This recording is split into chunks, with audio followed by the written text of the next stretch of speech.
We've been ambushed by a Sith battle fleet. The Endar Spire is under attack. Hurry up, we don't have much time.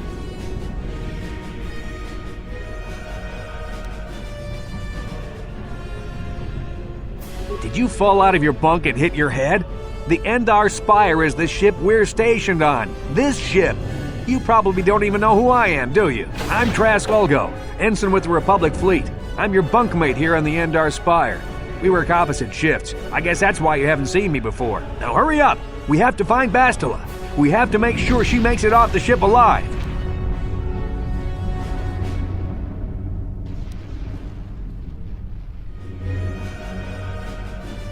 Bastila is the commanding officer on the Endar Spire. Well, not an officer, really, but she's the one in charge of this mission. One of our primary duties is to guarantee her survival in the event of an enemy attack. You swore an oath just like everyone else on this mission. Now it's time to make good on that oath. I've heard all about your reputation. Elite combat training, tops in your class. It's no wonder you were handpicked for this mission. Word is the officers haven't seen a recruit with your kind of potential in 20 years. But all that potential doesn't mean a thing if you can't deliver when it counts. We're soldiers. We're trained for combat. Bastila is going to need men and women like us at her side during this attack. So hurry up and grab your gear. You need to suit up so we can get out of here.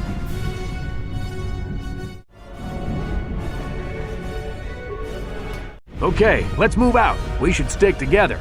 You'll have more success with a party than on your own. This is Carthonasi.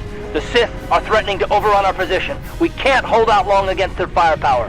All hands to the bridge! That was Karth contacting us on our portable communicators. He's one of the Republic's best pilots. He's seen more combat than the rest of the Endar Spire's crew put together. If he says things are bad, you better believe it. We have to get to the bridge to help defend Bastila. There's a map of the Endar Spire and a copy of Karth's message in your electronic journal, just in case we get separated.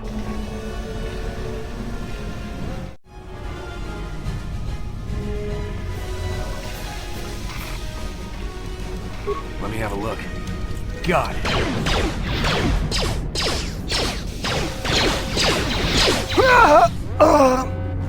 These Sith must be the advanced boarding party for the Republic!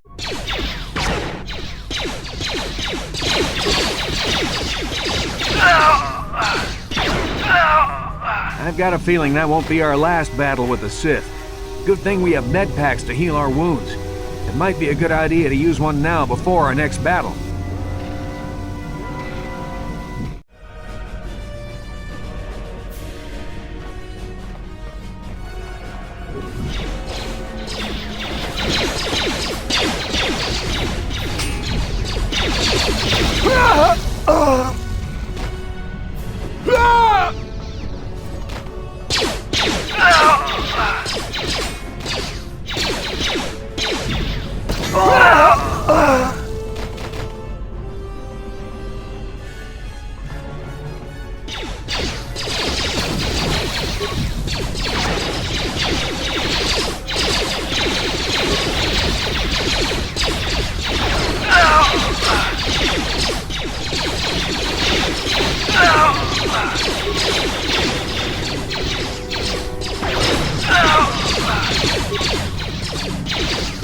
We have to finish this quickly for the Republic!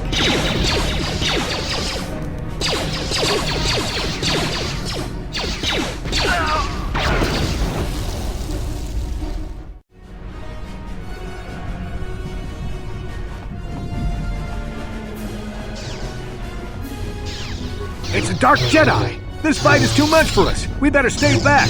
All we do is get in the way!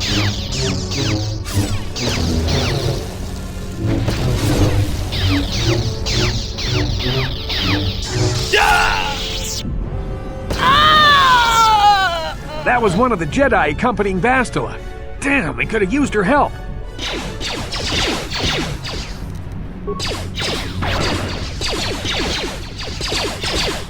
We have to finish this quickly!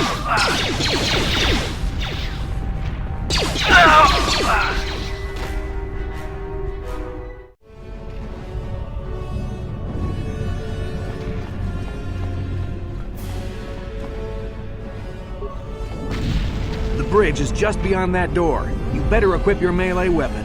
There isn't much room on the bridge, and it's suicide to use a blaster in close quarters. I should equip a melee weapon, too. Either that or I'll have to stay back and use my blaster.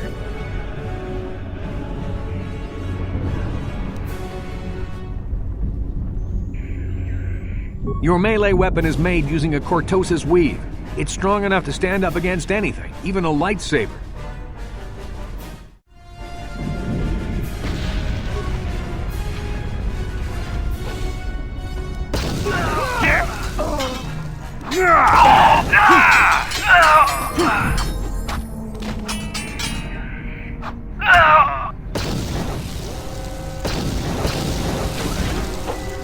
Bastila is not here on the bridge. They must have retreated to the escape pods. We better head that way too. The Sith want Bastila alive, but once she's off the ship, there's nothing stopping them from blasting the Endar Spire into galactic dust.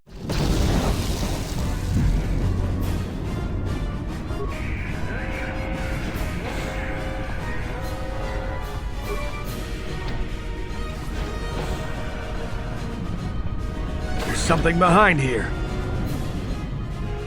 Damn, another Dark Jedi! I'll try to hold him off. You get to the escape pods. Go!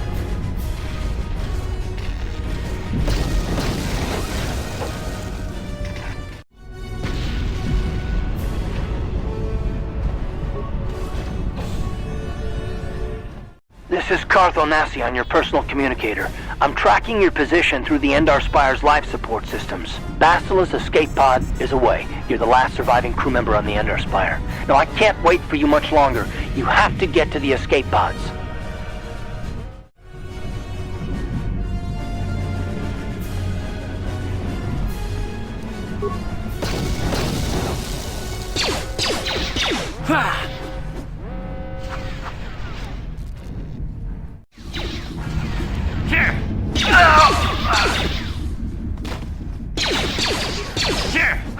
Be careful. There's a whole squad of Sith troopers on the other side of that door. You need to find some way to thin their numbers. You could reprogram the damaged assault droid to help you, if you have enough repair parts. Or you could use computer spikes to slice into the terminal and use the Endar Spire's security systems against the Sith.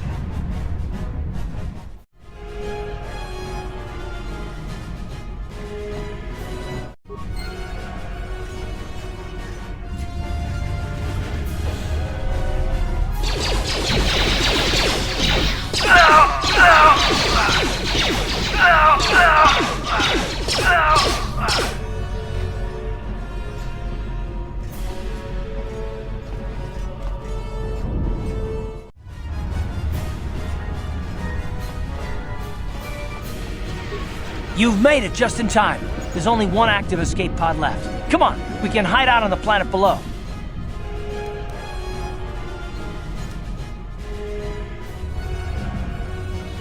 I'm a soldier with the Republic, like you. We're the last two crew members left on the Endar Spire. Bastila's escape pod's already gone, so there's no reason for us to stick around here and get shot by the Sith. Now, come on. There'll be time for questions later.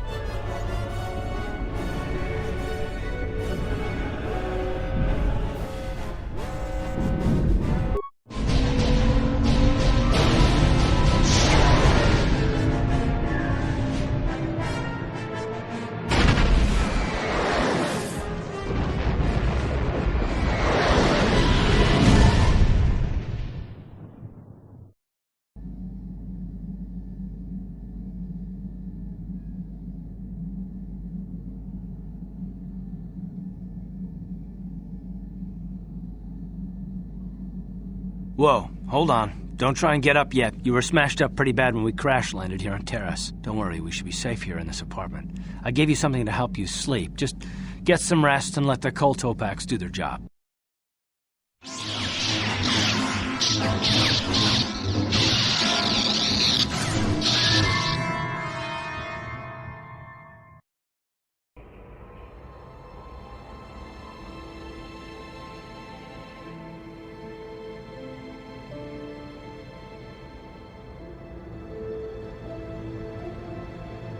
Good to see you up instead of thrashing about in your sleep. You must have been having one hell of a nightmare. I was wondering if you were ever going to wake up. I'm Karth. One of the Republic soldiers from the Endar Spire. I was with you in the escape pod. Do you remember?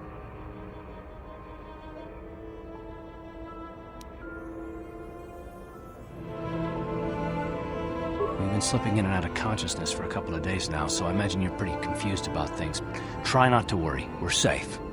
At least for the moment. We're in an abandoned apartment on the planet of Taris. We were banged up pretty bad when our escape pod crashed, but luckily I wasn't seriously hurt. I was able to drag you away from our crash site and all the confusion, and I stumbled into this abandoned apartment. By the time the Sith arrived on the scene, we were long gone. You don't have to thank me. I've never abandoned anyone on a mission, and I'm not about to start now. Besides, I'm gonna need your help. Taris is under Sith control. Their fleet is orbiting the planet, they've declared martial law, and they've imposed a planet-wide quarantine. But I've been in worse spots. I saw on your service records that you understand a remarkable number of alien languages. That's pretty rare in a raw recruit. But it should come in handy while we're stranded on a foreign world. There is no way the Republic will be able to get anyone through the Sith blockade to help us. If we're gonna find Bastila and get off this planet, we can't rely on anybody but ourselves.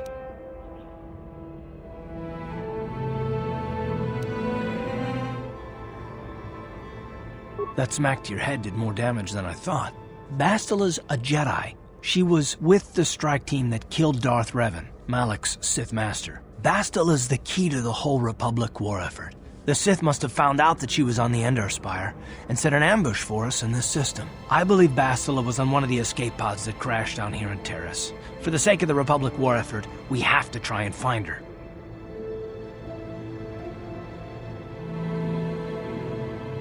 Bastila is no ordinary Jedi. She has a rare gift the Jedi call battle meditation. Bastila's power can influence entire armies. Through the Force, Bastila can inspire her allies with confidence and make her enemies lose their will to fight. Often that's all it takes to tip the balance in a battle. Of course, there are limits to what she can do, but from what I understand of her ability, it requires great concentration and focus to maintain her battle meditation. The attack on the Endar Spire happened so fast, she never had a chance to use her battle meditation. Like us, she barely got out alive.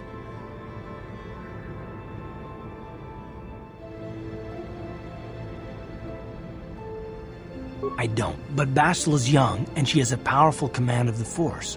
We survived the crash landing, so I'm willing to bet that she may have too. Besides, what's the alternative? I mean, if she's dead, then no one can stop Malak and his Sith from wiping out the Republic, and I'd rather operate on the assumption that she survived.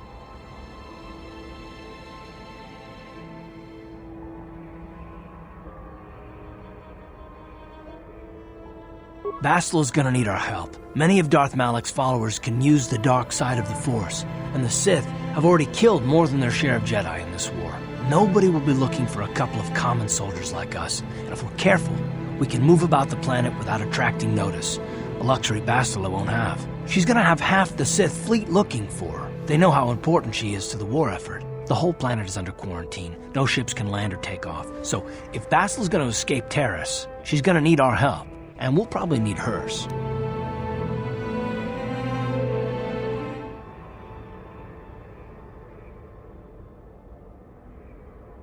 While you were out, I did some scouting around. There are reports of a couple of escape pods crashing down into the Undercity. It's probably a good place to start. But the Undercity's a dangerous place. We don't want to go there unprepared, and it won't do Bastila any good if we go and get ourselves killed. I'll tell you whatever I can, though I don't know how much help it'll be.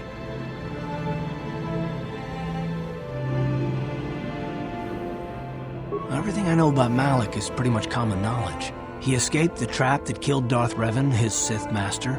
With Revan's death, Malak became the new Dark Lord. It's obvious that Malak's a ruthless tyrant who'll crush anyone who stands in his way, just like Revan was. Experience has shown that the Sith won't stop until the Republic lies in ruins. Malak and his Sith don't respect anything except raw, brutal power. It's hard to imagine how someone who used to be a Jedi could become such a monster. Malak and Revan were once both part of the Jedi Order, but they were young and headstrong, and against the wishes of the Council, they went to battle the Mandalorians on the Outer Rim. Something happened out there. Something corrupted them and drew them over to the dark side. Or maybe there was something rotten inside them all along. I don't know. They formed an army of ex-Republic soldiers and Jedi who'd fallen to the dark side, with Revan at their head, until Revan was killed by Bastila's Jedi strike team. But even that didn't slow the Sith down. Malak just stepped in and assumed Revan's role. He took control of the Sith armada and resumed the bloody conquest of the Outer Worlds. I'll tell you whatever I can, though I don't know how much help it'll be.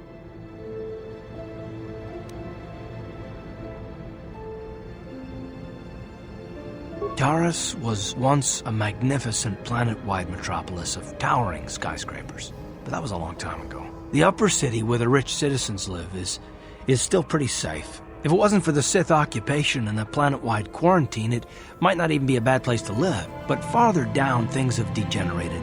The lower city is nothing but a slum overrun by swoop bike gangs, waging a never-ending war for control. And the undercity is... that's even worse. The lowest level of Taris is a wasteland overrun by rat ghouls, mindless, diseased mutants that attack on sight. I've already entered all this info into your datapad journal.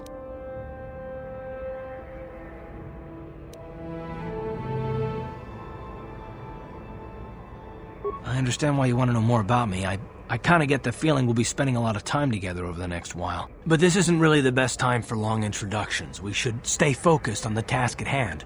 There'll be a time for that later.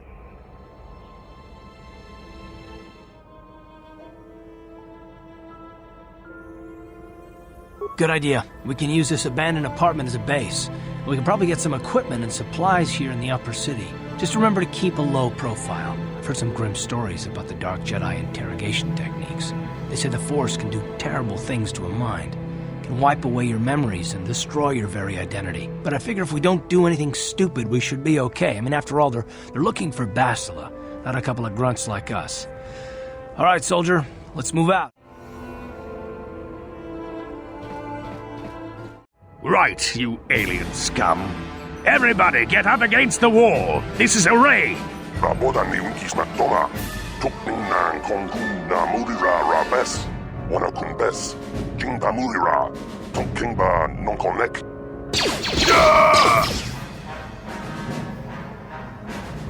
That's how we Sith deal with smart-mouthed aliens.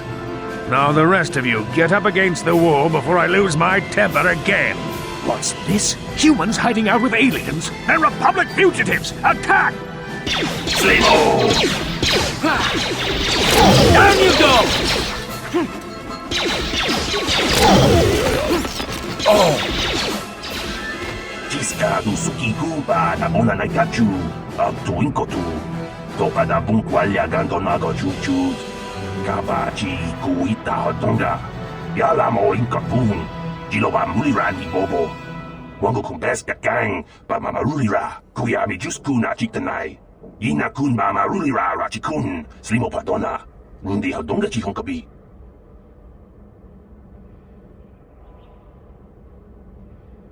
Jawana bota ayua tahonga chakanki dora. Kachi kuita hodonga. Topa da bunkwalya gando do nado chutchut. Muksha papangpa pola wana chikne. Pamuli slemo poda wanga kun bes mulira rabes. Uba batu konchi. Tong nongbong shang nung yang. Tong katok smaktelia.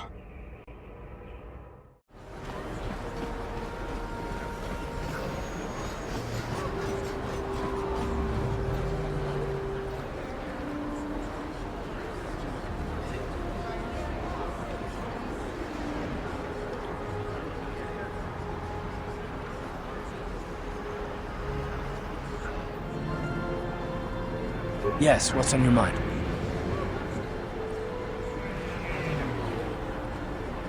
Me? Well, I've been a star pilot for the Republic for years. Seen more than my share of wars.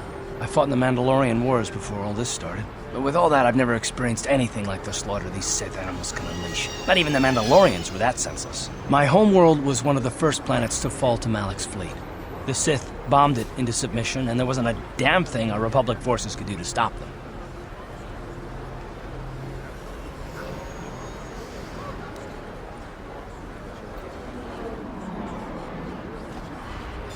I'm just a soldier. I go where the fleet admirals tell me to. I follow my orders and I do my duty. It's just... doesn't seem right that doing that means I failed them. I didn't.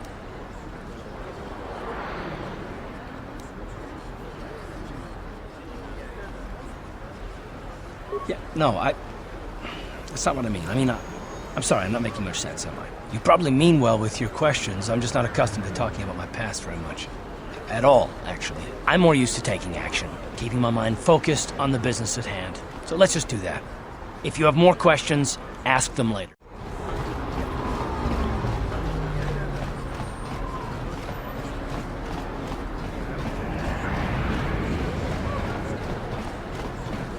Davik says you missed your last payment.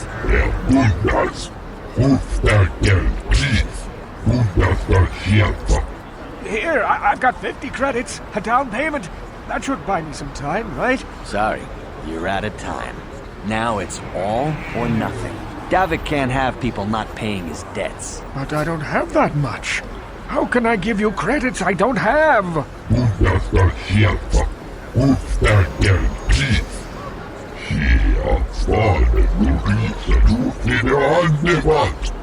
No! Help! Somebody help! They're going to kill me! I know we have to be careful about drawing attention to ourselves, but are we gonna just let them drag this guy off? Hold on a second. Looks like we got ourselves a witness here. Thank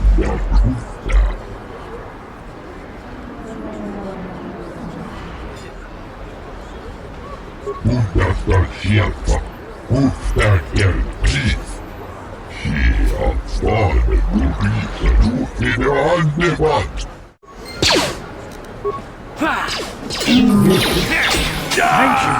I owe you my life.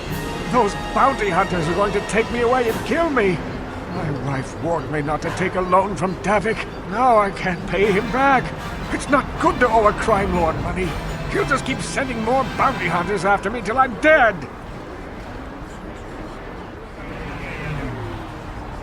You already helped me by saving me from those bounty hunters, so unless you have a spare 100 credits to give me so I can pay off Davik, there's nothing else you can do. You're giving me 100 credits? Just like that? I don't know what to say. Thank you. Thank you. You're giving him 100 credits? Generous. Now I can pay off Davik. You've saved my life. Thank you. I'd better take these credits to him right away.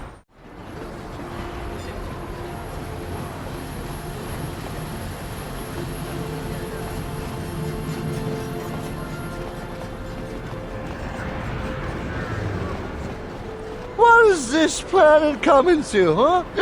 Slummy's just walking around the upper city. Shouldn't you go to Lore says you belong, Slummy? Oh, this is rich. Yeah, like he said, these streets are for upper city citizens. You better get out of the way if you know what's good for you.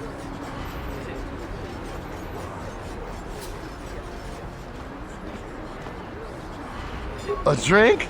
Hey! For a slummy, you ain't so bad. Come on, boys, this slummy's buying the next round. No way, forget it. No more drinks. We're late enough as it is. Yeah, I guess you're right. Maybe next time, slummy. Come on, fellas, let's go.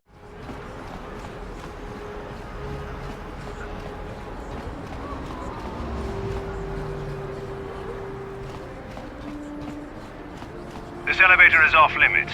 Only Sith patrols and those with proper authorization are allowed into the lower city. It's obvious from the way you're dressed that you're not one of the Sith patrols, so unless you have the authorization papers, you must move along. If you were supposed to have them, you'd know where to get them. Now quit wasting my time and move along. I'm not here to give you information. I work for the Sith, not the Taris tourist board. Now just move along, unless you have the proper authorization papers.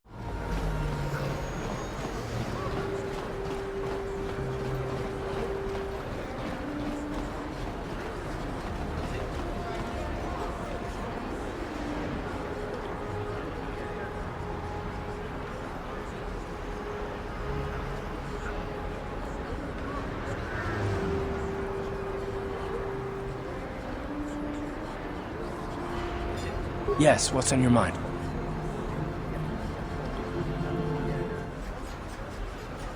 I guess I did say you could ask me questions later, didn't I? Is this really necessary? No, I don't have a problem with it, really. Go ahead and interrogate me.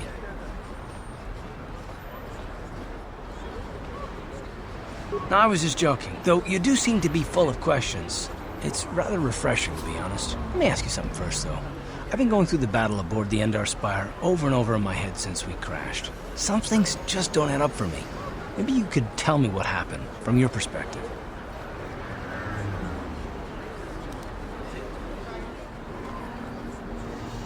True. Bastila is as powerful as they say. She's the one who defeated Darth Revan, after all. I guess that no Jedi ability, no matter how powerful, makes up for being completely surprised and outmatched. We didn't choose that battle anyway. It got forced on us. Hell, I'm just as surprised that any of us are alive to talk about it. Come to think of it, it's more than a little surprising that you happen to be here, isn't it? I mean, just what is your position with the Republic fleet anyway?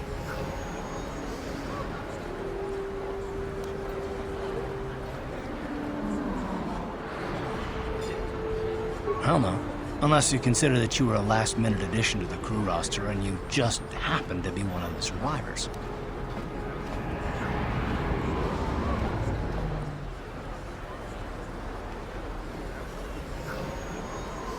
No? Well, maybe.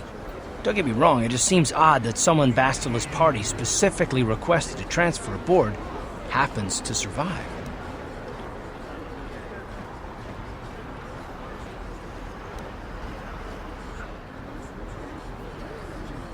The Jedi requested numerous things when they came on board, but hell, they practically took over the ship as far as I could tell. Considering your connection to Bastila and the Jedi, but whether you know it or not, your presence here seems a little convenient. I'm probably wrong, and this is probably nothing, I know.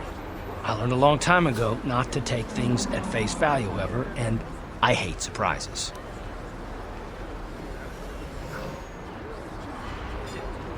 I expect you're right. I've got no real reason to suspect you of anything. Still, it's better to be safe than sorry, right?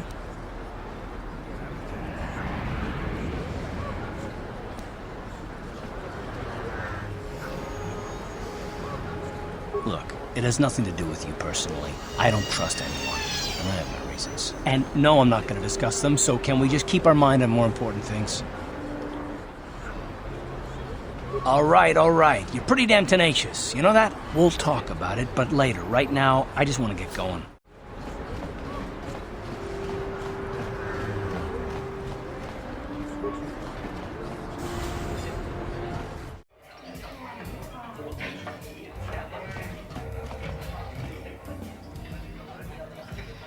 Sorry, but I'm not here looking for conversation.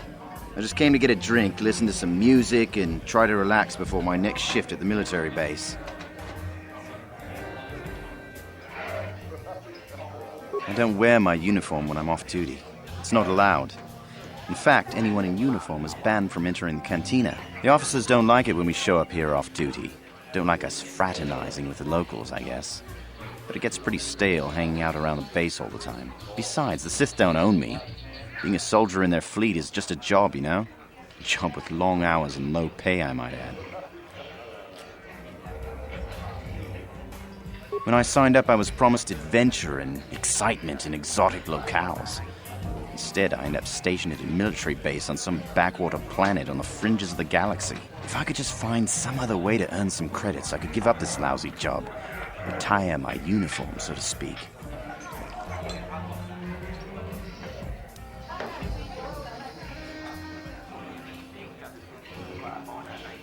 What? Are you offering me a bribe? You realize this is treason, right? If I report you, the Sith will have you executed.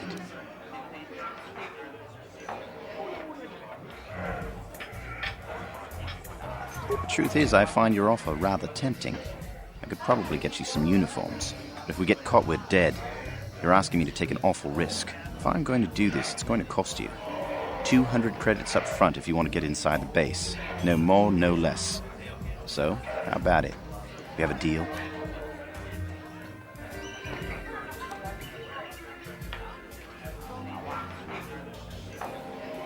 Okay, you've got a deal.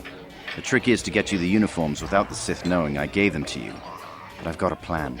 I'm going to a party with some of the other soldiers tonight. Most people are coming right after their shifts, so they'll have their uniforms with them. You show up, and I'll make sure everyone else gets good and drunk. When we pass out, you can take our uniforms from the lockbox in the apartment.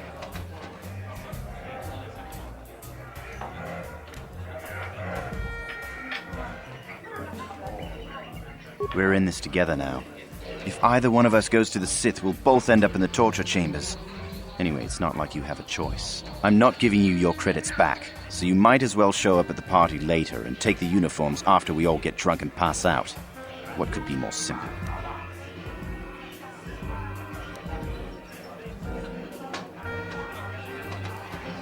I'll probably get a reprimand for not locking it up, but that's about it. Then in another month, I'll resign and retire with all those credits you gave me. Here, I'll add the address of the party to your data pad. Show up there later. To be on the safe side, we shouldn't speak again before or after the party. I'll go make all the arrangements and I'll see you at the party tonight. Just remember, if you get caught with those uniforms, I don't know you.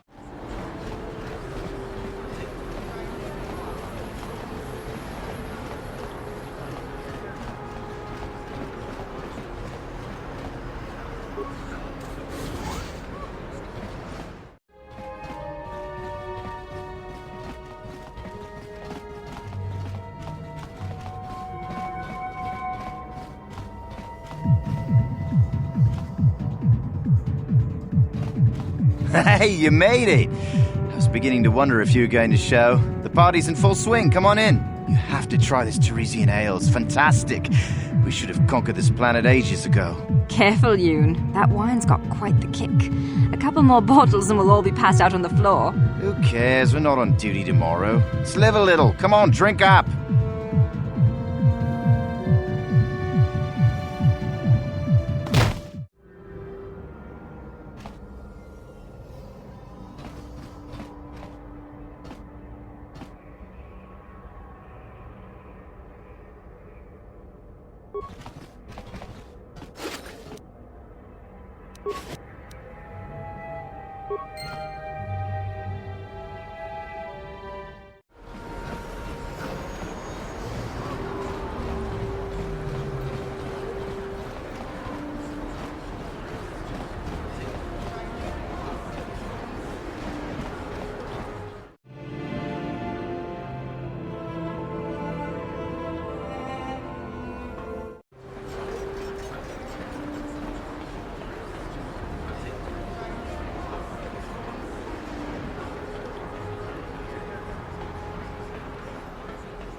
Another patrol heading down to the lower city, eh? Well, good luck. I've heard it's pretty rough down there. There's a big swoop gang war going on, you know. You better watch yourself. Those gangs will take a shot at anyone, even us. It's too bad we don't have the manpower just to sweep those slums clean.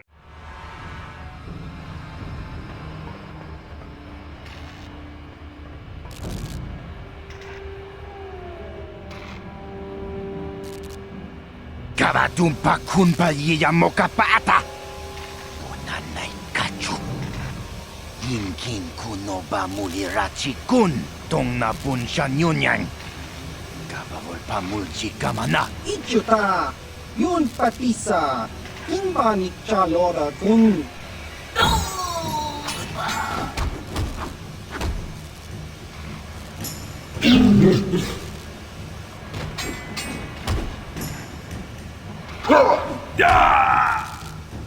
Kipuna!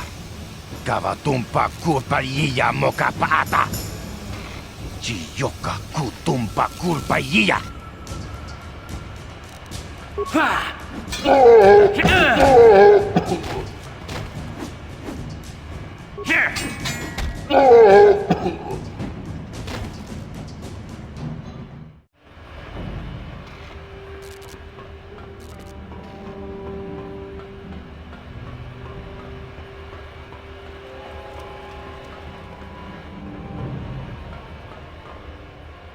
Hold on, where do you think you're going? This area is restricted to undercity patrols. Without the proper security papers, I can't let you pass.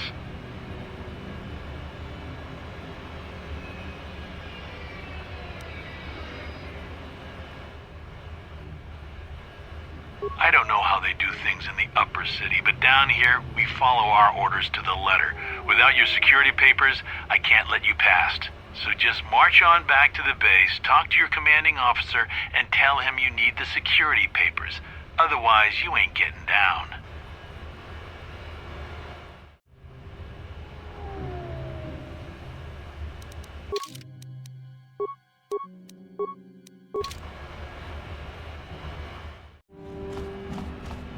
You guys are behind with your payments. What do you think just because you're in some gang, you don't have to give Davik his cut? Kavatumpa kunpa yiya mokapaata! Bonanay kachu! Yinkin kuno ba mulirachi kun! Tong na bunsha nyunyang! Kavavol pa mulchi kamana! Runda di hotonga kun honkabi. Wana kun bez ching balamule tongking ba nunotek. Tugning chatukune mulerabes. Ah, so you want to play this the hard way. Okay.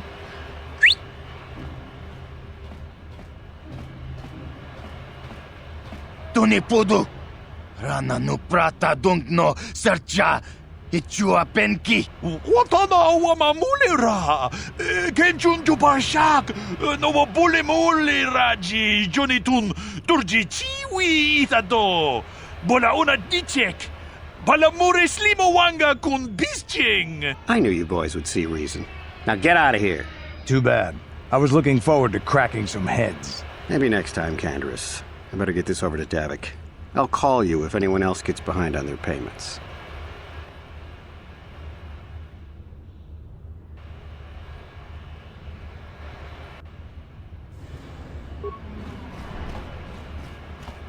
Those Vulkars are dumber than a Coruscant granite slug. They actually think being in that pathetic little gang of theirs makes them important. Gadon keeps his hidden Becks in line, but Brezhik's getting dreams of grandeur. If Davik's smart, he'll slap that young punk back down. I'm someone you don't want to get on the bad side of. And I'm not one for small talk. I don't have time to stick around here anyway. Davik's got me working on a special assignment.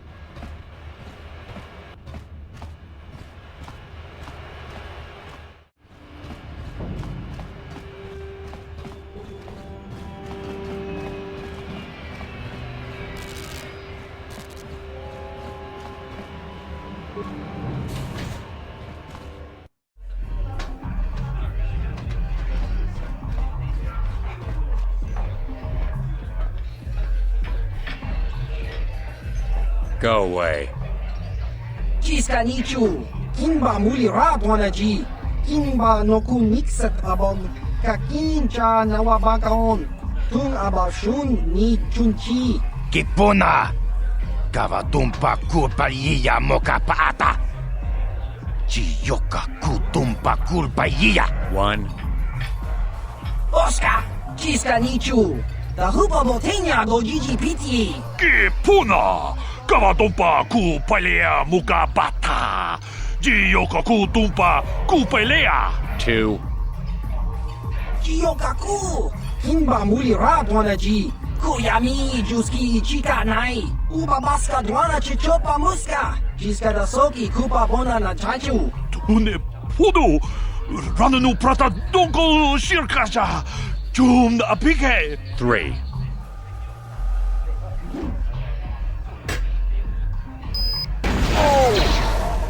No! No!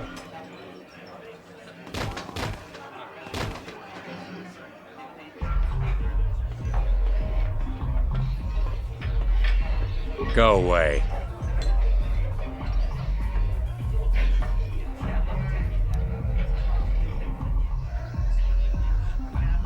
One.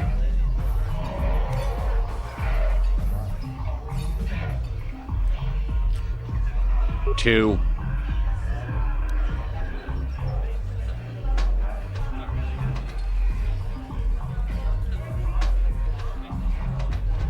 Smart.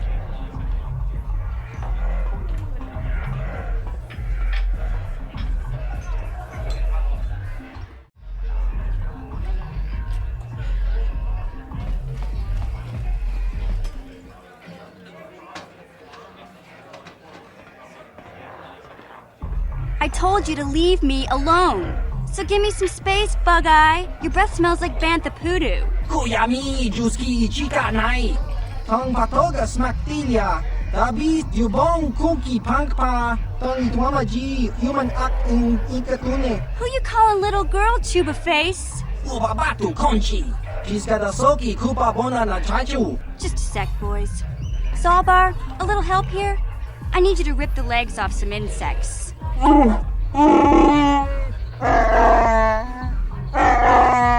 Quit complaining. You can finish eating later. Besides, you need the exercise, so get over here. Kiyokaku! Kinba mulira dwanaji. Kuyami juski chika nai. Uba baska dwana chichopa muska. Jiska da soki kupa bona na chaju. You got a problem with me? Then you got a problem with Big Z. So unless you want to take on my furry friend, I suggest you greenies hop on out of here. Chubasa! Kinba mulira dwanaji. Kaba volpa murji gumaya.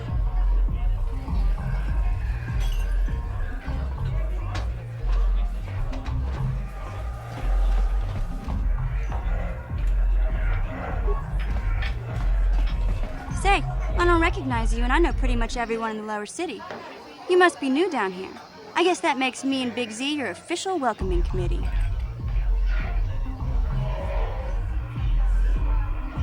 It's not that strange.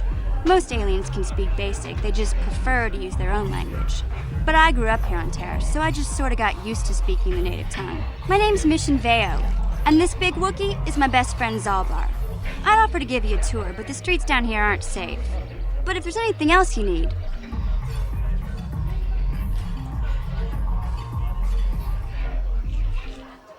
We just kind of fell in together. It ain't easy on your own here in the lower city. Everyone's always looking to push you around. When I met up with Zalbar, it seemed like a pretty good match. I knew we could look out for each other. With my street smarts and his muscle, we make a great team. Well, you came to the right person. If you want info on Lower Taris, I'm the one to talk to. Davik, the Lower City gangs. I even got the scoop on that bounty hunter, Calo Nord.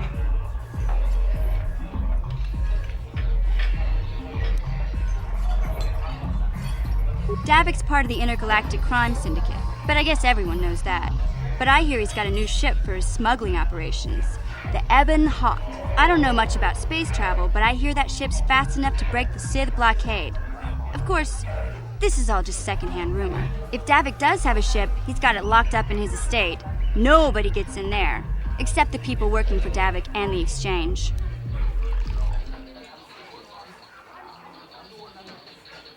There's only two gangs worth worrying about here in the lower city. The Black Bulkers and the Hidden Becks. Sometimes Zalbar and I hang out at the Beck base. The Becks are led by Gadden Beck. He's a good guy. Lost his sight in a swoop bike accident a few years ago, but even blind, he's a great leader. Not like that traitor Brezhik. Before he took over the Volkers, he was a Hidden Beck. Gadden considered that ungrateful space slug his adopted son.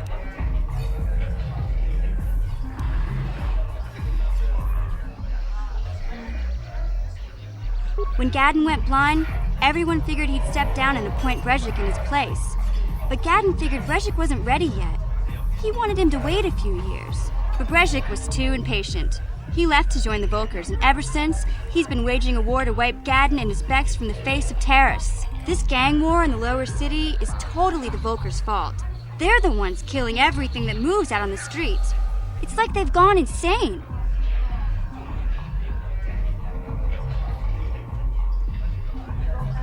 Calo Nord's one of the most famous bounty hunters in the galaxy. He's killed more people than the Iridian Plague. I've seen him kill people just for trying to talk to him. He hangs around Zach's bounty office, but I don't think he's looking for work there.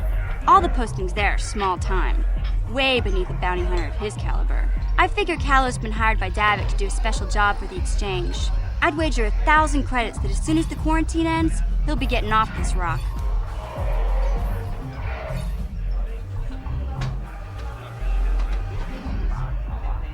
You going? Yeah, this dive is pretty boring. No action around here. Come on, Big Z, let's go.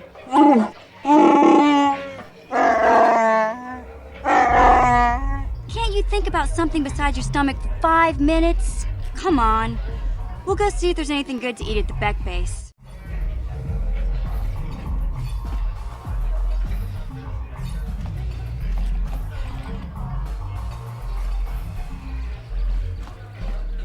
Kipuna, ona naikacho, kimba mulira tuana, taupa potenya gojojo piti. Kavatumpa kulpalia mokata. Wanga kumbis king ba mulera. Ka king chana kokba kon. Kavatumpa kulpalia botenya. Ka chichona isaudunga. Taukum justak mike grabil mogo. Turpada vunkoya gandoda naga chuchut. Moga shampumpa. Boya wana chikni. Bamul slimo podana wanga kumbis. Mulira vest. Rundi hautunga tonkimba nang kunkek. Wana kumbis. Chimpaya muri kunhunkabi. Tuknen tangjo kunne mulira vest. La boda na rinkis matoma. Yinkin slimo podona mulera chikun. Nova rundi hautunga kuhunkabi. Taris manaris. Tonjonea hakonong. Mulera yonunaze. Jijing wibedwana itawish muline bomone. Ubana tu la boda yami juza. Ayo honopis tu ulaji yokaku. Tomba toras materia. Ashuta. Wonga kumbis tulpiki koyana. Tunirana no prata dunkyo. Searcha toma toma. Kavavul pamulji kumana. Kinkon shashikin. Neken kolnova mulera jekun. Wama kumbes chimbala muli. Tunirana no prata dunko. Akuchikopa. Chino mulera king pajak. Slimo puituana. Kachichona isaudunga. Taukum justak mike grabil mogo. Turpada vunkoya gandoda naga chuchut. Moga shampumpa. Boya wana chikni. Bamul slimo podana wanga kumbis. Mulira vest. La boda na rinkis matoma. Yinkin slimo podona mulera chikun. Nova rundi hautunga kuhunkabi. Rundi hautunga tonkimba nang kunkek. Wana kumbis chimpaya muri kunhunkabi. Tuknen tangjo kunne mulira vest. La boda na rinkis matoma. Yinkin slimo podona mulera chikun. Nova rundi hautunga kuhunkabi. Chiyoka kolmolera. Kien konjo peshak. Nova moleraji. Chaniyon torang chi aitatia. Pula una chinek. Bamulera slimo anga kubisking. Tomba toras materia. Ashuta. Wonga kumbis tulpiki koyana.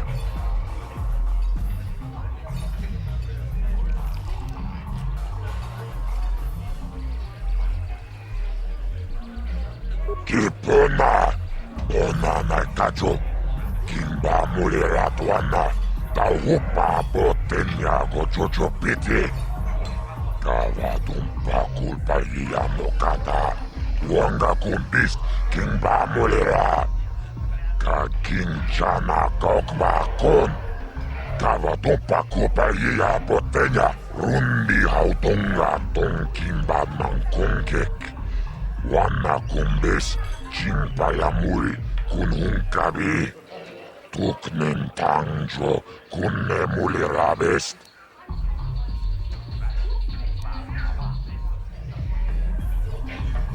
Kachichona isaudunga.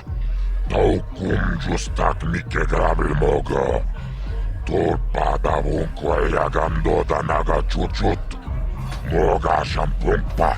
Boya wana chikni. Bamul slimo poda nawanga kumbis mulirabist. Tulpada bunkwe yagando tanago chuchut. Kawana buta awiyat tagwa kankidora. Chilomura bini bobo. Wonga kumbis kang bamulira. Tonga ito ang jiji yumalit pa aging kotu. Tonga buksha umenong. Kavavol pa mulsli kumanabak mulira. Juni yun tun jiji ay fatwana. Kavavol pa mulsli kumana. Tunirana no prata tunkyo sercha toma toma. Kavavol pa mulsli kumana. Kinkon shashiken. Neken kolnova mulera jekun. Wama kumbes chimpala muli. Tunirana no prata dunko Taris manaris. Tongjonia hakonong. Mulera yonunaze. Jijing wibidwana itawish muline bomoni. Ubana tula boda yamijusa. Ayo honopis tuulaji yokaku.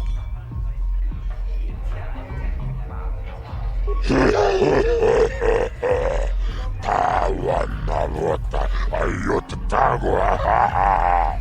Kankido vana yimejus kochis kanayo. Potoga ya fulke gokola jiji. Wajanichu labola na winkis matoma. Yinkin slimo podona mulera chikun. Nova rundi hatunga kuhunkabi.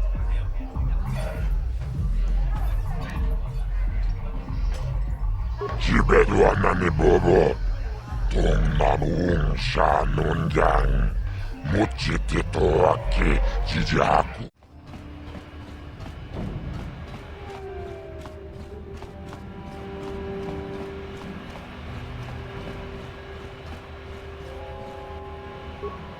Hey, you can't just walk in here. This is the hidden back base. How do I know you're not a Vulcar spy sent to kill Gadon Thek?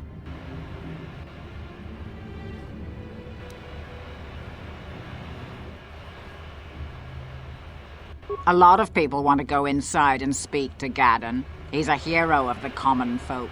But the days of the Hidden Beck's open-door policy are gone. Between the Sith conquest and the Vulcar gang war, Gadon has more enemies than he used to. We're being careful about who we let in now.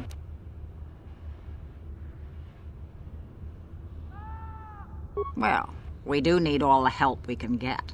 And you don't look like you're with the Vulcars or the Sith. Besides, it's not like you can do anything to harm Gadon in the heart of his own base, not with Zerdra watching his back. Go in and speak to Gadon if you want. Just remember to be on your best behavior. The Hidden Becks are watching you.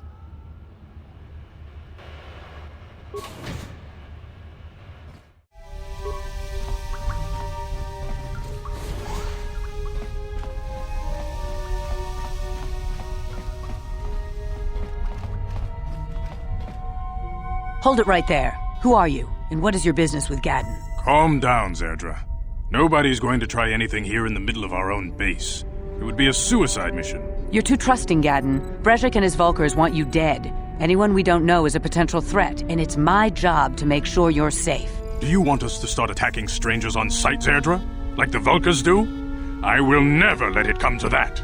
Now step aside and let them pass. As you wish. You can speak to Gadon if you want, but I've got my eye on you. You try anything and you'll be vaporized before you can say Vulcar spy. You'll have to forgive Zerdra. Ever since Brejik and the Vulcars began this war against us, she's been a little overzealous in her security duties. The problems with the Sith haven't helped things. Zerdra seems to forget that I know how to look after myself. Now, how can I help you? A foreign army invades Taris, declares martial law, and locks down all travel to and from the planet? You damn well bet I have a problem with that. If the Sith ever moved in down here, all the swoop gangs would unite against them. We'd use hit-and-run guerrilla tactics to pick them off. Their casualties would be enormous. But so far, the Sith have stayed out of the lower city, and our strength is wasted on this stupid gang war. I tried to explain this to Brezhik, but he and his Vulkars won't listen.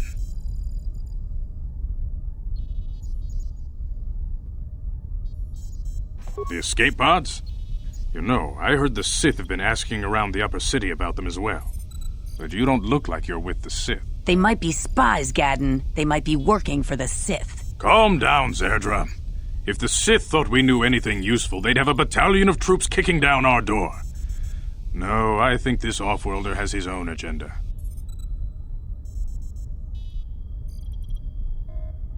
I suppose I could tell you what I know. It's not like it could do any harm to me or my gang. But it might cause problems for the Vulkars, and that's okay in my book. The Vulkars stripped those pods clean within hours after they landed. It's too bad we didn't get there first, considering what my spies reported the Vulkars found.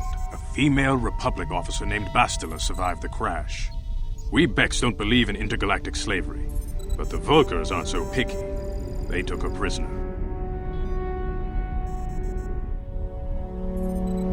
Normally, the Vulkars would take a captured slave and sell them for a nice profit to Davik, or an off-world slaver. But a Republic officer is no ordinary catch. She's too valuable to leave with the Vulkar scum at the base. Brezhik's probably got your Republic friend hidden away somewhere safe until the big swoop race. You'll never find her.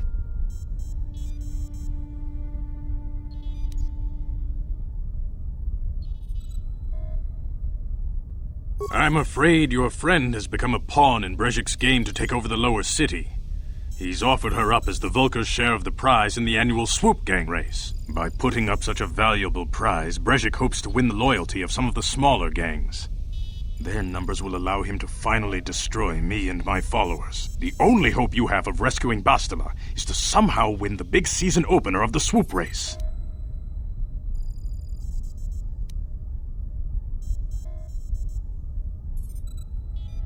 I might be able to help you with this, if you'd be willing to help us. We both have something to gain here, and much to lose. The swoop race is for the lower city gangs only. I could sponsor you as a rider for the Hidden Becks this year. If you win the race, you'll win your friend's freedom. But first, you have to do something for me.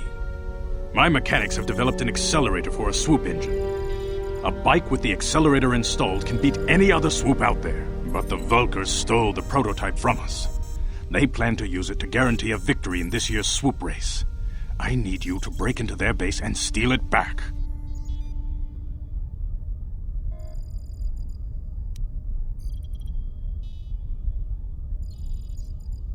My word is my bond. Everybody in the lower city knows my reputation. Besides, you really don't have a choice. I'm your only ticket into the swoop race.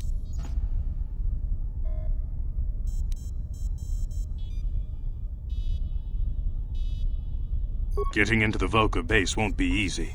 The front doors are locked tight. But I know someone who might be able to get you in the back way. Mission Veo. Mission? Gadden, you can't be serious. She's just a kid. How is she supposed to help them with this? Mission's explored every step of every back alley in the lower city. Plus, she knows the undercity sewers better than anyone. If anyone can get inside the Vulkar base, it's her. She and her Wookiee friend Zalbar are always looking to stir up a little excitement. They like to go exploring in the Undercity, despite the dangers. Your best bet is to look for her in the Undercity, but you'll need some way past the Sith guard post at the elevator.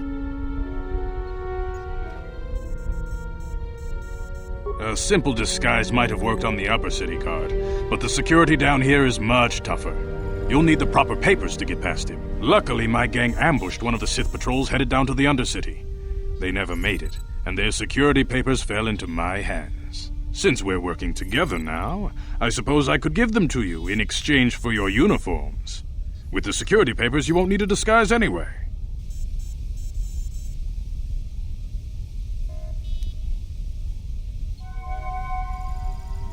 I like to be prepared. Eventually, the Sith are going to try to drive us out of the Undercity. Sith disguises might give my people the edge we need in a crucial battle. Good choice. Thanks for the uniforms. You won't need them with these security papers anyway. Now, is there anything else I can do for you? I suggest you hurry. The swoop race is coming up, and we want you to have time to practice before the race.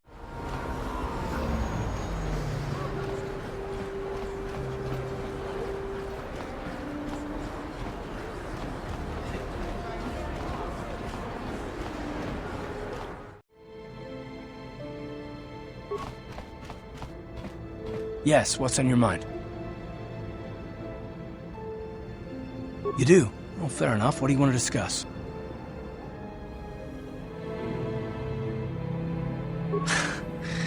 I knew you wouldn't understand where I was coming from. Let me try and explain. You got the skills of an elite commando, and you saved my butt more than once. Between that and your facility with languages, I'm lucky you're here. But that doesn't mean that I'm gonna stop watching you being wary. I'm just not built that way. Period.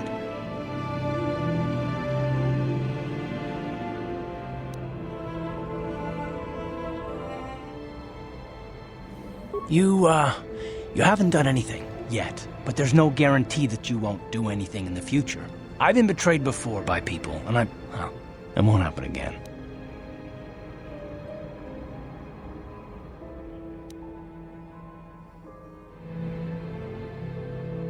I don't know that you'll betray me, but there are no guarantees. Not for you, not for me. You don't have to take it personally.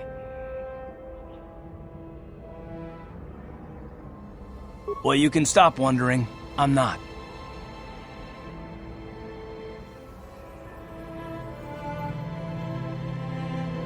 No, I don't want to talk about it. What I want is to save the galaxy, if that's even possible. Why is whether or not I trust you or anyone so damned important to you? Why do you even care? We don't have time for this, so can we please just drop it for now? Can we pick it up later if you really must? I want to get underway.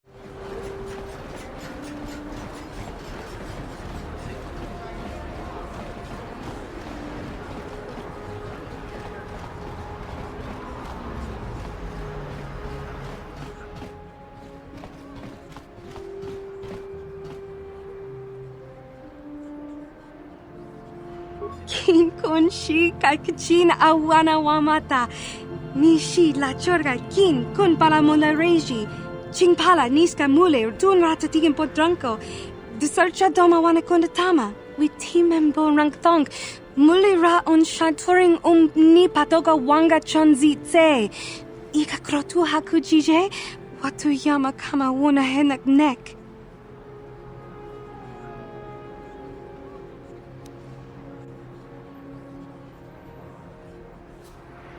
Chinapala mule, tonki ba non tontek, dunni chachon kun ne mule brabast.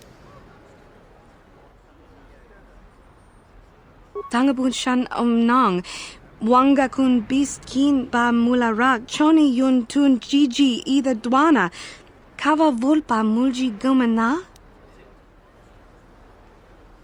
Kakin cha na kwat na bon kon, wanakumbes, chi pala mulek, tonki pa nagnonek, tu nikton chun chun ke nemolek rabest, wuf mala nibo kurk.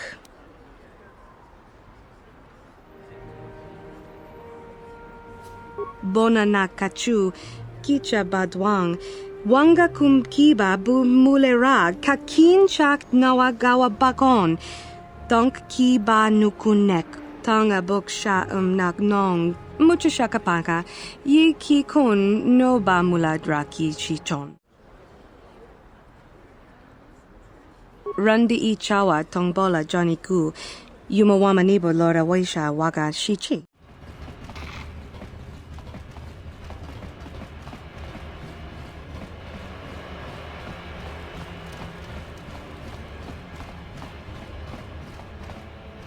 Hold on there, civilian. Only those with official Sith business are allowed into the Undercity. Unless you've got the proper security papers, you better just turn around and go back the way you came.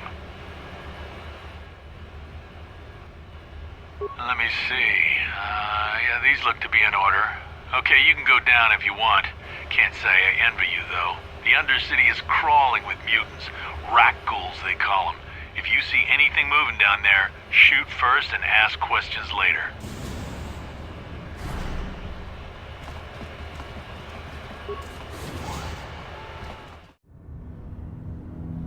You there, Upworlder! Anyone using this elevator has to pay the toll. Yeah, this is our elevator. If you use it, you gotta give us something. I don't believe this planet. Even the beggars are trying to shake us down. 5 credits! That's what it costs to use our elevator. 5 credits!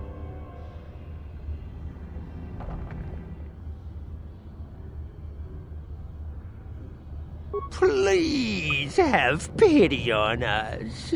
We have nothing. All we ask is a few credits to make our lives easier.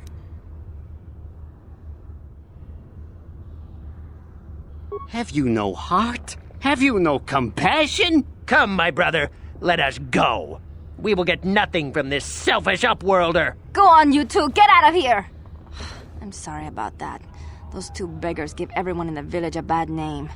We aren't all like that, you know. Most of us are good people. I'm sure you are, miss. It's just too bad your little welcoming committee is here to give people a bad first impression.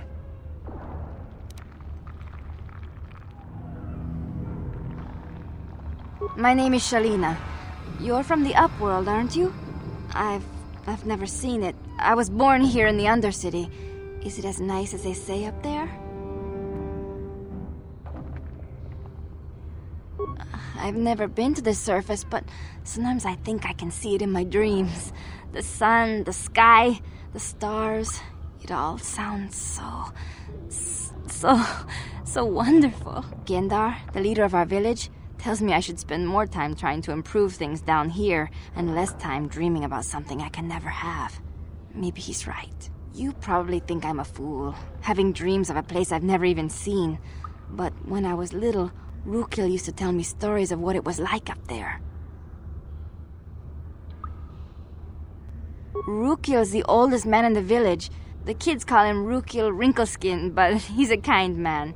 He used to tell me the greatest stories when I was a little girl. I still like to listen to his tales about the Promised Land, even though I know they're just legends, but it helps to make the Undercity seem less dark somehow. It's just a story to make little children smile. Rukil believes in it, though. Sometimes I can almost believe it myself, but then I look around and see the ugly truth. I guess we have to make the best of what we have, though. If you really want to learn more about the Promised Land, you should speak to Rukil. He's wandering around somewhere on the south side of the village. He doesn't move too far. He's hard on his bones. He's over 100 years old. The children laugh at him, and people think he's crazy because of his stories about the Promised Land, but he's really just a kind old man.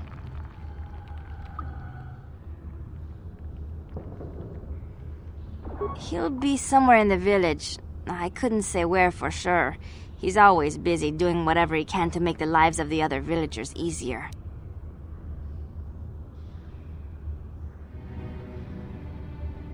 I don't know anything about that, but maybe Gendar could help you. Sorry. Is there anything else you need? There were quite a few people from the surface marching through the village, but none of them bothered to talk to me. Gendar might know more about them.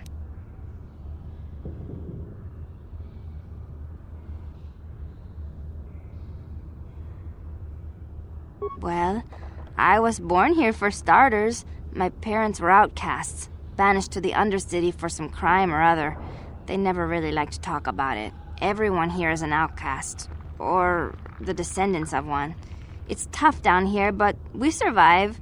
I guess it's easier for me since I've never known anything different. Some of the people have given up all hope. They've become bitter and depressed, but most of us are good people, despite what our ancestors may have done. Gendar could probably tell you more, or maybe Rukil.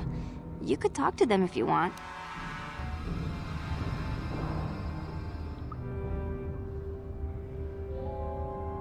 Oh, okay. Well, if you ever need anything, or if you just feel like talking, come back and see me. I hardly ever get a chance to speak to someone from the Upworld.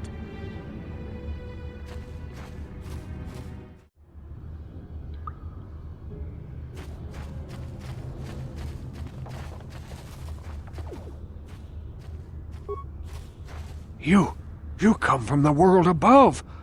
Is this the time of destiny, then? Is this a portent of the salvation of my people? Or merely another false sign to mislead us from the path? Are you the herald of prophecy, the beacon to guide us through the darkness? Or are you merely another harbinger of shattered dreams and unfulfilled promises? Be careful. This one might be crazy enough to be dangerous. Speak to me, Upworlder. Tell me what fate you unleash upon us. Salvation or damnation? Speak, Upworlder, I beg you.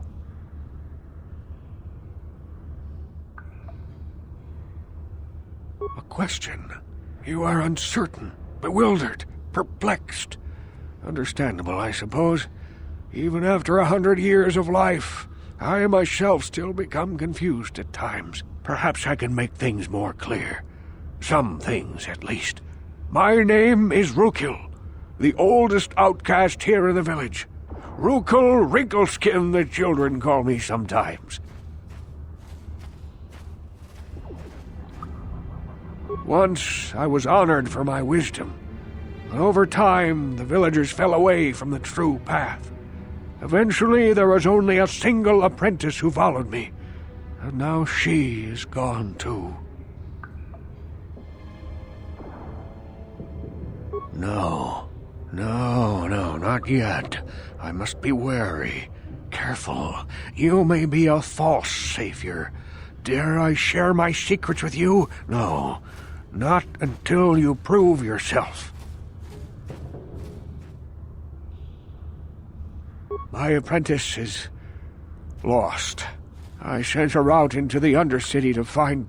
well, I cannot tell you. Not yet. Sadly, my apprentice has not returned. Please, Upworlder, will you help an old man? Will you seek out my apprentice in the Undercity? Her name is Malia. I must know of her fate, whatever it may be. I must know what she found. Finding her may be difficult. Malia could be anywhere in the Undercity. But if you will find her, I will know you to be our true savior. Only then can I reveal my secret knowledge to you.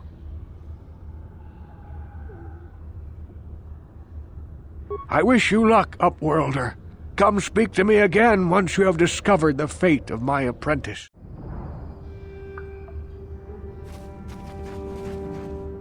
Greetings, Upworlder. We rarely see your kind here in the Undercity.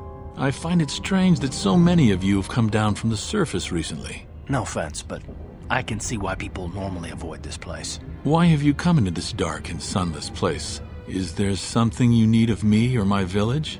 I will help you however I can.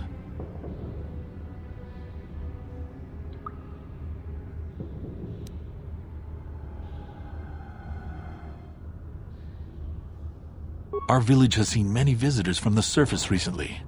Armored troops, swoop gang members, mercenaries. They come to search our sunless world. They're even searching the sewers.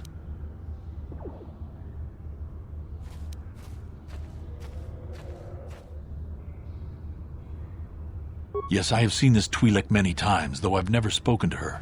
She and her Wookiee companion often pass through our village on their way to explore the sewers. There are two entrances into the sewers from the Undercity. One to the northeast of our village, the other to the southeast. But the sewers are dangerous, Upworlder. If you dare to travel those dark tunnels, you would be wise to go heavily armed, unless you wish to become a meal for the Rakghouls and the other foul creatures. Ask your questions, Upworlder. I will answer to the best of my knowledge, though I know little beyond the borders of the Undercity.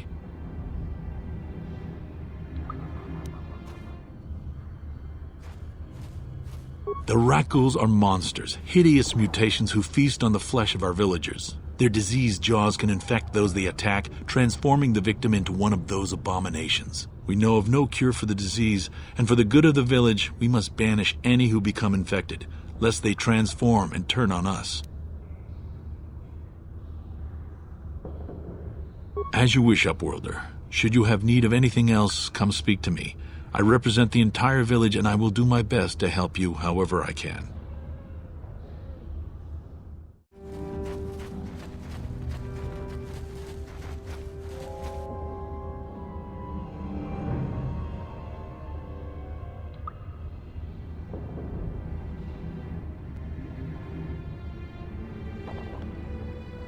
Help! It's right behind me! Help! Hurry, Hindar! Hurry! I can hear it coming! He'll never make it. He's doomed. I told him he was a fool to leave the village. He will make it. Run, Hindar, run! Open the gate! Quickly! There isn't much time! I can't. The Rakghouls are too close. The mutants will kill him if you don't open the gate! And if I open the gate, they'll kill us all. No! You can't do this! It isn't fair! Please, make him open the gate. Hindar will die if he doesn't. I can't open the gate. Not while the Rakghouls are so near.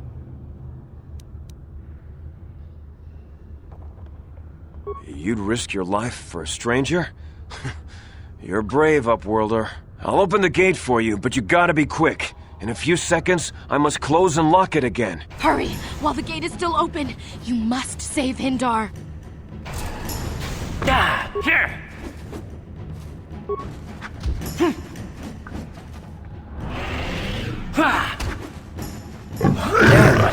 Let's go!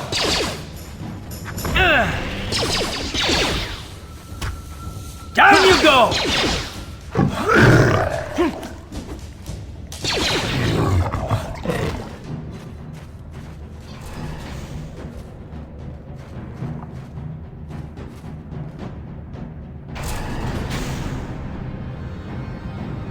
I can't thank you enough for saving me, Upworlder. If I had anything but these rags on my back, it would be yours. But we have nothing. I still have you, Hindar. That's all I need. Let's go back to the village.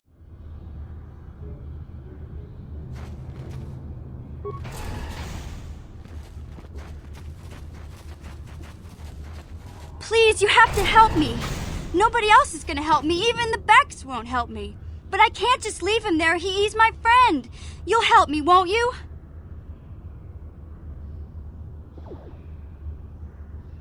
It's Zalbar. He's in trouble. Big trouble. We have to help him. If we don't, they'll sell him into slavery.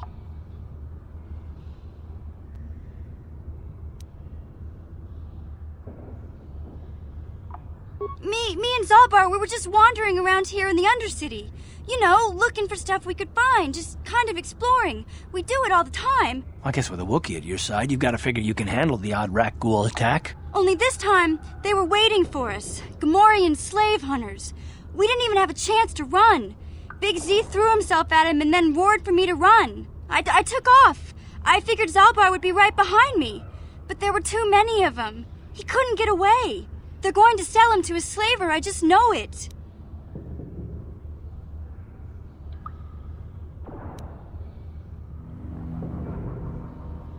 I don't know for sure, but those Gamorreans like to hang out in the sewers. The stink reminds them of home, I guess. That's probably where they took Big Z.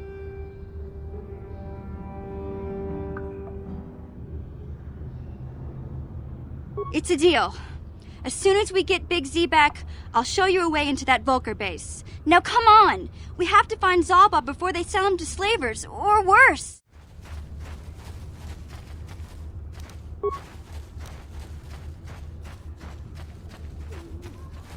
How'd you like that? Let's go!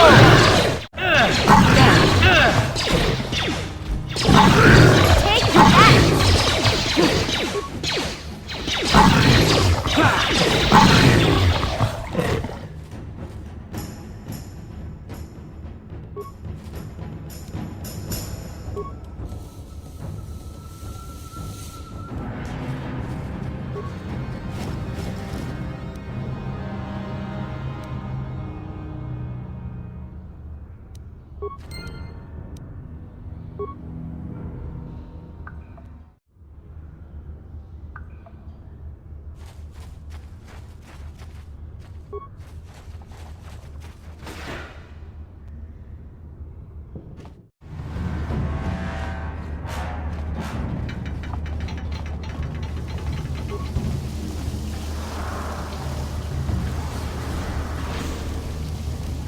Down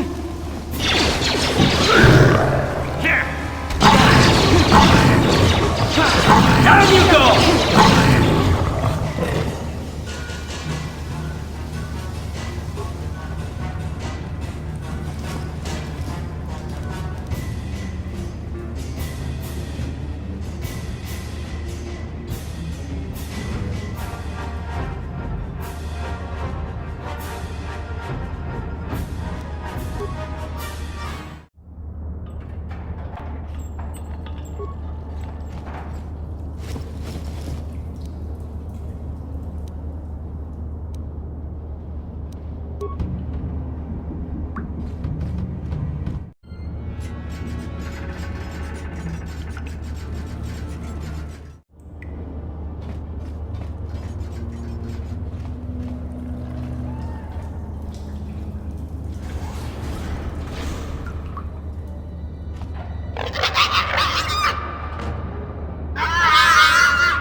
Time to rumble!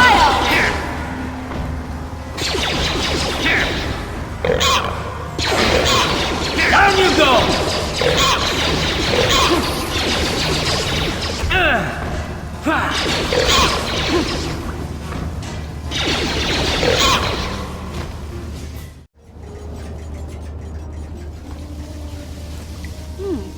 Look at this. This is one of those old-style manual locks. No computer codes or nothing. The sewers is the only place you'd see one of these on Taris. You can't use conventional security spikes on these old locks. But don't worry. I've come across them before. I've rigged up a little device that should do the trick.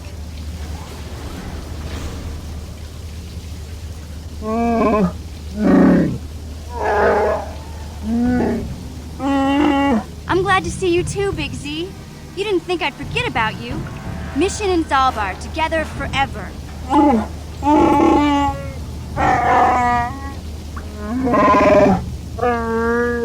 These are my new friends, Big Z. Without them, I could never have got you out.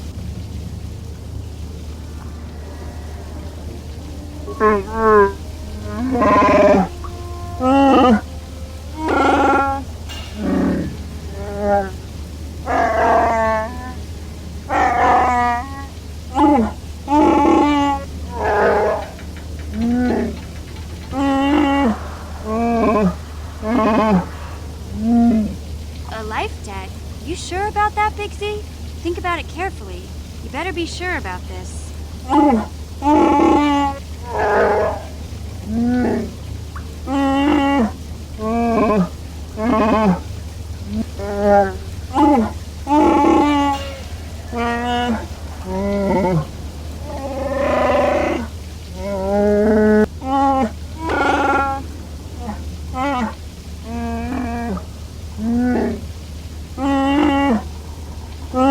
Big Z swearing a Wookiee life debt to you? Wow, this is major. Do you realize what it means?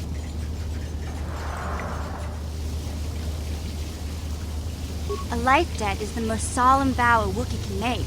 It means he'll stay by your side for the rest of your life. Wherever you go, whatever you do, Zalbar will be with you.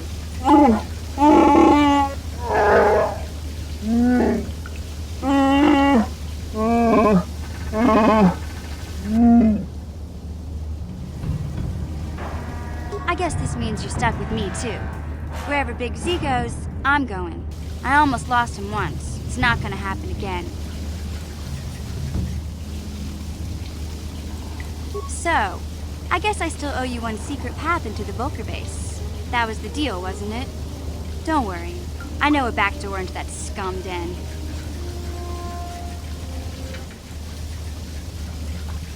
I better come with you. The Vulcars put up a force shield to keep the sewer dwellers out. I'm one of the only non-Vulcars on Taris who can get you past it. I can't remember exactly how to get there, but I know it was somewhere here in the sewers. Over to the northeast, if I remember right. I just hope the Rancor monster isn't still there.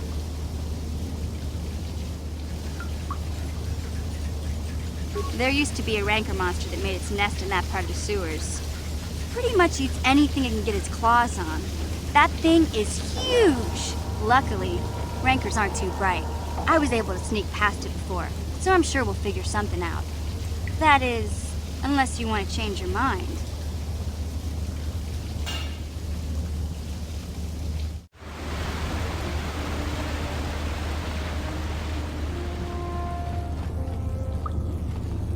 Huh? You won't be able to get that computer to lower the energy fields unless you know the proper codes. Lucky for you, I've got them. I picked them off the pocket of a black Vulcar who had a little too much to drink in the cantina one night. Here, let me get that energy field down for you.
Please don't hurt me.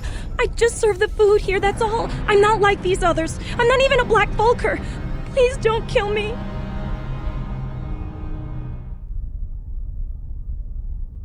My name is Ada.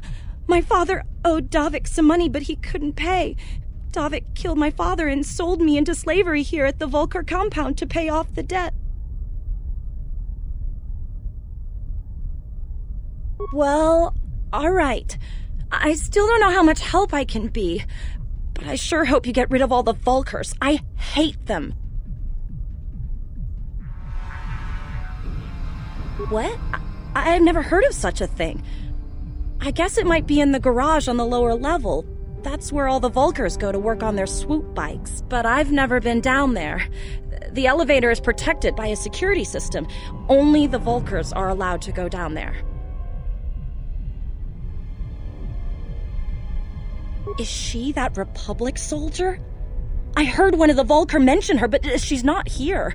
He said Brejik didn't trust his men around her. I guess she's too important to be a slave here in the kitchens, getting pawed and groped and kicked and spit on like me. Brejik must have taken her somewhere safe.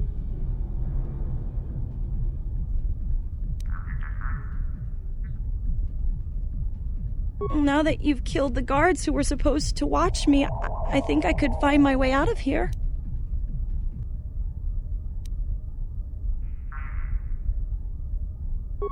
I'm free to go? You're not gonna kill me? I don't know how I can ever repay you. Thank you. Thank you. I have to get out of here before any of the Vulcars see me.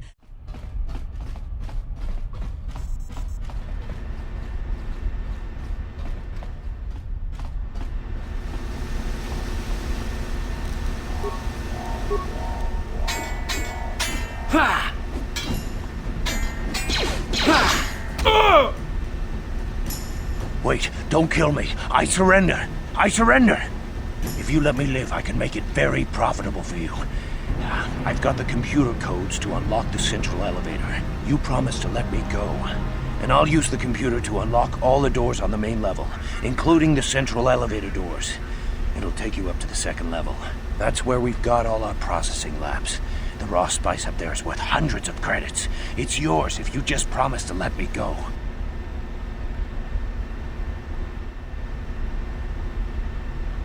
Yeah, sure. Whatever you want to know. Just don't hurt me, okay? Remember, I can make things very profitable for you by unlocking the central elevator. That Republic soldier? You don't think Brezhik is dumb enough to leave a trophy like that in the scumhole, do you? He's taking her away somewhere safe. But don't ask me where, 'cause I don't know. So how about it? If I unlock the elevator, are you gonna let me go? The accelerator? It's down in the garage. You have to take the security elevator in the back to get there. But the elevator is protected by thermal-guided laser cannons.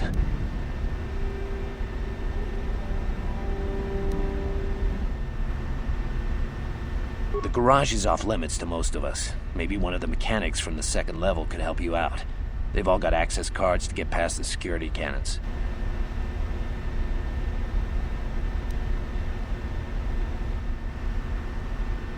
Don't worry. Once I unlock the doors, you won't ever see me again.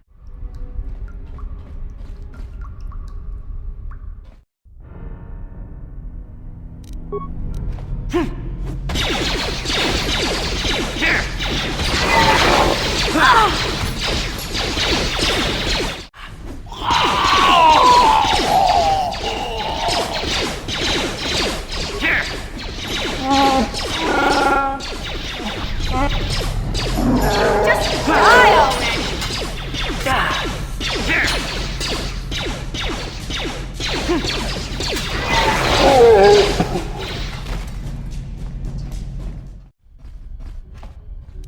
Huh? What? Gotcha. Simple.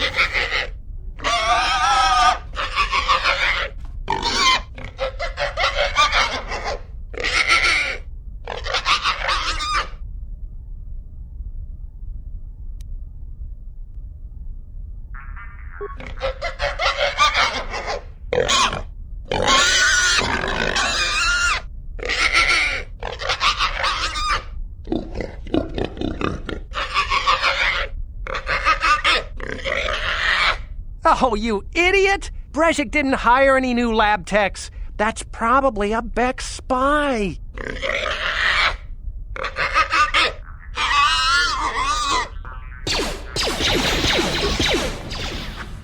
You'll pay!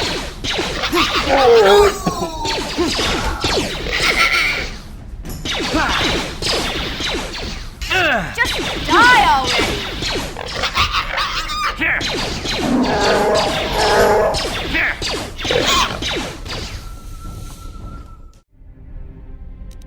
What?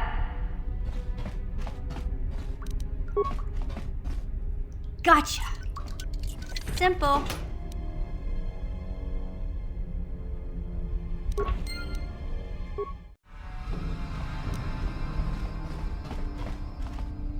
What? Gotcha. What? Simple. Hey there. Say, I don't recognize you. You must be one of those new lab techs, right? What are you doing over here on the mechanic side of the building? You lost, rookie? Can't say I blame you. They don't tell you new hires much, do they? Just throw you in the deep end and expect you to swim. Terrible way to run things, if you ask me. If you've got a question, just ask. I'll be happy to help. Don't be shy. The only stupid question is the one you don't ask. At least that's what they say.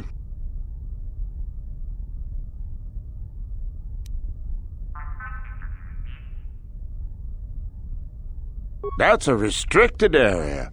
Only people with authorization cards, like us mechanics, can get past the laser cannons guarding the service elevator.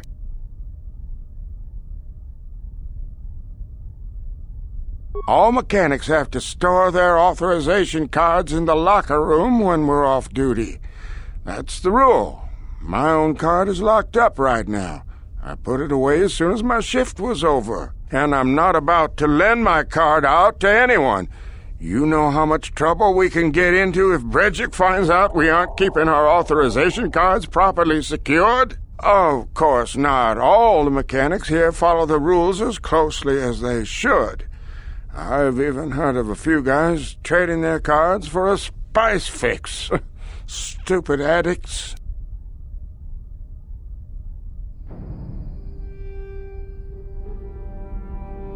Okay, then. If you need anything else, just come see me. I remember what it was like my first day.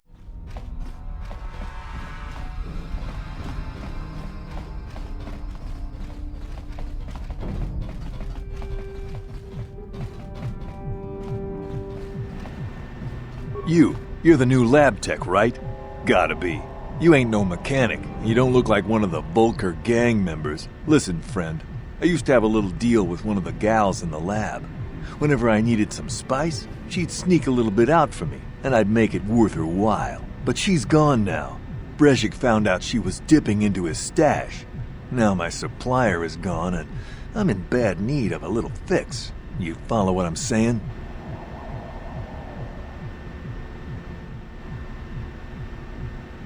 See, all you lab techs are so smart. You got it figured out already. Just a small bit of spice, no one will even notice. And I make it worth your while. Here's the problem, see? I'm flat broke till next week, but I'm good for it. In fact, I'll even let you hold my mechanic's access card for collateral. How's that sound? You see, I knew you were the type to answer the door when opportunity knocks.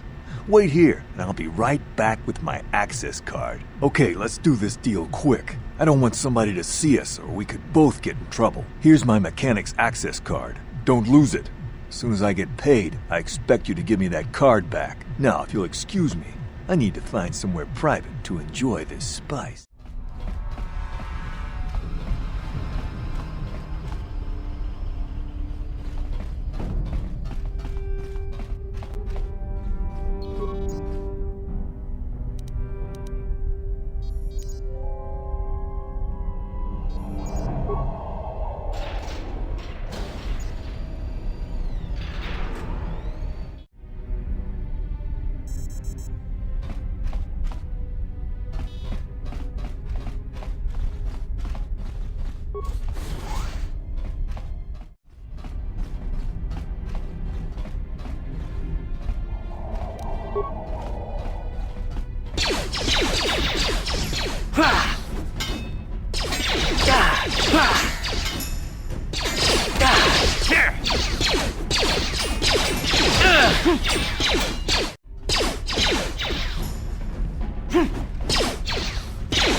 Kuyami juz kachita naipatoga ya fulki kukula jichi.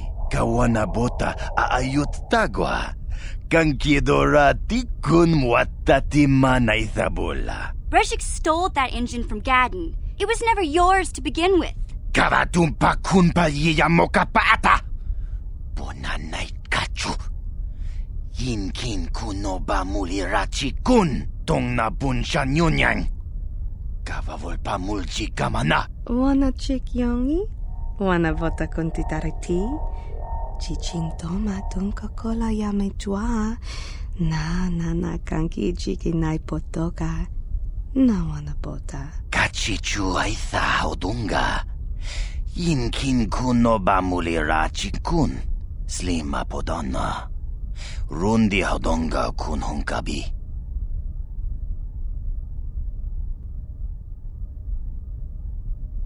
Tonga bugsham uninong. Wanga kun Beast King bamulira.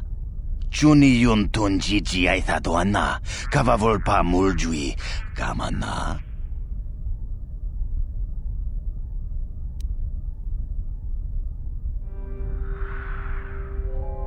Mana tota. Aku jigratuk pola. Jishok Jonatong Jong King no una pangpa mulira kun kili. Kun kili no pa.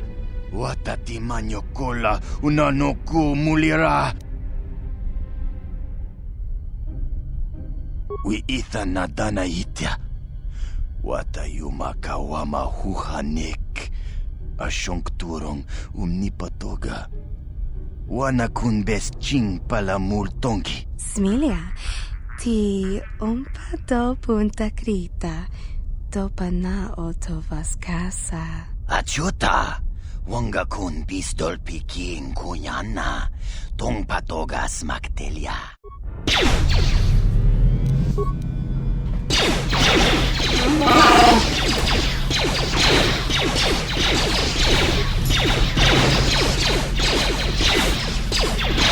Your head!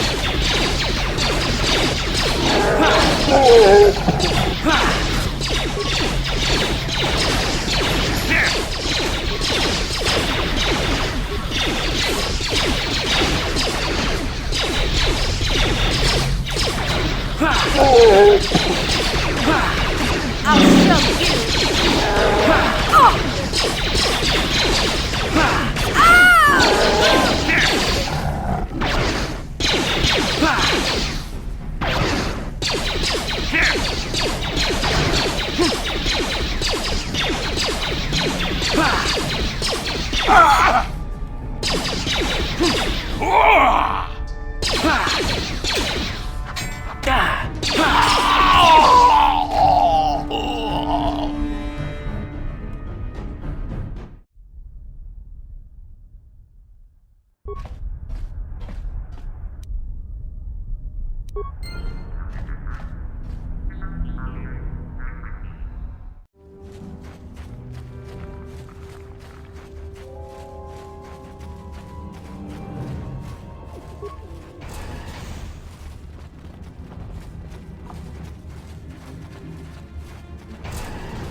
Greetings once more, Upworlder. Do you bring news of my apprentice? Have you discovered her fate and proved yourself to be a true savior of my people?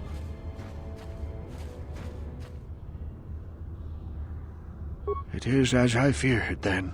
She joins the list of those who have given their lives in the service of our cause. But though I am saddened by this news, there is yet hope. By finding my apprentice, you have proved yourself worthy, Upworlder. You are to be the beacon on our path to salvation. You will guide us to the Promised Land.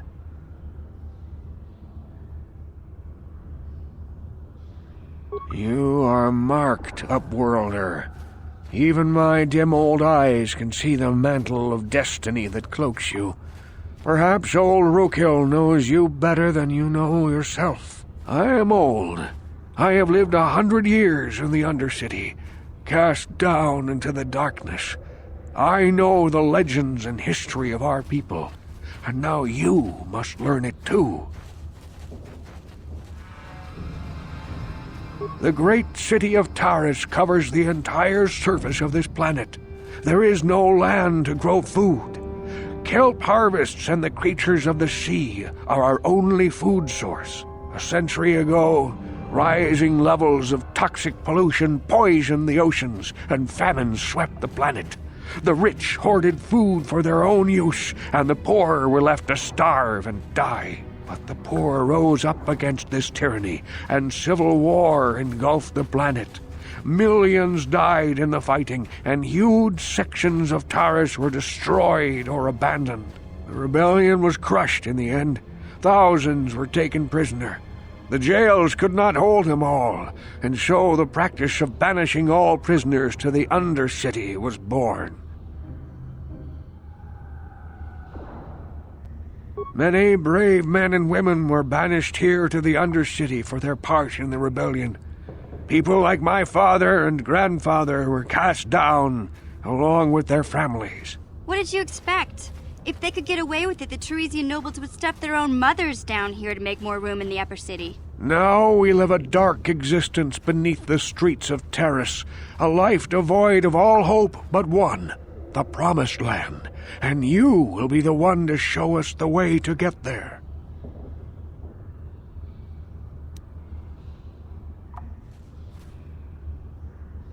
Legends tell of a self-sufficient colony founded just before the famine and lost during the Civil War.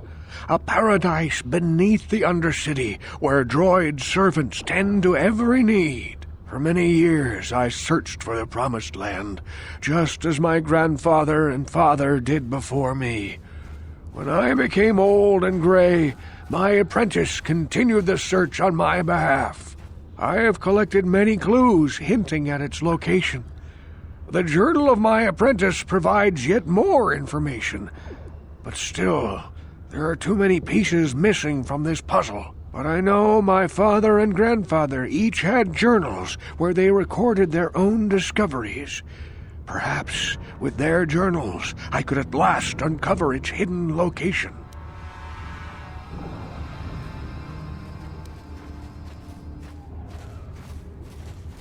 Can it be true?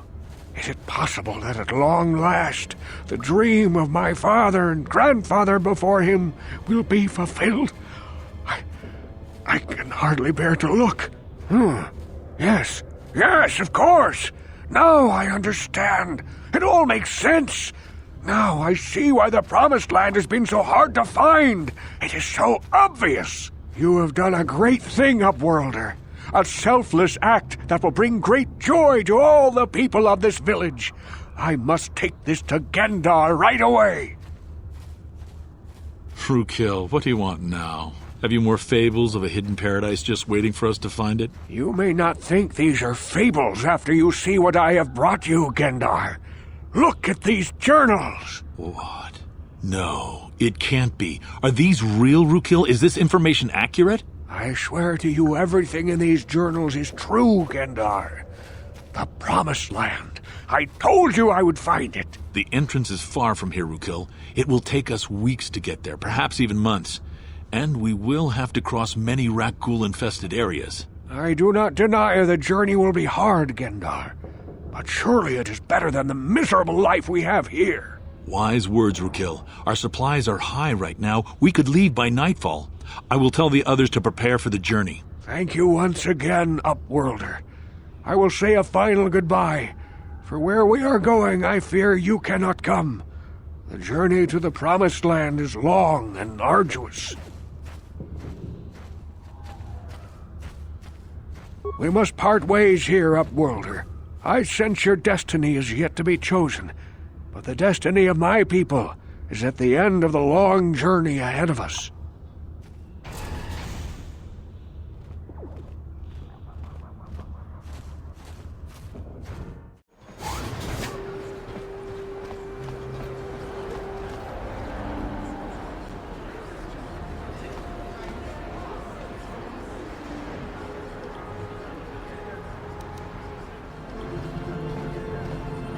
Hey there, what can I do for you?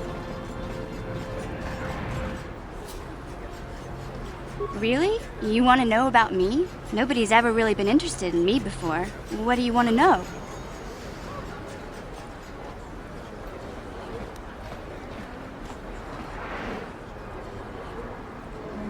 Big Z's my family, you know? My parents, well, I guess they're dead. It was just me on my own until the day I saw Zalbar in the lower city. I could tell right away he was in trouble. This was before the gang wars were out of hand. But even then, the Vulkars were scum. A few of them were hassling Big Z, trying to pick a fight, but he wasn't looking for trouble.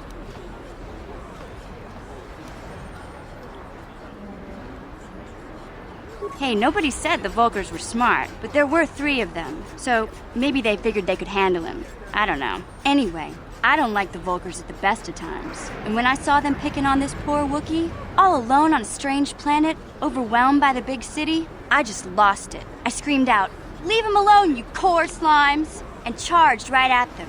Well, one of them saw me coming and slapped me so hard he just about knocked me cold.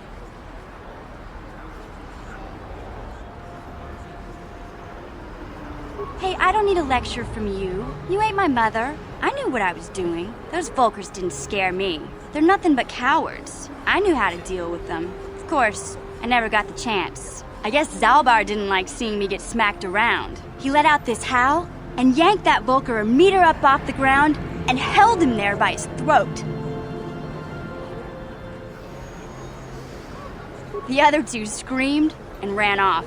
Can't say I blame them. The first time you see an angry Wookiee up close, it isn't a pretty sight. I thought Zalbar was gonna rip that punk's arms off and beat him to death with his own fists. The Vulkar was so scared, he fainted. Or maybe it was Big Z's breath just knocked him out.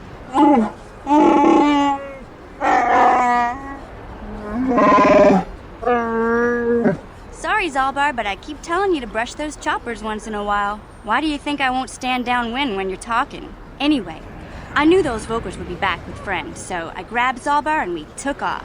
Ever since then, we've been a team. We look out for each other, you know? He was fleeing some kind of trouble back on Kashyyyk. That's all I know, really. Big Z doesn't like to talk about it. In case you didn't notice, he's the strong, silent type. Doesn't much matter to me, though. I accept him for what he is, not what he was. Me and Zalbar like to live in the present.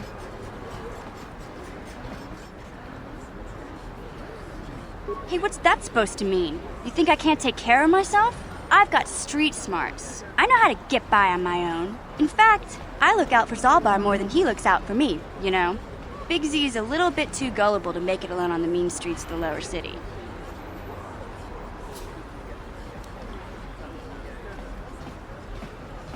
Yeah, I suppose you're right. Like I used to tell my brother, fast talk and slick words don't get the job done.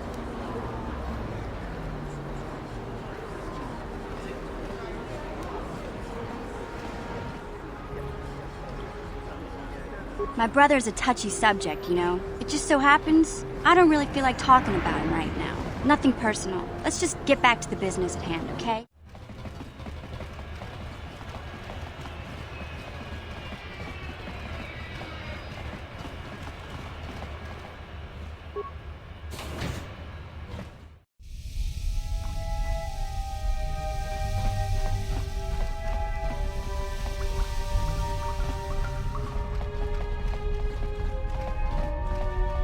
You have returned.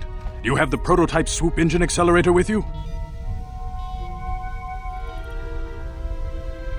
I was beginning to wonder if you would make it. The race is tomorrow, and my mechanics need time to install the prototype into the swoop engine of our bike.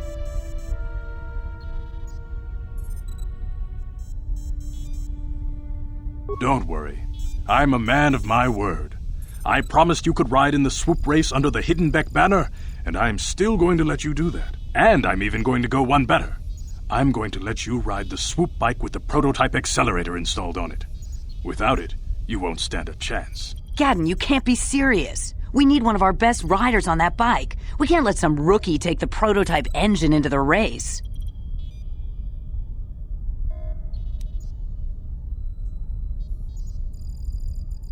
I have to be honest with you. There's a reason I'm letting you take the prototype engine. The accelerator isn't stable. There's a good chance it could explode during the race. I can't ask one of my own riders to take the risk. They'll be running unmodified swoops in the race. You'll be the only one using the prototype. If you can complete the track before the accelerator overheats, then you'll win for the Becks. If you die, then one of my other riders could still come through for me.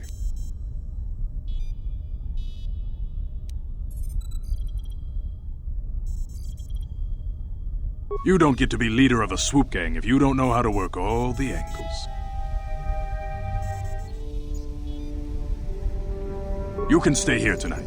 The mechanics need time to install the accelerator on the engine, so you won't be able to practice your riding. But I've got good instincts, and you have the look of a racer about you. Just try to relax, and in the morning we'll take you to the swoop track.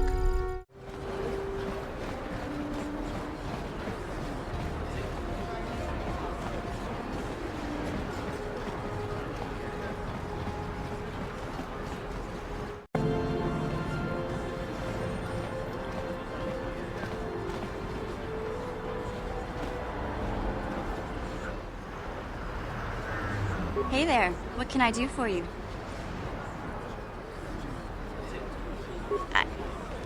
I was a little snappish when we last talked. I'm sorry about that. I get a little touchy when it comes to Griff. It's kind of embarrassing telling people about him. It's complicated. Griff wasn't the most popular guy. He had his faults. But I still loved him, you know? Sometimes people don't understand. I never knew my parents. My brother always looked out for me. He's the one who brought me here to Taris. I was just a kid, only 5. But I remember the trip, if you could call it that. We were stuffed inside a packing crate in a starfreighter's cargo hold with just enough food and water to make the trip. Not exactly first class, you know? I don't know the whole story. I was pretty young, but my brother owed a lot of money. Might even have been a few arrest warrants out for him, I don't know. The only way to get off the planet was to smuggle ourselves out. I mean, I don't want to make it sound like we were criminals. Well, maybe my brother was. See, this is why I don't like to talk about it. It makes Griff sound worse than he really was. My brother had his problems, but he always looked out for me.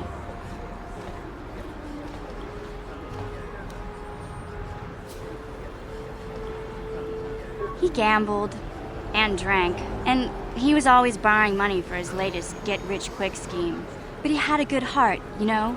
He taught me how to survive, showed me how to slice into a computer security system, how to get inside a locked building without the entrance codes, and how to spot a wealthy mark for a quick shell game.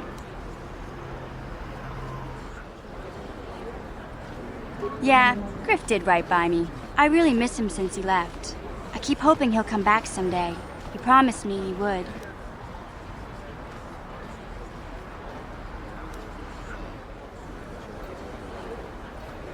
He fell in with a bad crowd. It's all Lena's fault.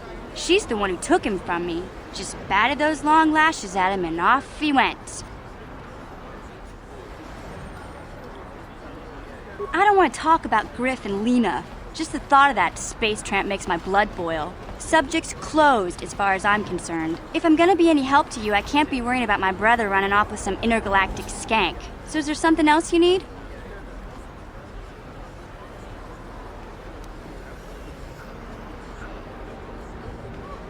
Okay, have it your way.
tenfusiporavang, kolotus divan rebut, papoyalta, tuoda. Kelmo tunfusi ni pirongdan di kelfa.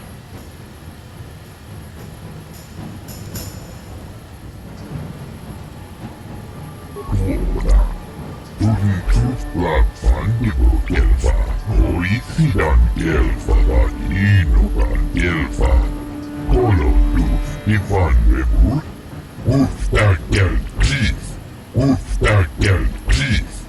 Bundas sieltä papuilta. Ja bundas linda tufta. Kolotus divan rebut. Ikelti rimot. Tenfusi poravang. Sia fyrtu. Sien truuditaut. En rasikut. En siipian korupio. En alfordit lufta. Tuojo.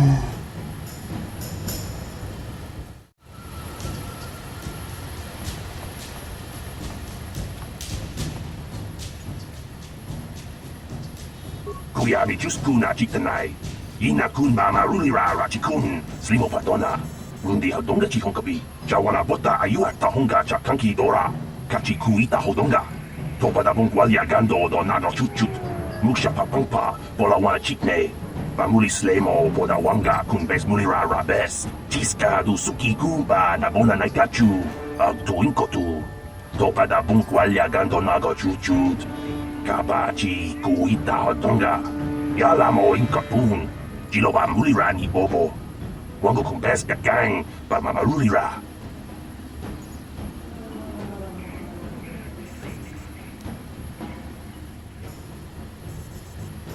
Kuyami juskuna chitanai. Ina kun mama rulira rachikun slimo padona. Rundi hodonga chihonkabi.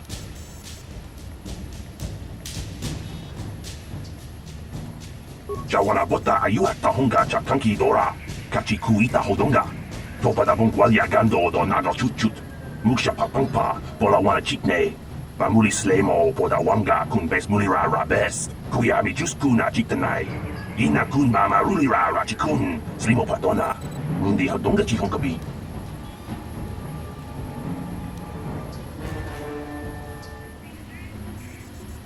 Uba batu konchi. Tong nongbong shang nung yang. Tong patok smaktelia.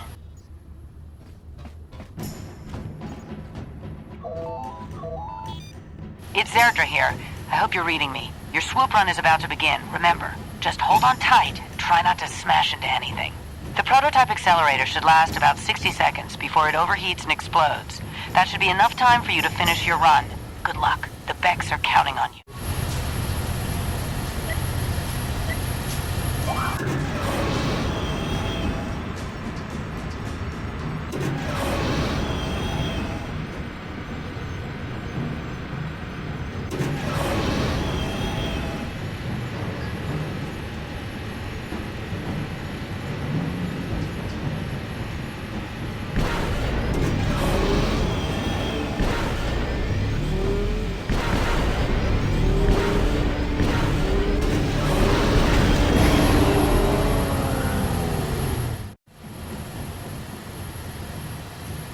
Tuntus platfan di kelfa.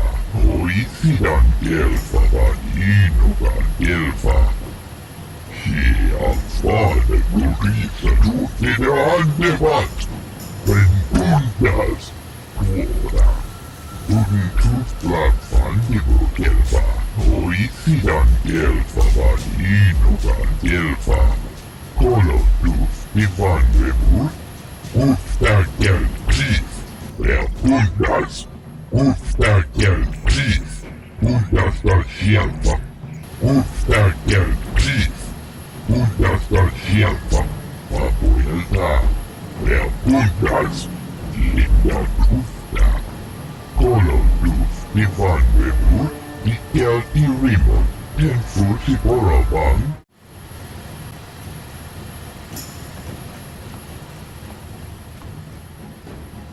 La boda ni winki smaktoma. Wana kun bes jingpa ma rulira. Tok jingbang non kek. Tok ninja mulira rabes.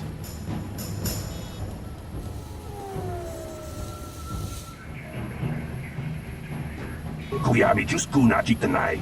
Ina kun mama rulira rachikun. Slimo patona. Undi hadonga chihonkabi.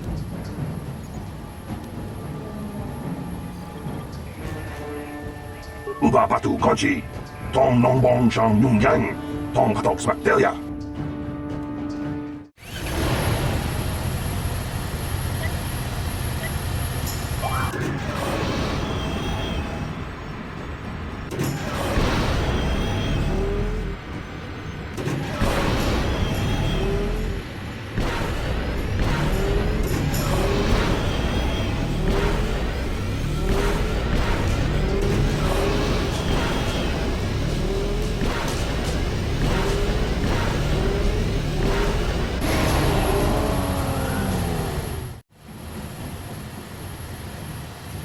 She appeared to. She endured it out, and Raji good, and she behind Gorupia. When now for the Tufta, Royo, Tuftadan Gelfa, Horisidan Gelfa, Uni Tufla Fandibo Gelfa, Horisidan Gelfa, Vadinogan Gelfa.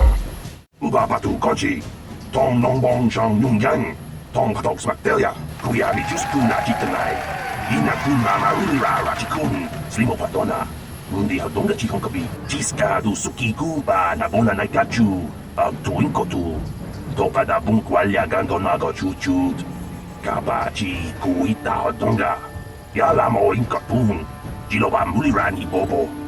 Wango kumbes ka gang, ba mamarurira, yatuka ulwan kinkuna ba murira, rachikun, mucha shakpangpa. People, hear me! Before I present the so-called champion of the Becks with their prize, there is something you must know. The winning rider cheated!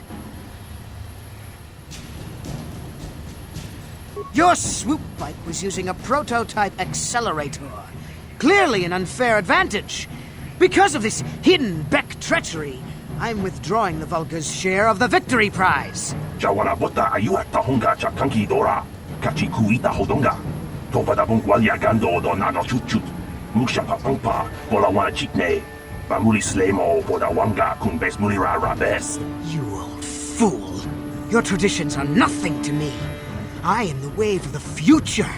If I want to withdraw the prize and sell this woman on the slave market myself, nobody can stop me. I might have something to say about that, Brejik.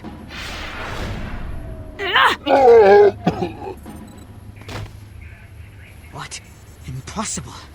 You were restrained by a neural disruptor. How could you have possibly summoned the will to free yourself? You underestimate the strength of a Jedi's mind, Brejik. A mistake you won't live to regret. Vulcus, to me! Kill this woman! Kill the swoop rider! Kill them all!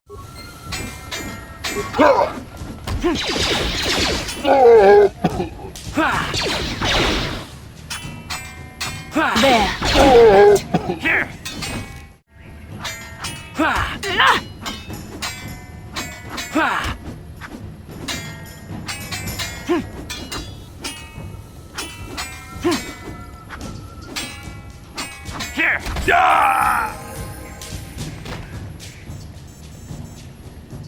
Well, maybe those bloody Vulcans will think twice next time before trying to keep a Jedi prisoner. And as for you, if you think you can collect me as a prize... Wait, I don't believe this. You're one of the soldiers with the Republic fleet, aren't you? Yes, I'm sure of it. How did you end up racing for these swoop gangs? Save me. Is that what you were trying to accomplish by riding in that swoop race? Well, as far as rescues go, this is a pretty poor example. In case you hadn't noticed, I managed to free myself from that neural restraint collar without your help. In fact, it's more accurate to say that I saved you. Brejik and his Vulcans would have left you for dead if I hadn't stepped into that fight. You're lucky I was here to get you out of this mess.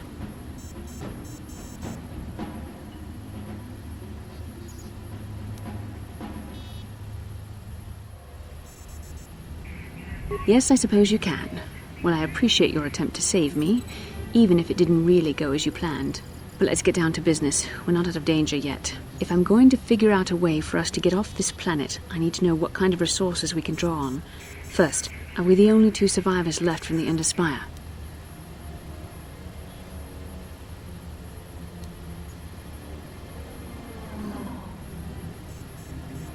Karth Onasi is alive.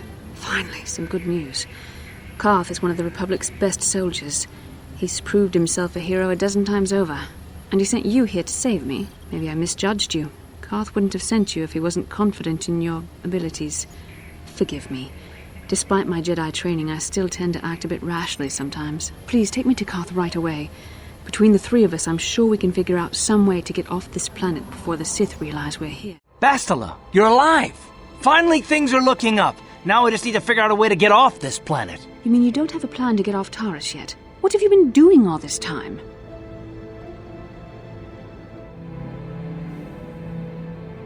I see. Now that I'm back in charge of this mission, perhaps we can start doing things properly. Hopefully our escape from Taris will go more smoothly than when you rescued me from Brejik. I know you're new at this, Bastila, but a leader doesn't berate her troops just because things aren't going as planned. Don't let your ego get in the way of the real issues here. That hardly strikes me as an appropriate way of addressing your commander, Karth. I am a member of the Jedi Order, and this is my mission. Don't forget that. My battle meditation ability has helped the Republic many times in this war, and it will serve us well here, I'm sure. Your talents might win us a few battles, but that doesn't make you a good leader. A good leader would at least listen to the advice of those who have seen more combat than she ever will.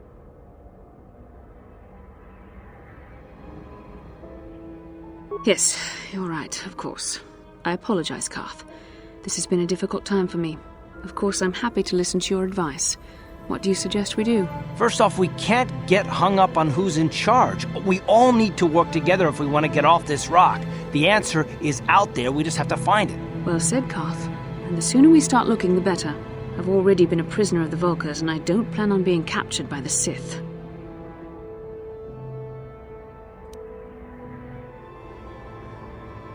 I think we'll need some help getting off Taris. Maybe if we ask around, one of the locals can help us out.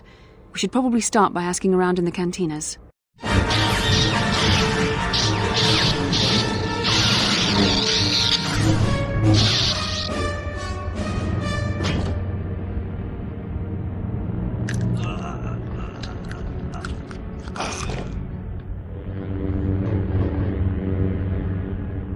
You cannot win, Revan.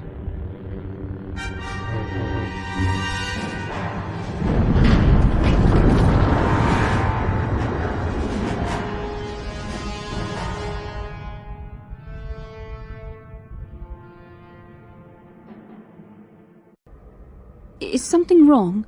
You seem as if something's troubling you.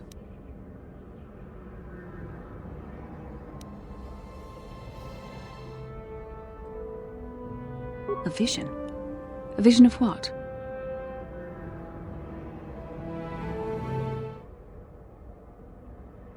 It's strange. Such visions are often a sign of Force sensitivity.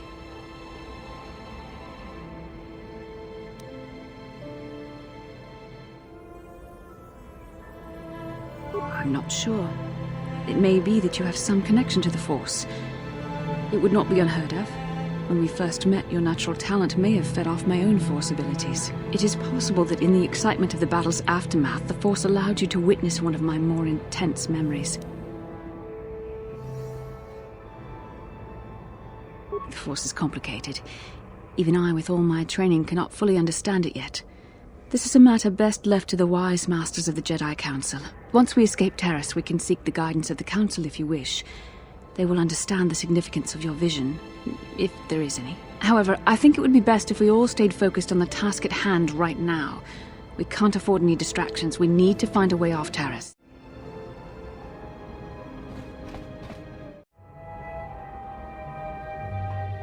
Yin kin kun no ba muli ra chin kun. Tong hai tun kun ching. Ni bobo jimata ni punaje. Dolpi kiknyunyan. Rundi haudonga kuhungabi. Wana kumbes. Jink palamul tonk king ba na konkek. Tung ting ta chun kun nek muli rabest.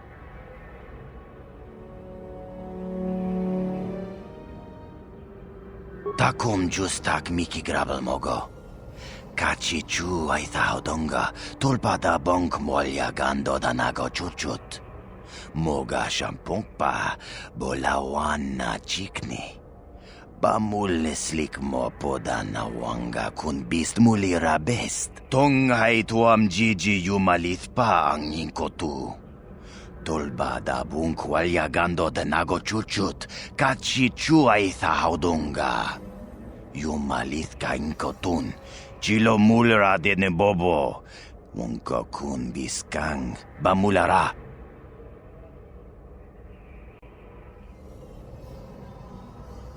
Shagjikin lor chawata uma? Kavavulpa mulji gumana. King kun shachi king, ni king kun oba mulira jikun? Wama kun bes, chin palamuji. Tunira nu prata dunko, sercha domandoma.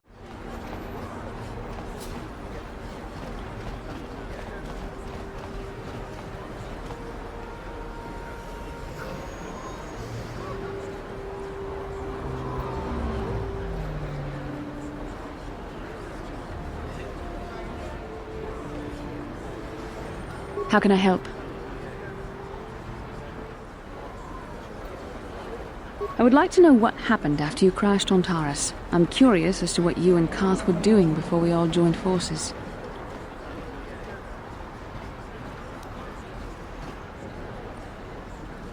Yes, I realize that, of course. But surely there was more to it than a simple search. I doubt there were flashing signs pointing you in my direction, yet somehow you found me. You also avoided detection by the Sith, discovered I was a Vulcar prisoner, gained sponsorship for the race, and became the Taris Swoop champion. That's quite a resume.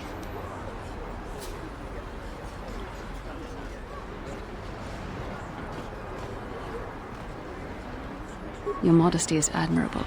But though others helped, you were the catalyst for these events. When you were chosen to join this mission, I doubt any of us expected this much from you. A Jedi could have done such things, of course, but only by drawing heavily upon the Force.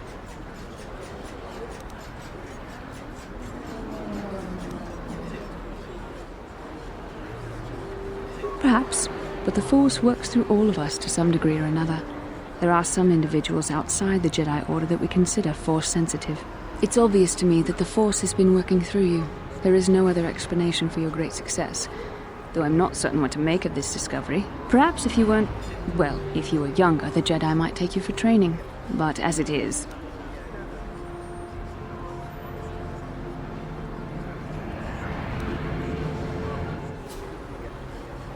I'm sorry. I've overstepped my authority. I'm speaking of things that are best left to the Jedi Council. For now, let's just accept the fact that you're gifted. Hopefully, between your abilities, my Jedi training, and the skills of our companions, we can find a way off this planet.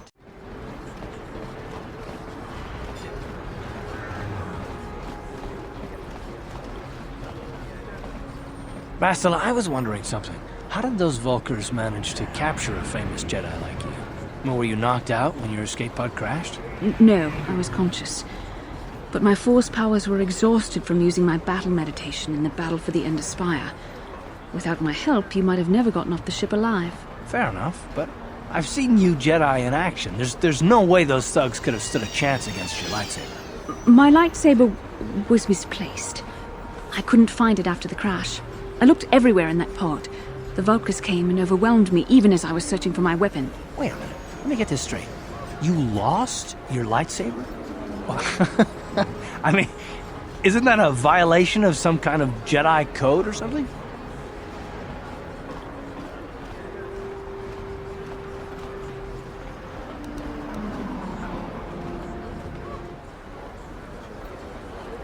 This is no laughing matter.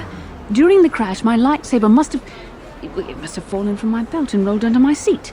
The Vulcars probably found it there when they searched the wreckage. Hey, don't get mad. I'm sorry. It's just funny to think of a legendary Jedi losing her lightsaber.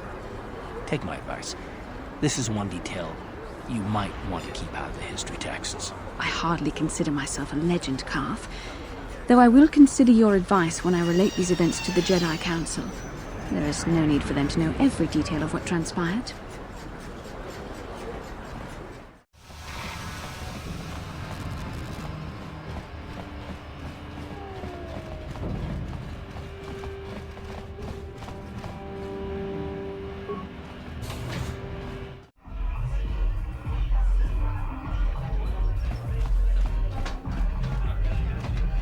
I saw you in the swoop race.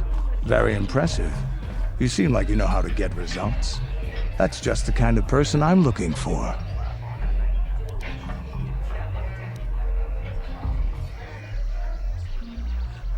My name's Canderous Ordo. I work for Davik Kang in the Exchange.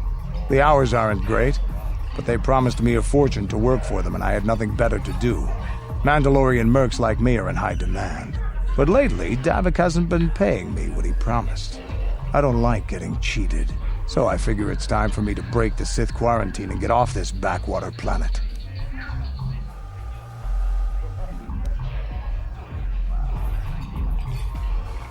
I've got a plan to escape Taris, but I can't do it alone. I need someone I know can get the job done to help me. That's where you come in. Careful. Mercs like this haven't a lick of conscience. They'll betray you in a heartbeat. This could be a trap. I ain't talking to you. I'm talking with your friend, aren't I? I saw you win that swoop race and started thinking. Anyone crazy enough to race like that is probably crazy enough to break into the Sith military base. I need someone to steal the Sith launch codes from the base. Without those codes, any ship leaving the atmosphere will be disintegrated by the Sith fleet's automated defense guns.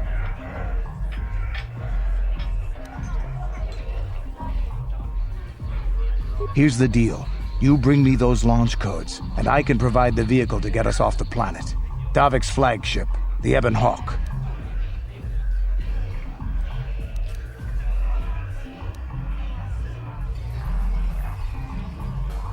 Not yet. First you bring me the launch codes. Then I'll tell you the rest of my plan. Getting in won't be easy. The Sith base is protected by an encrypted security system. It would take a top-of-the-line astromech droid to slice through it. Lucky for you, I know just the place to get a droid like that. Davik was having one custom built by Janice Nall. Just tell her Canderous sent you and she'll sell you the droid. Then you can use it to get the launch codes from the Sith base.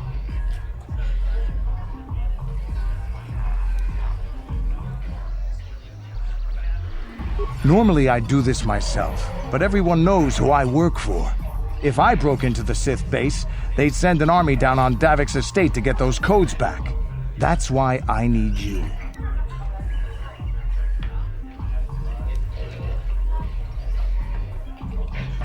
I don't sense any deception from him, which is surprising.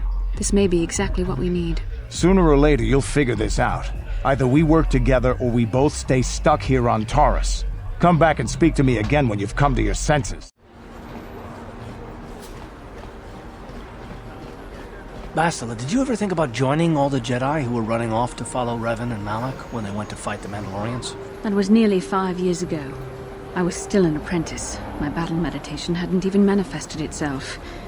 Yet even then I had the wisdom to obey the will of the Council. Unlike Revan. I guess. Still, do you ever wonder if things could have been different? I mean, would Revan and Malak still have been corrupted if the Council had supported them instead of dragging its feet? Do not blame Revan's corruption on the Council. Your Republic saw only the threat of the Mandalorians, but the wisdom of the Masters saw beyond the immediate threat.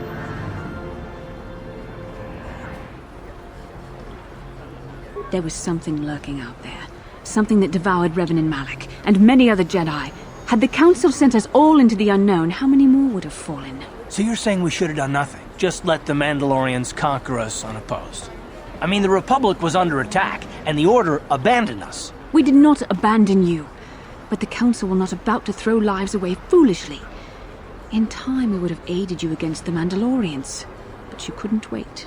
Revan and Malak offered a quicker answer, and the Republic chose to walk the easy path rather than the path of wisdom. Now we see the results all around us. You asked me if I think things could have been different. I know they could have. If Revan had only listened to the Council, millions of innocent people would still be alive. Yeah, right. And every single one of them would have been speaking Mandalorian. I think we're done here. Let's just get back to the task at hand. The evil walks among us. The enemy is here. We must act now before we are overrun with them.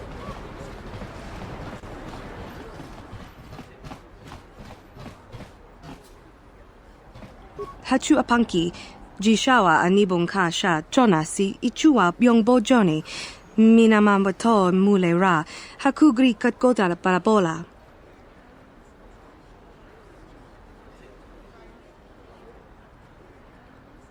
Mokao dangya foki. Chachiska do punta kakaspaka. Bano oto.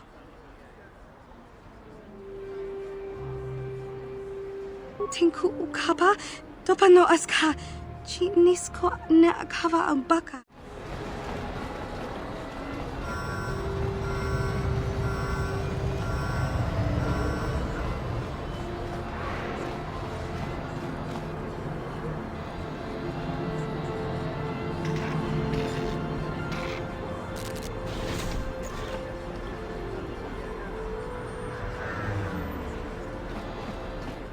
Kavadumpa kapaliamo na pata, bona nakachu. Yin kin kun no ba mule rachi kun, tong nabun shanuyang.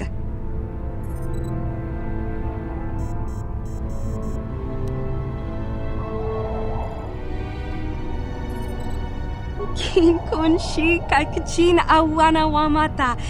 Nishi la chorga kin kun palamona reji. Chingpala niska mule tun ratatigin podranko. Desarcha doma wana kundatama. Bona nakachu. Kicha badwang. Wanga kum kiba bu mule ra. Kakin chak nawa gawa bakon. Donk kiba nukunek. Tonga boksha nagnong.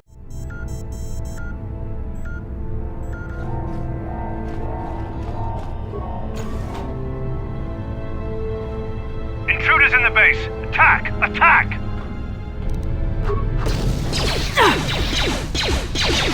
Here! Oh!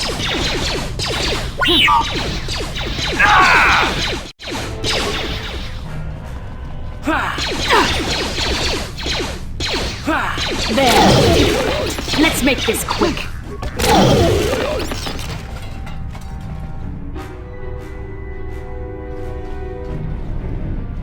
Ciscado sukigumba na bona na gachu, agtuin kotu. Topa da bunkwalya gandonago chuchut. Kabachi kuita hodonga. Yalamo inkatun. Jiloba mulirani bobo. Wango kumbeska gang, ba mamarulira. La boda ni winkis matoma. Wana kumbes chingpa marulira. Tok chingbang non kek. Tok ninja mulira rabes. Ciscado sukigumba na bona na gachu, agtuin kotu. Topa da bunkwalya gandonago chuchut. Kabachi kuita hodonga. Yalamo inkatun. Jiloba mulirani bobo. Wango kumbeska gang, ba mamarulira. Jawana bota ayuat tahunga chakanki dora. Kachi kuita hodonga. Topa da bunkwalya gandonago chuchut. Muksha papangpa, bola wana chikne.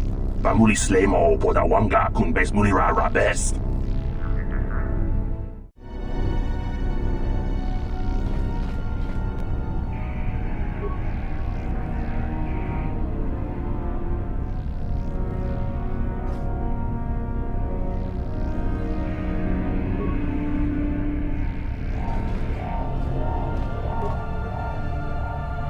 Jawana bota ayuat tahunga chakanki dora.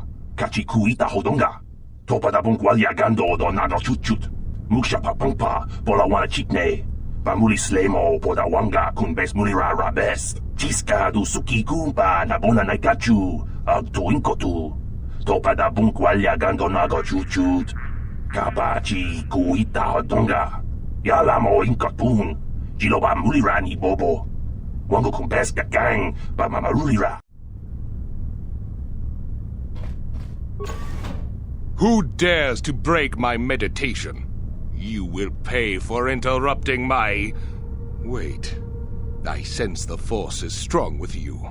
Very strong. Who would have thought a Force adept could be found on this insignificant planet? But your talent is no match for a disciple of the dark side.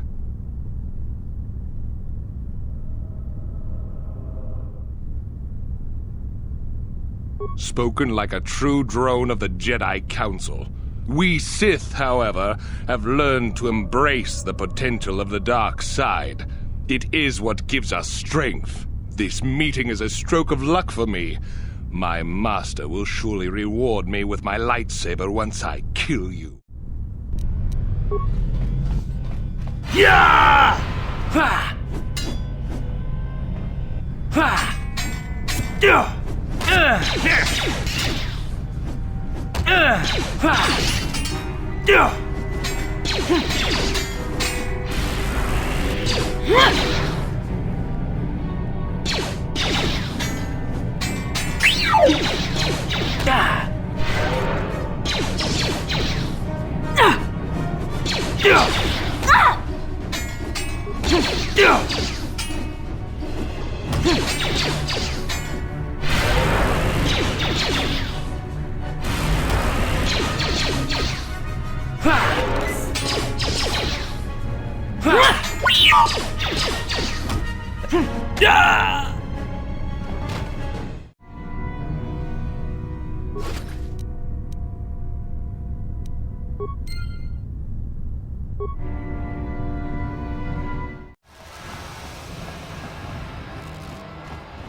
I figured you'd be back.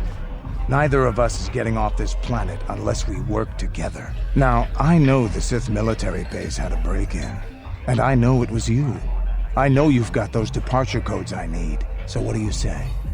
We join forces, and I can get you inside Davik's base, and right to the Ebon Hawk. We can go right now.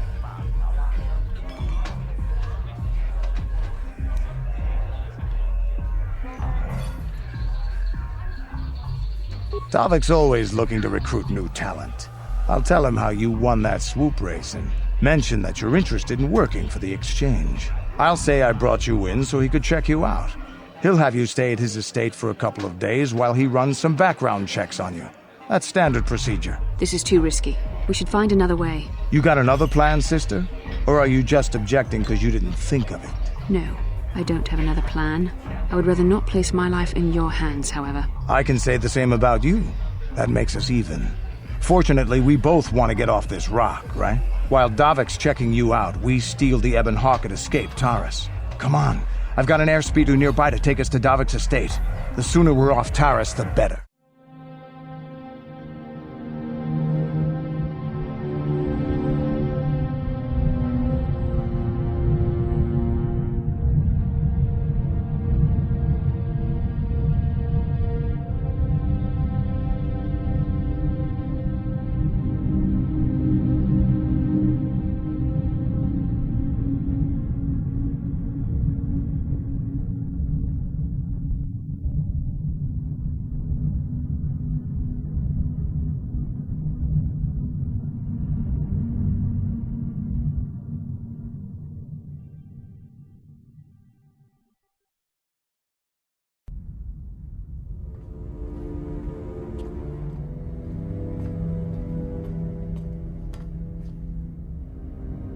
You summoned me, Lord Malak.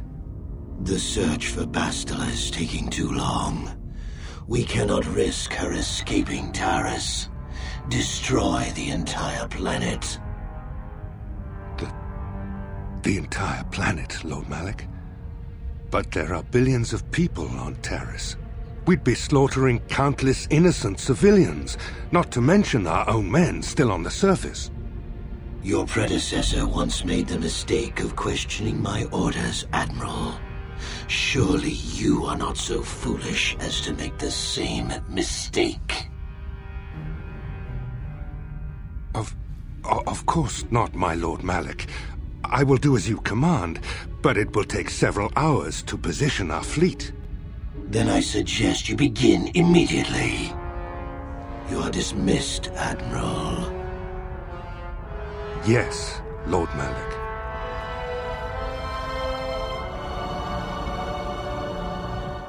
So, Candaris, I see you've brought someone with you. Most intriguing, if I do say so myself. You usually travel alone. It's not like you to take on partners, Candaris. You're getting soft. Watch yourself, Callow. You may be the newest calf hound in the pack, but you aren't top dog yet. Enough! I won't have my top two men killing each other. That's not good business. I'm sure Candaris has an explanation as to why he's not working solo anymore. This is a special case, Davik. I ran into someone the Exchange might want to recruit. You may have heard something of their exploits already. Ah, yes. Now I recognize your companion. The rider who won the big swoop race. Very impressive, as was your display in the rather heated battle afterwards.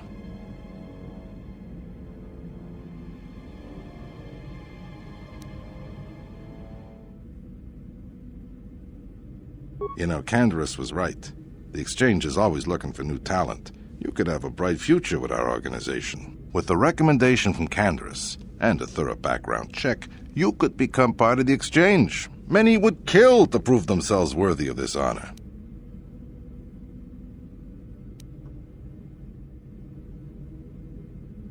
Come with me. I will give you a tour of my operations. I'm certain you'll be most impressed. Ah, there she is, the Ebonhawk, my pride and joy, the fastest ship in the Outer Rim. Note the state-of-the-art security system I've had installed to protect her. The shields are completely impregnable. Nobody can get past them without the codes to try and steal my baby. Unfortunately, the Sith military blockade has grounded my vessel. The Ebonhawk can outrun any vessel in the galaxy. But even she isn't fast enough to avoid the auto-targeting laser cannons of the orbiting Sith fleet. I am, of course, working on acquiring the Sith departure codes so that I may come and go as I please. However, progress has been slow. But we should continue our tour. These will be your accommodations. The slave quarters are just down the hall. If you need anything during your stay, food, a massage, feel free to call upon their services. If all goes well with your background check, you will be invited to join the Exchange. I'd advise you to accept the offer when it comes, or suffer the dire consequences of refusal. You will stay in these rooms as my guest for the next few days. I will not accept no for an answer. Feel free to visit the slave quarters at any time during your stay. I must warn you that if you are found anywhere outside the guest wing during your stay, or if you bother my other guests, my security forces will deal with you most harshly. I will return after the investigation into your background is complete. Until then, make yourself comfortable. Come, Callow. Let us leave our guests in peace.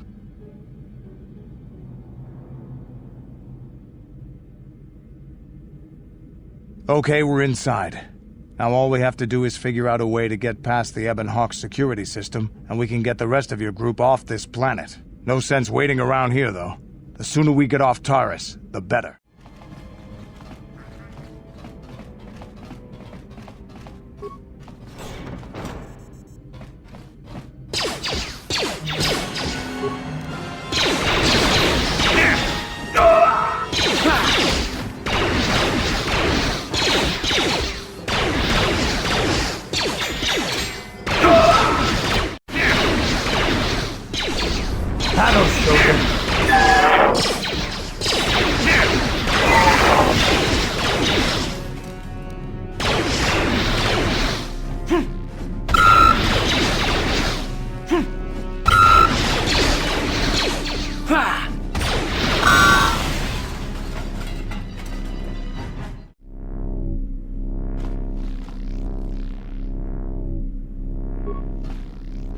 Thank you. You have no idea what it was like in that torture cage. I don't know how much more I could take before going mad.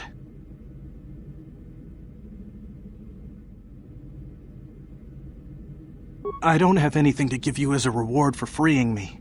Nothing tangible anyway. But I've got information that could be worth a fortune. I used to be the pilot of the Ebonhawk, Davik's flagship. I know the codes to disable the security system protecting it. I'll load them onto your datapad now. You can use those codes to steal the Ebonhawk right out of its hangar. Sell it to the highest bidder, ransom it back to Davik. Whatever you do, you'll make thousands.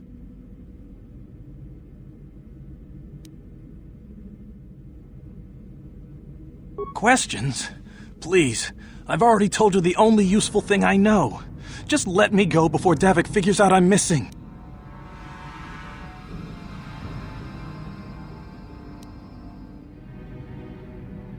It won't be long until Davik figures out I'm free.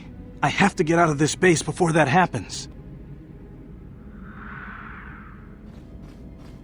We've got what we came for. We should get going.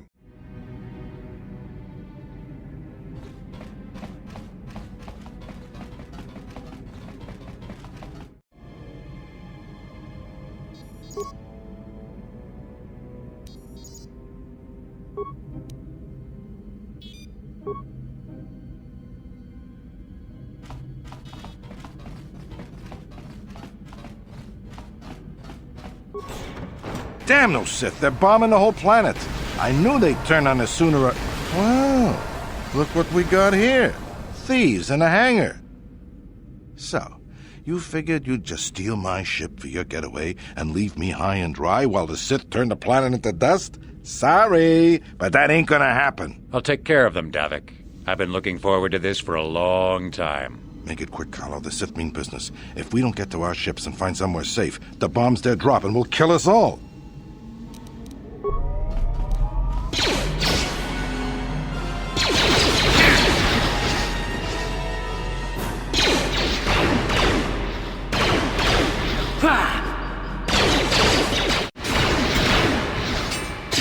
This is what I live for.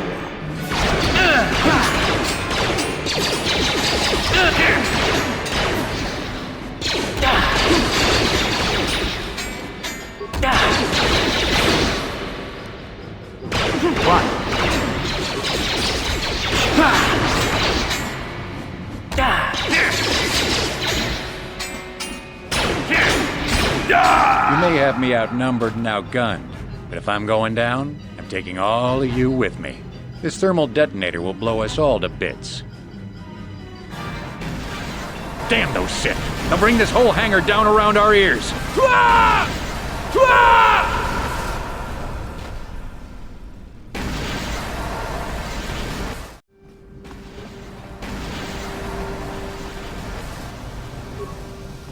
Let's get this ship fired up. We'll pick up the rest of your friends and then we'll have to get off this planet.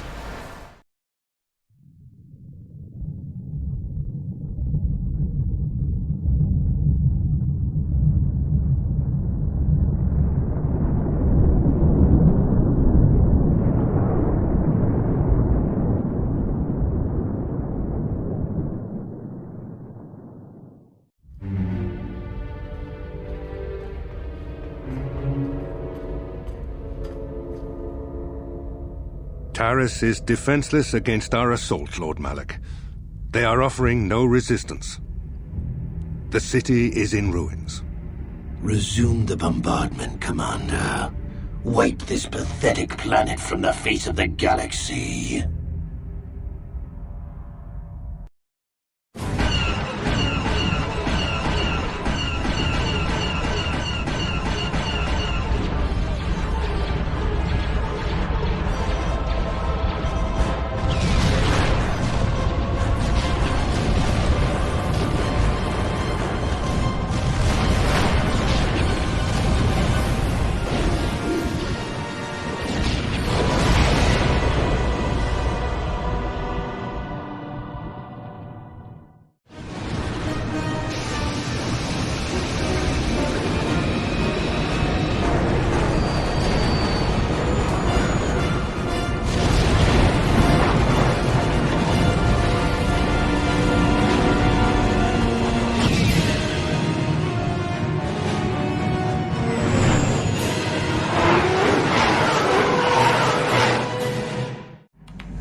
Plot a course for Dantooine. There's a Jedi enclave there where we can find refuge. Incoming fighters! Quickly, to the gun turrets. You have to hold the Sith fighters off until we get those hyperspace coordinates punched in.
Dantooine. It seems like a lifetime since I last set foot on her surface. Though in truth, it's only been a few months. We should be safe from Malak here. For now, at least. Safe? You saw what his fleet did to Taris. There wasn't a building over 2 stories high left standing. They turned the planet into one big pile of rubble. Even the Sith would think twice before attacking Dantooine. There are many Jedi here, including several of the most powerful masters of the Order. There is great strength within this place.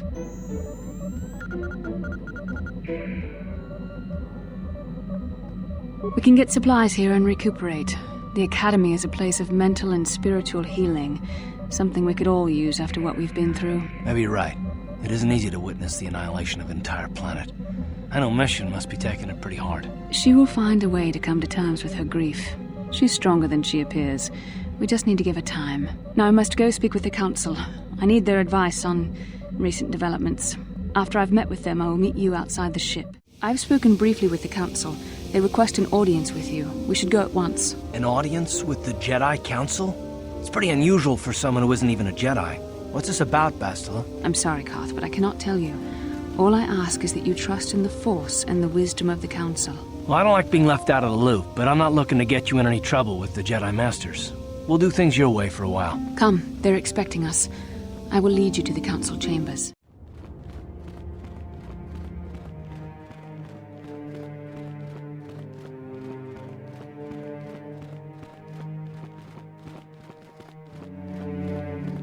You there, Padawan. Why are you not wearing the customary robes of the Jedi? Do you mock the honored traditions of our order?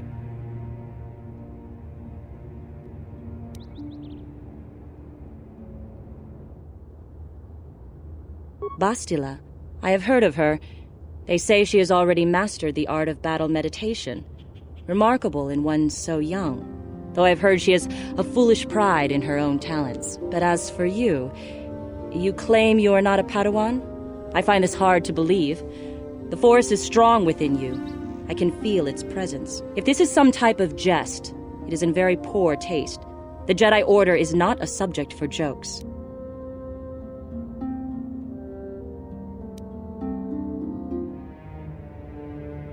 Please forgive the abruptness with which I first greeted you. It was harsh and perhaps unfair. My master often warns me that I must learn to control my emotions. I see I have much left to learn. I wish you a pleasant stay here on Dantooine. May the Force be with you.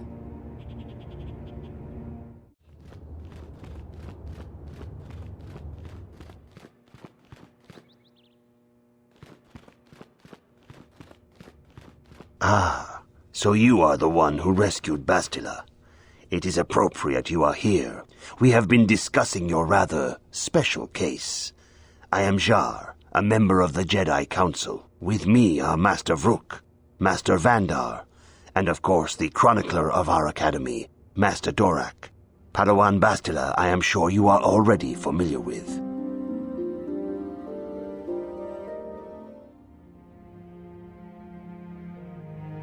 Yes, the High Council of the Jedi Order is on Coruscant, but we are the council in charge of the training facility here on Dantooine.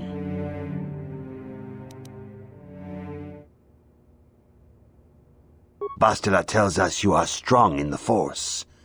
We are considering you for Jedi training.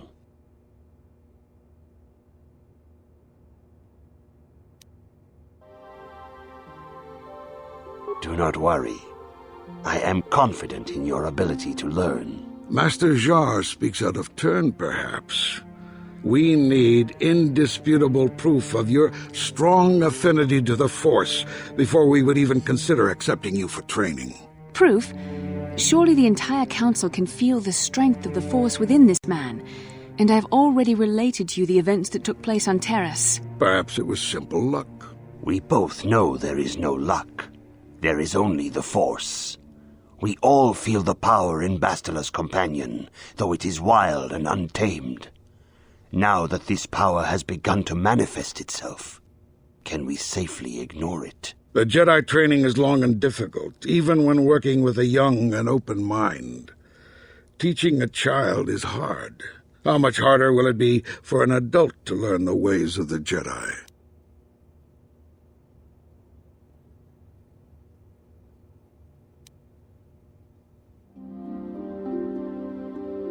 Traditionally, the Jedi do not accept adults for training, though there are rare exceptions in the history of our order. But you are a special case. I agree with Master Dorak. Many of our own pupils are leaving the Jedi Order to follow the Sith teachings. We need recruits to stand against Malak. With Revan dead... Are you certain Revan is truly dead? What if we undertake to train this one and the Dark Lord should return? We should discuss this matter more fully in private. Bastila, you and your companion must go. This is a matter for the Council alone. As you wish, Master Vandar. We shall return to the Ebon Hawk and leave you to your deliberations.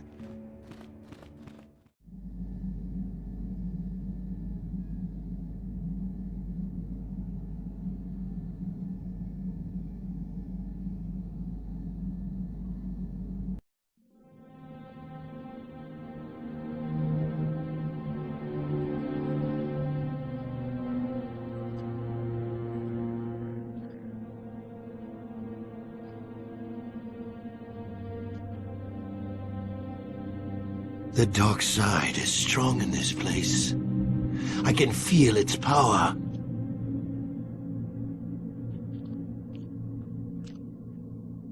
Is this wise? The ancient Jedi sealed this archway. If we pass beyond this door, we can never go back. The Order will surely banish us. Are the secrets of the Star Forge so valuable? Can its power truly be worth the risk?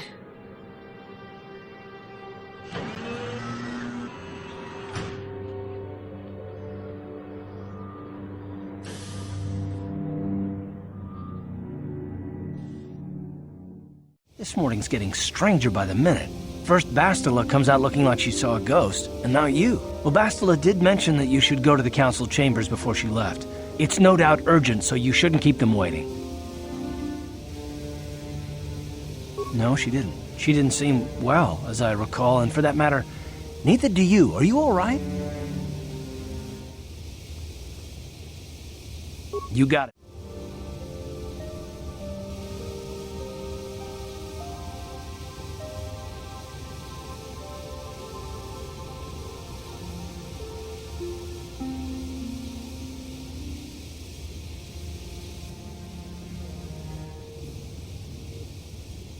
Yes, what's on your mind? Oh, you want to argue some more, is that it?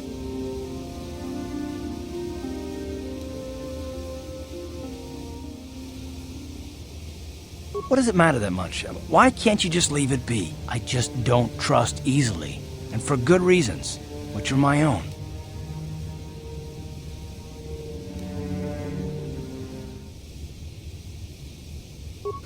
Damn it. I suppose I won't get any rest until I talk, will I? You want to know why I don't trust anyone? Fine. Here goes. 5 years ago, the Jedi had just finished the war with the Mandalorians. Revan and Malak were heroes. I was damn proud to have served in their fleet. It was completely unexpected when they turned on us, invading the Republic while we were still weak. Nobody knew what to think, least of all me. Our heroes had become brutal, conquering Sith, and we were all but helpless before them. I mean, think about it. If you can't even trust the best of the Jedi, who can you trust?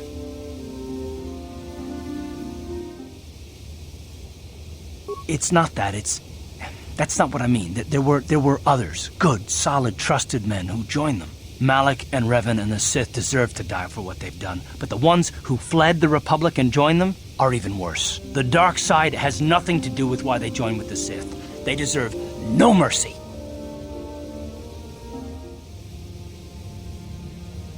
I know, and I should apologize to you. I've become so accustomed to expecting the worst in others, and you've done nothing to deserve that. It's just...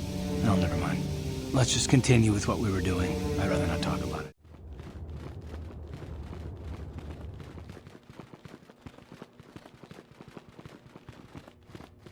Bastila has told us of a most unusual development.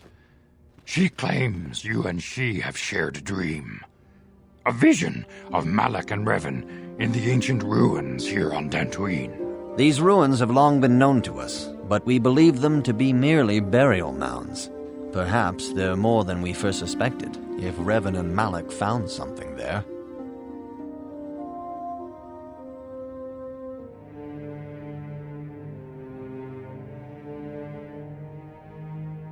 She says she has felt your presence within the dream. The presence she has felt within you ever since... Master Vandar. Ever since Taris. It is not unknown for this to happen between two people strong in the Force. Bastila has described this shared dream to the Council in great detail. We feel it is more than a dream. It is a vision. The Force is acting through you, as it acts through Bastila.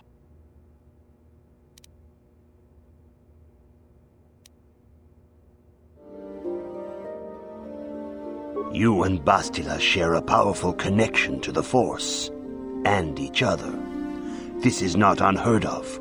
Connections often form between master and student, but rarely does a bond develop so quickly. Whatever dangers may lie ahead, we cannot ignore the destiny that has brought you and Bastila here to us, together. You and she are linked, as is your fate to hers. Together, you two may be able to stop Darth Malak and the Sith. But do not let your head be filled with visions of glory and power. Such thoughts are the path to the dark side. The way of the light is long and difficult, as you must learn. Are you ready for such hardship?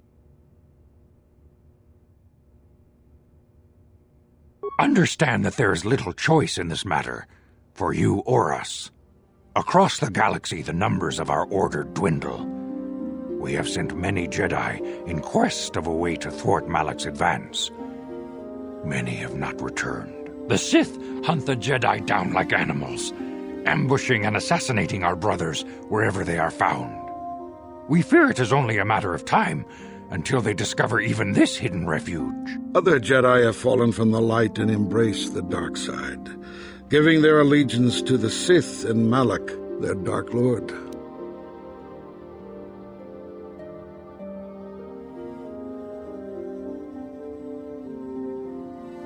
Perhaps our hope lies in the dream you and Bastila shared. The Council has come to the conclusion that you and Bastila must investigate the ancient ruins you dreamed of. Perhaps there you will find some clue, some explanation of how Revan and Malak were corrupted. And perhaps there you shall find a way to stop them.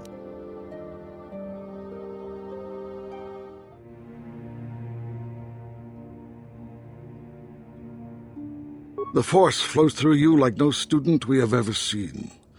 But you're willful and headstrong, a dangerous combination. Before we send you to investigate the ruins, you must be trained in the ways of the Jedi, so that you can resist the darkness within yourself, within all of us. Otherwise, you are doomed to fail.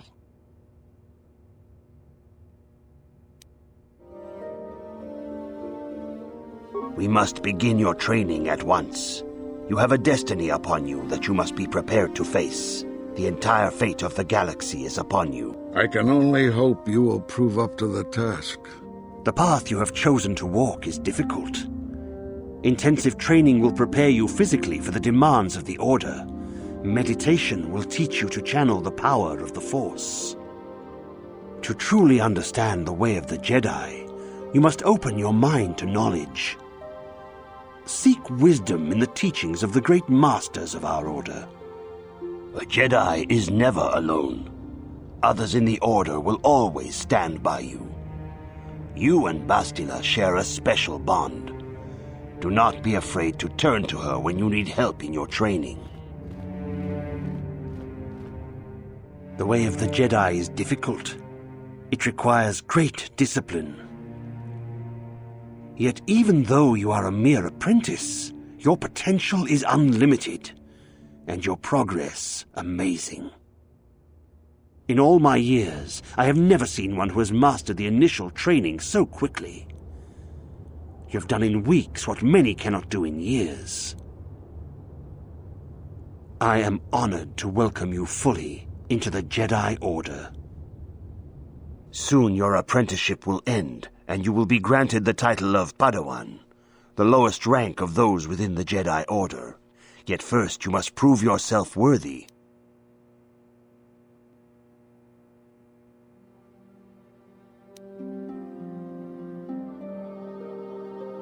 In the traditions and customs of our order, as handed down from master to pupil for 1,000 generations, you must successfully complete 3 tests before you earn your place among the Jedi.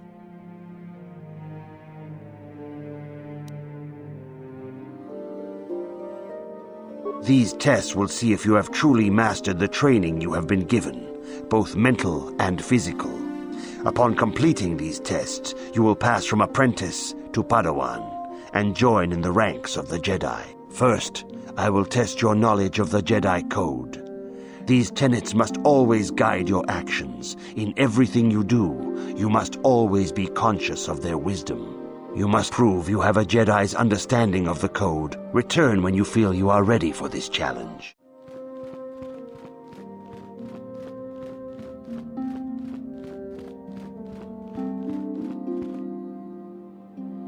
You must now prove you have a Jedi's understanding of the Code by completing these fundamental precepts of our order. There is no emotion.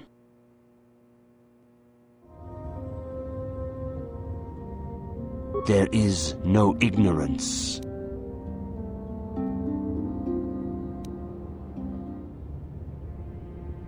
There is no passion.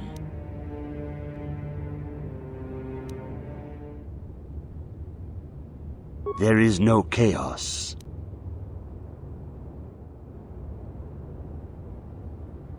There is no death.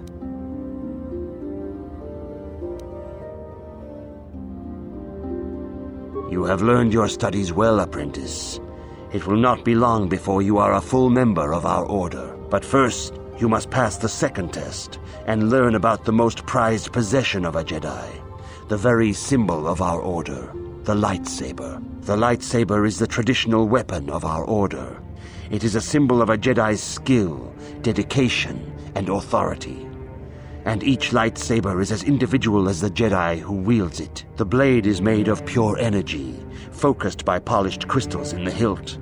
As the second test, each Jedi must construct his lightsaber with his own hands. And now it is your time.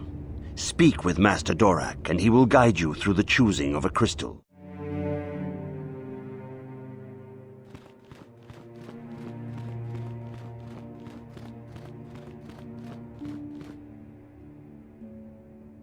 Ah, you have come, young apprentice, at Master Zar's bidding.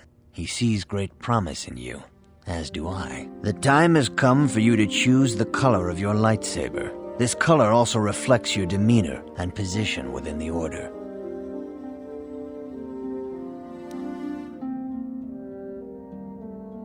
Blue is the color of the Jedi Guardian. This Jedi battles against the forces of evil and the dark side. They focus more on combat training and use of the lightsaber. Yellow is the color of the Jedi Sentinel. This Jedi ferrets out deceit and injustice, bringing it to light. They focus less on combat and more on other skills and abilities. Green is the color of the Jedi Consular. This Jedi seeks to bring balance to the universe. They mediate between other groups, using their powers to end conflict and preserve peace.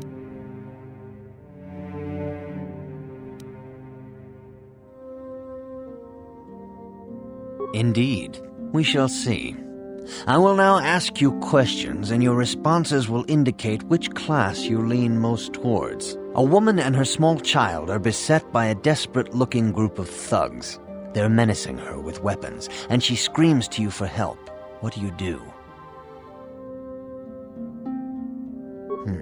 Indeed. Very well. On to the next question. You are in combat with a dark Jedi allied with the Sith. There is a pause in the combat. What do?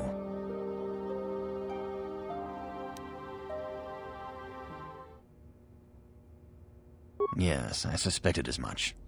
Now for the next question. There is a locked door, and your goal lies on the other side. What do? I am beginning to see a pattern here, apprentice. I have a feeling about what you would be best at. But first, the final question. You are the head of an enclave on a contested world. The Dark Jedi have infiltrated and are causing unrest across the planet. What do? Yes, I thought as much. As I suspected, you would be most suitable as a Jedi Sentinel. Which color and path do you believe yourself most suited to, apprentice? Here is a yellow crystal for your lightsaber. Go speak to Master Jar again, and he will instruct you in how to construct it.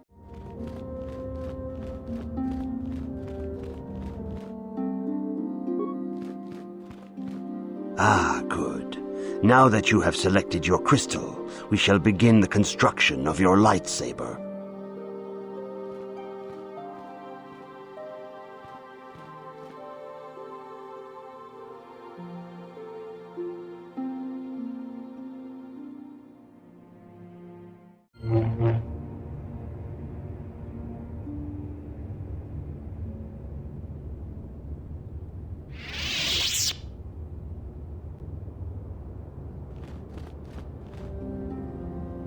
You have done extremely well in constructing your lightsaber, apprentice.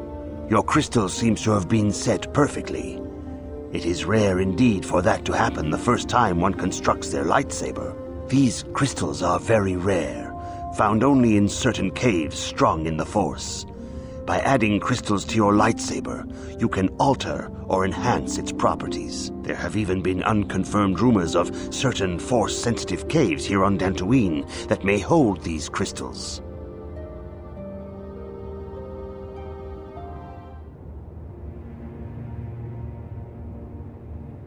Your lightsaber identifies you as a member of the Jedi Order. With such recognition comes honor and respect, and the attentions of dangerous enemies. The Sith and Dark Jedi will seek to destroy you, apprentice.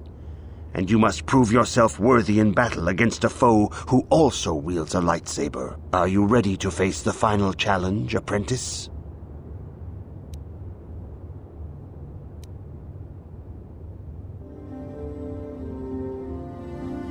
For every Jedi, the threat of the dark side is always present.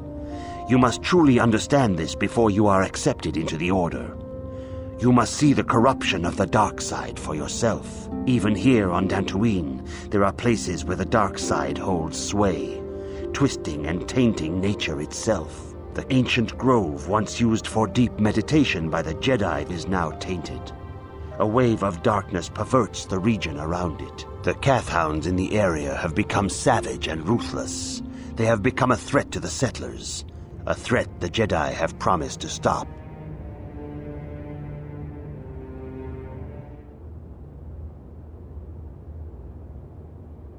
The Kathhounds are but a symptom of the true problem. You must journey into the grove and confront the true source of the darkness. That is your task.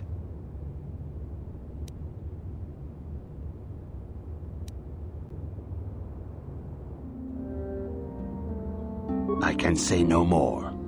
Some things you must see for yourself. None of the other Jedi at the Academy are permitted to help you in this task. But remember this, my young apprentice.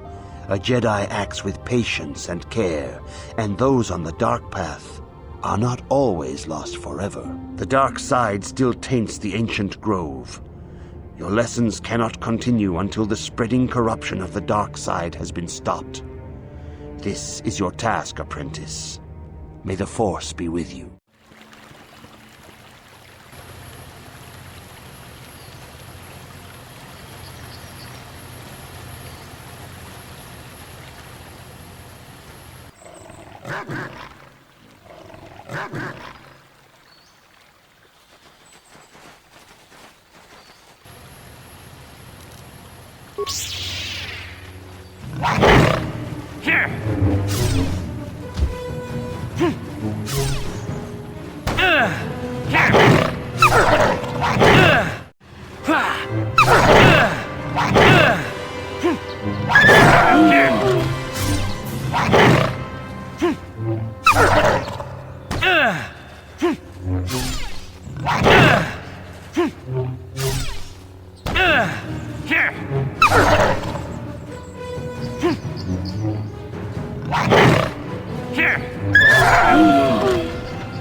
will be your doom!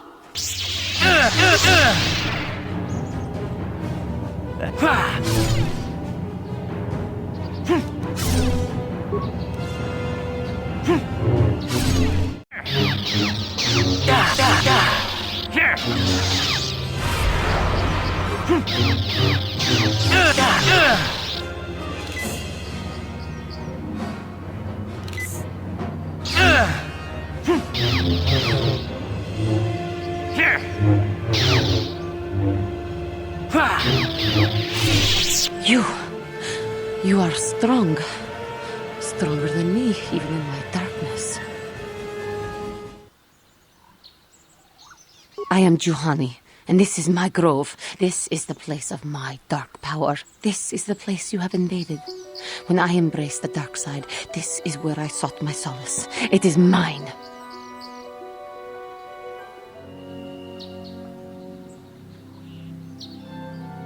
Yes.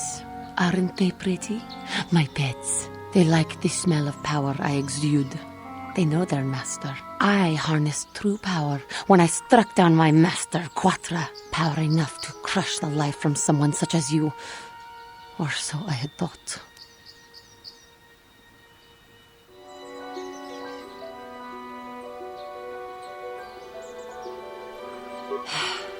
What is it you want? Why do you bother me? The Council has sent you here to kill me. Why, then, when you bested me so easily, did you not simply finish your task? Is it not apparent that I can never be saved?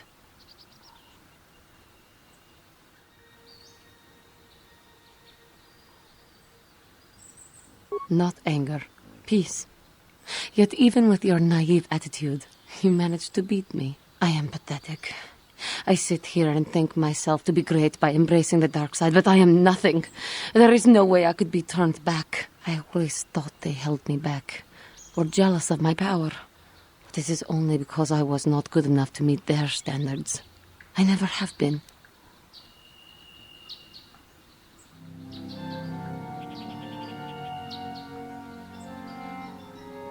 I seem to still have much to learn, both about being a Jedi and about myself. But I wish the cost of my ignorance had not been so high.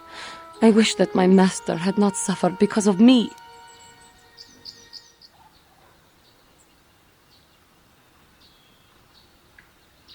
If she were alive now, there would be so much I would say to her. So much I would apologize for. How can the Council ever take me back with what I have done? Striking my master down in anger is unforgivable.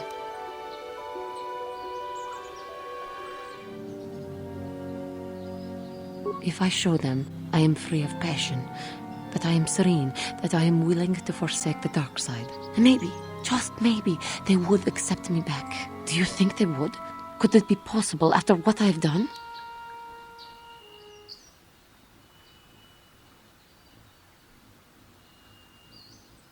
I thank you, Master Jedi. I will return to the Council then. I shall submit myself to their judgment and hope they will forgive me. Again, I thank you. I am sure I will hear great things about you in the future.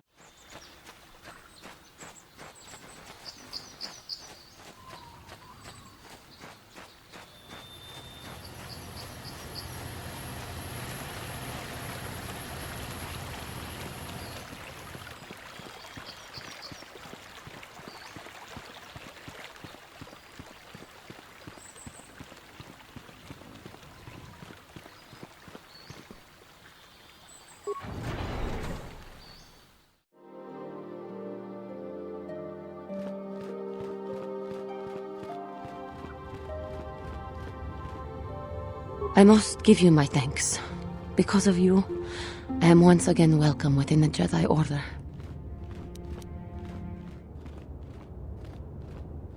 I have spoken to the Council, and they have helped me see the truth about myself and the truth of my actions. Quatra's injuries were not so severe as I first believed. I was foolish to believe I could harm a master such as she with my clumsy efforts. The fierce confrontation between us was nothing more than part of my training.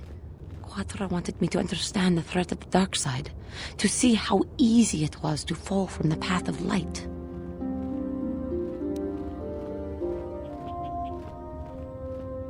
After our last battle, Quattro had nothing left to teach me. I needed time alone to explore the turmoil of my own spirit. Only then was I ready to follow a guide, you, back to the light. When I left, Quattro knew her work with me was done. There are other disciples who need training throughout the galaxy, and she could not stay to see if I passed this most difficult trial. With your help, I have passed this difficult trial. The Council now feels I am ready to continue with my training, though they have asked me to wait here for the time being. I do not know what the Council has in store for me, but I will trust in the Force and the way of the Jedi to help me through whatever is to come.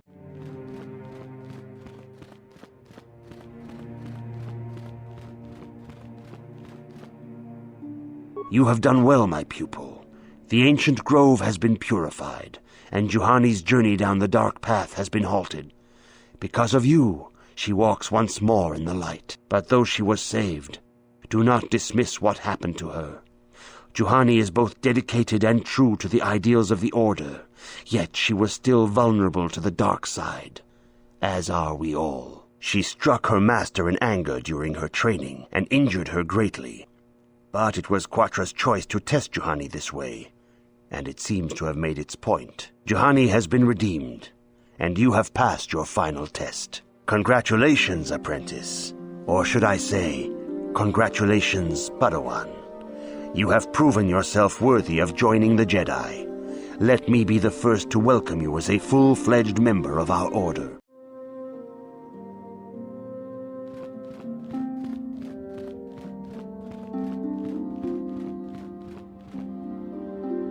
It is good to see Juhani has returned to the way of the light. You are to be commended for your role in this.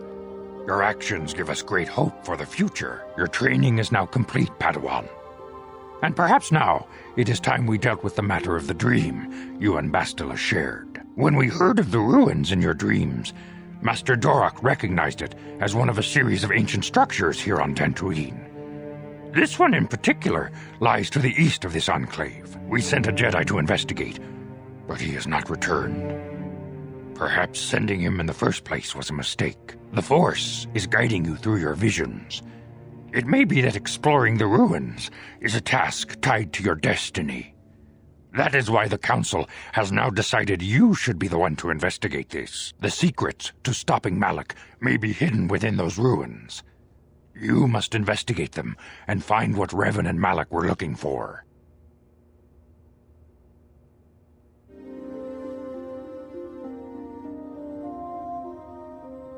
We do not know. That is one of the things you must investigate. We fear the worst. Is there anything else you want to know?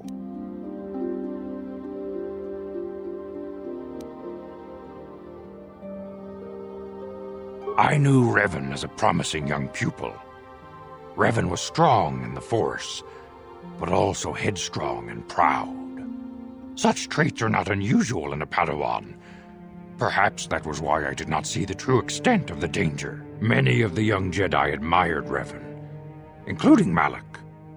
When Revan set off to challenge the Mandalorians, Malak was the first to join the cause. And when Revan fell to the dark side, it was inevitable Malak would fall as well. Revan was always the more powerful of the pair. When Revan fell, we had hoped the Sith threat was ended. But Malak quickly assumed Revan's role and embraced the dark side as fully as his master ever had. Now, Malak leads the Sith armada against the Republic, hate and vengeance drawing him ever further down the dark path, fueling his powers until they have surpassed those of his old master. Only you and Bastila together can stop Malak now. The way ahead will be difficult for young Bastila, and for you. But you must draw strength from each other. May the Force be with you.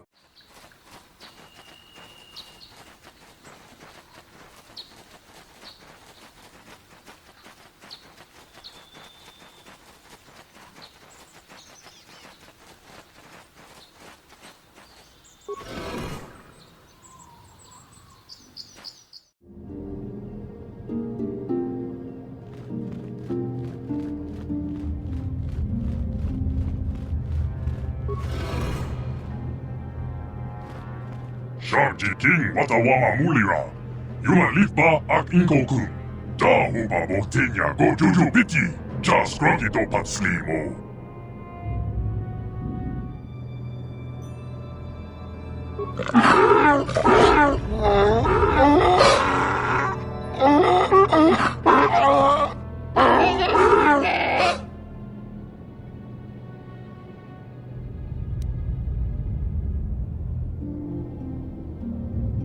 I think the droid is trying to communicate with us by cycling through a variety of languages. Each time it spoke, it was using a very different alien dialect. The droid can probably understand us. The only problem is it may not have been programmed with the phonemes of a language we can understand.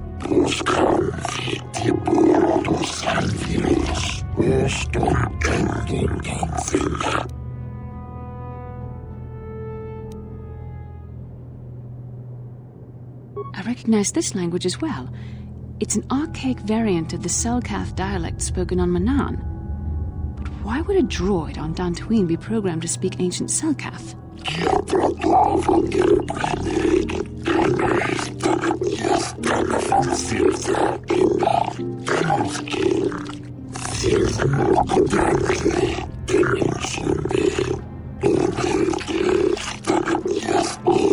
It must be referring to Revan. The Dark Lord and Malak likely encountered this droid when they explored these ruins.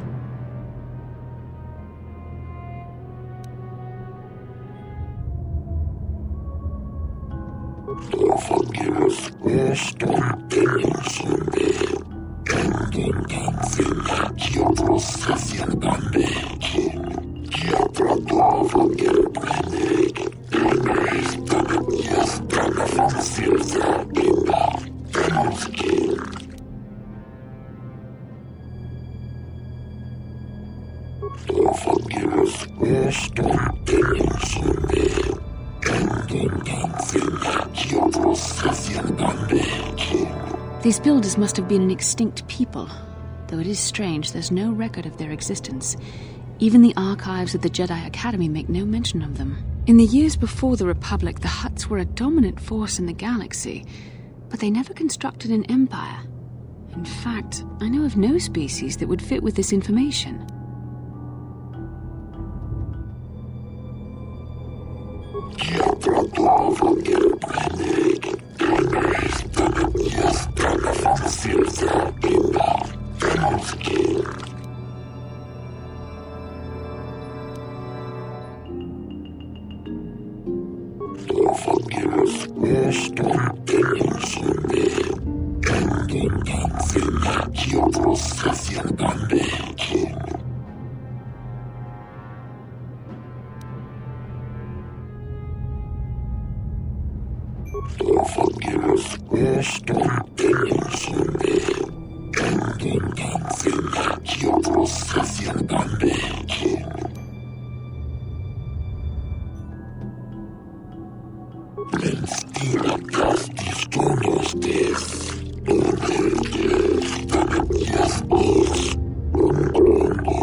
The droid is obviously not programmed with the knowledge we seek. The Starforge sounds like some type of weapon, perhaps. Though in fact, it could be anything.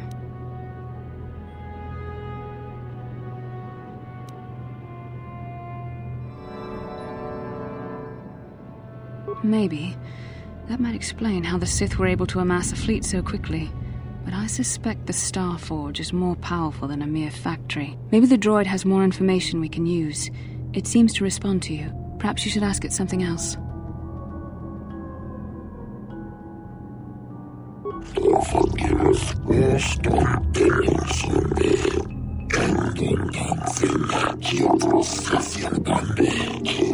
Ten revolutions would take more than 20,000 years. If this is true, then this droid is nearly 5,000 years older than the Republic itself. There must be some mistake.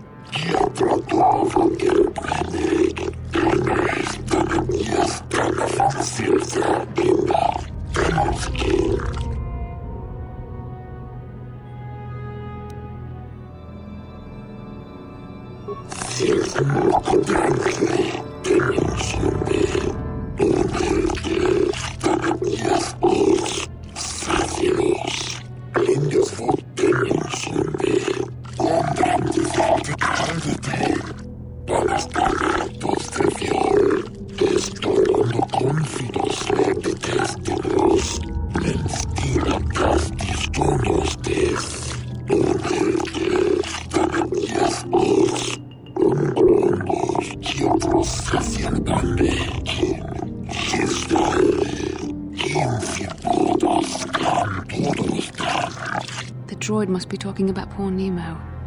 The Council sent him here to investigate, and it cost him his life.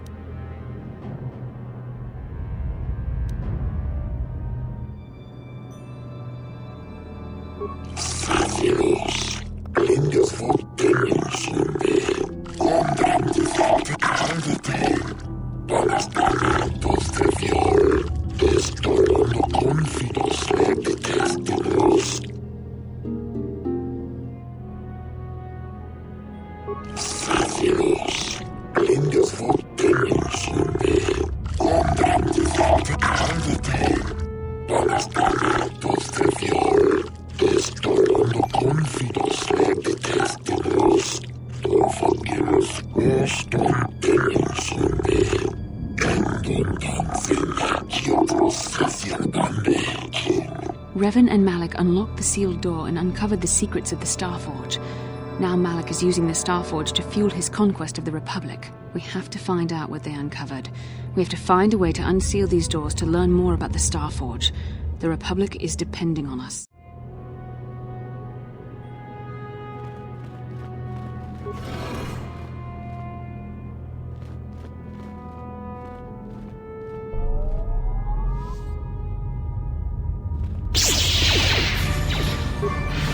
You asked for this!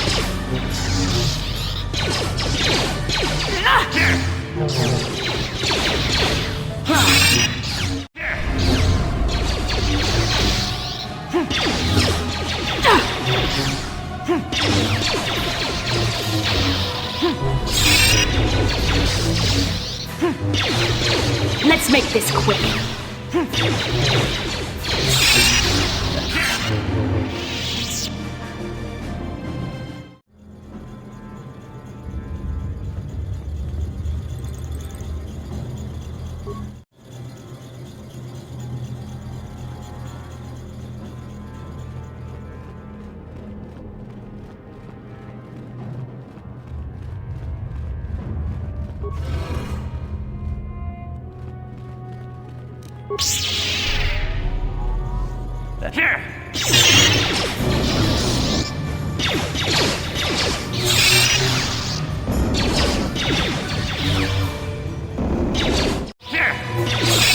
You shall fall.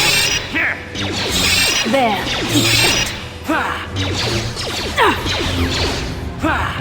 How'd you like that?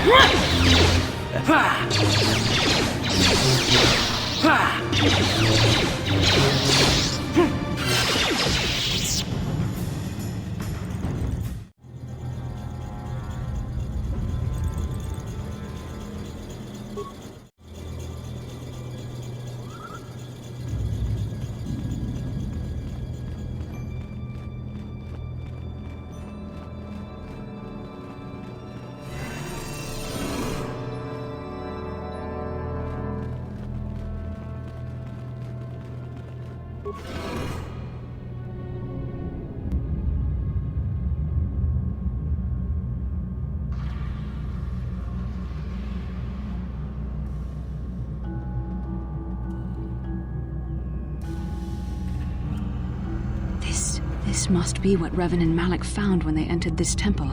This must be where their journey down the dark side began.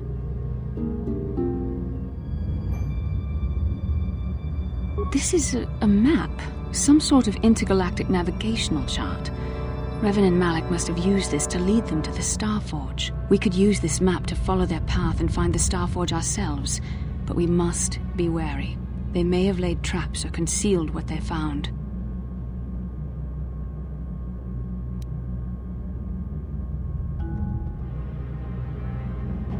I don't know, but Revan and Malak were very interested in finding it. It must be a tool of some type, or maybe a weapon. Perhaps the Council can tell us more, but I think this map might be the key to finding the Starforge, whatever it is. See this world here? This looks like Korriban, a Sith world, and if that's Korriban, then this is Kashyyyk, and Tatooine, and here's Manan, but there are pieces missing. Incomplete hyperspace coordinates, corrupted data. and there doesn't seem to be anything indicating where the Star Forge itself might be.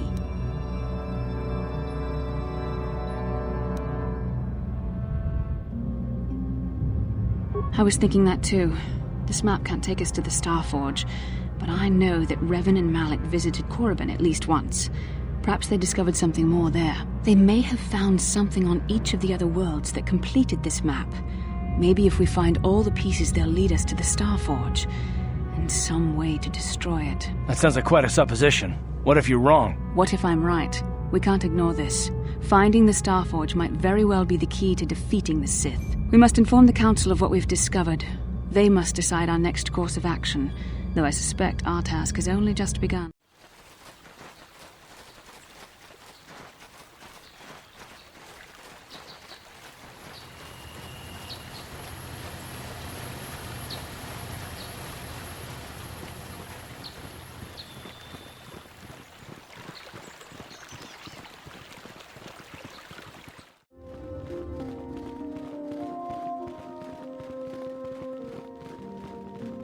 Ah, you have returned, young Padawan. Have you discovered what it was that Revan and Malak sought in those ruins?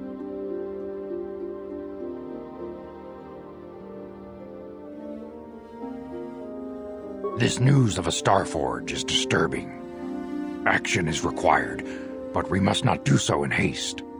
We must discuss recent events in light of this new information. We should consult the Jedi archives to see if there's any mention of the Star Forge and what it might do. We must learn why Revan and Malak sought it out. Return to your ship with Bastila, and we will summon you when we are done. Padawan, you have done well in discovering the star map hidden within the ancient ruins. But there is more you must do in the battle against Malak and the Sith. We Jedi know victory over the Sith will not come through martial might. The Council has a mission for you, Padawan. I've consulted our vast archives in an effort to discover the nature of this Star Forge, but all my efforts have been in vain. Still, the Council are in agreement. The Star Forge must be found. Revan and Malak sought it out when they began their tragic fall. The Star Forge is surely a powerful tool of the dark side. The star map in the ruins showed you 4 planets, but it was incomplete. It did not show the location of the Star Forge itself. We believe there may be similar star maps on other planets. Each star map is likely a small piece of a larger puzzle. Find the star maps on Kashyyyk, Tatooine, Manan, and Korriban, and we believe they will lead you to the Star Forge.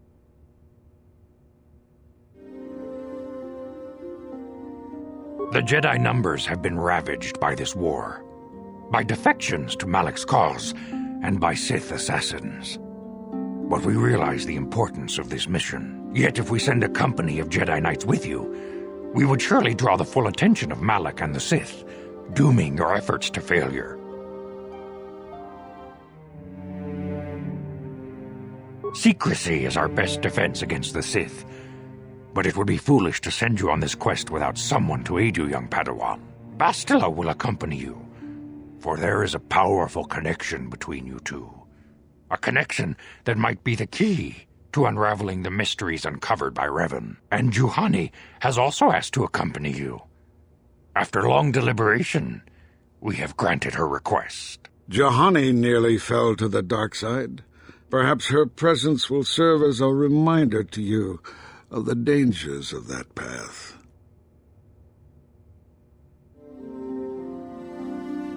Of course, those who aided you on Taris will also come. They possess skills you may find useful in your quest. Remember that secrecy and discretion are paramount to your success. You will not be able to hide the fact that you are a Jedi, nor should you. But the true nature of your mission must not reach Malak's ears. You may return here at any time. Dantooine will be a sanctuary for you, a safe haven. Here you can find supplies and whatever advice or other aid we may give you.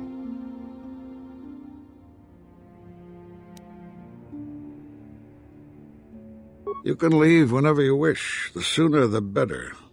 The longer you wait, the stronger Malak becomes. But first, a warning, young Padawan. The lure of the dark side is difficult to resist. I fear this quest to find the Star Forge could lead you down an all too familiar path. The fate of the galaxy is in your hands, young Padawan.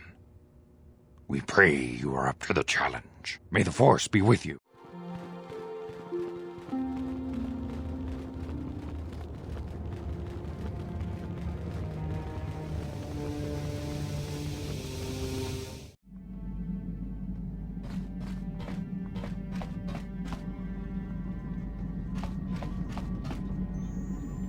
I feel I must apologize for the way I acted towards you before, in the Grove.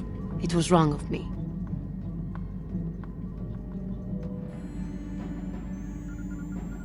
I am sorry for attacking you. I am sorry for thinking you would only try to kill me. I hope that by helping you in your task, I may redeem myself in your eyes, and in my own. Thank you. It is most reassuring to know that you can forgive me, even though I tried to take your life. I can only hope that, in our time journeying together, I will succeed.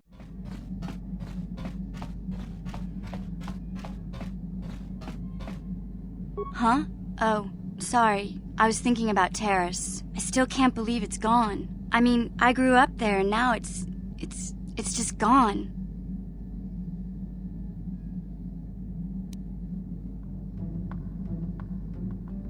I don't really think there's anything you can say. I just have to find some way to deal with it, I guess. It'll take some time. Look, I'm not saying I can't go on or anything like that. It's a shock, you know? I mean, I knew the Sith were evil and all, but the reality of it kind of slaps you in the face. But I suppose that's why we need to stop Malak, right? The more time I spend dwelling on Taris, the more chance some other planet will get wiped out. I guess that's what it comes down to. So don't worry about me. I'll be okay. And if you need my help against Malak or the Sith, I'll be there for you.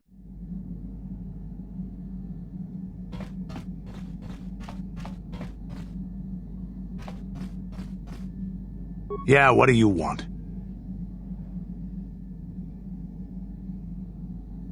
You want to hear tales of my exploits? Of the wars I've seen and fought, the enemies I've seen die by my hand? Sure, I'll humor you. My name's Candaris, of the Mandalorian clan Ordo. I've been fighting across the galaxy for 40 of your years. For my people, it is the honor and glory of battle that rules us. It's through combat that we prove our worth, gain renown, and make our fortunes.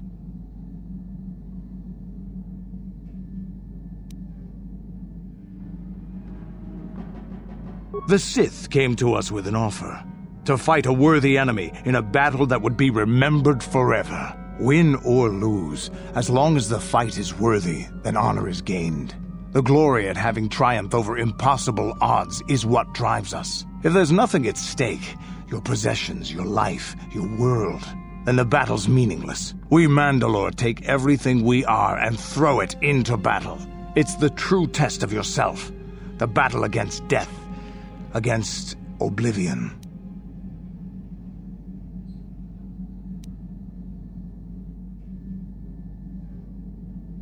Times have changed now. The Mandalore clans have been scattered across the Outer Rim. The Republic is in decline, and the Sith Empire rises to take its place. The clans as they were aren't a threat, but the galaxy still fears us. People think we war out of spite or bloodlust. They don't understand, and fear that. We only wanted the challenge of the battle, and glory from it, win or lose. And we lost. But now I have no real challenges. Crushing Davik's enemies and the pathetic gangs in the lower city of Taris could not be considered the most glorious of tasks. When I think of the battles I've fought, the thousands I've killed, the worlds I've burned, I weep for my past. We will never again speak of this. We've got work to do, so let's get to it.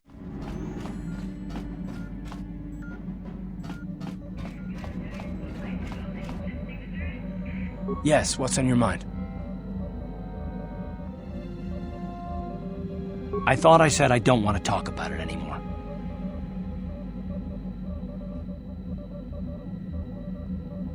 Not particularly. I guess it wouldn't hurt exactly either, though I don't know why you're so interested. When I think of all the men who betrayed us, the one that stands out above all of them is the one that I respected the most, Saul.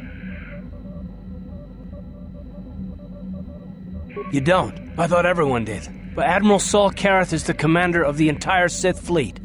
He's half the reason Malak has done so well in the war. Saul was my commanding officer back when the Mandalorian Wars first began. He taught me everything about being a soldier, and I looked up to him. Saul approached me before he left. He talked to me about how the Republic was on the losing side and about how I should start thinking of my survival. I know now that he was trying to recruit me into the Sith, but I couldn't have conceived of it back then. I argued with him, and he got angry and he left. I never saw him again. Saul was my mentor. He led us to so many victories against the Mandalorians. I mean, even when things looked to be at their worst, I couldn't conceive of it. He couldn't be serious. I was wrong, of course. He not only left us for the Sith, he gave them the codes to bypass our scanners. I remember waking up as the first of the Sith bombers snuck past our defenses and began destroying half of our docked ships. I knew right away what had happened. I mean, I could have stopped him. I could have stopped it all. I blame Saul, not myself. I was stupid and I ignored the danger.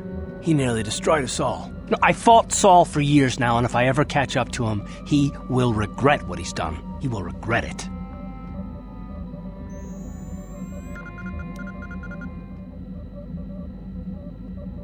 Well, there's more to the story, I guess. But I don't want to talk about it right now. Let's go. How can I help?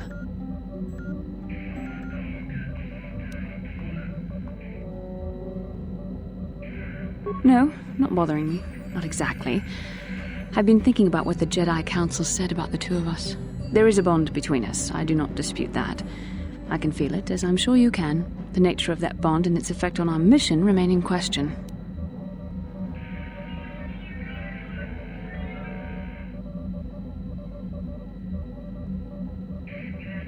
Our fates are strongly connected. So connected that a literal bond has been forged between us. I saw your service records when you were transferred aboard the Ender Spire, but nothing beyond that. I know very little about you. I'd like to ask you some questions, given our relationship.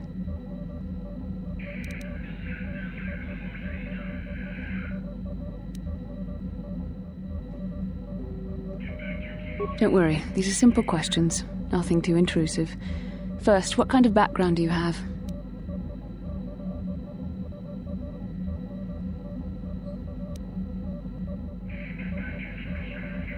Good. On which planet were you born?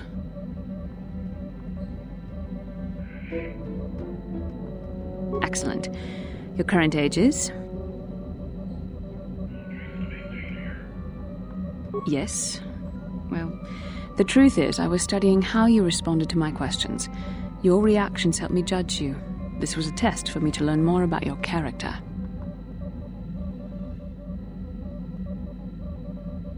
You were honest, which is good. And you treated this as a serious matter, which it is. This bond we share will shape both our destinies. It is not to be taken lightly. But I imagine you've had enough questions for a while. So many things have happened to you since Taris. It's probably a lot for you to absorb. We can speak again later, after you've had time to think about all this.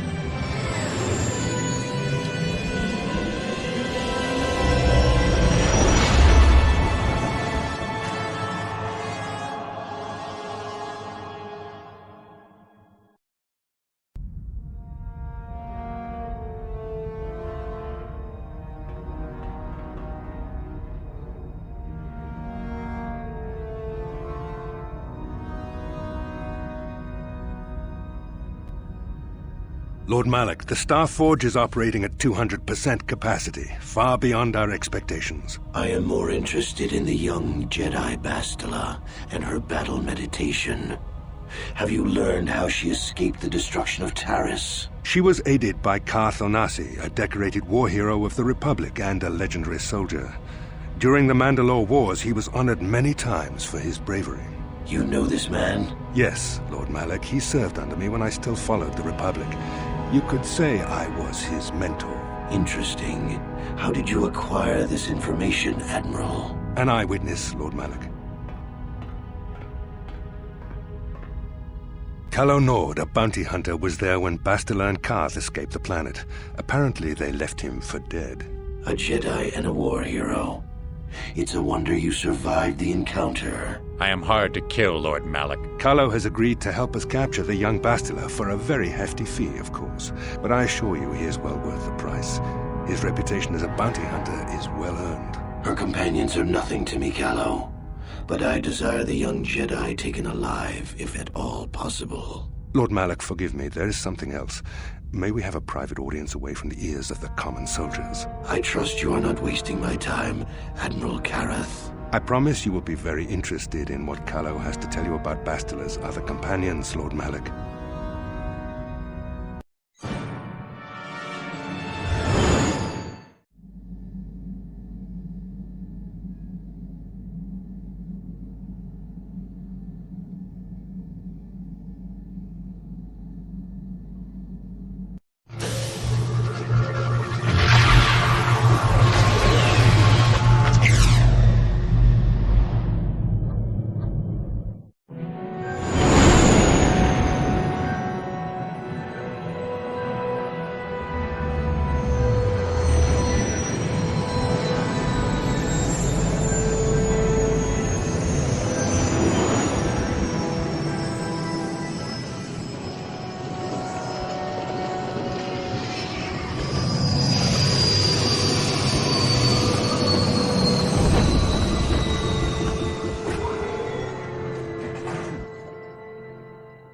The Force has given us a vision, like the one we shared on Dantooine. Did you see it?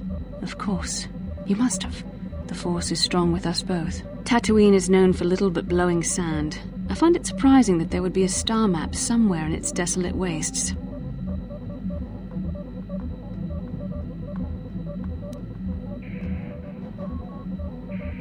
Perhaps, though that would have been tens of thousands of years in the past.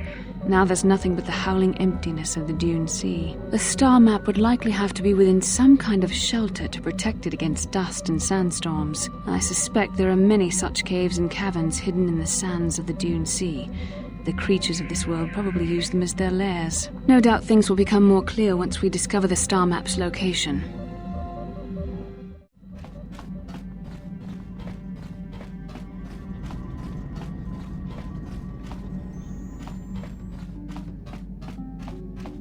Welcome to Anchorhead, potential customer. Zerka Corporation stands ready to serve. After some formalities, of course. First, your ship is not on our list of planned arrivals for today. There is a docking fee of 100 credits because of this.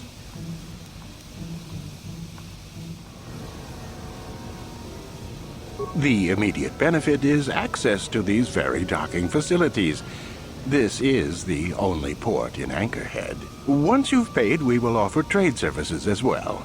We're not unreasonable, we just want to cover expenses.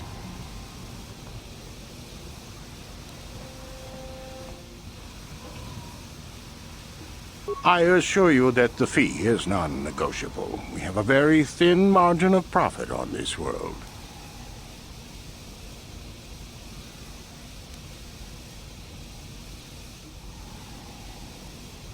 No, I'm sorry, but we have to charge something.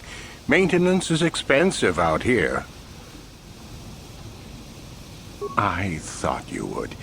Without these fees, Zerka Corporation would have closed this port years ago. This will cover any future landings as well. It's like a registration, so we can serve you better when you return. Now, as a customs officer, I can provide information on services. Is this visit business or pleasure?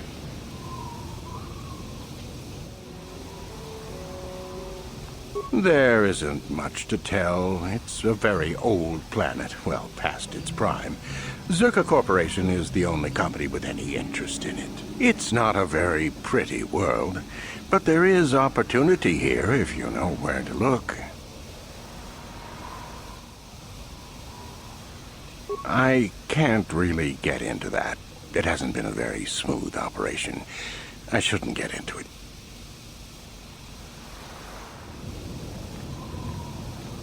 I'm sorry. It's not really a big secret, but my superiors don't like people talking about it.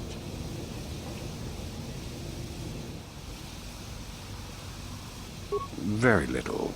There are hints that it might once have been a lush world, but I can't picture it as anything but a desert. Native sentient species have no records going back that far. That was hundreds of years ago, maybe thousands. Of course, the native species are not very willing to tell anyone anything. They're barely more than animals. The Sand People. They're vicious and attack outsiders on sight. More animal than anything, really. Maybe they know the history of Tatooine. Maybe they don't. Impossible to tell. They won't cooperate.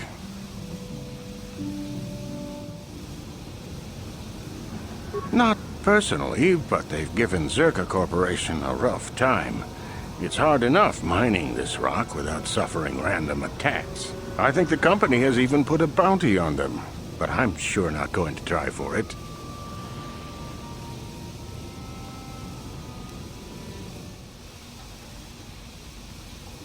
The Jawas are scavengers, and a bit primitive. Hard to understand. They have an affinity for droids. Some of our scientists believe that they may not be native to the planet, but how they got here, they may not even know. As I said, they're hard to understand. They usually end up slaves to the Sand People. They aren't fighters. Good traders, though.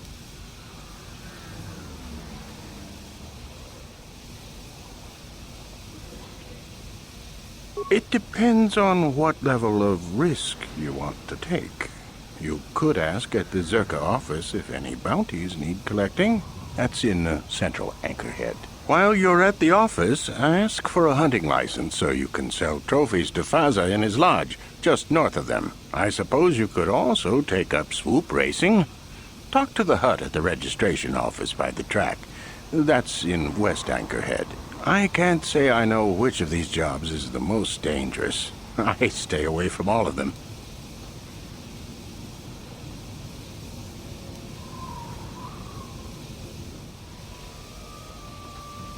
That's not much information. Could you tell me more? You a digger? I've heard of ruins being found now and then, but they've always been stripped by Sand People soon after. You're not going to get anywhere with them. I guess you could ask around, but I doubt you'll learn anything different. You could always ask a Jawa. It's hard to tell what they know.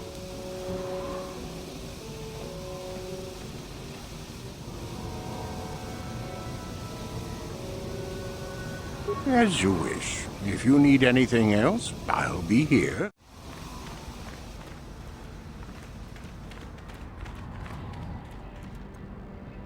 Papuelta, Colo Luz, Ivan Rebut, Ikel Irimos.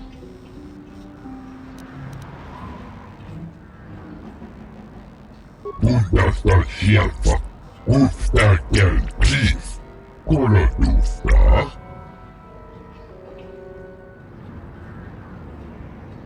Papuelta, Colo Luz, Ivan Rebut, Ikel Irimos. Papuelta, Colo Luz, Ivan Rebut, Ikel Irimos. Tuftadan Kelva, Hoisidan Kelva. Tuden Tufblad van Nibel Kelva, Hoisidan Kelva, Vadinogan Kelva. Papuelta, Colo Luz, Ivan Rebut, Ikel Irimos.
Lord Malak was most displeased when he learned you had escaped Taris alive.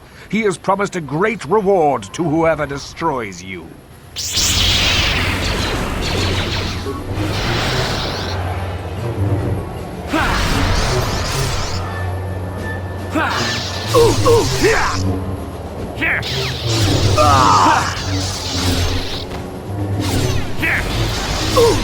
Let's go!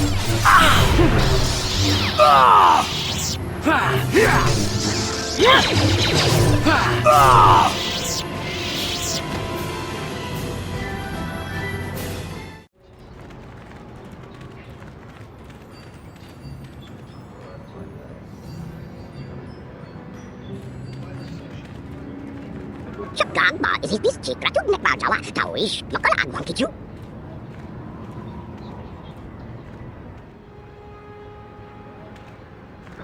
Kubba huna wilio wakati manyo koretu na noku mulira okumigiri chona kinchi ma balala mucha. Leader of our tribe. That's a new one. Igratug haku chichiya mambe po pamuko varuba kubba huna wilio wakakalati igratug haku chichiya.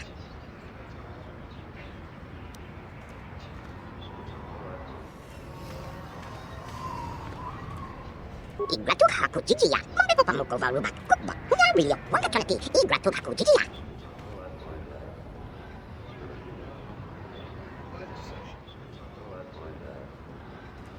Tonghay wana jiyu malisa ba ako inkutun jimuli rani bobo isis uking ano kuntnek igratug haku chichiya mambe po pamuko varuba kubba huna wilio wakakalati igratug haku chichiya. Kubba huna wilio wakati manyo koretu na noku mulira okumigiri chona kinchi ma balala mucha.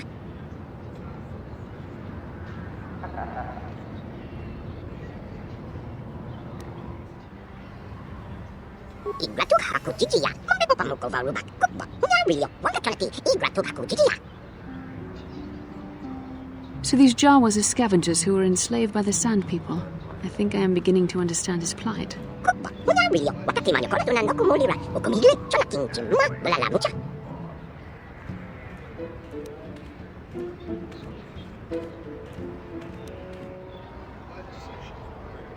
Isis wakakalati igratug haku chichiya.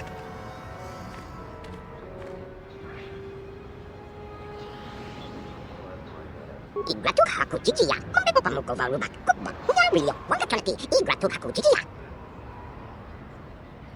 Kubba huna wilio wakati manyo koretu na noku mulira okumigiri chona kinchi ma balala mucha. I wonder just how long ago the little fellow's talking here. It could be that this Jawa knows things about this planet's history that the Republic has no inkling of. Igratug haku chichiya mambe po pamuko varuba kubba huna wilio wakakalati igratug haku chichiya.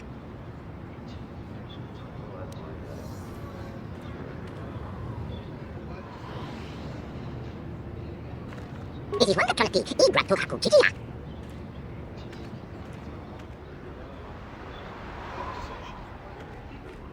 Igratug haku chichiya mambe po pamuko varuba kubba huna wilio wakakalati igratug haku chichiya.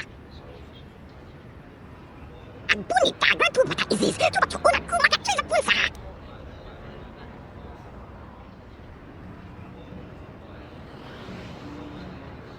It does seem convenient, but we've no reason to disbelieve this creature. Well, you're joking, right? I mean, just because he's small doesn't mean he's any more trustworthy than a Gamorrean vessel. Don't be naive. I am not naive, Karth. I simply sense no deceit here. Well, you might have pointed that out in the first place. Jedi sense I trust. Wishful thinking I don't. Igratug haku chichiya mambe po pamuko varuba kubba huna wilio wakakalati igratug haku chichiya. Kubba huna wilio wakati manyo koretu na noku mulira okumigiri chona kinchi ma balala mucha.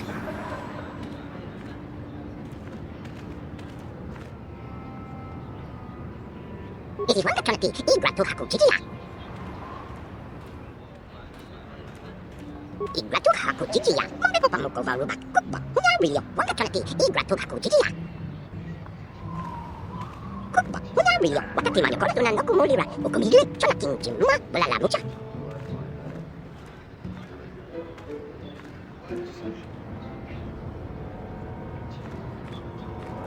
Isis wakakalati igratug haku chichiya.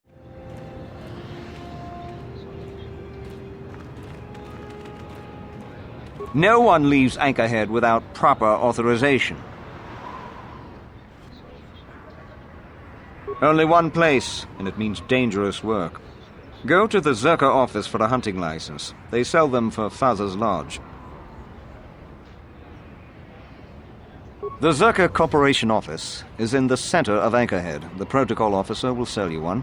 She might offer you other work, too.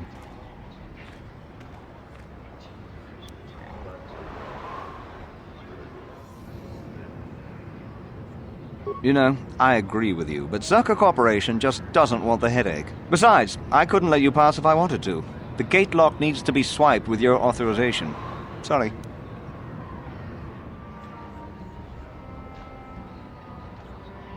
See the Zerka office for authorization.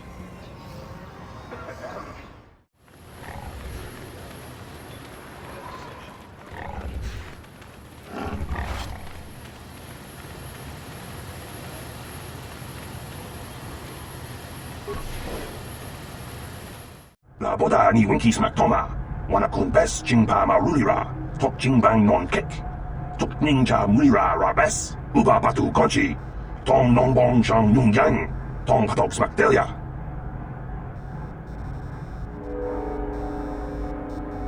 Kuya mi just kuna jiktanai. Ina kun ba marulira rachikun. Slimo patona. Ngundi hadonga chikon kabi. La boda ni winki smak toma. Wana kun bes jingpa marulira. Tok jingbang non kek. Tok ninja mulira rabes.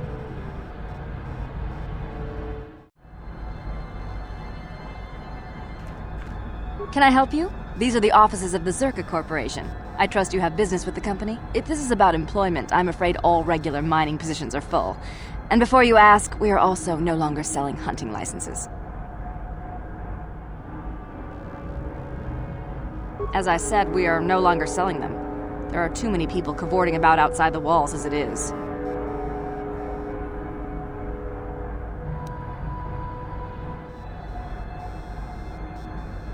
Well, normally we charge 200 credits, but I could make an exception if you agreed to perform a task for us. It's similar to hunting. The Sand People are becoming a problem. They destroy our sandcrawlers and kill our miners. One particular tribe is the worst. It's as if their chieftain has decided to wage war against us. I would like their attacks terminated. Bring me their gaffy sticks as proof. If you agree to do this, I'll give you a hunting license now and pay a bounty for each stick later. I'll give a bonus for the chieftains.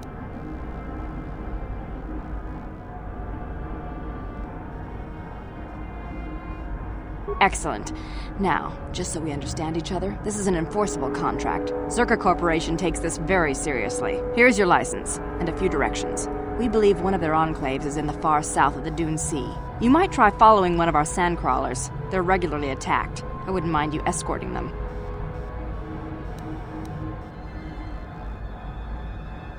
Very well, though I do have work to get back to. Of course. Zerka Corporation records are available at our representative kiosk on Coruscant. Business hours, please. For your needs here, we maintain a fully stocked storehouse. Speak with Greta Holda about any purchases.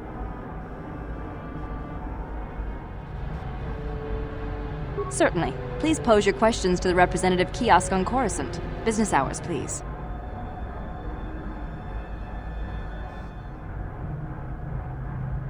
I'm sorry, but I can't help you. I'll have to refer you to the representative kiosk.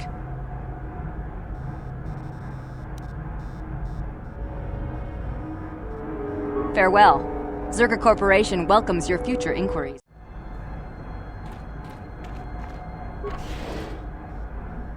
La boda ni winki smak toma. Wana kun bes jingpa marulira. Tok jingbang non kek.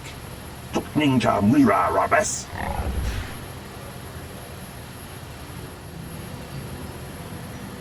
Kuya mi just kuna jiktanai. Ina kun ba marulira rachikun. Slimo patona. Ngundi hadonga chikon kabi. La boda ni winki smak toma. Wana kun bes jingpa marulira. Tok jingbang non kek. Tok ninja mulira rabes. Kuya mi just kuna jiktanai. Ina kun ba marulira rachikun. Slimo patona. Ngundi hadonga chikon kabi.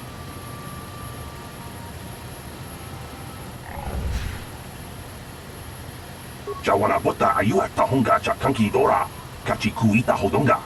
Topa da bung walia gando do nano chut chut. Musha papangpa bola wana chikne.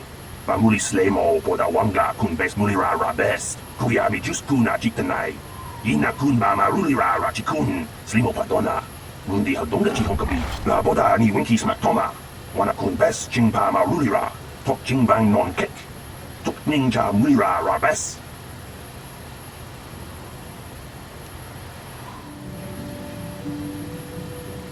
Kuyami just kuna jiktanai. Ina kun mama rulira rachikun. Slimo padona. Mundi hadonga chihonkabi. La boda ni winki smaktoma. Wana kun bes chingpa ma rulira. Tok chingbang non kek. Tok ninja mulira rabes. Kuyami just kuna jiktanai.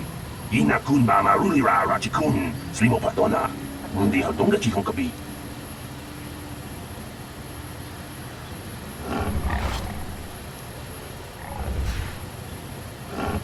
La boda ni winki smaktoma. Wana kun bes chingpa ma rulira. Tok chingbang non kek. Tok ninja mulira rabes. Kuyami just kuna jiktanai. Ina kun mama rulira rachikun. Slimo padona. Mundi hadonga chihonkabi. La boda ni winki smaktoma. Wana kun bes chingpa ma rulira. Tok chingbang non kek. Tok ninja mulira rabes.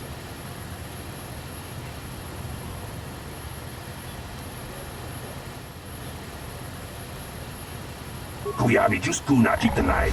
Ina kun mama rulira rachikun. Slimo padona. Mundi hadonga chihonkabi. La boda ni winki smaktoma. Wana kun bes chingpa ma rulira. Tok chingbang non kek. Tok ninja mulira rabes.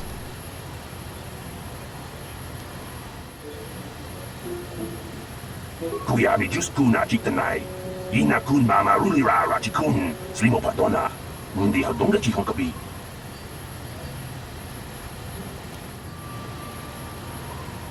Kuyami just kuna jiktanai. Ina kun mama rulira rachikun. Slimo padona. Mundi hadonga chihonkabi. La boda ni winki smaktoma. Wana kun bes chingpa ma rulira. Tok chingbang non kek. Tok ninja mulira rabes.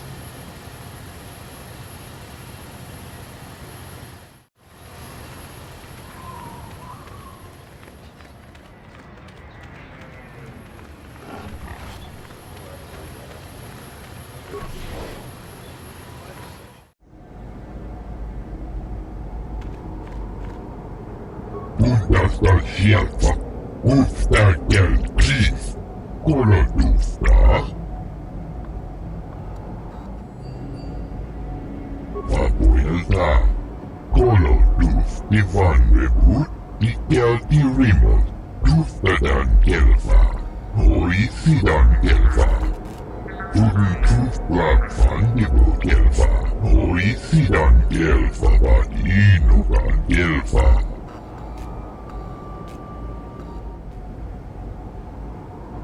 Vapuilta. Kolodus divanrebut. Ikelti rimot.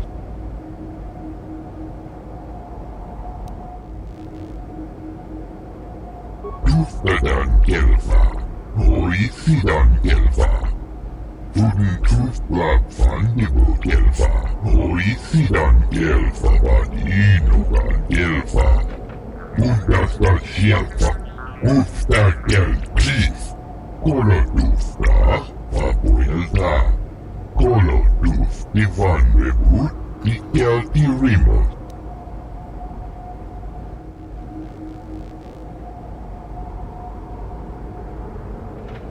Mundasta hjälpa. Ofstärker kris. Kolodusta. Vapuilta. Kolodus divanrebut. Ikelti rimot.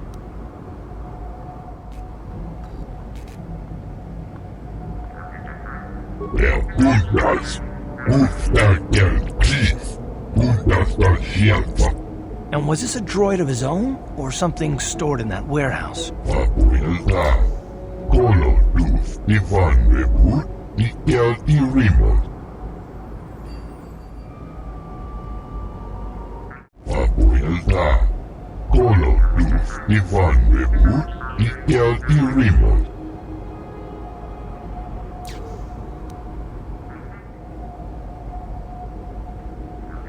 Bundas. Ofstärker kris. Mundasta hjälpa.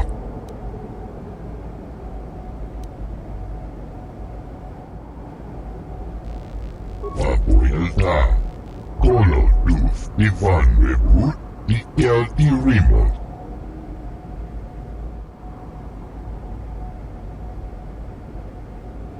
Der Bundas, Uftakel Chief, Bundas der Schielfa.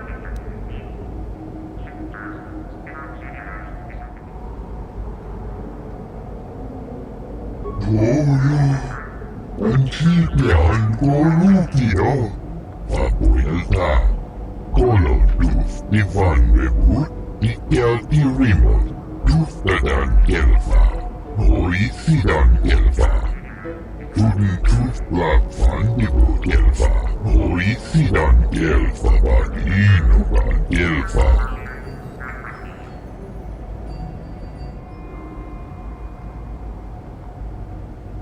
Papuelta, Kolo Duf, Divan Rebut, Dikel Dirimo.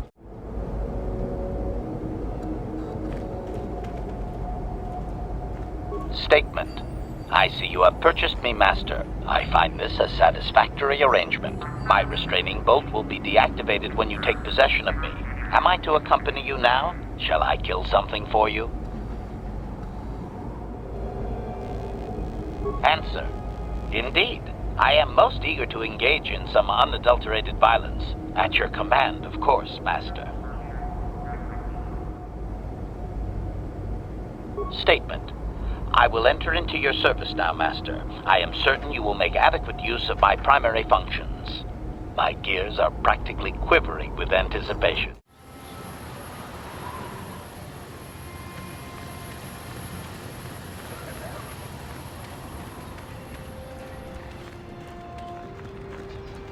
No one leaves Anchorhead without proper authorization. Well, let's see it. Come on. All right. I'll just scan that and you're off. I'll keep it on file, too. Good luck out there. You'll need it. Statement. HK-47 is ready to serve, Master.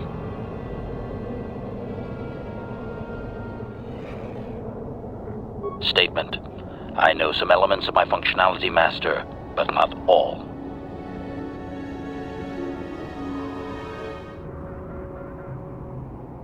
Qualification. I suspected that it might, Master, but without memory, I had no way of knowing whether or not I knew that was true. Qualification. Not so much, Master. I spoke out of ignorance. I assumed the Athorian was responsible for my memory loss. That does not mean I am not a fully loyal droid willing to serve its master. Right, Master?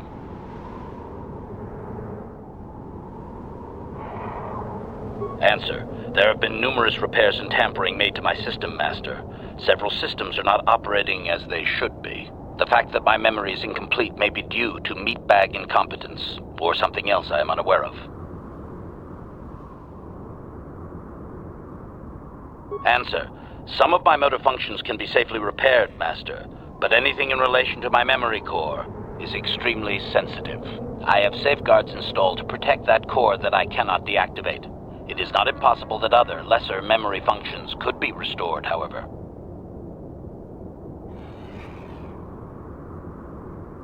Answer. You may attempt to restore portions of my deleted memory, Master, but some skill at repair is required. The deeper functions of my core memory, however, would still be unadvisable to tamper with. Conjecture. It is possible that some external stimulus might result in the memory core being reactivated, but I am unaware of any program existence to do so. Conjecture. There may be hidden programming that awaits certain conditions to reactivate my memory core, Master, but there is no way to know. It is quite possible that tampering has simply erased my core permanently. If that is so, a meatbag will surely pay. Answer. Simply tell me that you wish to make the attempt, Master, and I will attempt to walk you through it. Please do be careful.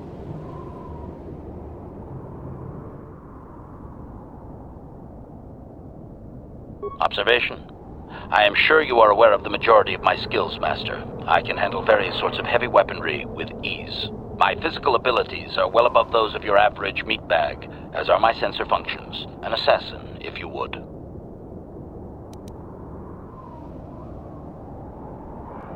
Caution, shh, Master. Such a function in a droid is highly illegal. Commentary. Good, for I would truly hate to be turned into spare scrap, Master. That would be a waste of my genius engineering. Answer. My assassination functions are currently non-functional, having been deactivated by the meatbag Yukalaka on Tatooine. Were they functional, you as my master would be able to specify a target, and I would operate independently to the best of my ability to terminate it.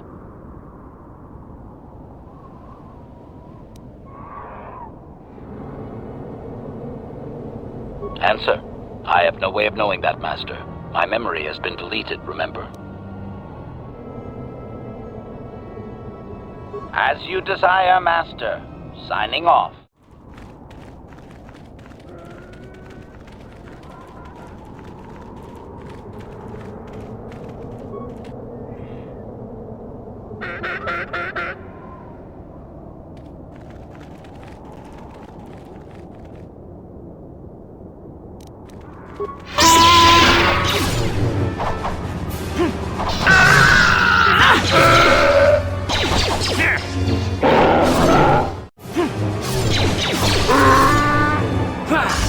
Let's make this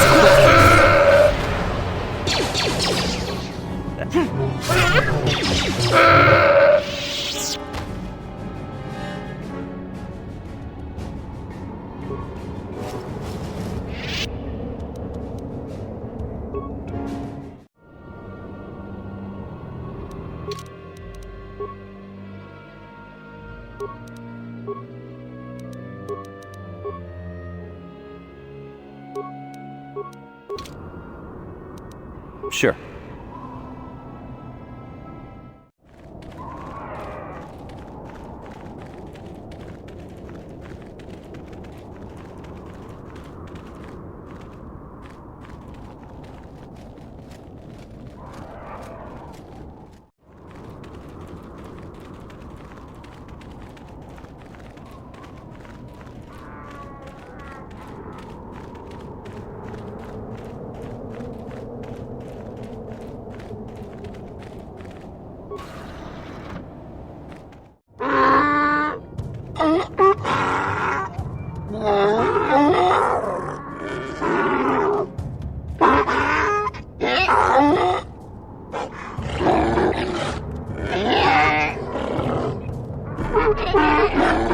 Interjection.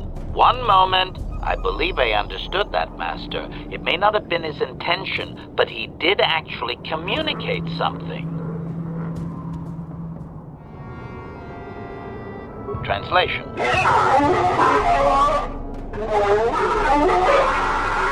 Result. I believe I have succeeded in confusing him, Master. We have shown an interest not common among outsiders. Translation.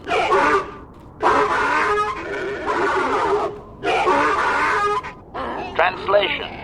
He is expressing disbelief, as am I, but his duty requires that he report to his chieftain. Extrapolation.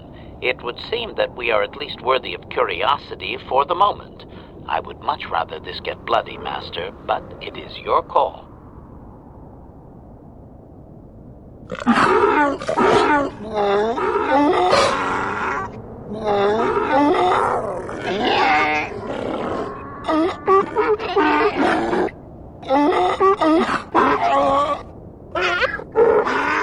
Translation.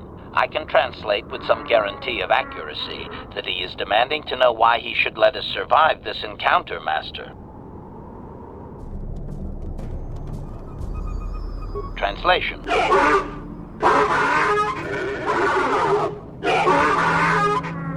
Translation. He claims he has no reason to believe you, Master. Your kind have tainted this land with machines and uncaring, ignorant feet. Translation. He requires proof of good faith. We must make a contribution to his people that shows we are not a threat. Shall I blast him now, Master?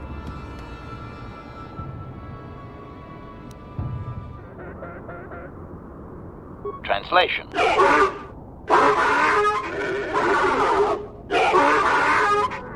Translation. He plans to move his people farther from Anchorhead, but they need to build up stores of water first. He says you must aid him. Translation. He wants moisture evaporators from the Zerka. If you deliver them, he will order that his people reduce their attacks on miners.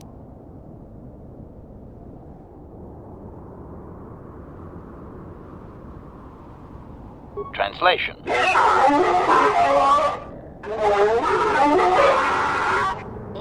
Translation. He says you will get no more answers until you have proven you are an ally of the Sand People.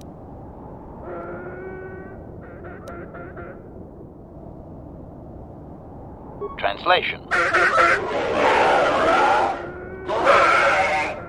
Translation. He says that will never happen, Master. Ignorant outsiders continually desecrate their most reverential customs.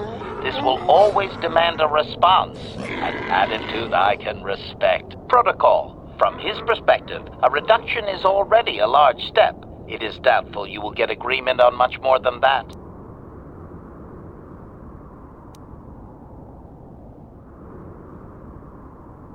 Translation.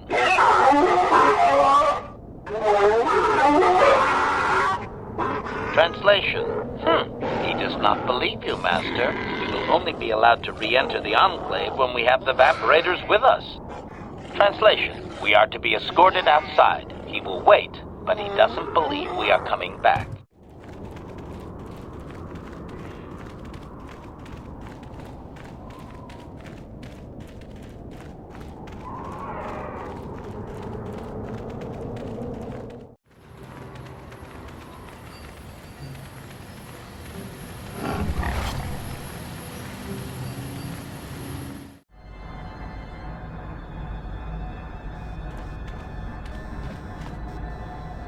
Chua Penki, Yun Patisa, Tichuba Jikotka Naga, Kingbu Mwa Mulira Dwana, Kingba Nikcha Lora Kun.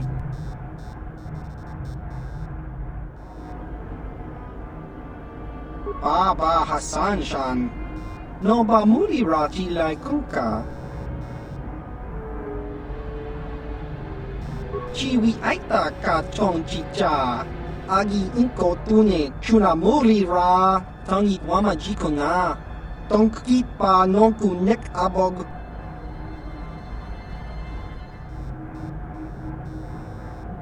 chiwa aita kan kicha na chupornibo kun muri ra slimo poiwanga tangi wama ji human ak inkatune chiwi aita ka chong chicha agi inko tune chuna muri ra tangi wama jiko na tonki pa nonku nek abog ki mulira kun kin tong hit wama ag inko tune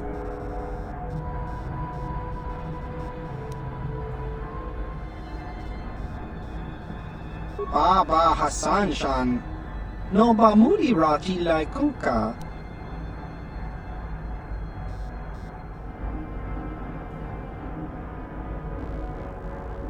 Kakincha nawabagaon, bagwa shank kontimachit Baba Hassan Shan, Noba mulira tilai kuka, Kakincha nawabagaon, bagwa shank kontimachit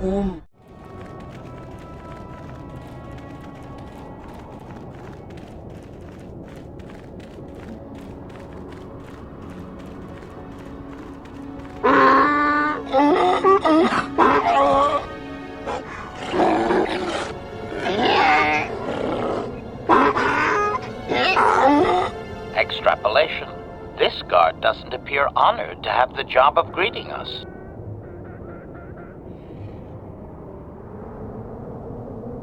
Translation.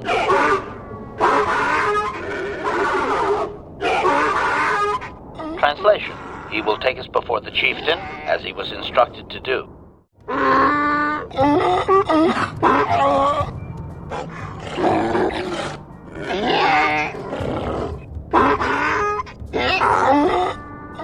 Translation.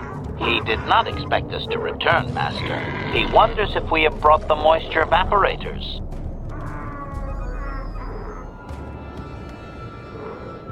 Translation. Translation. He does not trust you, Master, but you have done more than any other outsider. They will not attack, and he grants you his chieftain's gaffy as reward. Translation. The attacks will be reduced, and he will allow you to explore this enclave, but be warned that any lack of respect will result in death. Protocol. If you truly want this sadly peaceful arrangement to continue, be careful of what you ask.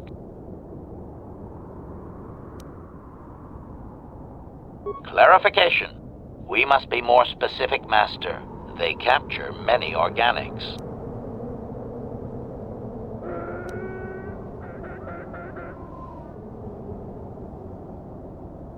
Translation.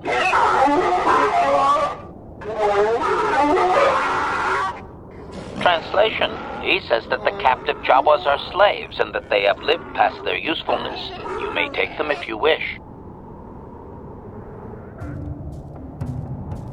Protocol. We should not keep him long. It is an insult to take too much of his time. Unless the plan is to blast him when you are done, of course.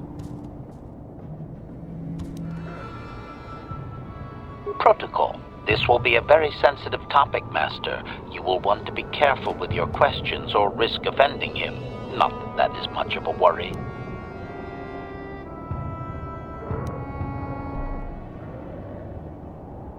Translation.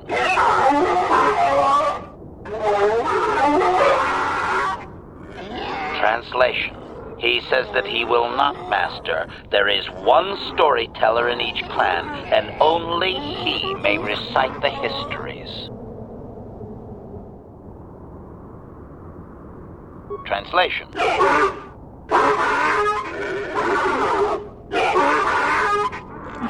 Translation. He says that you don't understand. They must never be told to someone who might say them incorrectly out of ignorance. Translation.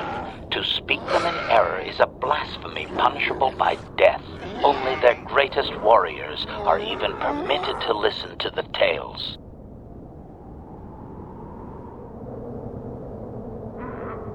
Translation. Translation. He doesn't know, Master. His people usually kill outsiders. Since you are an outsider yourself, that would not suffice. Translation. The greatest challenge for a warrior is to face a great dragon, the largest predator on Tatooine. Fight one of those, and bring back a dragon pearl. Discussed. I think he's making fun of you, Master. He doesn't believe an outsider could do such a thing. Translation.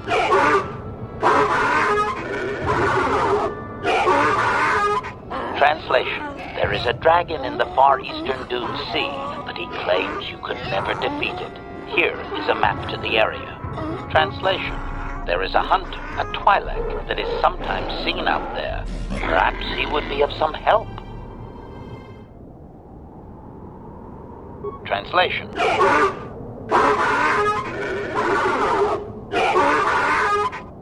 Translation.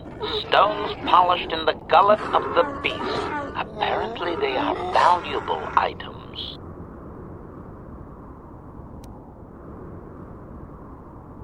Translation. Translation. He says that the fact that you have to ask, this is just one more example of your ignorance as an outsider, Master. He says you are blind. Translation.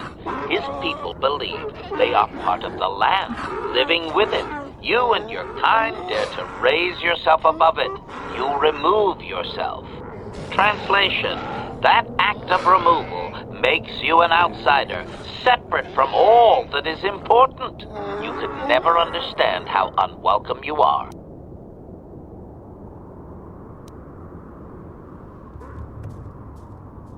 Translation.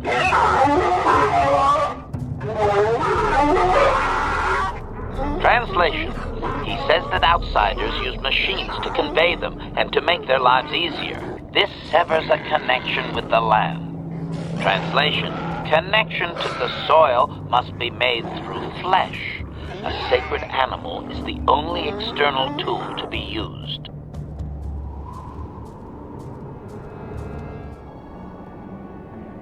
Translation: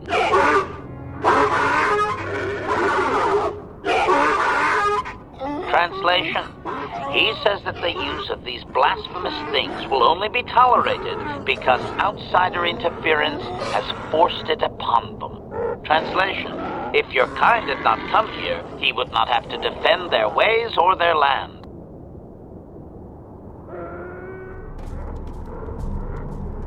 Translation: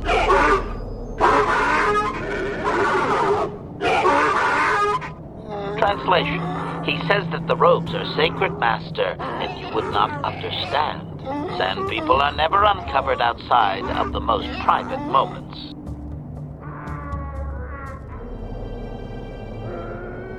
Translation: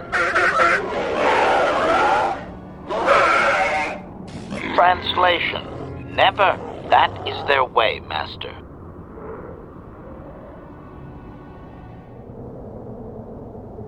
Protocol. Is that wise, Master? They may have assumed that the disguises you used were replicas instead of being taken off their dead.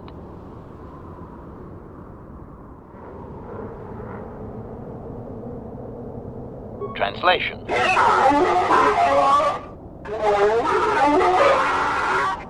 Translation: we are free to leave.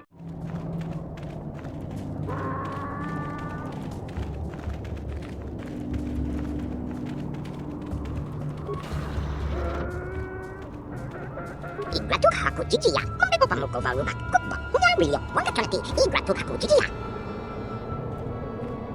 Ukiki, chigratuk nepatawish yokola, igratuk haku chichiya.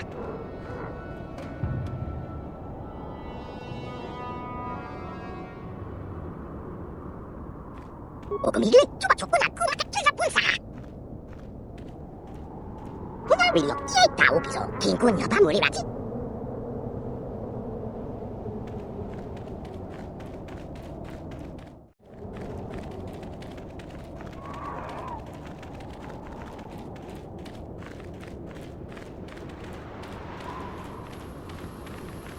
I'm tired of waiting, Comad. How big can this dragon of yours be?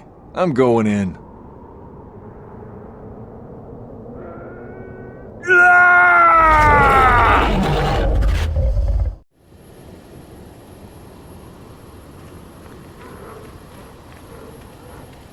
Runda di hotonga kun hunkabi.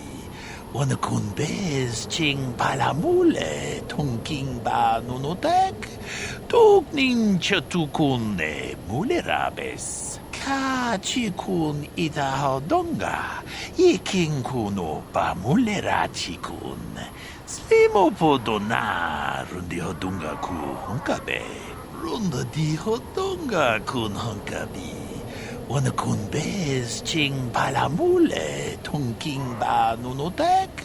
Tugnin chatukune mulerabes.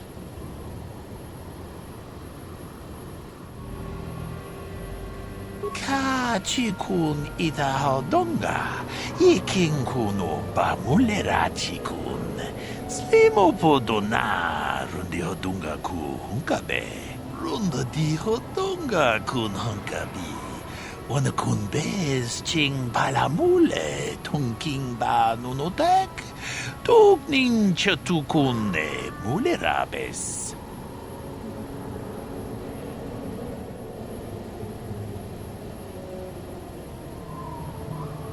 Ka chikun idahodonga. Iking kuno ba mulera chikun. Slimo podona rundi hodunga ku hunkabe. Jedabadawana ni dibobo. Dong nabungsha nununya. Dong patukashmak talea. Runda di hodonga kun hunkabi. Wana kun bez ching palamule tongking ba nunotek. Tugnin chatukune mulerabes.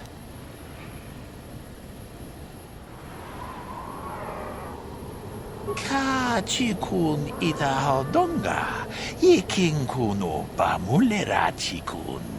Slimo podona rundi hodunga ku hunkabe.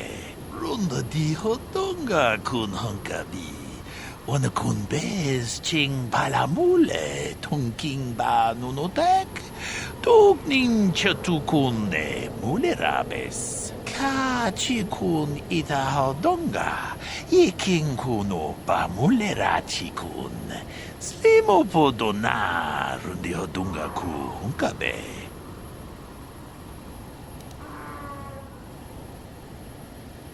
Runda di hodunga kun hunkabi.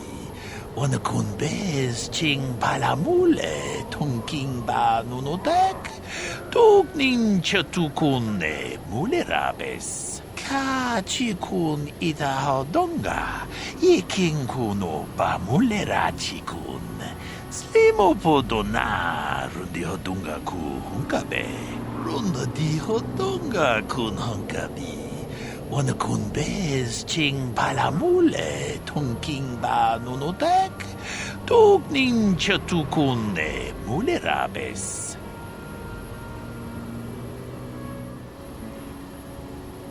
Ka chikun ita hodunga. Yiking kuno ba mulera chikun. Slimo podona rundi hodunga ku hunkabe. Runda di hodunga kun hunkabi. Wana kun bez ching palamule tungking ba nunotek. Tugning chatukunde mulerabes.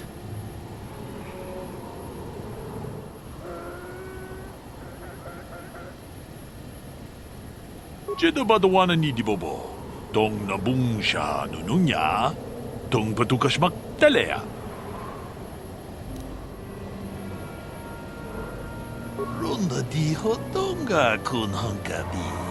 Wana kun bez ching palamule tungking ba nunotek. Tugning chatukunde mulerabes. Mucho siyak pakat. Kiye no namapaule rachikun.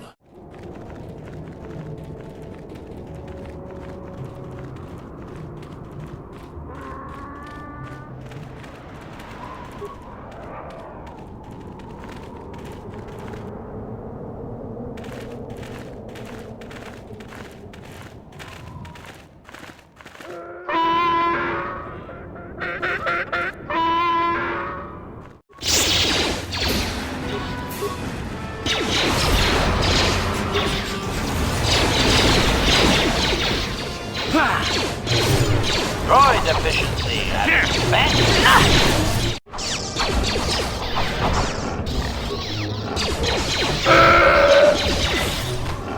Sure.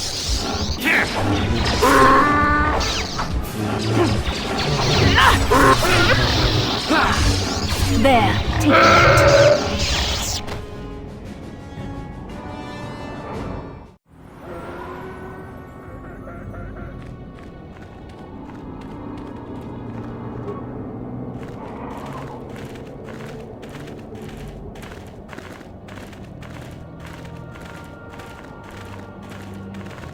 Achuta. Wonga kun bis dolbi kikoyana. Jedi badawana ni dibobo. Tong nabung siya nununya. Tong patukas magtalea. Tune podo. Rananu prata dongko shirkasha. Tum na apike.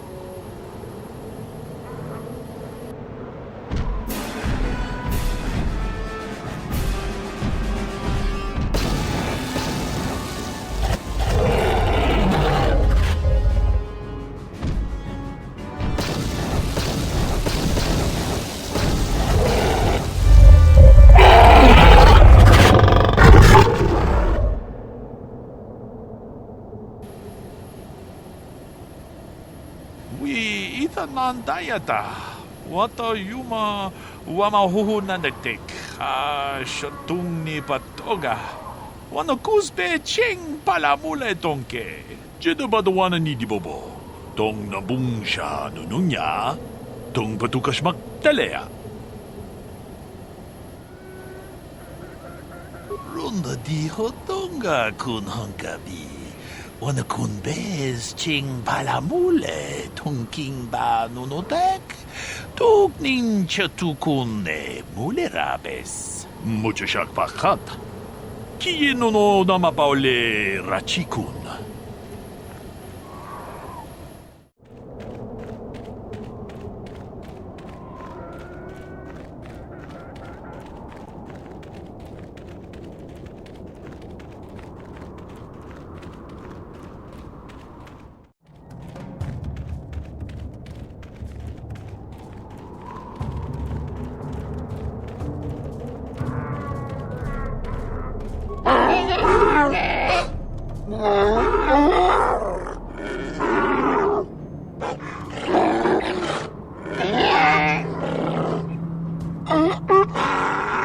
Query.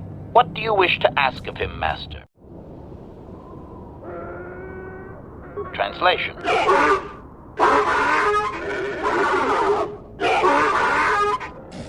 Translation. He is stupefied, Master. He never thought you could return with such an item. Such a thing has not been done in many years. Translation. He will allow you to meet the storyteller, but also gives a warning. If you dare to repeat the histories incorrectly, you will be killed. Translation. The storyteller will be summoned to one of the rooms here in the Enclave. He seems to think this is a great honor for you, Master.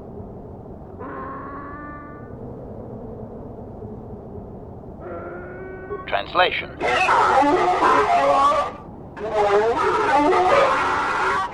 Translation. We are free to leave.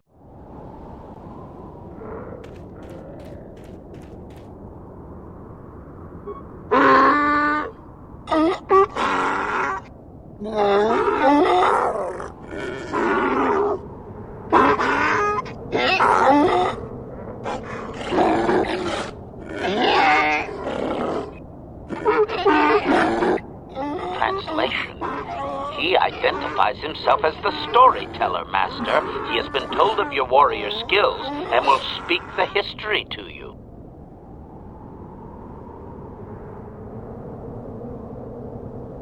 Translation.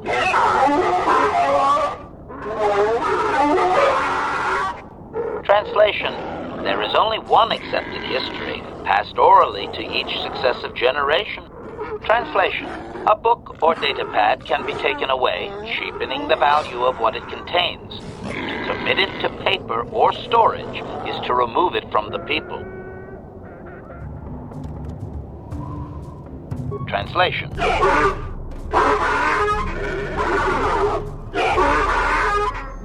Translation. You may choose to hear the history, or you may choose not to. Their history is a single entity that cannot be partitioned. Translation. The only exception is in continuing the tales once they have begun. If you leave, when you return, he will continue from where he left off. Translation.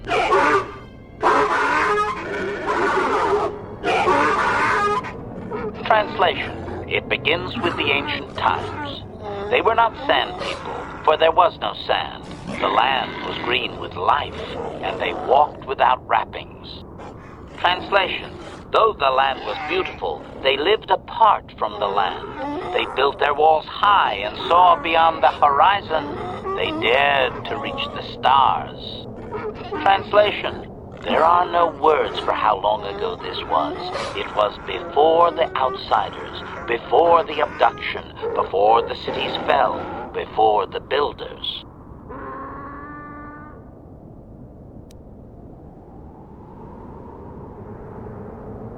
Cautionary. I should warn you, Master, that any questioning of their interpretation may be seen as trying to change the meaning of what was said. Clarification. They may consider this to be speaking the words in error, a blasphemy they would attempt to kill you for.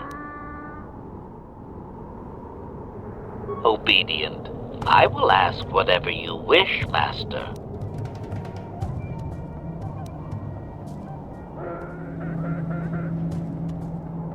Translation. Translation. his arrogant people touched the stars, and this sin drew the attention of the builders. The builders did not touch the stars, they lashed them to millstones.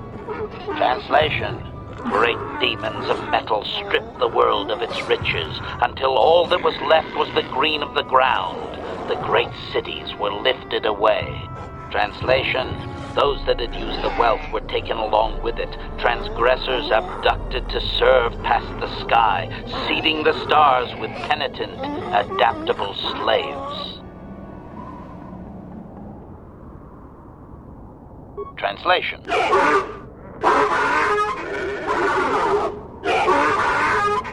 Translation: there came a time when the builders were also judged for their crimes. After generations, a plague weakened them, and the time of the Great War began. Translation: the builders faltered, and his people realized why they had been punished, so that they understood the crime, and would now strike down the greater offender. Translation: they worked chaos in the machines, so they destroyed themselves. The builders fought back, laying waste to the green that had been misused with fire from above. Translation: soil became glass, grinding to sand, but the fight was long planned, and his people were safe. Deep in cave homes carved from valley wall, they were free. Translation: editing, if I may, Master. This section of his tale details several millennia of the Long Walk, their nomadic wanderings as they accept their identity in a desert world. Rather than strain my circuits on his dialect, might we just assume there was much fighting over who has the biggest bantha and move on to more recent things?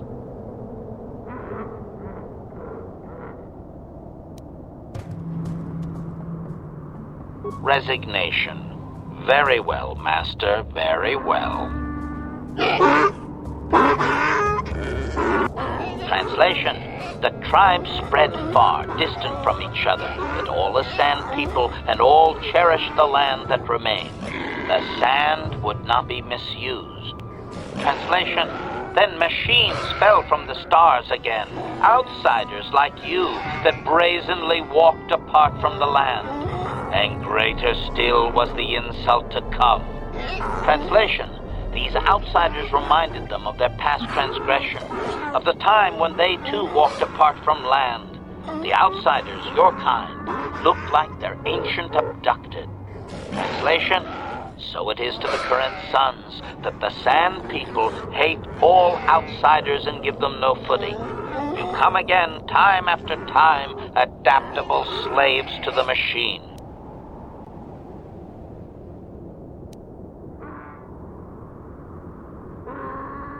Editing. The last 1,000 years are full of conflicts with different groups of attempted planetary settlers, all of whom are poorly described, long dead, and likely untraceable. I believe I have truncated it down to the usable bits in what was already said. I hope it is enough, Master.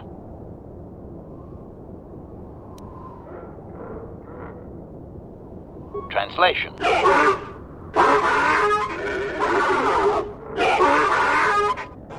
Translation. He says that you dare not question the accuracy of his information. The stories are learned perfectly by each successive storyteller. Translation. In fact, they aren't allowed to speak the stories aloud unless they are exact. Any error is considered a blasphemy, punishable by death. Criticism. It seems inefficient to me, Master. A score of apprentice storytellers would be slaughtered each generation. What if the elder died before completing the teachings?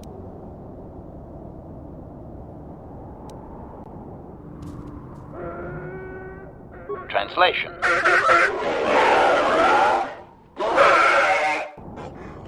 Translation. Apprentices are trained from birth. Very few speak the words in error. Storytellers are most often lost in battle between tribes. Translation. Any tribe that loses its storyteller is obviously unworthy of existing. They lose their connection to history and destroy themselves with infighting soon after.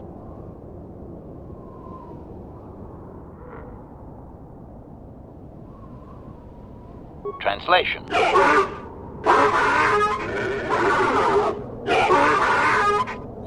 Translation. We are free to leave.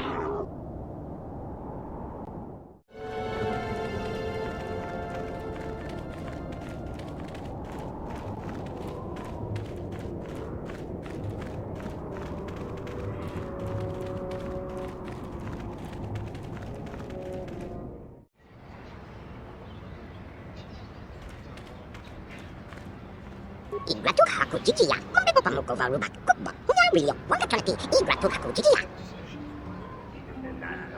Wakati manukoro izizuna nokumulira, chola kinchimma, wala la mucha. Wanga chola di izis, igratu haku jijiya, chawati man wagratong, igratu haku jijiya, mambepo pamuko varubak kukba, nyarilyo, wakakalaki, igratu haku jijiya. Kukba, nyarilyo, wakati manukoro izizuna nokumulira, ukumigile, chola kinchimma, wala la mucha.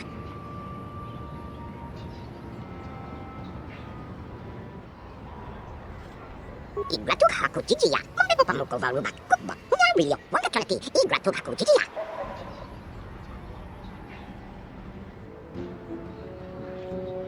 Kukba, nyarilyo, wakati manukoro izizuna nokumulira, ukumigile, chola kinchimma, wala la mucha.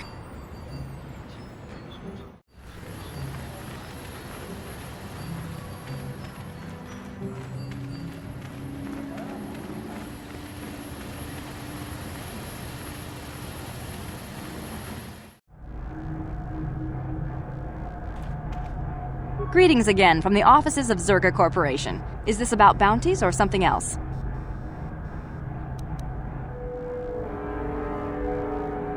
I see that, but do you have the all-important chieftains, Gaffy?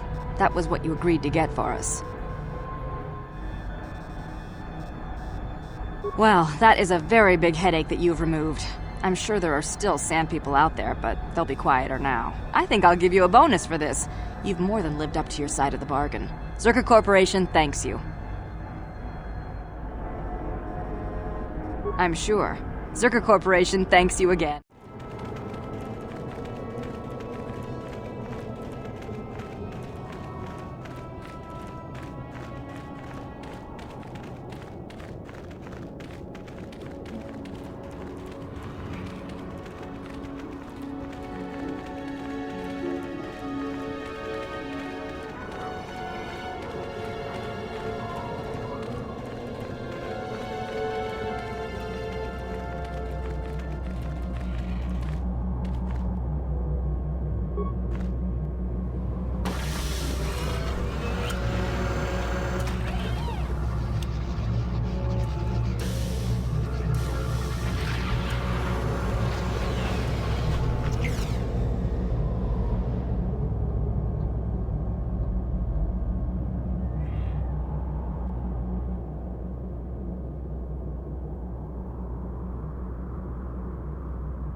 Statement.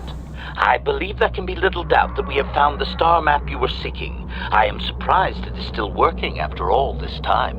I do not think it is mere chance that we have found the star map here, in the lair of a Krayt dragon. The star map is an artifact of the dark side.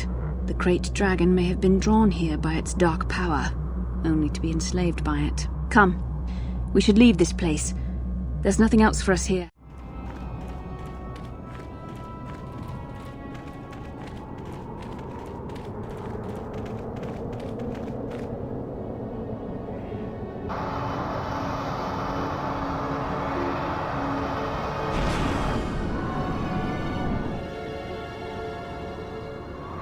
I have to give you credit. You've led me on quite a chase. But nobody gets away from Calo Nord in the end. You got lucky on Taris. The Sith attack saved you from a quick and gruesome death. But I promise you, the Sith won't be getting in my way this time.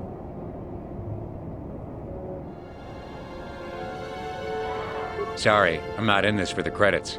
You're the only ones who've ever gotten away from me. I've got a rep to protect. Let's go, boys. It's showtime.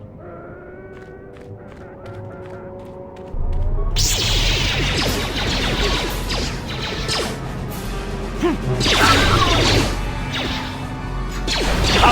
mode active! Combat mode active!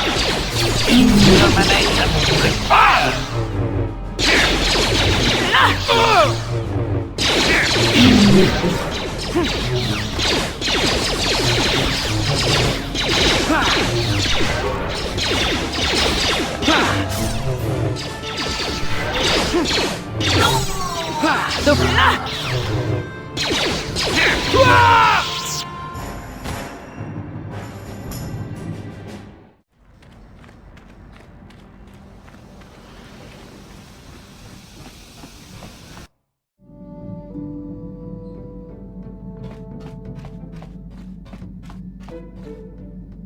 Hey there, what can I do for you?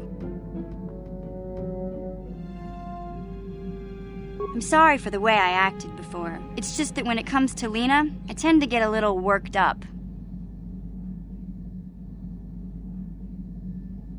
My brother and me had a good thing going. Sure, Griff had his run-ins with the law on Taris, but we got by okay, until Lena came and ruined everything. She was a dancer at the cantina where my brother used to go play Pazik. Griff could be a real smooth talker, and it wasn't long before the two of them were dating. But Lena was used to dating rich Tarisian nobles, guys with mountains of credits. Griff could never give her the lifestyle she was used to, no matter how hard he worked.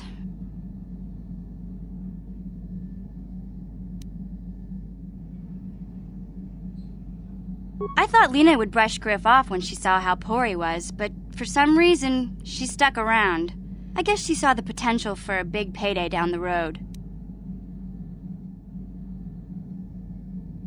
I saw Lena for what she really was, a busty, credit-grubbing cantina rat. She used Griff and took away the only family I had. After they'd been together for a few months, Griff told me he was leaving Taris. He and Lena were going to try and make their fortune off-world. He promised as soon as he made enough credits he'd come back and get me, and we'd all live like royalty. That was 2 years ago. I haven't seen him since. I don't even know where he went. Oh, I know what happened. As soon as she got him off Taris, Lena sunk her claws into Griff butt good. She twisted him around her little finger and made him forget all about me. I know I'll probably never see Griff again. But part of the reason I came with you was the hope that I could find out what happened to my brother. Don't worry. I won't let the search for Griff get in the way of what we're doing. Let's just get back to the task at hand. Is there anything else I can help you with?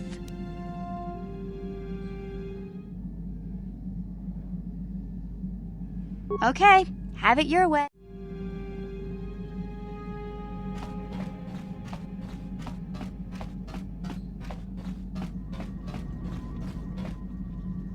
How may I be of assistance to you, Padawan?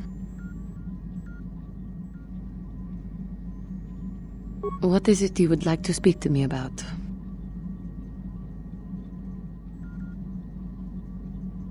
How I came to be a Jedi? I am sure you would not find it very interesting. Are you sure you would like to hear? Well, it goes back a number of years. Back on my homeworld, we did not see Jedi very often, especially where I lived.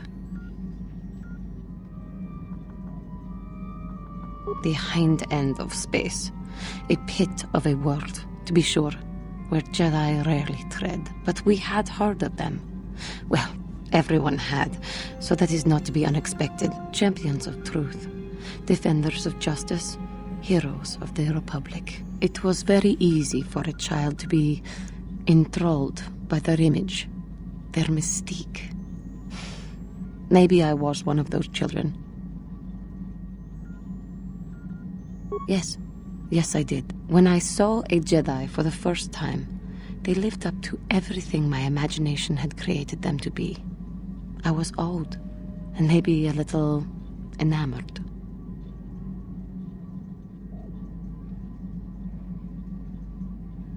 From that moment on, I knew that I would have to try to become a Jedi. To lift myself out of the rut I had been living in for years, and to make a real difference as the Jedi wore. The foolish delusions of a child. But this child made it happen. As soon as I was able, I left my world and went in search of them. I found them and was accepted. I had been living my dream on Dantooine for several years before you came, although perhaps I was not entirely ready for it, or not completely suited to the task. Otherwise, I would not have fallen. But thanks to you, I have been redeemed. Perhaps I may yet live to see that dream of mine come true. Come, there is much we should do. Let us not waste time talking. Action is what is needed.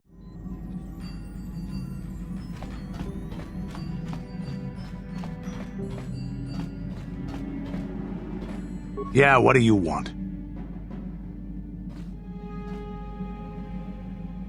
I was one of the best youth warriors in the clan Ordo in my time. No one before me had mastered the power of our basilisk war droids as quickly as I had. Except Mandalore himself, of course. In those days, we were sweeping across the Outer Rim, destroying all who fought us. Young Mandalores would prove themselves in real combat with unknown opponents above 1,000 worlds. Each brought back stories of his achievements. I remember it well, orbiting high above a placid world, its defenses just stirring. As was tradition, I would go ahead of the first wave to find enemies in the thickest fighting. I remember sitting there in my armor, linked directly with a basilisk thrumming beneath me, my heart racing with fear of the coming battle. Every new warrior has to fear to understand how to beat it. You must know that. The doors opened in front of me, and the air was sucked out of the drop bay, scattering crystals of frozen vapor across my path. I can't describe what it feels like to look directly down at a world, falling continuously as you circle it, with barely 15 centimeters of armor plate protecting you. When the magnetic locks disengaged on my droid, I plunged out of the drop bay towards the battle that waited below.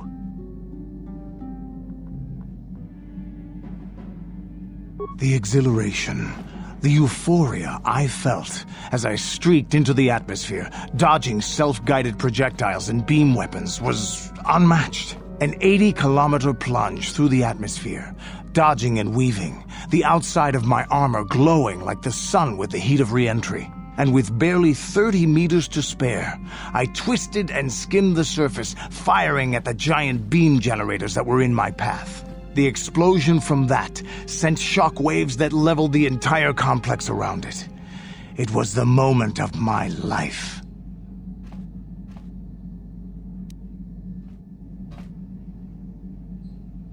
I'll never forget those times. But things are different now. We can't go on fighting the way we did. There are too few of us left now. But I really don't want to talk about this anymore. I trust I've satisfied your curiosity for now. Is there something else you want to know?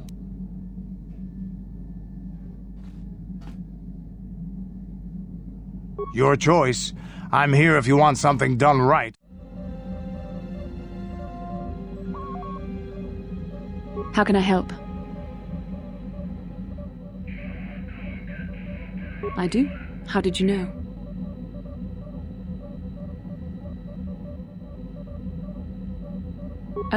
A Kinrath pup. It most certainly is not. I am a Jedi, remember? I have far too much mental discipline to reveal what goes on inside my mind with such obvious physical clues. My thoughts remain hidden, including whatever my feelings are for you.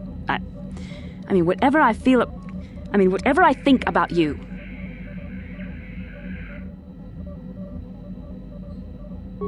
That is you. Why must you be so impossibly infuriating? You know very well what I am really talking about. I am referring to the bond between us, the one the Jedi Council spoke of. Our connection allows us glimpses into each other's mind. We can feel some of what the other feels, and what I feel within you troubles me. A Padawan must receive considerable training. They must learn to control their emotions and darker impulses. Often it takes years before using the Force can be considered safe. The fact that you are so strong in the Force and have had such relatively little training could have terrible consequences. For you, and for everyone around you. I don't think there's much you can do. If things were different, I would recommend several years of training under one of the Jedi Masters. But I fear that won't be possible. Thankfully, you've exhibited a degree of compassion and self-control up to this point. I sincerely hope you can maintain these traits in the future. We must all resist the influence of the dark side. It's everything we are fighting against. This is doubly important for you, with your natural affinity for the Force. That's good to hear. Without the proper training, however, I'm afraid you will find the path difficult even with the best of intentions. There is great danger ahead for both of us. Our destinies are intertwined. Everything one of us does will have consequences for the other. Any reckless behavior on your part is likely to affect me as well. I believe you truly mean what you say, for now, but sometimes it is not so easy to keep such promises. Your power could be a gift or a curse. When you need guidance or advice or support, I will do my best to help you stay on the path of the light.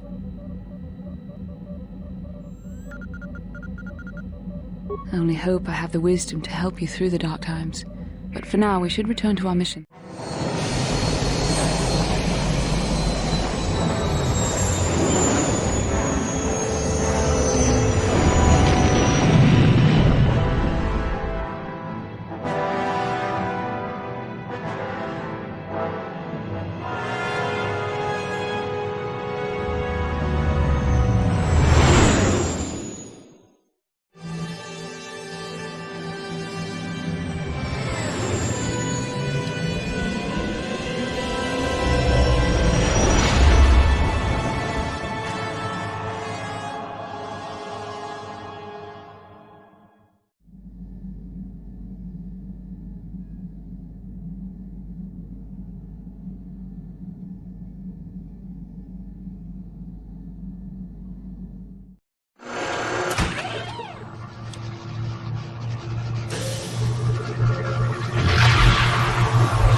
Another vision. The Force is guiding us, helping us retrace the steps of Malak and his old master, leading us ever closer to the Star Forge. Kashyyyk is a lush but simple and undeveloped world.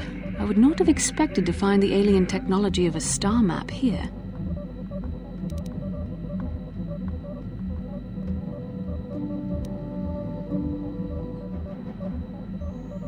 The Wookiees of Kashyyyk make their home high among the Rosho branches. Only their bravest warriors dare to descend into the forbidding depths of the forest. If the star map is located far beneath us on the planet's surface, as our vision seems to suggest, it's unlikely the Wookiees even know of its existence. No doubt things will become more clear once we discover the star map's location.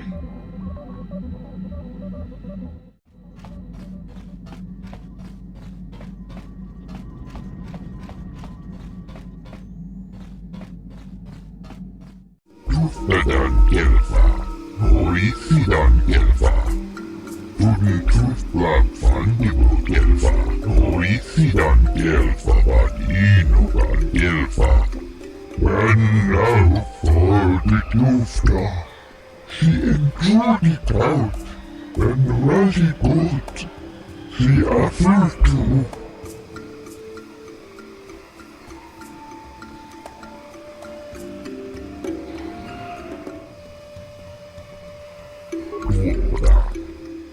Tuflab Fandibo Gelfa, Horisidan Gelfa, Vadinugan Gelfa, Kolo Tuf Divan Rebut, Ufta Gel Chief, Undasta Shelfa, Ufta Gel Chief. She avfade Gurisa Tufidan Devat, Tuftadan Gelfa, Horisidan Gelfa. Tudin Tuflab Fandibo Gelfa, Horisidan Gelfa, Vadinugan Gelfa.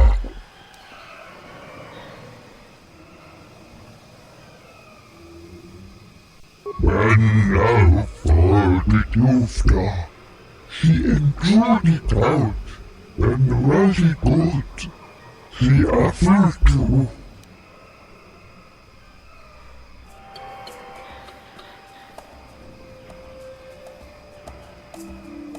Ora. Tunitus lapfandigo gelfa. Oisidan gelfa valinugan gelfa. Kolotus divan rebut. Ufta gelkis. Ben now for the Jufta. She enjoyed it out. Den razi gut. Si afirtu. Juftadan gelfa. Oisidan gelfa. Tunitus lapfandigo gelfa. Oisidan gelfa valinugan gelfa. Bundasta gelfa. Ufta gelkis. Kolotufta.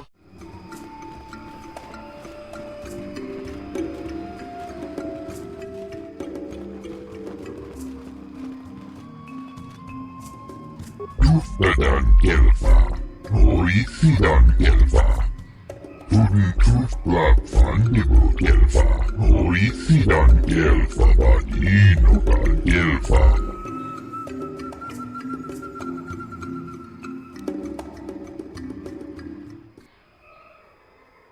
And now for the Jufta. She enjoyed it out. Den razi gut. Si afirtu. Bundasta gelfa. Ufta gelkis. Si afane gurisa jufide andevat. Juftadan gelfa. Oisidan gelfa. Tunitus lapfandigo gelfa. Oisidan gelfa valinugan gelfa.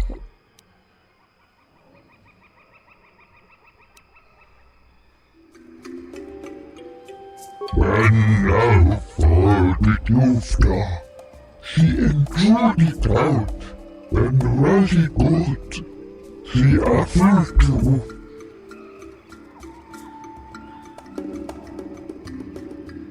Bundasta gelfa.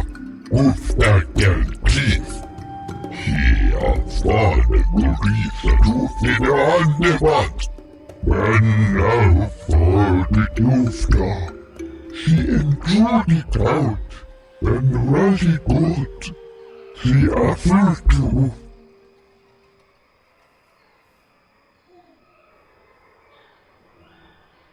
Juftadan gelfa.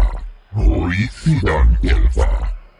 Tunitus lapfandigo gelfa. Oisidan gelfa valinugan gelfa. Kolotus divan rebut. Pabuelta. Ora. Gelmotun fusi ni pirongan di gelfa. Juftadan gelfa. Oisidan gelfa. Tunitus lapfandigo gelfa. Oisidan gelfa valinugan gelfa. Ora. Tunitus lapfandigo gelfa. Oisidan gelfa valinugan gelfa. Kolotus divan rebut. Ufta gelkis. Pabuelta. Kolotus divan rebut. Dikelti rimos.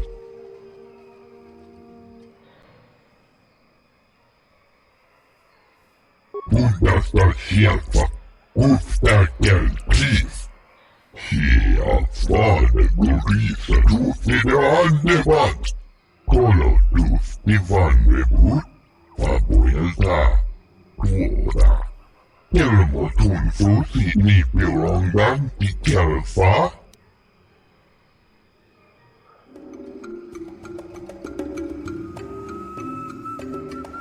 Kolotus divan rebut. Pabuelta. Ora. Gelmotun fusi ni pirongan di gelfa. Si afirtu. Si enjoyed it out. Den razi gut. And she behind Gorupia. And now for the Jufta. Gloria. And now for the Dufta. She enjoyed it out, and very good. She offered to der Bundas, Gufta del Chief, Bundas del Schielfer.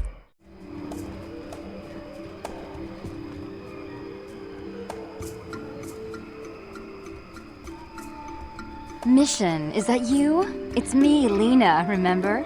I was dating your brother back on Taris. Lena? What are you doing here? Where's Griff? I'm just passing through. Griff and I broke up a few months after we left Taris together. Probably for the best. Your brother can be charming, Mission, but he's bad news. Don't you start trashing my brother, you cantina rat! Take that back or I'll smack you so hard your head tails will pop off! Mission, what's wrong with you? Why are you acting this way?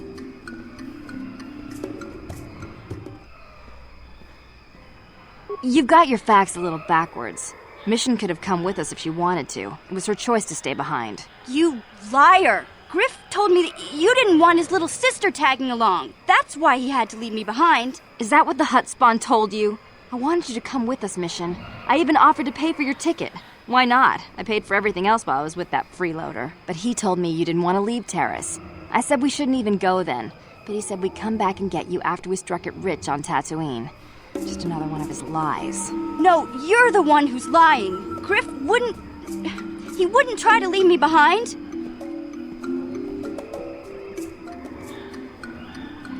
Think about it. If Griff wasn't trying to ditch you, Mission, then why didn't he tell you where we were going? After we left Taris, he told me looking after you was holding him back. Griff's always looking to blame other people for his own problems. That's why he abandoned you. He did the same thing to me, too. As soon as I ran out of money, he started blaming me for all of his problems. Like it's my fault his get-rich-quick schemes never work out.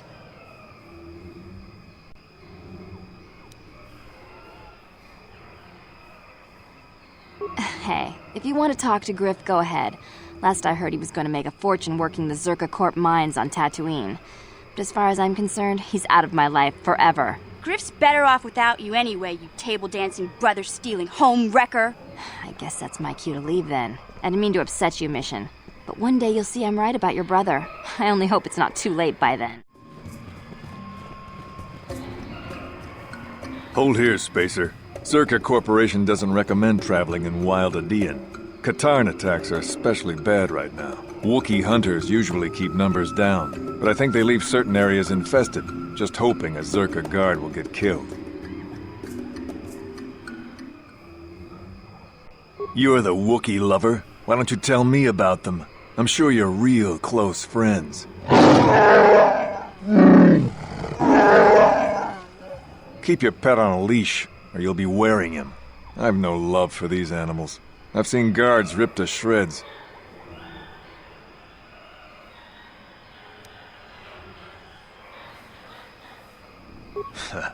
Not anymore. Look, you want to know why the Wookiees are acting compliant? You go ask them. When they rip your head off, we'll fish it out of the Shadowlands and give it a proper burial. How about that?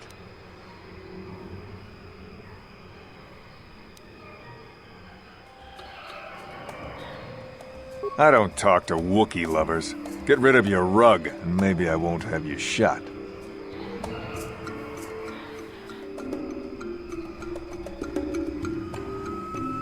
I won't stop you, but you leave this area at your own risk. We're here to protect the company, not you.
This isn't good.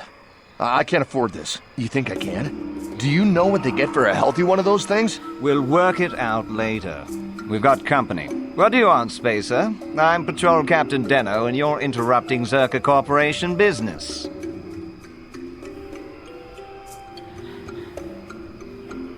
This Wookiee slave got a little rebellious. We had to put it down.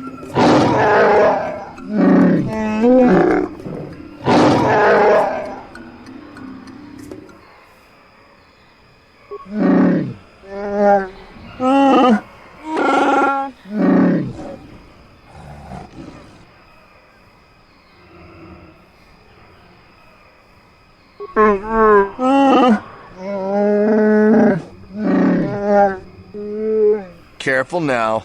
That growl sounded pretty threatening.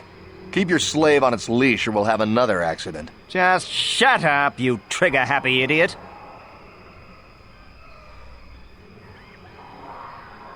Of course they don't. Why would you ask me that? You're doing some sort of snap inspection? You're trying to get me to admit to incompetence, aren't you? Not going to happen. I stand by my patrol. This Wookiee got out of hand and had to be put down. We'll find another easy enough.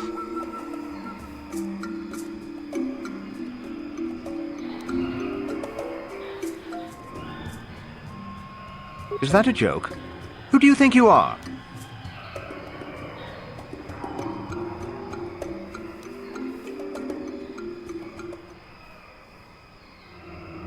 What are you trying to get away with here?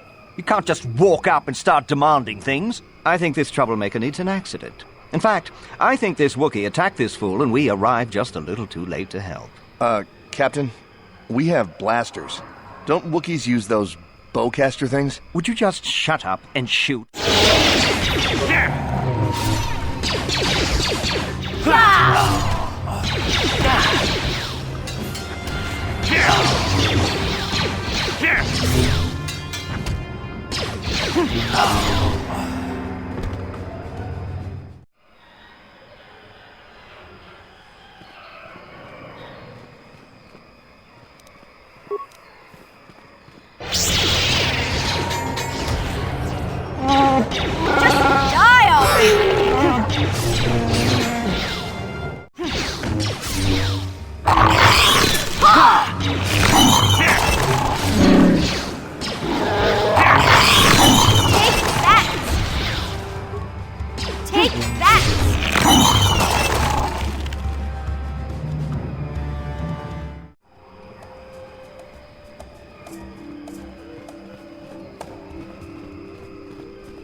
You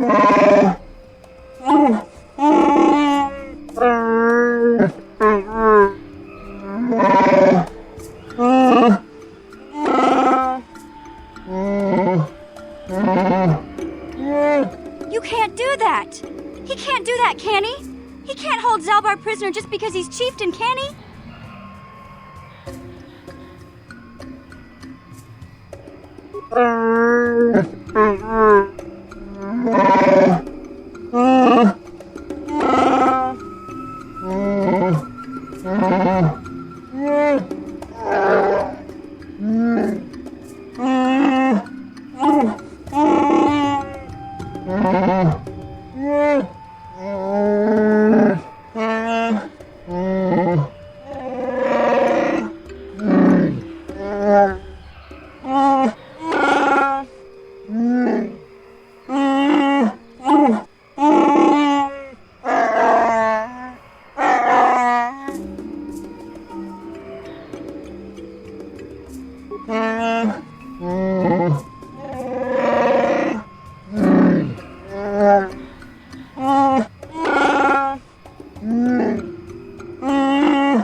Don't worry, buddy.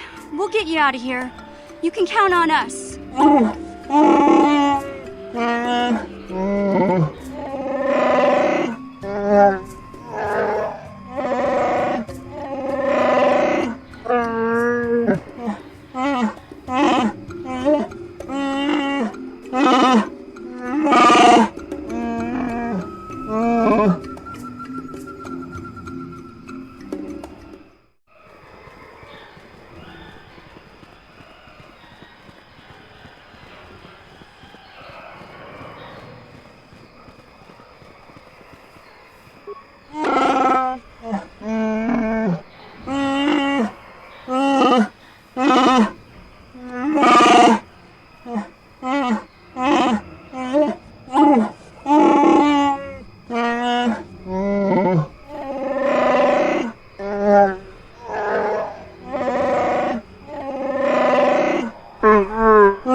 Big Z once told me he had seen paradise destroyed by the greed of outsiders.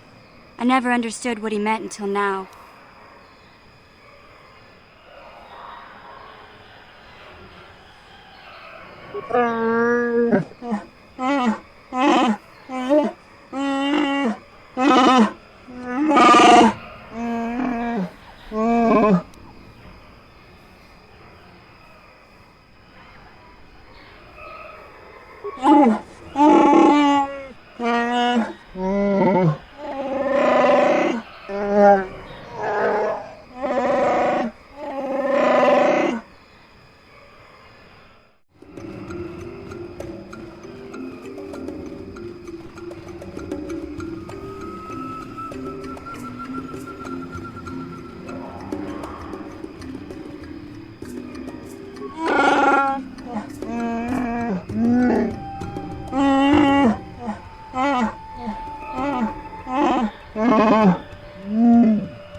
The damnable racket of battle. Watch yourself. Even more of these crawling beasts are hiding in the underbrush.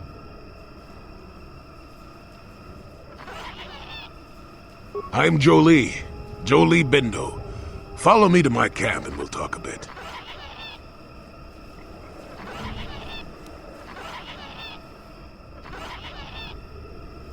Don't start fawning just yet. I'm too old for it. I know a few things, but we can talk about it at my camp.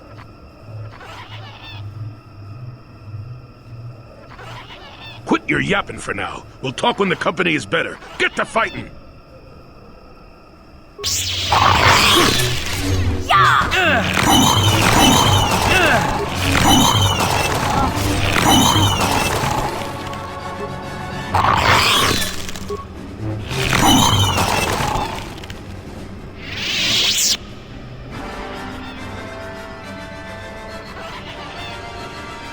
Well, that was acceptable. You're not quite the commander I'd have accompanied in my youth, but you managed to walk away. Keep close. It's nearby under a log. Yeah, I live like some burrowing rodent. I fought the Sith. Now look at me.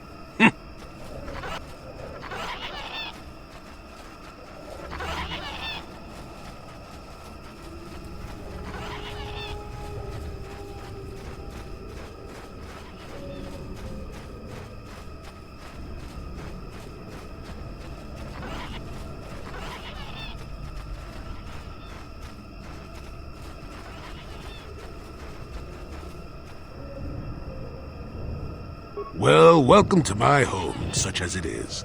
Pull up a stump and be comfortable. We should discuss a few things. Don't coddle me, child. I'm neither a Jedi nor your master. I'm just an old man that's been lost in the woods for far too long. My days of glory are behind me, but perhaps there is something I can do for you. You must have questions. What is there to tell? Jolie Bindo is the crazy old man in the dangerous woods. I'm content with the impression I give.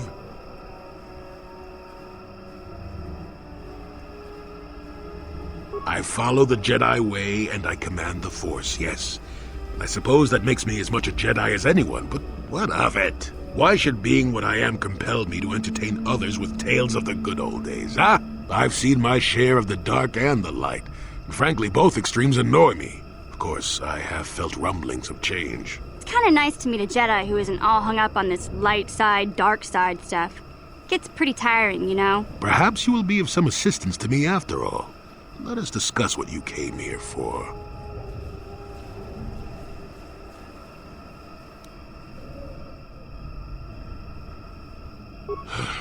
Fine. Just be brief.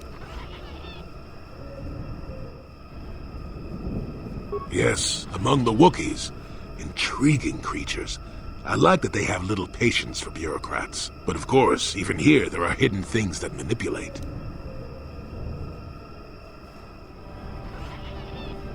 Maddened with grief, perhaps, but not crazed. I helped him pass to the lower forest where only a Wookiee could follow. Some other matters will determine if you can follow.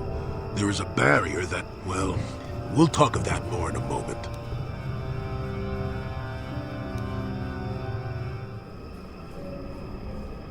Circa Corporation was smart to put him in power.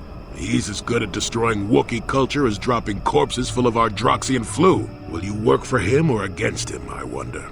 I will be interested to see.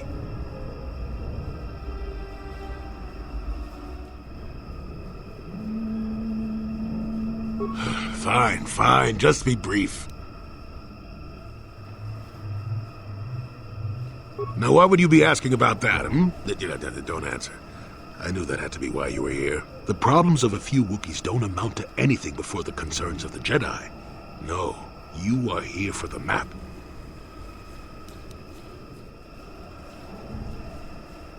Kashyyyk is an interesting place, more so than anyone suspects. If Circa Corporation knew, the planet would be a strip mine. The Wookiees have their legends that they were not always here, but it is more than that. The trees themselves are strangers. What I'm saying is that there are literally walls in your way, and you won't find what you need without my help. And my help has a price. You must do a task for me, and then allow me to join with you. I will then remove certain barriers in your path.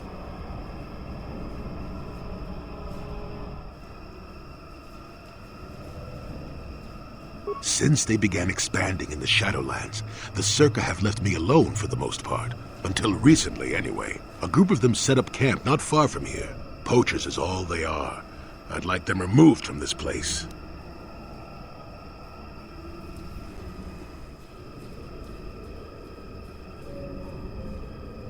They don't respect this place. They're butchering wildlife and threatening entire species. It's getting under my skin. The Wookiees could take care of themselves if they wished, but the animals are truly helpless victims. Oh, please, this is arbitrary errand work. But such are the requests of the aged. You still have to do it. Their camp is in the far northeast. Now remember, if I wanted them dead, I'd have done it myself. Find a better way.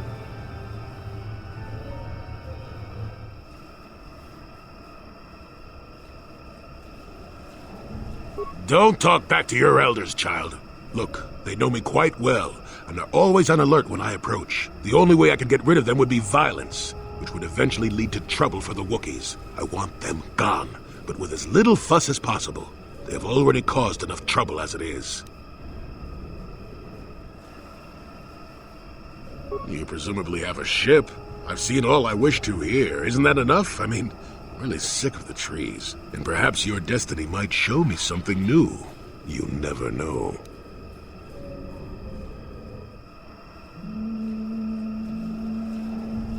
Good. Return to me here and we'll see how you have done. Shoot! Shoot!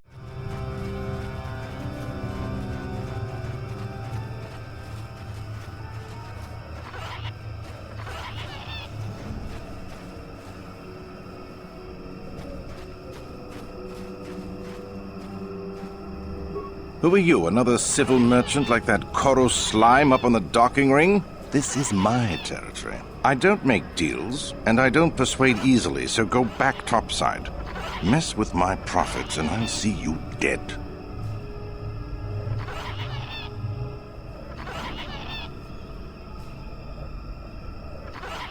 He's got no authority with me. I'm with Zerka Corporation. He's just some pet we keep so the locals stay in line. As long as you don't get in my way, you can wander where you want. I've got a job to do.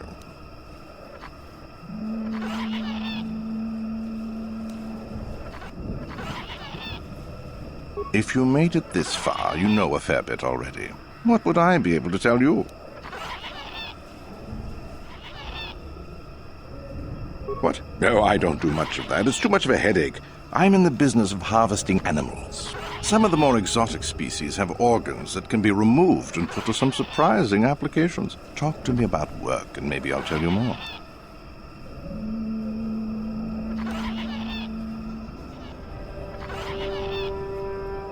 If you made it this far, you know a fair bit already. What would I be able to tell you?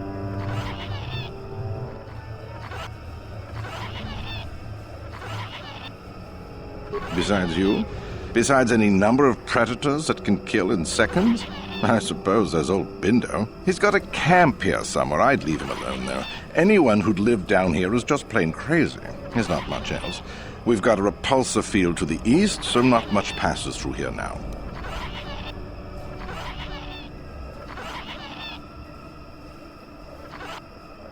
It's not worth it. You're fighting the plants as well as the animals. Kashi vines are tough as metal and grow back fast. Instead, head office installed repulsor fields to keep the big predators out. Permanent placements, too. We'll be fine for years.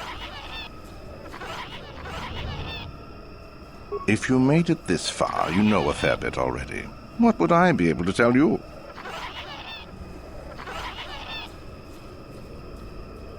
It ain't easy. We've set up a perimeter of sonic emitters to keep the bigger preds away. It's worked so far. As long as the emitters are operational, we're pretty much safe. It makes harvesting a lot easier.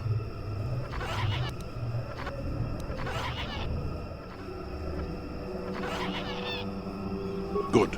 I'm not down here to direct traffic.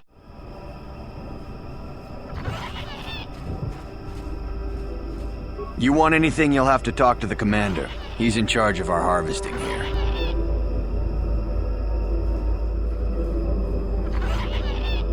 Why am I here? I'm here because this is where the commander told me to stand. And that's all there is to it. I'm just a guard for this emitter.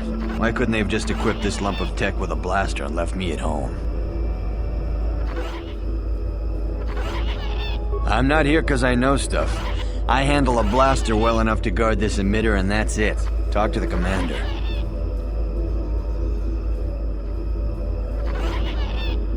No more dangerous than walking out on the commander. He'd kill me for disobeying orders. They generate a sonic barrier that allows us to stay in this wonderful location. It keeps the big predators away. I don't know how it works, really. I just know that if they go down, the camp would be overrun.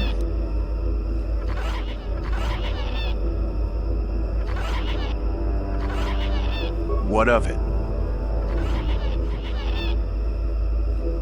I don't like being here, that's for sure. I suppose you could take this code and shut down the emitter I'm guarding.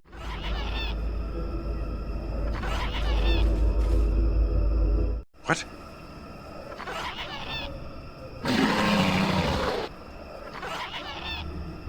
Run! Run!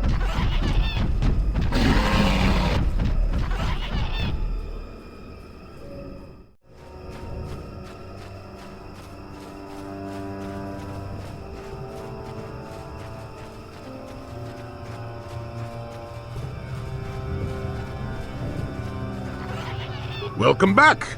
I wonder, have you had much luck? Have you done as I asked? Yes, I could feel it as you walked near, and I don't sense the smell of death on you. You spared them. Interesting.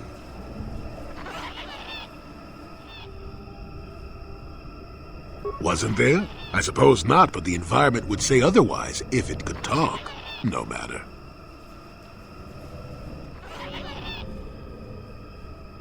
Yes, of course. Let's get moving. I noticed the old path some time ago. You probably wouldn't have found them on your own. There's also a Zerka repulsor field blocking the way, past the poacher camp in the east.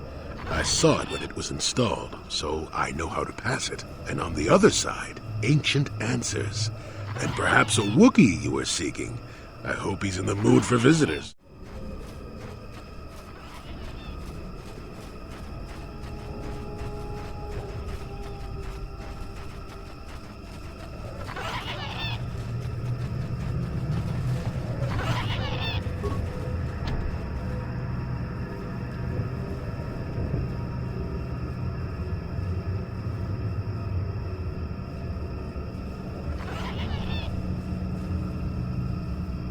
There, you see?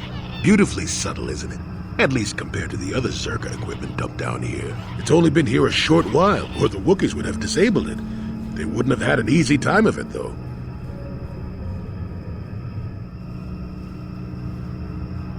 but there are others, each blocking similar points on certain paths. It is all very calculated, very precise. It would have been effective if it hadn't relied on the creatures to be walking. Climbers don't have much trouble getting around it.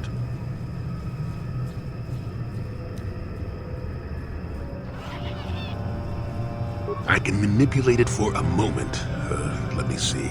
How did the Zerka engineers do it? There we go. Now, keep moving. These are the most dangerous depths of Kashyyyk. A few surprises wait for us, I'll wager.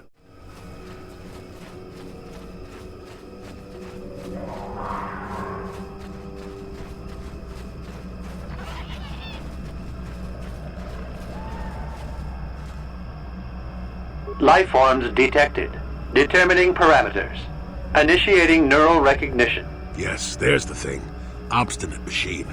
I've no doubt it holds what you seek, but good luck getting it operational. Primary neural recognition complete.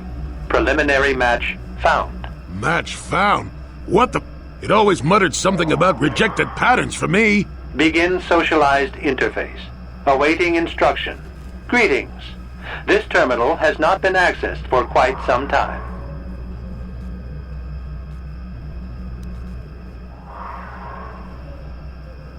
Error. Subject displays unfamiliarity to environment. Behavioral reconfiguration will be needed before access. I am sorry. I did not mean to confuse you. I will answer questions to the best of my programming limitations.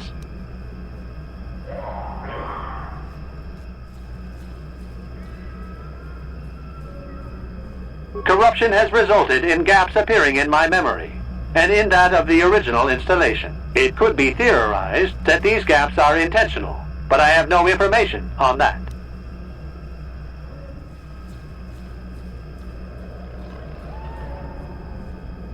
Error. I cannot present a non-presence. Perhaps you can ask other questions, and data corruption will become evident.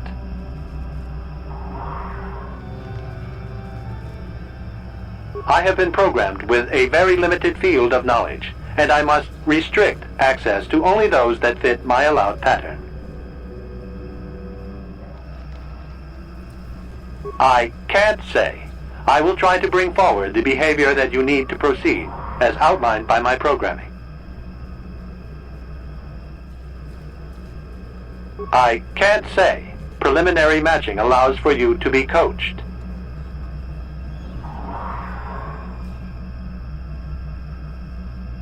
I can't say. Likelihood of restriction by previous user, 100%.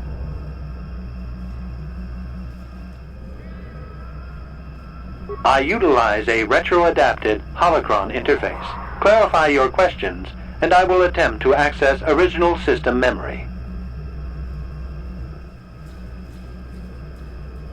Error. Corruption. Extrapolating. This utility was built to monitor planet-wide agricultural reformation.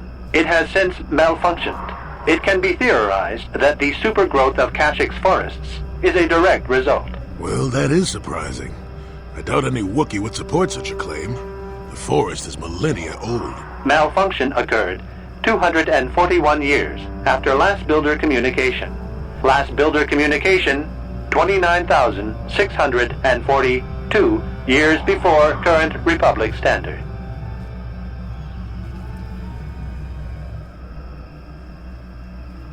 Error. Information regarding the builders of this installation has been corrupted. No evidence of such a civilization exists in the galactic record. Agricultural record indicates this planet was incapable of sustaining sufficient levels of production. Error. Specific conditions corrupted. It can be theorized that produce was being exported to support a larger demand.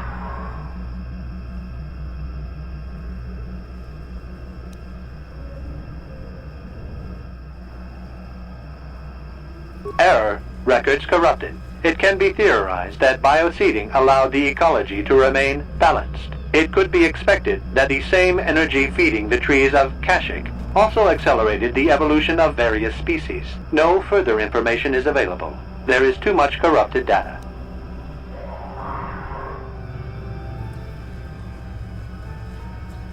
Accessing. I will answer as my programming permits.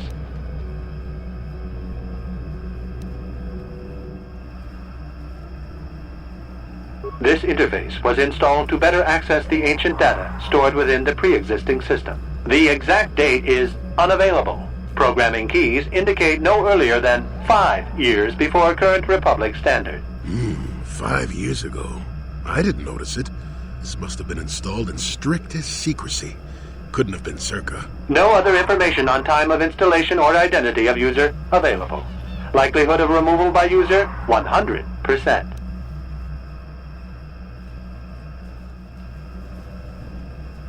Error. Data regarding subject Revan corrupted.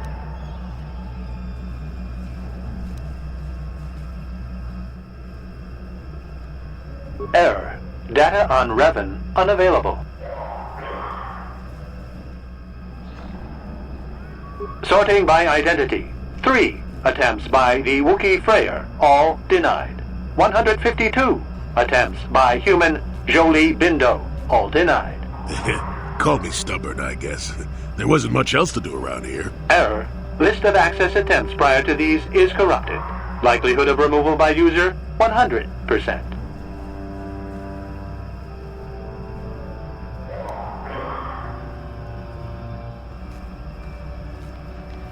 That information is unavailable, but contact is not required for the execution of my programming. Scanning range of this facility is well beyond planetary boundaries.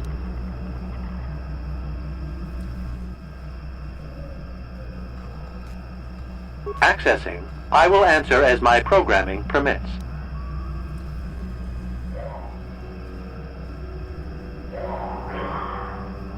The current purpose of this installation is defense.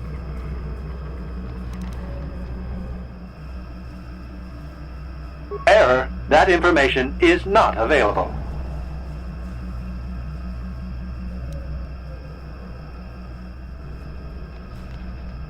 Answer will be given within the limits of my programming limitations.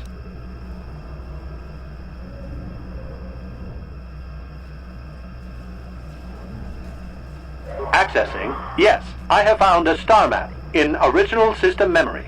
Access is restricted.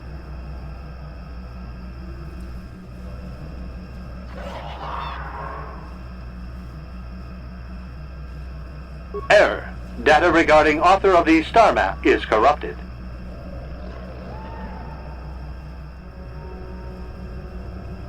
Your request requires additional security access. You must be made to match the parameters I have been supplied.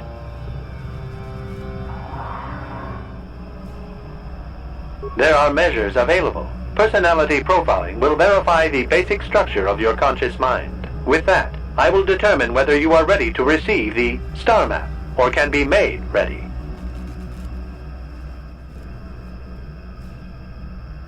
Information unavailable. If you have further questions, ask them now. Access will terminate with success or failure of evaluation. Evaluation commencing. Result will be compared against the pattern in memory. Just act like you should. You travel with a Wookiee and have encountered complications. Hypothetical. You and this Zalbar are captured and separated. If you both remain silent, 1 year in prison for each of you. However, call Zalbar a traitor, and he will serve 5 years, while you serve none. He is offered the same deal. But if you both accuse the other, you both serve 2 years. What do you do? What do you trust him to do?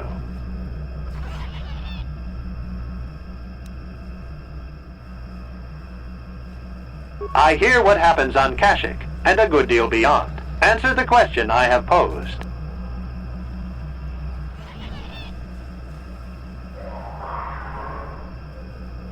Are you sure? If you turn, you risk 2 years, or none at all. If you reply on loyalty, you risk 1 year, or 5. Your loyalty is dangerous. Your companion could take the opportunity to benefit by turning on you. Zalbar's family is mired in treachery. What loyalty do they know? Your answer is incorrect.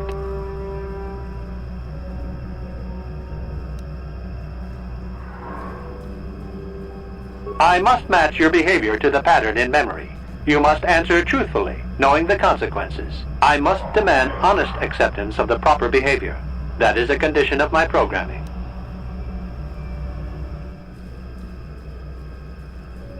That information is not available to you. It is the pattern that I have been given as a baseline for security access.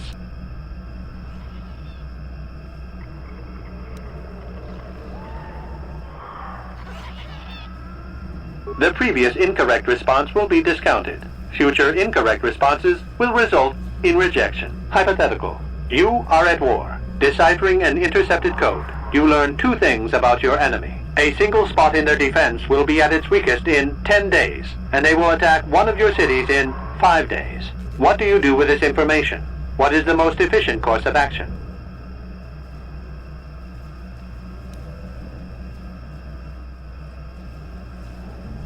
And in so doing, alert the enemy to their broken codes. They would know that their weakness was exposed. They would reinforce, and the war would go on. You save thousands at the expense of victory. You do not match the pattern in memory. Subject has failed to demonstrate the required behavior. Access denied. This system will purge the subject as false. Defense mode initiated.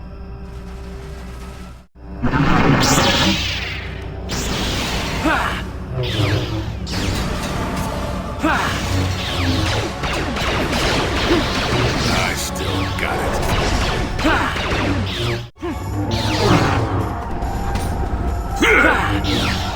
Take that!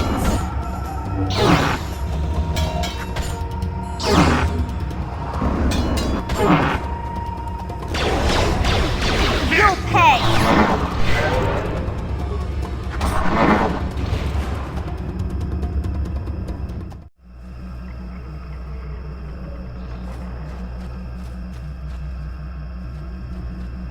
Neural scan complete. Analyzing. Well, it would appear initial assumptions about you were incorrect. Secondary scans during battle have revealed much. Under duress, your emotions were easier to read. Programming now instructs that I give you what you seek.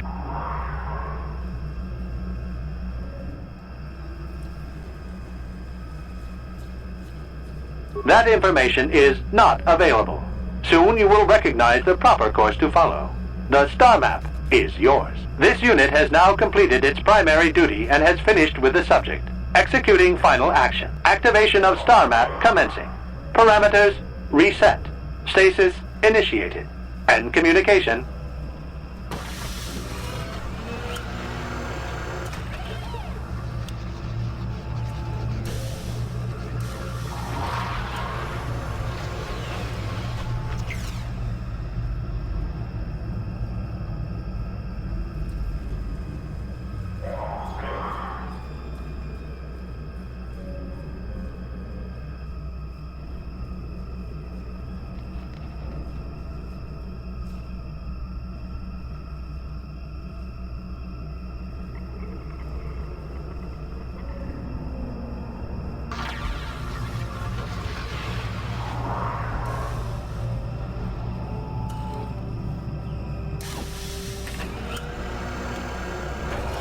Well, well, a star map.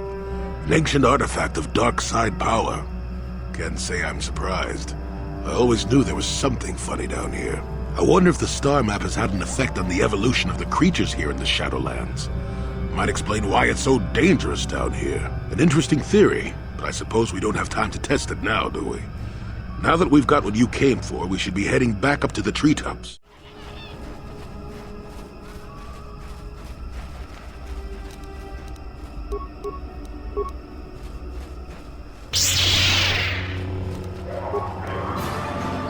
Take that!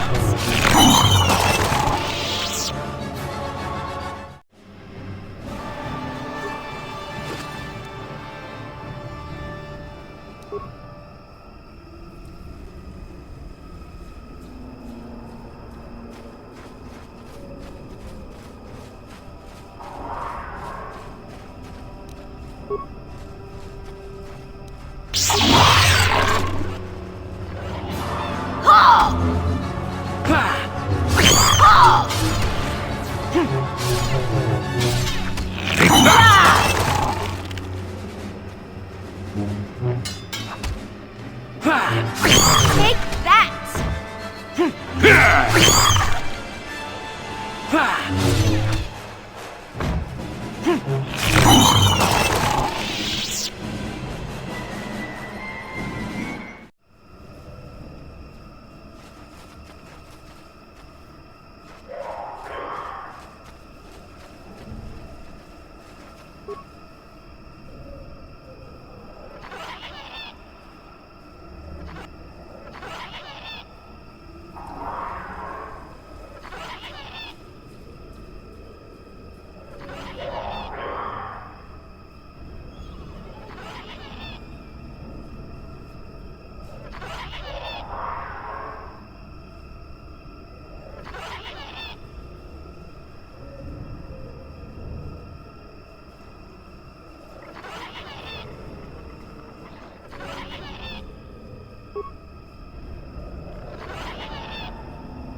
see what you got.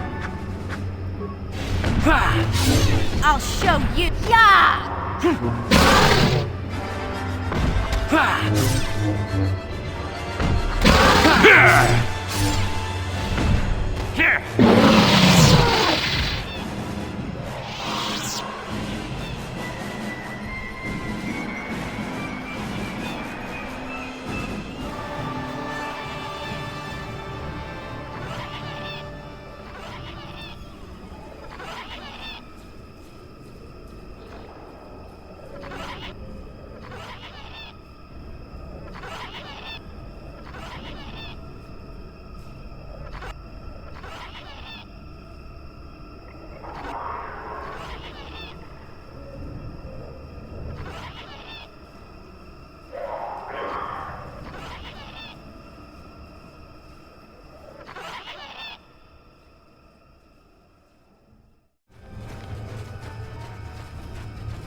He's almost feral after all this time. Calm yourself, Freya. We are friends. Don't you remember me?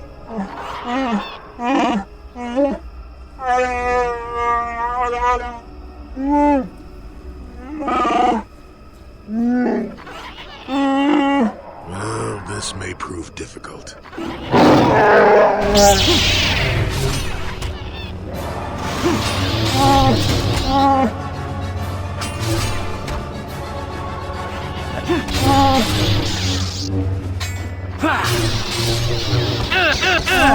Never too old for this!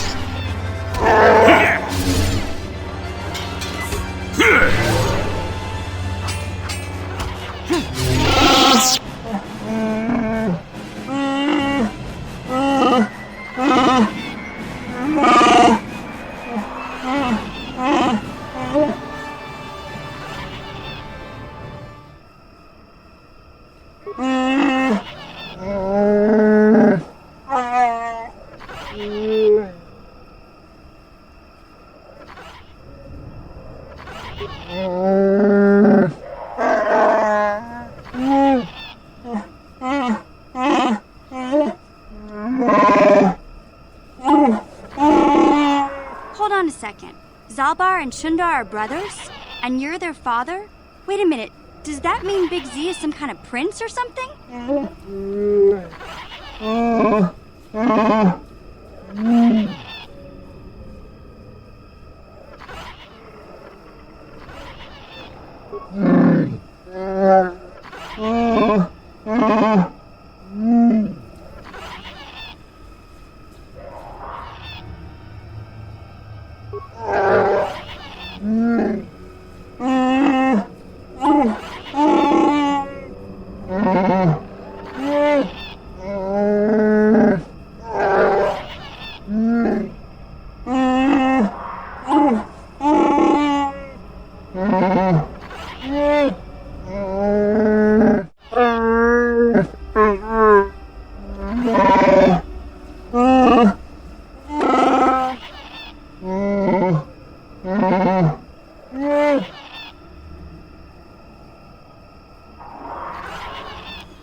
That's when I first saw him.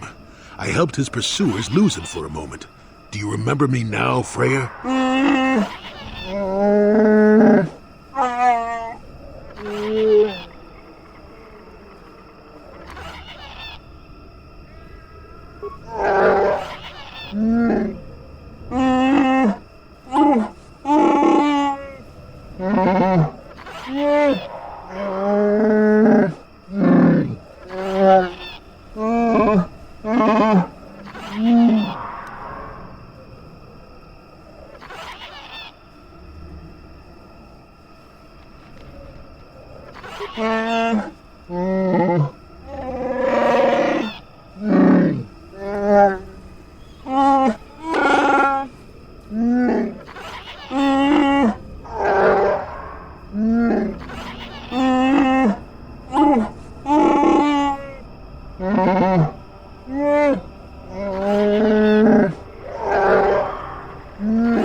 You'll never get me!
Woohoo! Way to go, Big Z!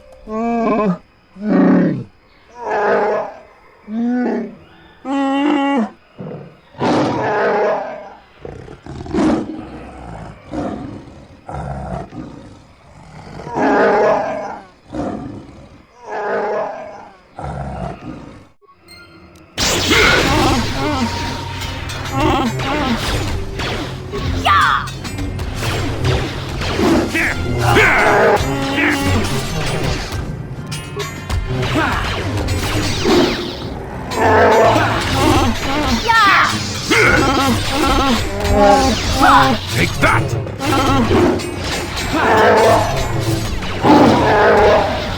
Let's see what you got.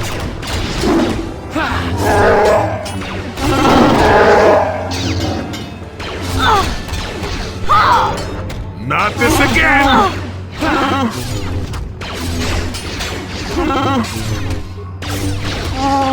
Take that! I still got it.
You must prepare yourself for when we face Malak. The confrontation will be difficult for you. I remember how hard it was when I first faced Revan.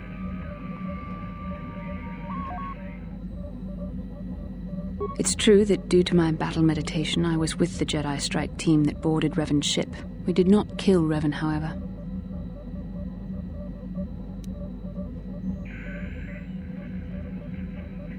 Our mission was to capture Revan if possible. It was Malak who turned on his own master, firing upon Revan's ship while we were still on board it. It was his desire to kill us and his master both. Thankfully, we narrowly escaped the vessel as it exploded. True, I suppose, and yet the outcome of that battle was unexpected. To all of us, Revan's end was unforeseen. As I said, we were there to capture Revan alive. The Jedi do not believe in killing their prisoners. No one deserves execution, no matter what their crimes. Remember that Revan and Malak were once great Jedi, heroes in every sense of the word. They demonstrate the danger of the dark side to us all. I'm sorry, we really shouldn't speak of this anymore. The memory of my confrontation with Revan is painful. Let's return to the mission, please.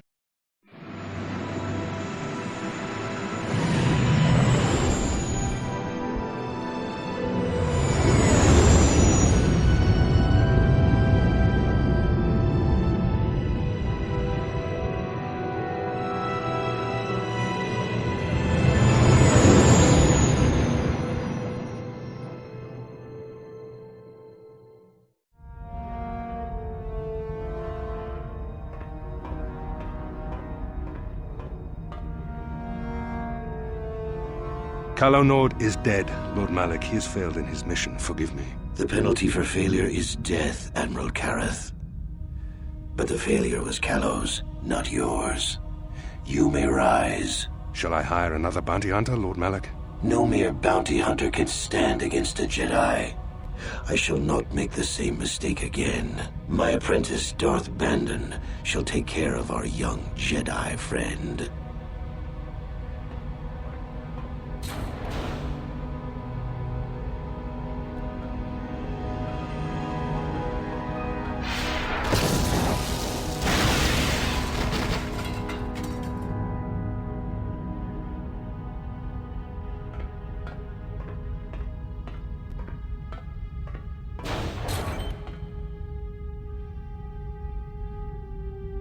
Find Bastila and bring her to me, alive, if possible. As you command, Master.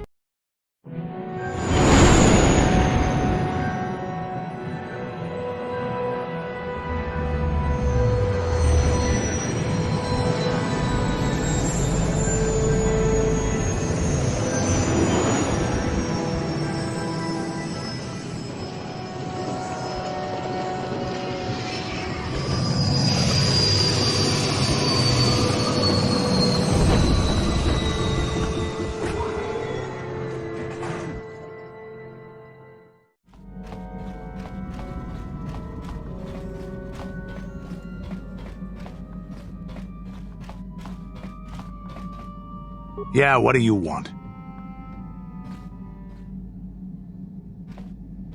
You want another war story, huh? You want to hear about some other world getting wasted, huh? I knew you were the type. Your stagnant republic has never seen some of the strange creatures and races we fought on the Outer Rim in those years. And you never will now. If a world isn't strong enough to defend itself, it's basically forfeit. But this story is about something a little different. We were going through the asteroid fields of the Crispin system at the very edge of the galaxy, playing with the pirates and smugglers we found there. The main belt in the Crispin system consists of mainly small rocks covered in frozen methane gas shells, and the pirates were using them for cover. Ha! I remember using a thermal generator to cause the outer layer of one of the asteroids to vaporize in a picosecond. It blew out and shredded the 3 smugglers using it for cover. But that was a mistake.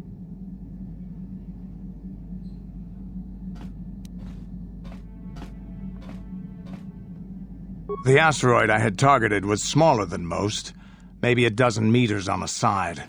On the outside, it looked the same as any other.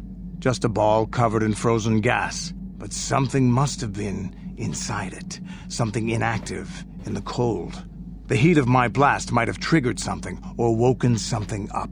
After I'd hit it, spots of light and heat appeared all over the thin shell, still covering it, evaporating the gases. What lay underneath looked like some sort of rocky growth.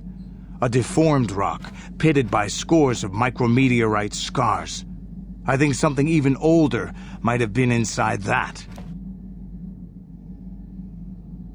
It started rotating faster and faster as we watched it. After a second, it started spraying fire, thermal projectiles that melted our armor like wax. We were caught completely by surprise. Before we could counterattack, it fled at an incredible speed.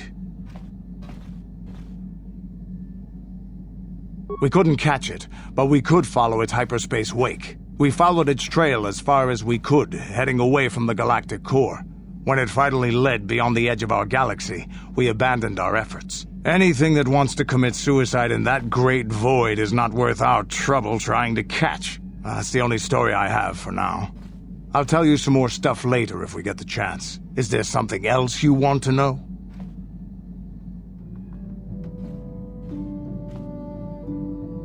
Your choice. I'm here if you want something done right.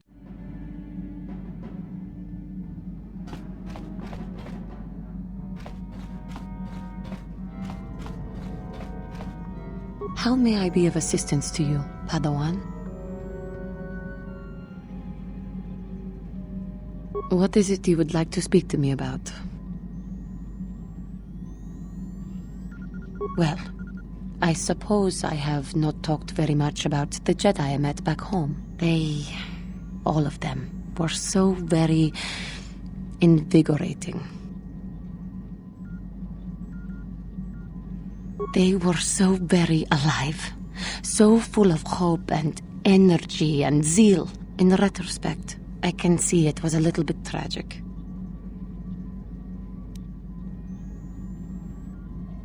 Those Jedi were going to fight the Mandalorians just after they had invaded. Many of those Jedi perished in the fighting, but to us, they seemed invincible. Especially their leader, who they talked about all the time. Paragons of light and justice, sweeping away all iniquity before them. It was like looking at gods.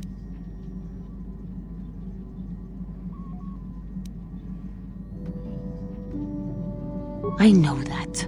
I was using poetic license. But those Jedi, they were enthralling. Everyone wanted just to touch them. Some people thought it would bring them luck. Not that the peace they brought lasted very long. The Jedi left. The people grew complacent. Those who had been wronged saw their chance at revenge. And so the cycle continues. The oppressed become the new generation of oppressors.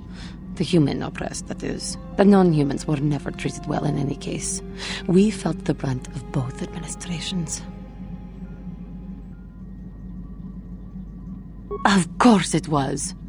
They took their frustrations and hates out on us because the people they wanted had already fled or were too well protected. But no one looks out for the injustices we suffered. Oh no, but I am sorry. I should not have outbursts like that.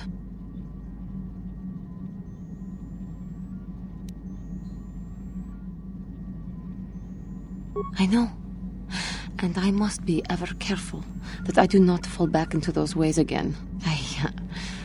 I thank you for your support.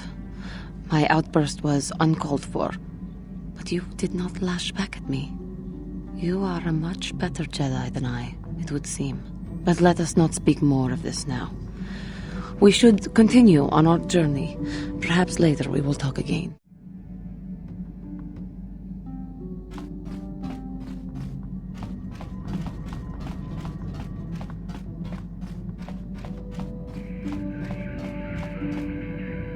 How can I help?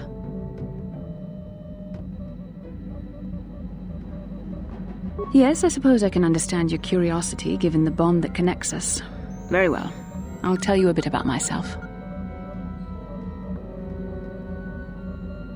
I was found to be strong with the Force at a young age, as most Padawans are. As a girl, I was given to the Order to be trained. When I joined the Order, I left my family on Tal Ravan, as all Padawans do. My family is still there, the last that I heard. I've had little contact with them, as it is discouraged. Relationships with family members are fraught with powerful emotions. Such extremes are to be avoided. Anger and hate are the worst, but even love can lead to folly.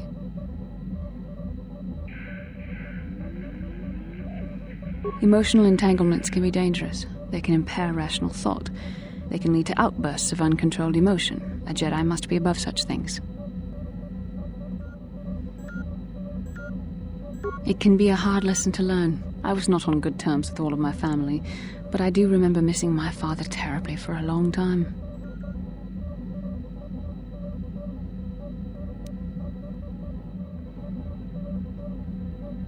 Very close. I was only a little girl when I left my family, but I still remember him fondly. He was kind and gentle and doted on me. My mother, however, was different. I was not on good terms with my mother. I was only a little girl when I left, but I was old enough to resent her and the way she treated my father. She pushed my father into treasure hunting. I spent all my young life on ships, traveling from one false lead to the next. She whittled away my father's entire fortune, and I hated her for it. I think she was relieved to give me to the Jedi, but my father was heartbroken.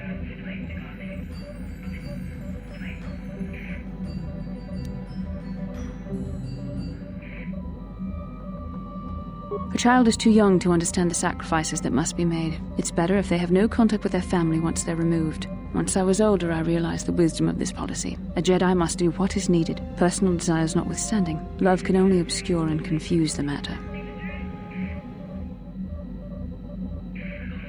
Even a Jedi cannot always control the feelings of the heart. We must do our best to guard against it, no matter what the cost. But some sacrifices are harder than others. I do not wish to discuss this anymore. I would rather return to our mission.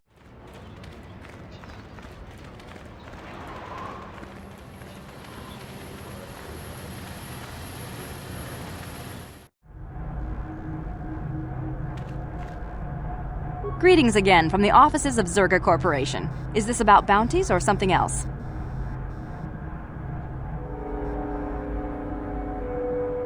Griff? There's no Griff here. Never heard of him. No, I don't remember a single Griff on the Zerga Corporation payroll.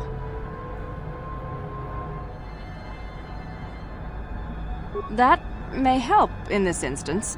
Let me think. Perhaps I remember this Griff character. We hired that Twi'lek some time ago. Not a good worker, according to his crew chief. Always complaining and faking injuries to get out of work. He entered false timesheets and slept through his shifts. We even suspected him of stealing Zerga Corporation supplies, although we could never prove it.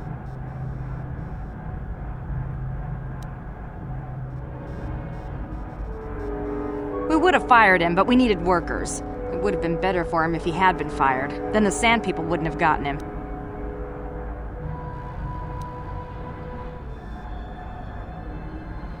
He was lost in a Sand People raid we suffered not too long ago. There were prisoners taken, but our rescue parties never found anyone alive. In the end, it just wasn't cost-effective to keep searching. All miners sign a waiver absolving Zerga Corporation of liability in these circumstances.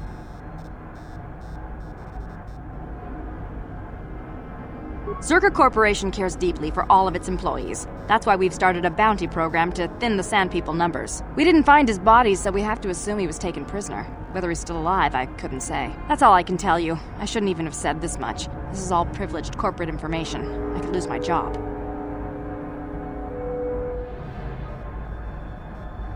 As I said, all employees have signed waivers absolving Zerga Corporation of any financial liability if this occurs. It is the industry standard. I suppose you could apply for special dispensation from the Zerga Corporation representative kiosk on Coruscant. Business hours only, please.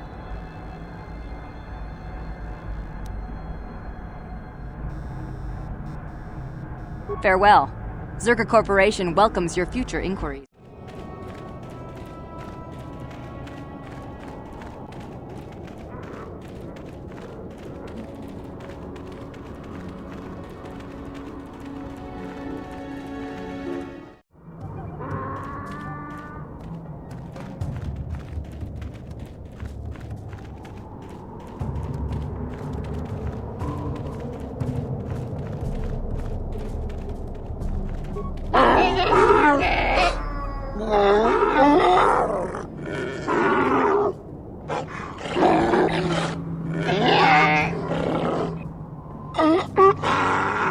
Query. What do you wish to ask of him, Master? Clarification. We must be more specific, Master. They capture many organics.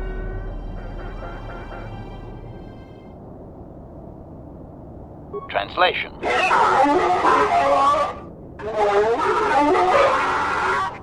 Translation. He says that by his very presence, this Griff defiles their home and land. He is without any semblance of usefulness to them. Yep, that would be Griff. Extrapolation. I would assume we are free to take him. It is doubtful they will even waste the effort to kill him. Perhaps we could do it, Master.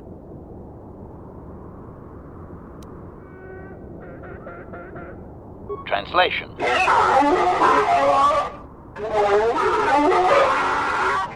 Translation. We are free to leave.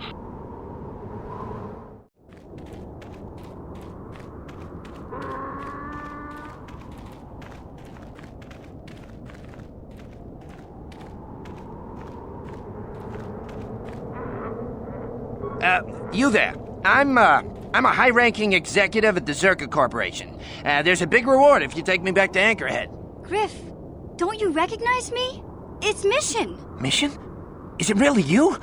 I heard Taris was destroyed. I thought you were dead. Oh, joy of joys, my little sister is alive. I have to ask you something, Griff. It's important. I ran into Lena. She said it was your idea to leave me on Taris. It isn't true, is it? Well, there's the truth and then there's the truth, you know? I always meant to go back to Taris, sis, just as soon as I had the credits to pay off my debts. But credits have been hard to come by. You mean it's true? It was your idea to leave me there? I'm your sister. How could you abandon me like that? Come on, sis, you didn't need me to look after you anymore. You may have been young, but you knew how to take care of yourself. Besides, you're here now. I mean, everything worked out fine. That's it? That's all you have to say to me after all these years, after deserting me on Taris? Well, that, and could you please get me out of here? You got a tough-looking friend there.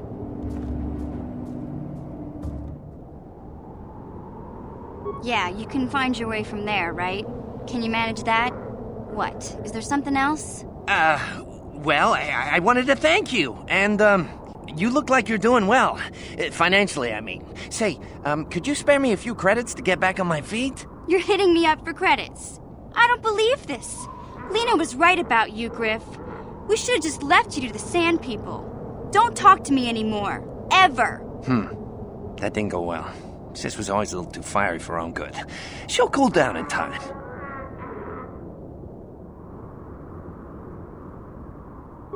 She'll be okay. We had our fights before. Too bad, though. I really could have used a helping hand right now. You may have saved my life, but I don't have a single credit to my name. Say, you wouldn't be able to spare me some credits, just till I get back on my feet, you know?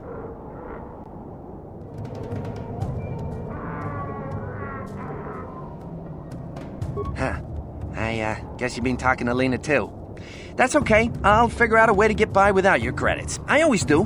Besides, I've already got a job lined up for me. Krita, the manager over at the Zerka supply shop, said I could come work for him if I ever get tired of the mines. Yeah, I think I'll go take him up on his offer. You know, maybe there's something else you can help me with. I need to talk to a guy first and set up the details, but if you're interested in a job, come see me in Greta's shop. Goodbye, Mission. I'm glad you're not dead.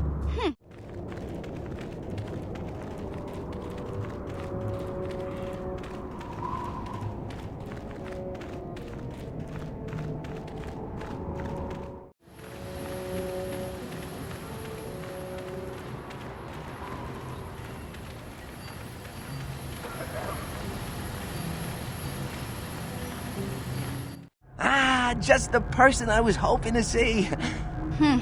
Save it, Griff. I'm not talking to you. I want no part of whatever you're involved in. Okay, sis, I see you're still mad. Fair enough. I don't think you could help me with this anyway. It's more of a job for your friend here. As you may know, tack glands can be refined to a very potent powder. It's the primary ingredient in Tarisian ale. That's what makes it so strong. Of course, now that Taris is pretty much wiped from the face of the map, Tarisian ale has become somewhat scarce and very, very valuable. Luckily, I know the secret recipe.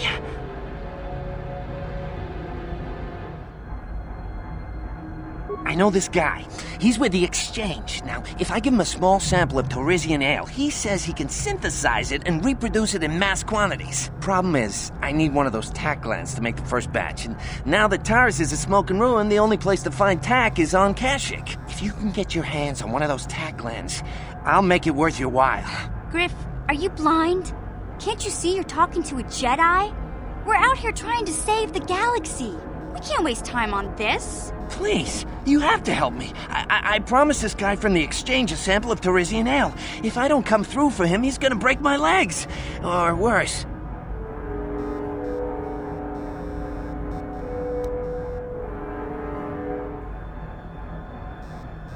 Come on, Mission. I'm your brother. I'm family. You can't turn your back on me. Forget it, Griff. I'm not falling for that line again. You'll have to find your own way out of this mess. You bring me a single tack gland, and you not only save my life, but you get a piece of this great business opportunity. I mean, you can't pass this up. Think about it, and you'll see I'm right.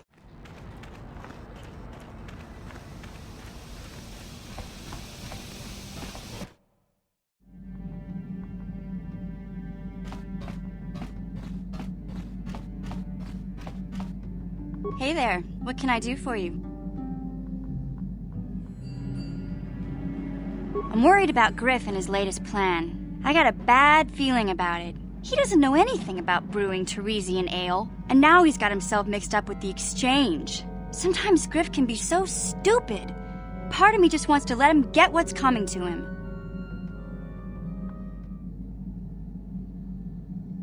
Why not? He turned his back on me. He abandoned me on Taris, so maybe I should just leave him high and dry now. Maybe a couple broken kneecaps will do him some good. Maybe that's just the kind of jolt he needs to turn his life around. Only, what if they do something worse? They might kill him. I don't want him to die. He doesn't deserve that. But I just can't keep supporting his crazy schemes. Someone has to teach him a lesson.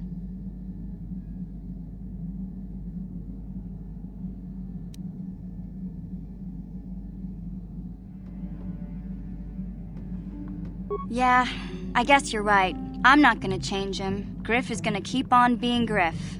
Maybe if we get these tack glands for him, things will work out. Or maybe he'll finally see the light and turn over a new leaf. I know it's not likely, but it's all I have to hope for.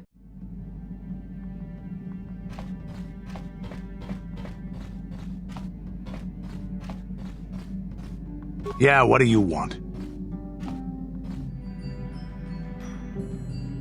I don't have as many strange stories like the last one I told you, but I do have a couple about me and the stuff I've done. In one battle above the world of Althir, my unit managed to defeat a force of Althiri 10 times our own size. That battle gained me command of an entire subsect of my clan. For 5 days, they had managed to hold off our forces, keeping us to the outer rings of their world, preventing us from attacking it directly. My task was to assault one of their flanks with a false attack.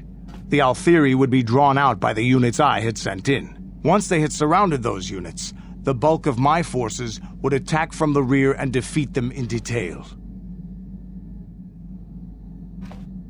Things didn't go as I had planned. I saw an opening, a mistake they had made in the disposition of their forces, and took it. While fending off our main force, they had let their fleet split in two. The center of their entire fleet was left exposed. I turned my forces and assaulted the center of their fleet, decimating them.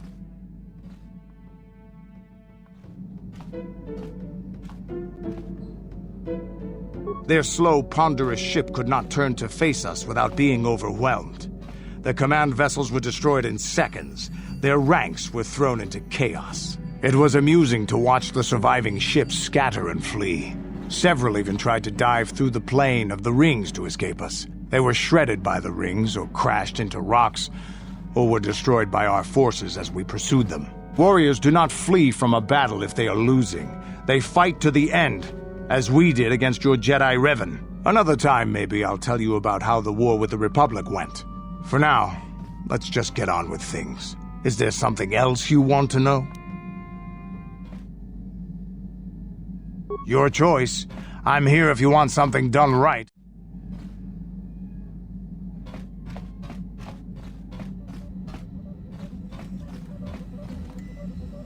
Got something on your mind, do you? You got yourself a fast little ship? I'd forgotten what engine sounded like. The closest thing to that on Kashyyyk is an uller in mating season. Ugh, frightful.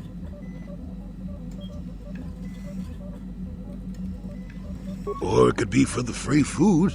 What's the gunk that comes out of the synthesizer on this bucket anyway? Do you never clean the darn thing? I'm old, damn it.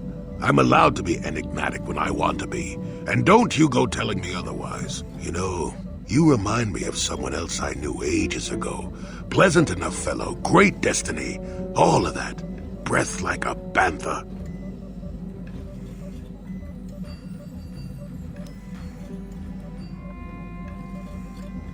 No, but it could be. An Anduvian salt tablet would clear that right up, you know. Anyway, where was I? Oh, yes. Andor Vex was his name. The Force swirled around him like a hurricane. That's how great his destiny was.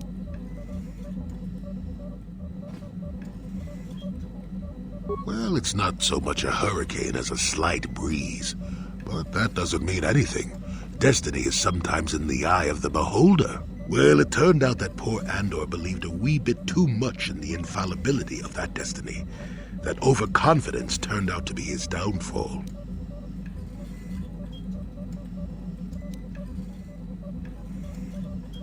I don't know. Are you overconfident? I hadn't noticed. Even if I had, I would never comment on it. We're talking about Andor, remember? Let's see. Oh yes, Andor's downfall. I was pretty young myself when it happened. At the time, I thought that Andor's destiny couldn't be more boring. Well, let's just say that I was a strapping young lad with a full head of hair, and Coruscant was a small town with a well. I was just about to abandon Andor to whatever the Force intended for him when his ship was overtaken by a Dimian warship. Now, you've probably never heard of the Dimians, but at the time they were a nasty lot led by a nastier overlord named Krat. Tall fellow, big teeth. Krat has us hauled onto the bridge of his ship for questioning, and that's when I knew that Andor's destiny was at hand.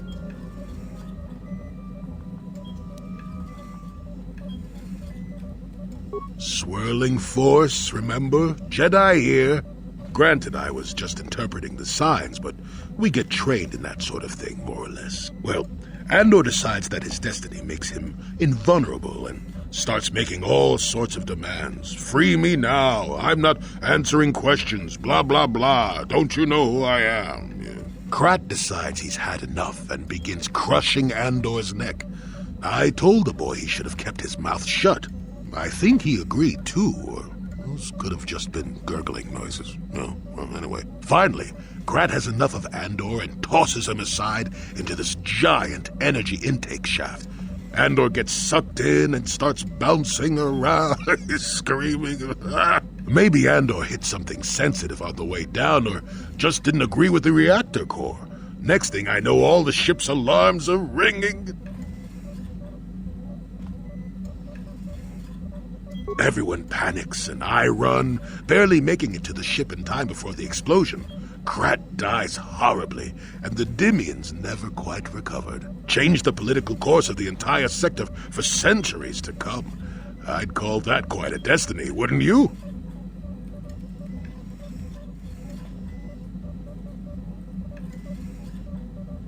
Well, hey, the chances may not be great, but when one has the opportunity to see something like that twice in a lifetime... Anyway, go on. My throat is dry and you're making me cranky.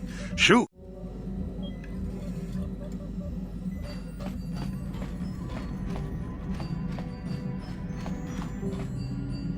Yes. What is it?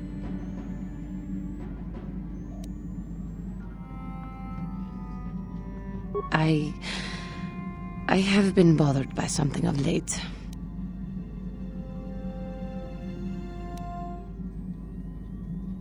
I never told you where I came from, did I? Where I grew up as a child?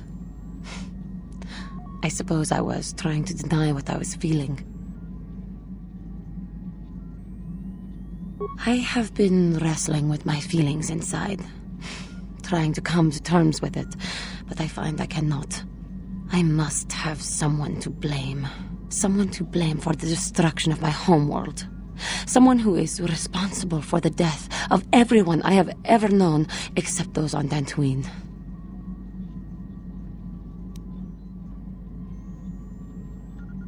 Taris. It was Taris that the Sith destroyed to try to kill you and your precious Bastilla. Taris, my homeworld.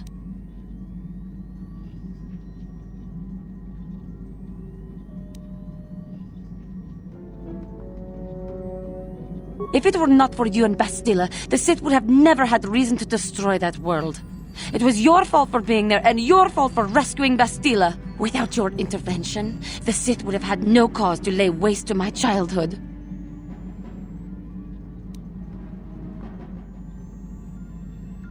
Just let me vent my anger. I need someone to blame. Something. Anything. I hated that world. Yet everything I learned as a child, I learned there. It is as much a part of me as the air I breathe. I have this ache inside me, where all my childhood memories lay, and I find your face there with them. If it was not for you, that world would still exist.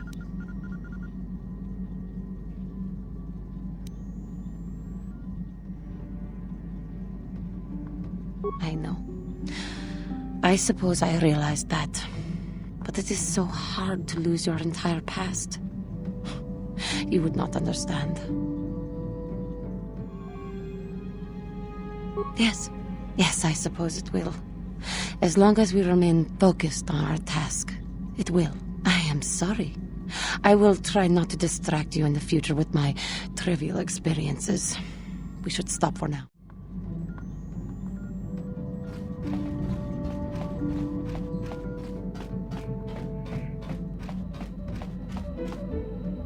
Yes, what's on your mind?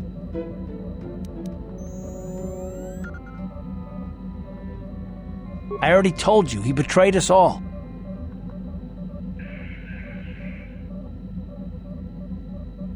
Well, there is more to it. I'm sure you don't want to hear about it.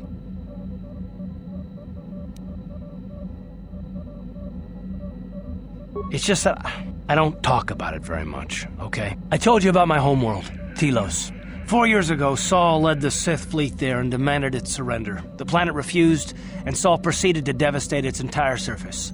Millions died. I had a wife and a son on Telos. I thought they would be safe there, but my task force arrived too late to be of much help. We didn't have enough medical supplies. The colony was burning and the dying were everywhere. I remember holding my wife and screaming for the medics, but they didn't come in time.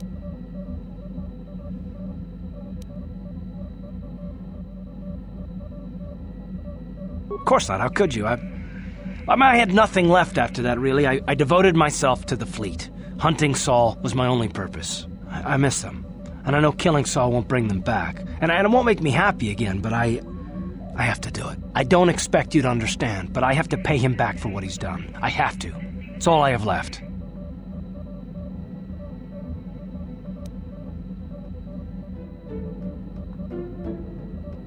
She had courage, and she was stubborn. Could never talk her out of anything once she put her mind to it. And she hated it when I signed back onto the fleet at the start of the war. I had planned on leaving soon, to join her.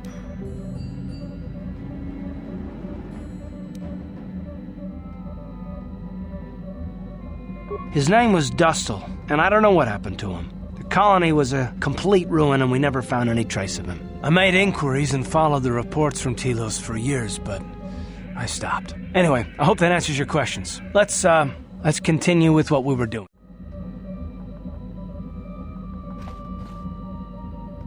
How can I help?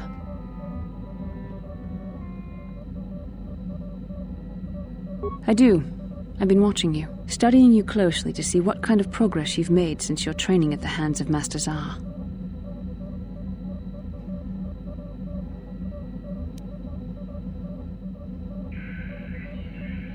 I've seen how you've resisted many temptations and continued to walk the path of the light side. Very commendable. But I'm afraid you might stray from this path. You need to see what the dark side represents in its entirety, for it is what we battle. Only the wisdom of a Jedi Master can truly explain this, but I will do my best to make you understand.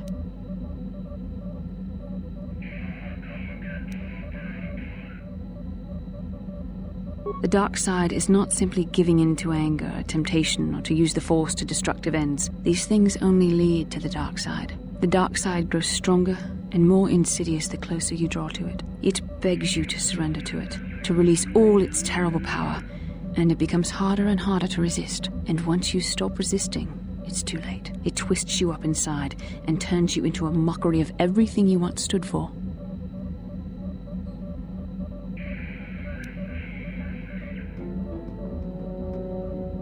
We need only to look at the atrocities which have been committed by those under its sway to understand the terrible, corrupting evil of the dark side. Millions dead, and far more suffering. What sort of person would you have to become to perform such deeds gladly?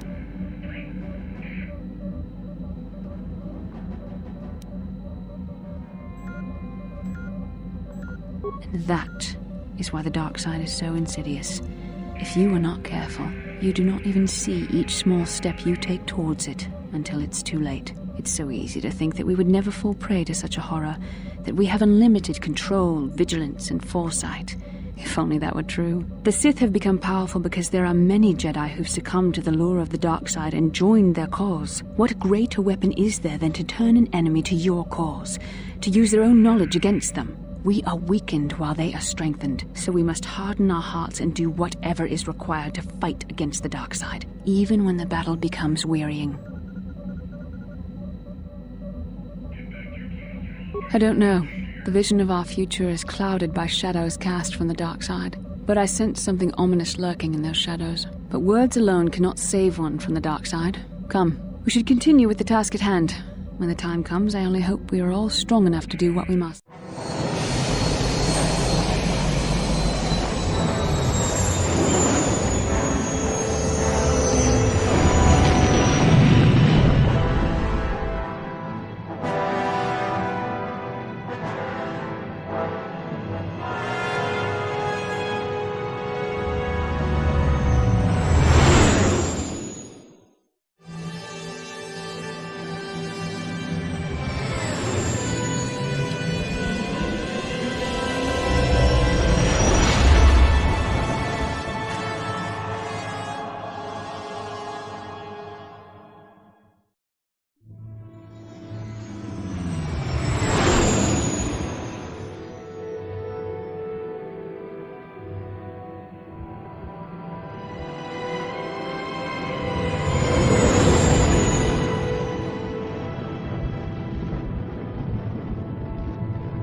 At last, my search is over.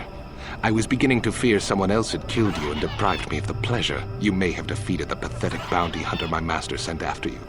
But you are no match for me. I have studied at the foot of the Dark Lord himself.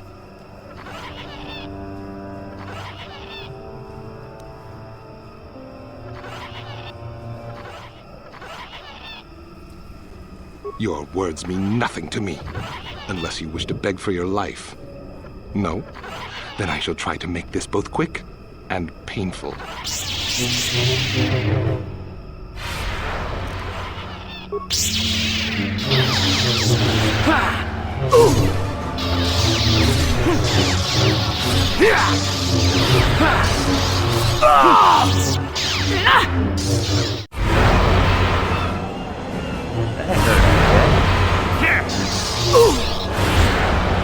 That hurt, I bet.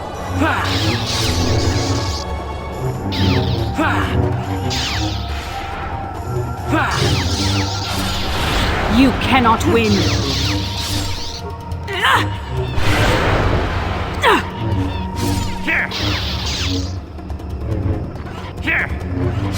There, take that.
You're back! I knew you'd come through for me. I knew I could count on you. You do have a tech land for me, right? Come to Papa, you sweet simian organ. It may not look like much, but once I turn this into a bottle of Tarisian ale, it'll end up being worth a fortune. Thanks, Mission. You won't regret helping me out with this. Please, Griff, let this be the last time. No more cons, no more scams, no more schemes. That's all I ask. Hey, sis, no need to worry about that. I've turned over a new leaf. From now on, I'm gonna stay out of trouble and do things right. And once we've cornered the market on Tarisian ale, good things will be heading my way. Then I'll make it up to you, Mission. Just wait, you'll see. You know, once we synthesize this and start brewing Tarisian ale in mass quantities, we're gonna be looking for some investors. You give me a couple of 100 credits, and I can get you in on the ground floor. You'll get a return of, at least 20 times your investment.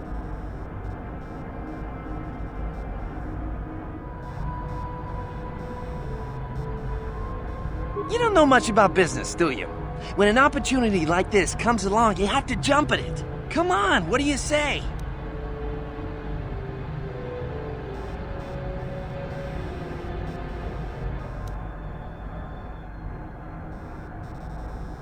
It's your loss. I better get started brewing that ale. Meet me back here later and I'll give you a down payment on what I owe you.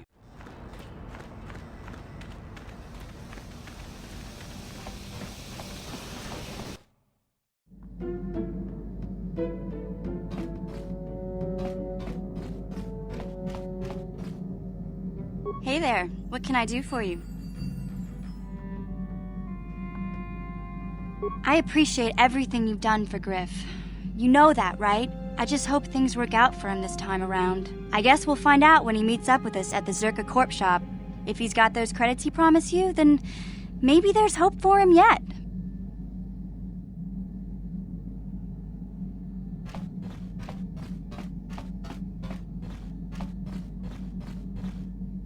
Yeah, what do you want?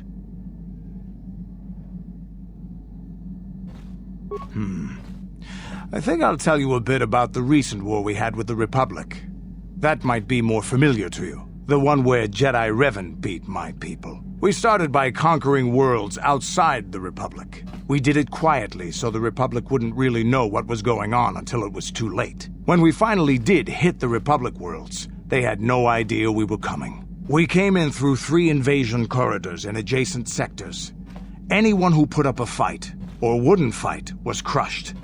We razed whole worlds trying to provoke the Republic into fighting us. I don't particularly enjoy wiping out worlds for its own sake, but the cowardly tactics the Republic defenders used left us little choice.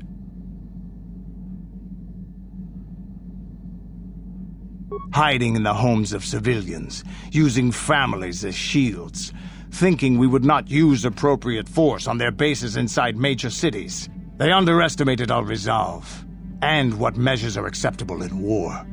Those who cannot defend themselves should not be around those who can in battle. If annihilating a city is the kind of power it takes to overwhelm a Republic shield device, then that's what we did. Necessary force to destroy all opposition.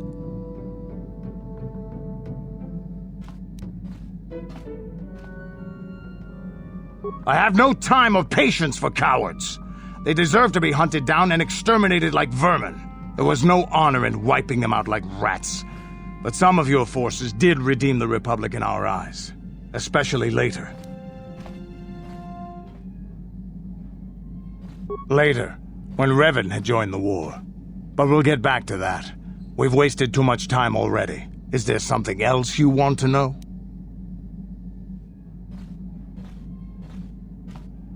Your choice.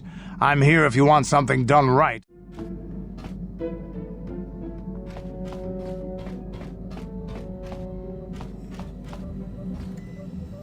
Got something on your mind, do you?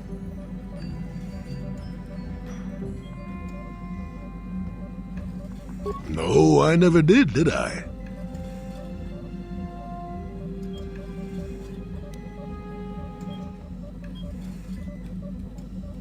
Elusive? Me elusive? Obviously, you've never tried to grab a Twi'lek dancing girl after drinking too much Onderan Willick juice. At any rate, I already told you why I wanted to leave. I'd seen everything I wanted to on Kashyyyk. Time to go. Time to move on.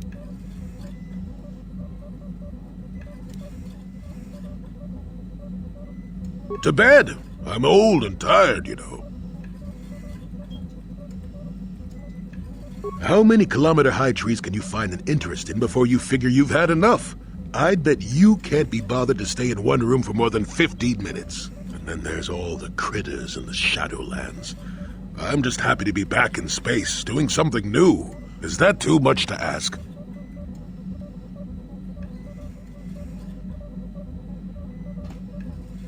There.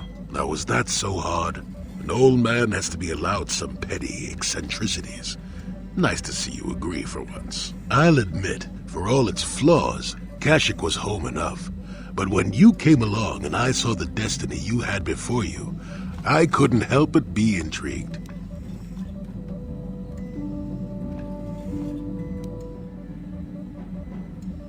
Interest? Well, I certainly don't have a vested interest. Call it more idle curiosity. Your destiny is rather unclear. In fact, everything about you that I can see is odd. Slightly off, as if my eyes are trying to trick me. Something is very dark about you. But, I'm sure you don't need to hear my ruminations. You've probably got enough nosy Jedi offering you one opinion after another to make you sick.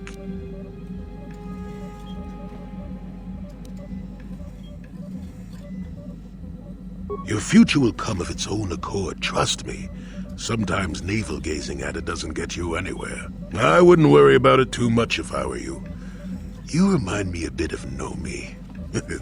And that can't be all bad. Nomi Sunrider. She came late to the Force, just as you have, and became one of the greatest Jedi ever. Oh, fine, fine lass. Whether you'll follow the same path remains to be seen. For one thing, we'll never get anywhere if you stand around chatting up old men all day.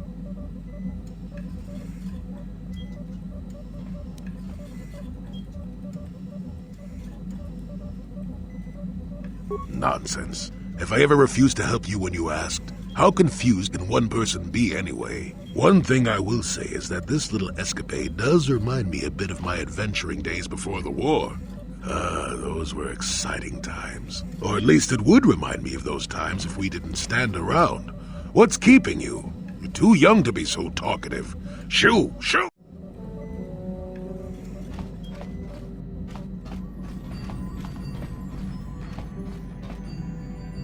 Yes. What is it?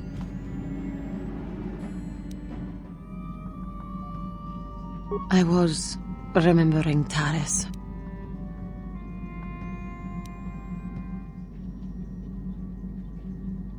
No, it's all right. I think I am over the worst of it. I apologize again for lashing out at you. It was not your fault. It was a horrible place to have to live. At least in the lower cities where the non-humans tended to get relegated. Living for years in a place with no sun, living off the trash dropped from the upper levels, and the meager pay doing back-breaking labor.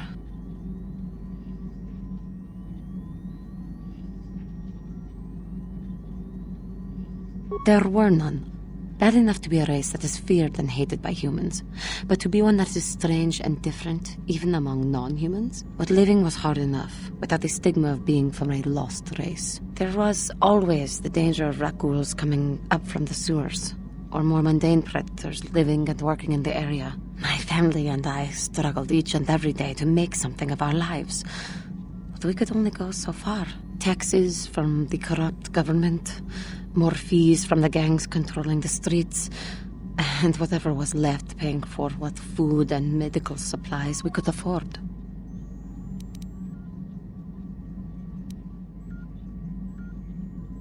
And of course, there was the constant bigotry and hate from the more affluent and human citizens, lording their wealth over us living below. Every once in a while, a rich human would come down through the lower levels with his droid entourage just to see how the wildlife lived, and laughed at the mockeries that were our successes. But I have come to meet many decent humans in my travels since those days. Indeed, some of the greatest people I have ever met are human.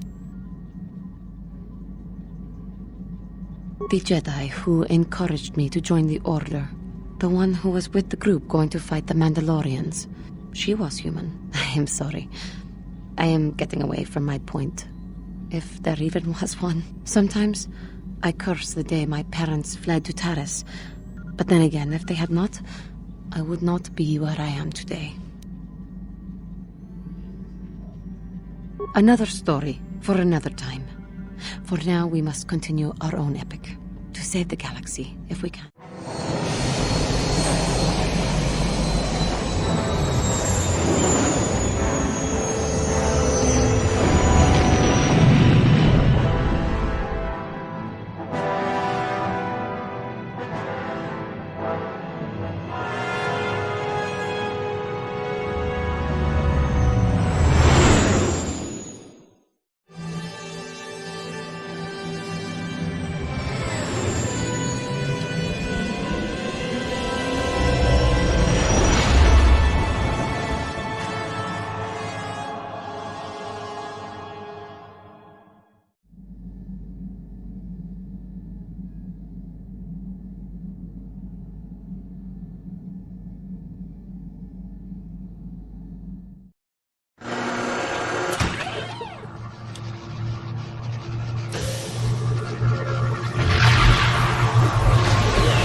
Another vision. The Force is guiding us, helping us retrace the steps of Malak and his old master, leading us ever closer to the Star Forge. It is strange that anyone would have built a star map here.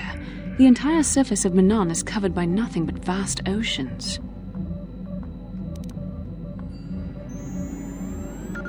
The ocean floor is vast, and much of it is uncharted, even by the native Selkath. But how could Revan and Malak have found their way down? No doubt things will become more clear once we discover the star map's location.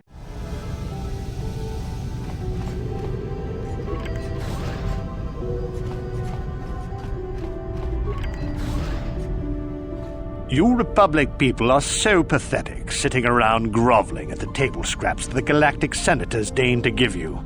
It makes me sick. The senators work for the good of the whole galaxy, not for individual gain. Ha! Don't make me laugh, you gutless simp. It's the destiny of weak-minded fools like you to be ruled over by the strong, like we Sith. I'm warning you. Don't push me or you'll get just what you're asking for. Try it. Just try it. I'd love to see you throw the first punch. And with all the cameras around, the Selkath would be all over you inside of 30 seconds. You break their laws. You pay the price, Republic scum. But I can see that you're not man enough to back up your words anyway. If you ever feel like relieving yourself of your worthless existence, feel free to come by our enclave here. We have many, many ways to fulfill your wish.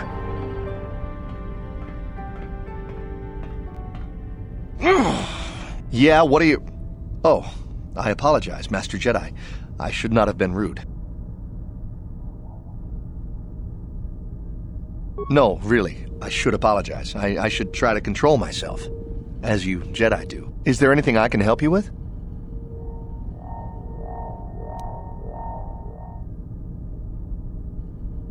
Well, of course, I'm always willing to help a Jedi. What do you require?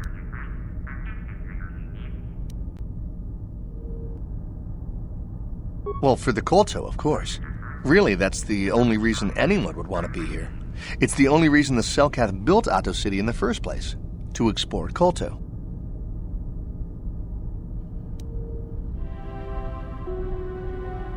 The Selkath think that by staying neutral, they can play both sides, selling kolto to everyone that needs it, and making themselves too valuable to be worth conquering. Well, that, and they threaten to destroy the only natural source of kolto on the planet if anyone tries to attack them. But I think they're underestimating the length the Sith will go to get what they want. They're probably planning something already. Is there anything else you require?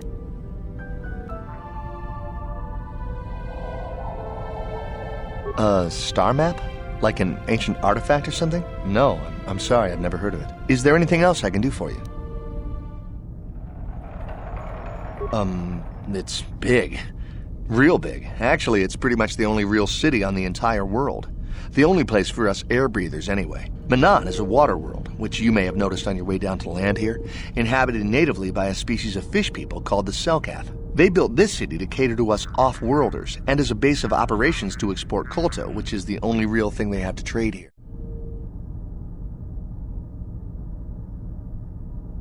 Of course, if you have any other questions, you should probably see Roland Wan. He's the Republic diplomat here. He's by the Republic Enclave near the visitor residences. Oh, if you don't know where that is, go north from here, then south past the port official in the first courtyard, east into the second courtyard, then north, then east again. You got that? Have a pleasant stay, Master Jedi.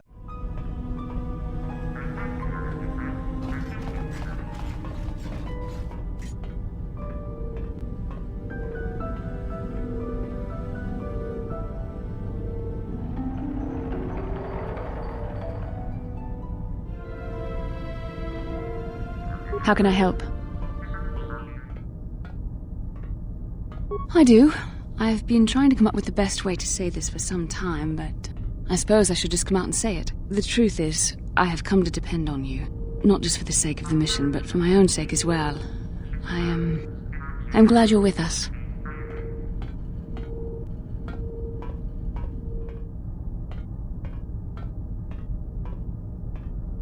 Did I? I am trying to be sincere here. It occurred to me that I may have been too critical of you, too demanding at times.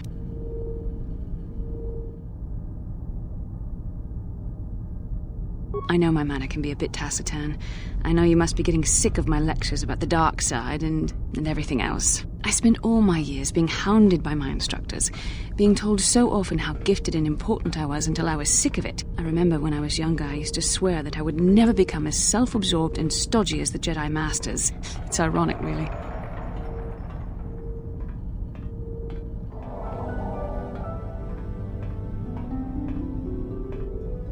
I suppose not. But I am becoming like that, though it's not easy for me to admit. Being controlled has kept everyone around me at an arm's length. Even those like yourself who are most in need of my understanding and compassion. Maybe it's time to change that. You deserve to know how much I respect and admire you. I had to tell you how much I care for you. As a friend, of course.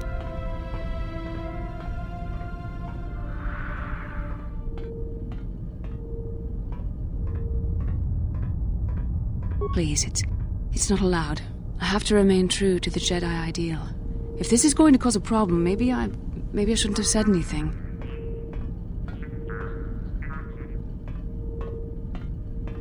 Well, that was not nearly so difficult as I feared. Thank you for hearing me out. I feel much better. But enough soul-searching for now. We should probably continue on with our mission.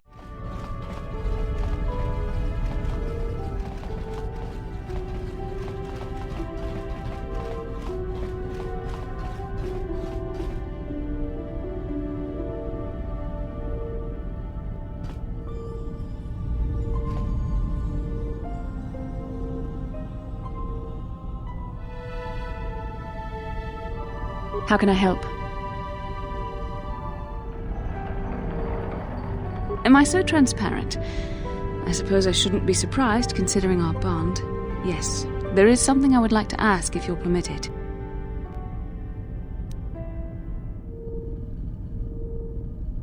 In our time together, I've been watching you. You are a true servant of the light. You follow the tenets of the Jedi Order despite the lure of the dark side.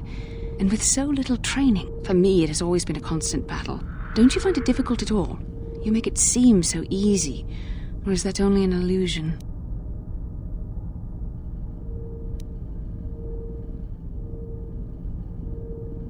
And that's enough for you. If only it were as easy for me. If only the right path was always clear. I've always struggled for control over my passions. I've always been too quick to anger, too quick to get involved. My instructors constantly berated me for it. I've often dreamed that I might be able to confront Darth Malak myself. I dream I can use all this power I have to kill him and stop all the death and destruction. I just think about all the evil that the Sith have caused, and I get so furious. Yet we are told that these feelings are the path to the dark side.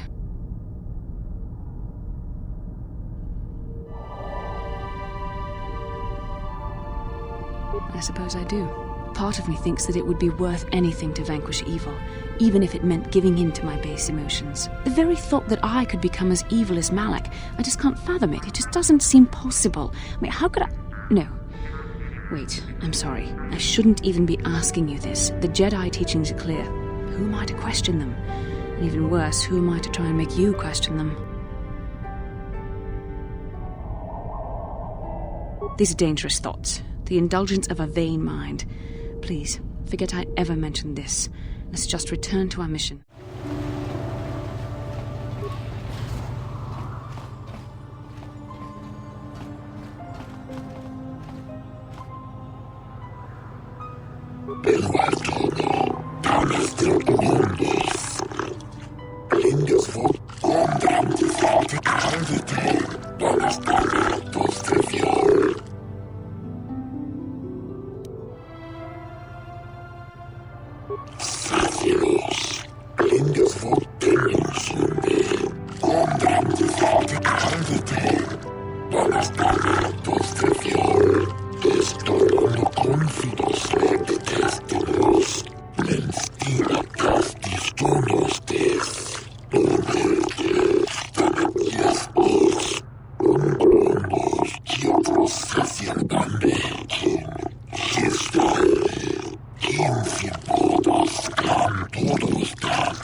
Jodie, it is you.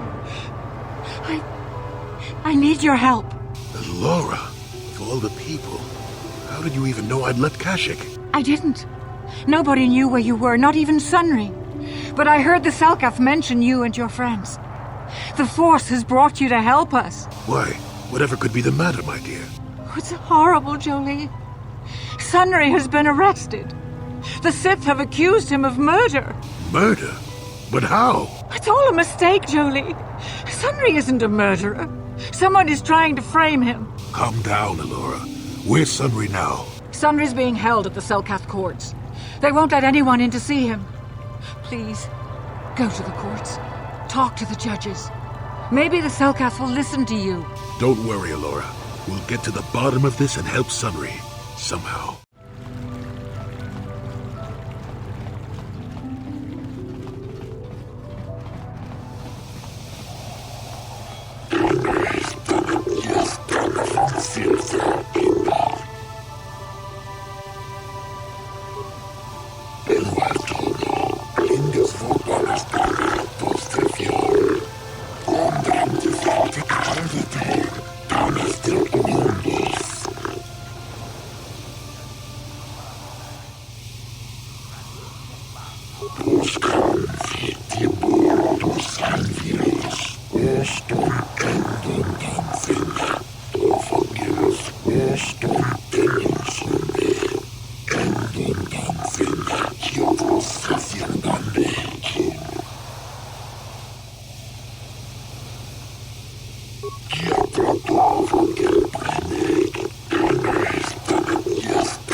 I doubt the Republic would be involved in anything illegal. Still, if this Selkath has concerns, we could look into it for him. Be careful here, kid. Start poking your nose in a place that doesn't belong, and you might not like what you find. This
We might have a position within the Sith organization for one such as you. Your offer is pretty good, but I've heard some nasty things about you, Sith.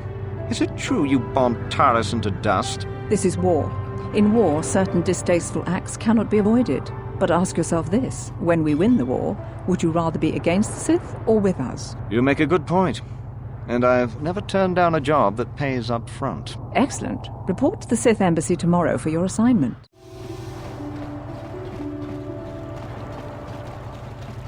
So, do we have a deal? That's an awful lot of money. Is there something you're not telling me? Don't be so suspicious.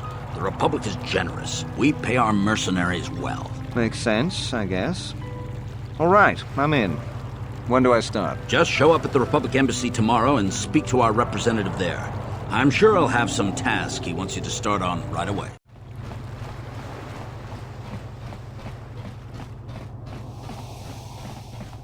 The Republic respects the peace of Otto City, Your Honor.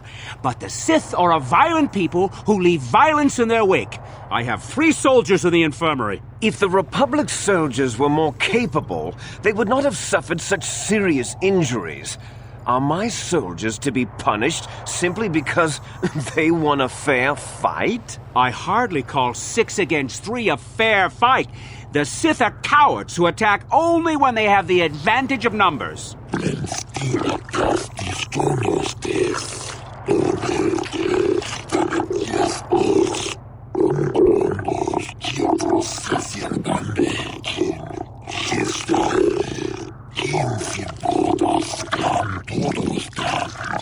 They were provoked, Your Honor. The Sith goaded them into this fight.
I suppose your Sunry's only hope.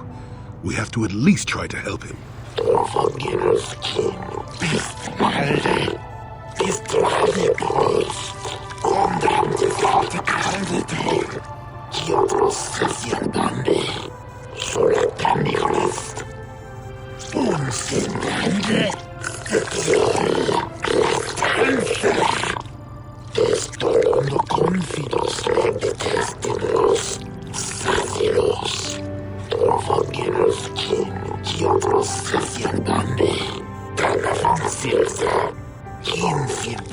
todos van todos dan.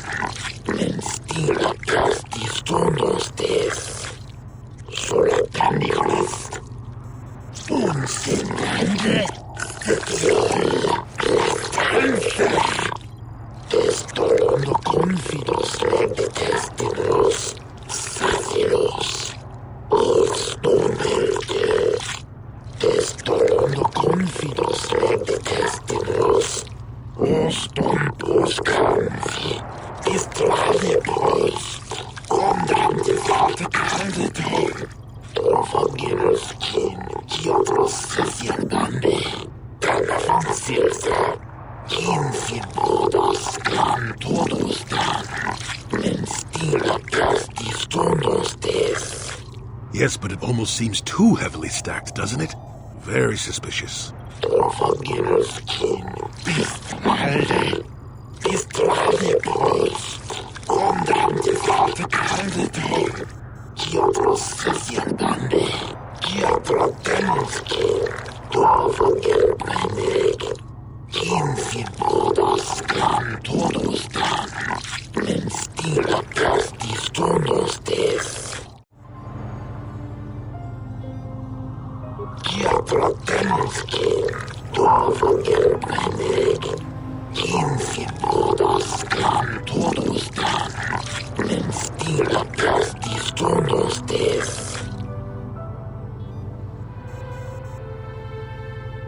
Endundanzina, sola canigris, tiburodus anvirus.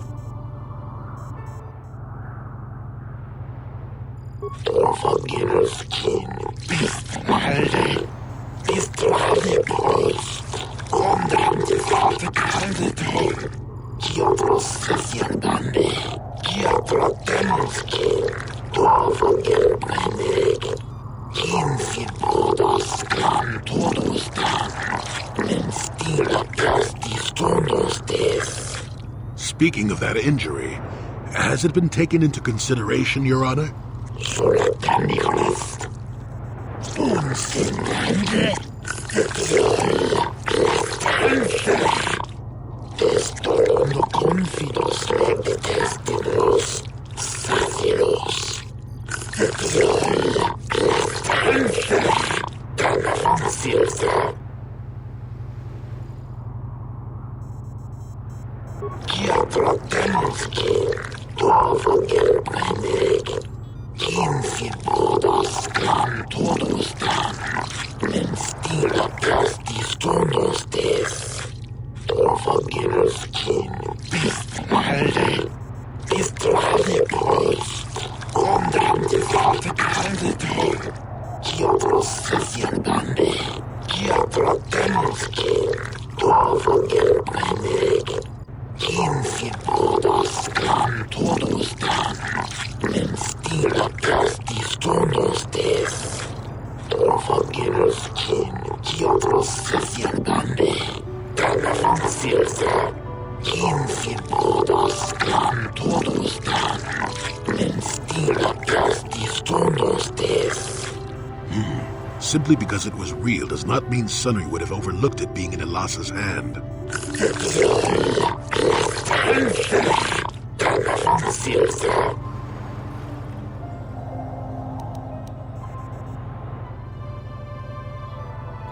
Kiotro demonske. Dorfagir brennig.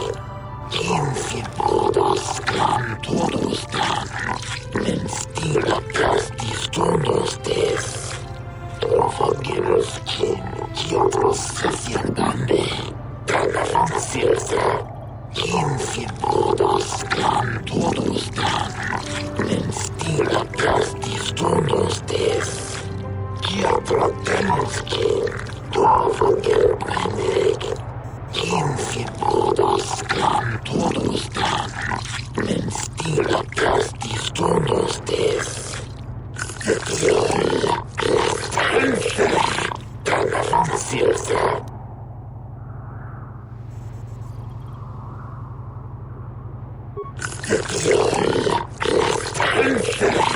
Tagavan silsa.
I hear you've been appointed as arbiter in Sunry's trial. My husband is innocent. Please don't let him go to jail for a crime he didn't commit.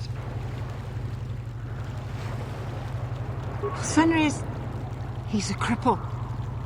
There's no way he could have overpowered the Sith woman like they claim. And there's no way he would do something so dishonorable as hit her from behind. Sunry's a decorated war hero. He's a hero of the Republic. Find the real evidence. That's all I ask. The real evidence will prove Sunry didn't do this.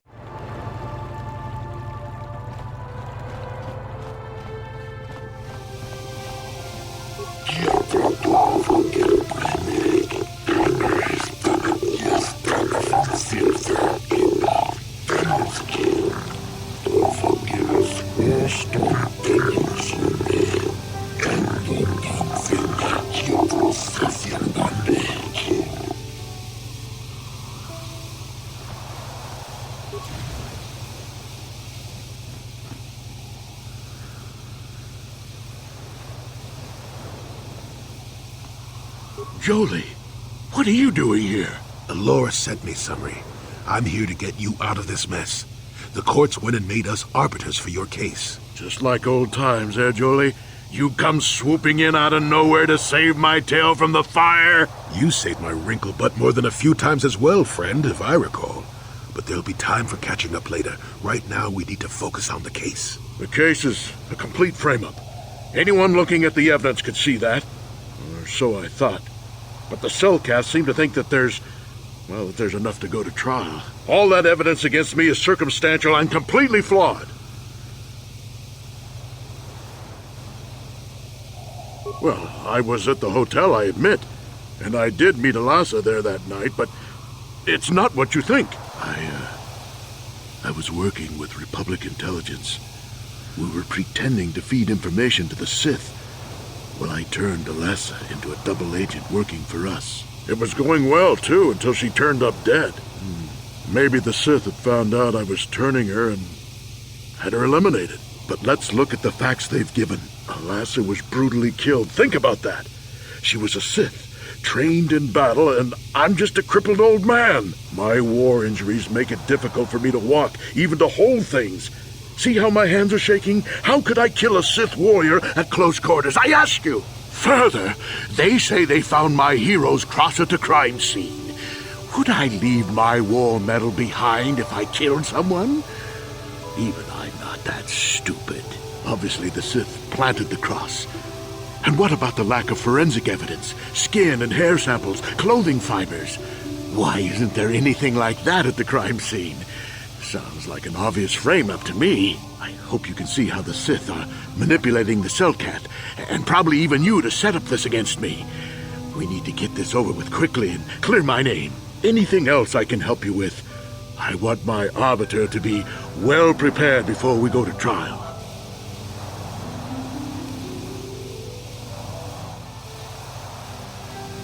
I guess you could interview witnesses at the hotel where the murder happened. Cellcath already did that, but the fish folk don't have much rapport with offworlders. Maybe one of them was holding something back. But I think you'd be better off investigating the Sith themselves. Maybe you could find some proof they planted evidence to frame me. Though that might mean figuring out a way into the Sith embassy. Anything else I can help you with? I want my arbiter to be well prepared before we go to trial.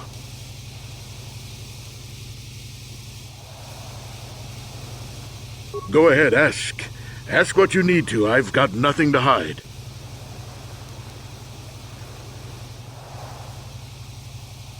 How would they know? They weren't there. I heard some of the witnesses said that too, but I swear she was alive when I left. I wonder if the Sith have been putting pressure on people to get them to convict me. It wouldn't surprise me at all. They've had it in for me since the war. You should ask everyone about that. They might admit to helping the Sith under pressure.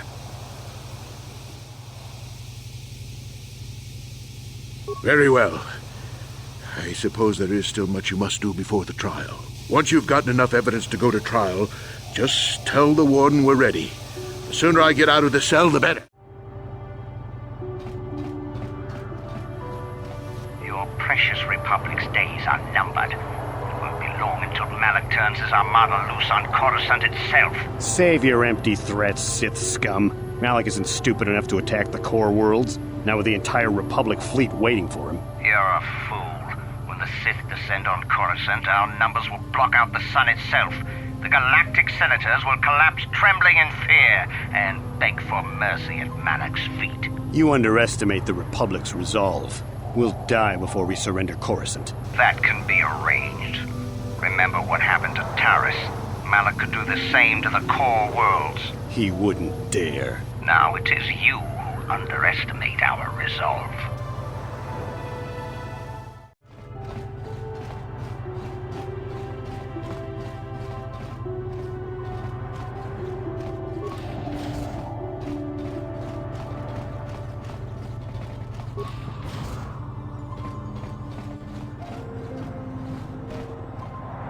You're the one defending Sunry now, huh? Well, the hotel's open for you. And I guess I gotta answer any questions you want, too. The Sith woman, Alasa, rented a room in the hotel. An hour or two later, Sunry comes in and goes to her room. Couple hours later, I hear a blaster shot and see Sunry running. He can't run good 'cause he's a cripple, but he still was going pretty fast. I would swear he started after the shot, though.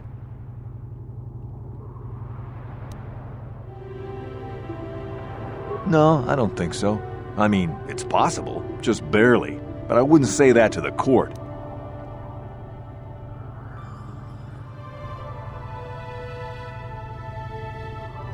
What do you want to know?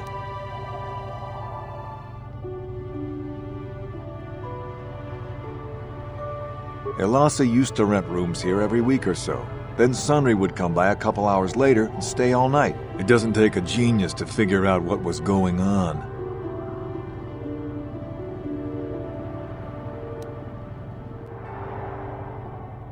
There were only 2 other people in the hotel when it happened.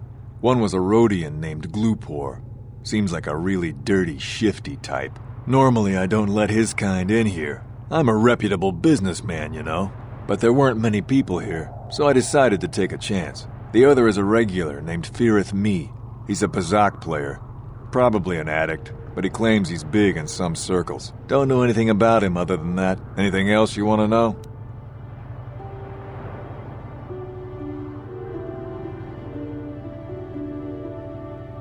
Well, okay. If you need anything else, I'm gonna be right here.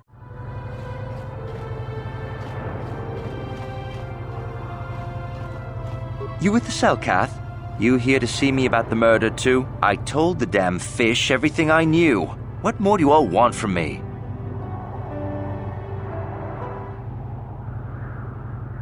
Sunry, I only heard of once or twice in passing. Some sort of old-time war hero against the Sith. Seen him around in the hotel, too. Going to Alasa's room always, of course. Kept the rest of the building up half the night with their damn antics usually. I'm not saying anything like that. What they did in that room in private is their business. And there isn't any rule against Sith and Republic seeing each other for personal reasons. Although if you think her Sith master didn't know, you must be fooling yourself.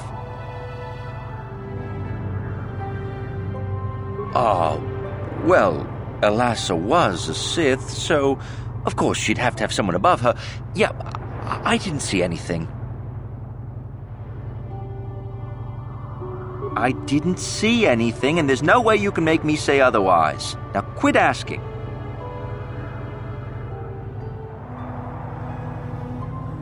Since you put it that way, well, one time I saw Elassa coming in wearing this big cloak. I was on my way to my room, and she normally wears stuff like that, so I didn't pay her too much attention. But this time, I accidentally brushed up against her. Accidentally, of course. And her cloak fell open. Now, I don't have any qualms about the Sith. I leave them alone, and they leave me alone. And seeing as how Elassa had a Sith lightsaber under her cloak, I'm not going to poke that hornet's nest. Seems so. But I'm not getting myself in any further with the Sith. I know how ruthless they are. Now, that's all I'm going to tell you. I'll testify it to the court, but you aren't going to get anything else out of me.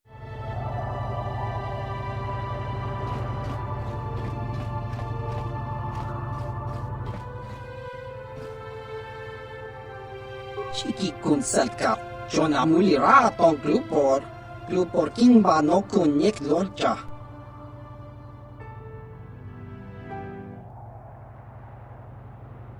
Glupor tong hit wanaji sarkat agi inko tune glupor mulira chuna mulira tonk glupor kitpa non kun nek sit abog.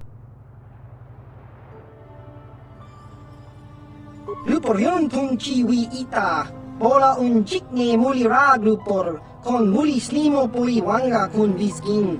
Glupor kin panik chalora kun. Glupor chi ita kanki chana kilikon. Glupor nibo jimata wipun nage. Tong abag sun sham u glupor ninong. Glupor tong hit wamaji salkat ag inkotune. Tong kinba no kun nikset abog.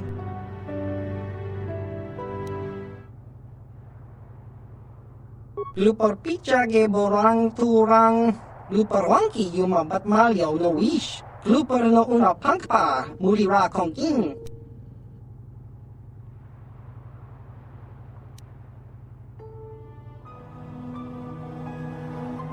Kun mulira slimo poy wanga kun makachisa glupor, tong abog sinshan glupor ninong kili, glupor chiwaka aita kang kicha na selkat.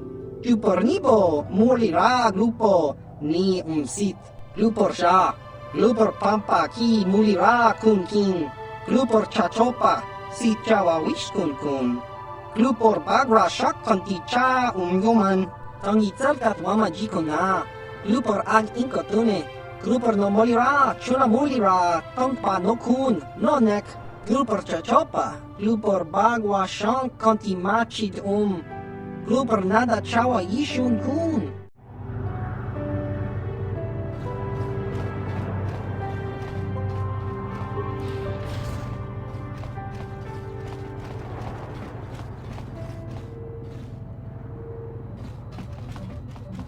Welcome to Manan. I'm Roland Wan. As the official representative of the Republic Embassy on this planet, I'm here to help all citizens of the Republic should they require aid.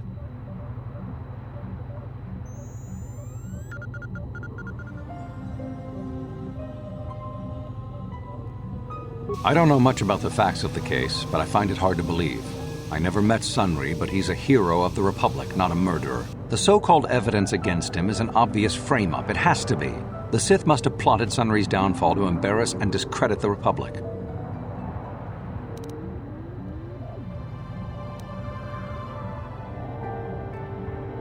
Who else? Sunri's conviction will be a blow to Republic-Selkath relations. Who would benefit from this other than the Sith? If you want to solve this mess, I would focus on the Sith. That or check out the murder scene at the hotel. Talk to the other guests. Maybe they know something. I regret I could not be of more assistance in your investigation. Is there anything else?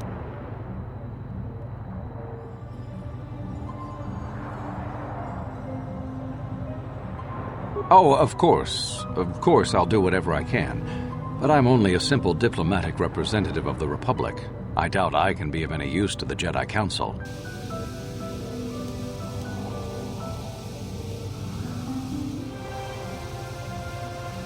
An ancient and forgotten race. And you think it may be here on Manon?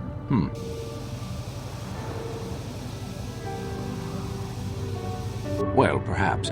But if you want to get information about that, you'll have to do something for me first. We were using a submersible reconnaissance droid in the ocean surrounding Otto City, and it was damaged. It took a data recording of the outside of the city before being driven off by the Phoraxan sharks, but while it was returning to the surface, it encountered difficulties and was disabled. Its automatic systems floated it to the surface, but we could not retrieve it in time. The Sith were applying subtle pressure to the Selkath authorities for some reason we've not determined, and were able to delay us long enough that they could retrieve the droid before we did. The droid's data centers are heavily encrypted, so it will take the Sith several days, we believe, to get to its data. It was captured 12 hours ago. It is imperative that we get it back.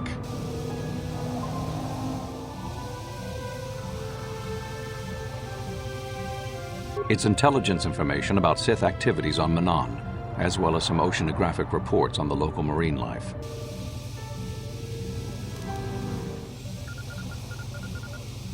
It's heavily guarded, we're sure, in the Sith embassy here on Manon. Since we have no remaining soldiers to spare, and certainly not our elite ones, we have no one capable of entering the Sith base and retrieving it. That is what we would ask you to do. There are several leads we've been working on to get into the Sith base. Any of them should work for you, although it might be wise to concentrate your efforts on just one. The first method that's possible is to help us interrogate a Sith prisoner we managed to catch after he tried to infiltrate our base. He's being held just inside our enclave. We think he may be able to give us the passcode that the Sith give their informers to enter the base. He has proved most resilient so far.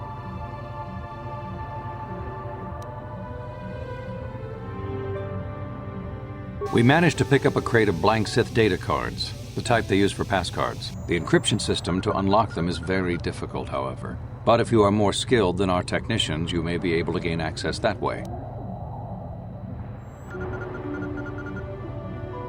The Sith have got the Selkath to give them exclusive use of one of the main hangar bays. Visiting Sith masters use this bay to land, then take a speeder over the water to an external entrance to the Sith enclave. The luckless spy we mentioned earlier had a pass card to that hangar on him. While it is surely well guarded, it may prove to be the most direct route. Here's the card. The Sith base itself is very heavily guarded. If they became aware of your presence, I fear you would be quickly outnumbered and killed. Here is a pass card to get you inside our facility. You should find all you need to get started in there. You can choose whichever of the methods you want, as long as you get in the base and get the data recording back. Which method do you think you would like to try first?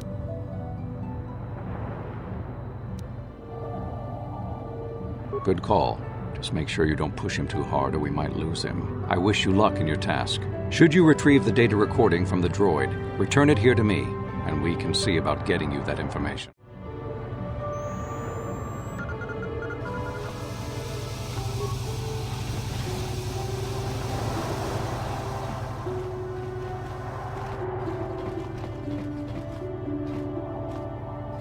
So, you're the one Roland has got to help us interrogate this prisoner. I hope your Jedi powers will come in useful. This one has been most resistant. He's a Sith spy we picked up a little while ago, snooping around outside trying to get in. We thought he was suspicious and brought him inside when the Selkath weren't looking. But it seems the Sith have done a pretty good job of conditioning this guy, and we haven't been able to break him yet.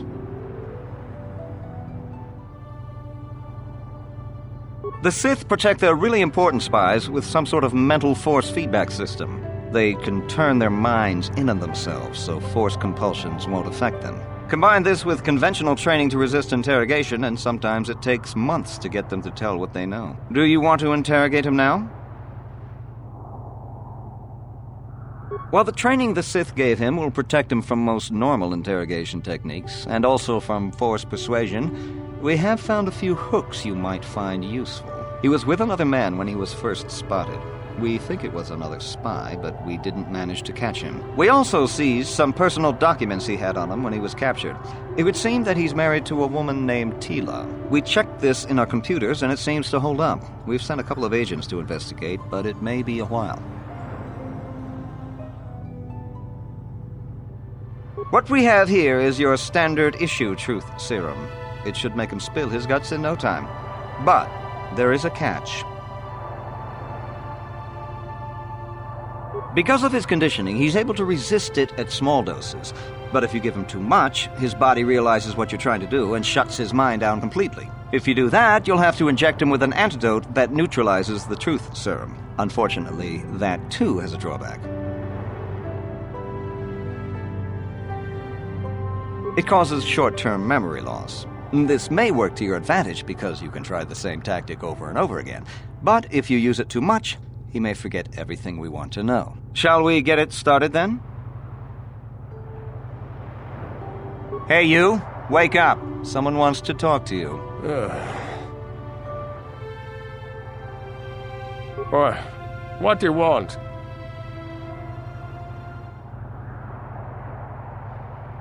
You're not. You lies.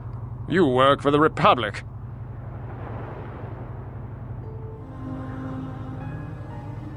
The Sith will never trust you again, spy. We're the only place you have left. Tell us what we want to know. Never. I am Sith. I will never betray them.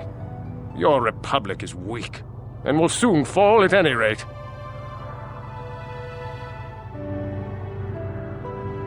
You think me weak enough to give in to false promises of wealth and riches?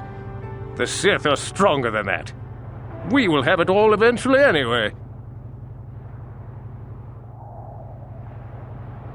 There's nothing you can do to me, Jedi, that the Sith wouldn't do worse.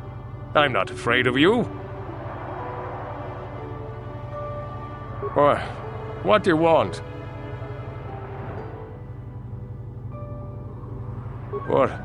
What companion?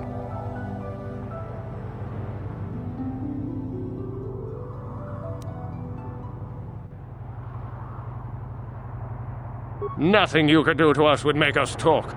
We Sith are stronger than you give us credit for.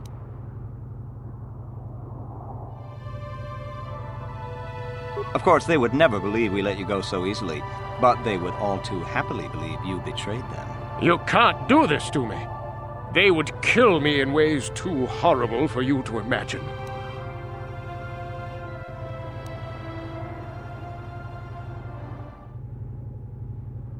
The gutless Sith worm is already starting to crack. We'll have what we need within hours. He wouldn't talk. Or has he already? No.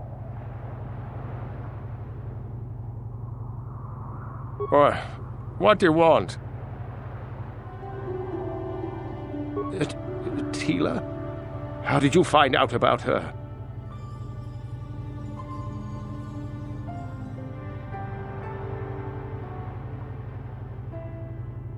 All right. I'll tell you what you want to know. What's the passcode to the Sith base? It's Zeta 245698 Alpha. Just no more. Good. With this pass, you should be able to get into the Sith base without trouble. Just don't delay too long, or they might learn that he's been captured.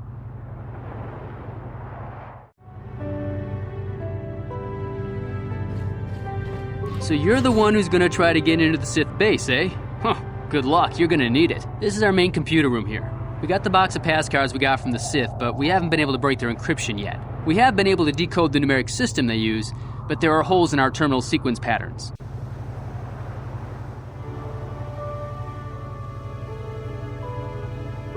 Okay. Well, I'll just explain the encryption method anyway. You might need it if your passcode doesn't live up to expectations. The encryption system is composed of 6 matrices. Each is based on a mathematical method. The holes we're missing are the final number in each of the strings. Most are simple, but the final 2 matrices seem to be much more difficult. Well, the second last matrix has a pattern looping back on itself, or something. And the last is divided into smaller subparts. Maybe the pattern for that is within each part. But I have to admit, all this is a bit over my head. I haven't even been able to slice past the first matrix, and I've been at this for hours. I've ruined a dozen cards already. But the good thing is we have a whole box of them, so you don't have to worry about running out anytime soon. Since Roland said you were cleared, you can use the computer freely. I'll be here if you have any questions.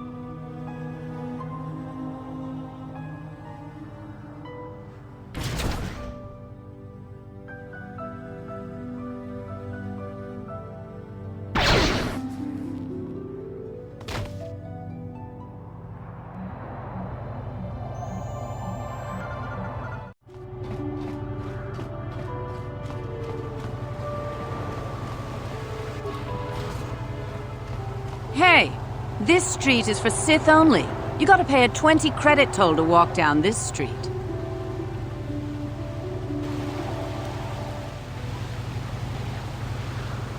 Hiding behind the Selkath laws. Typical Republic cowards.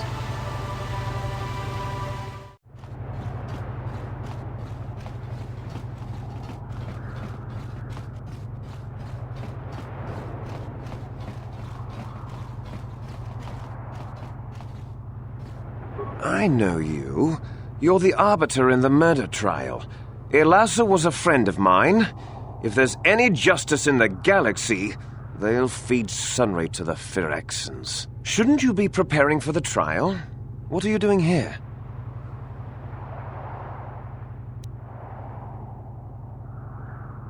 Ha!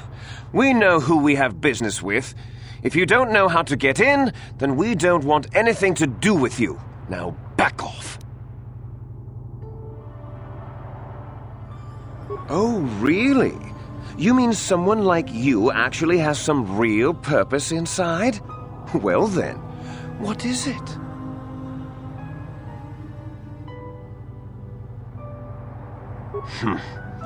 Yes, well, I suppose you really do have some business here.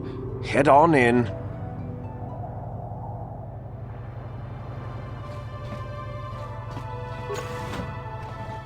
You there. I don't recognize you. How did you get in here?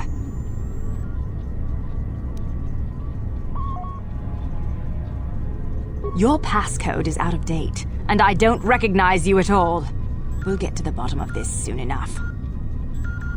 Commander Gran, report to the security desk immediately.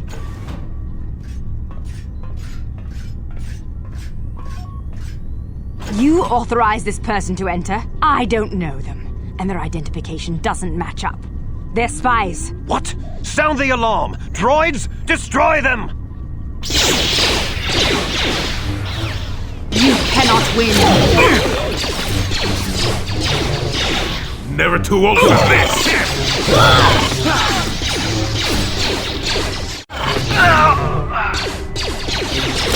I still got it. There, take that. I still got it.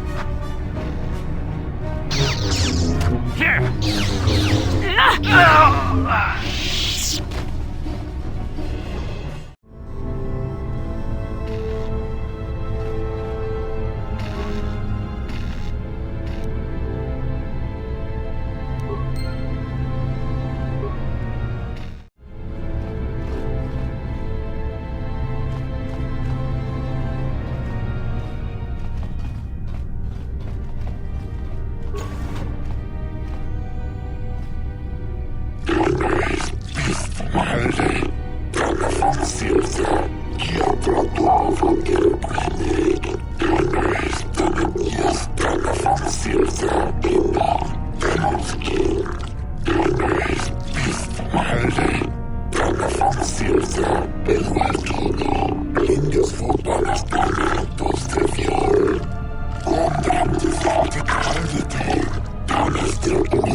Yes, certainly you must have heard of the destruction of Taris.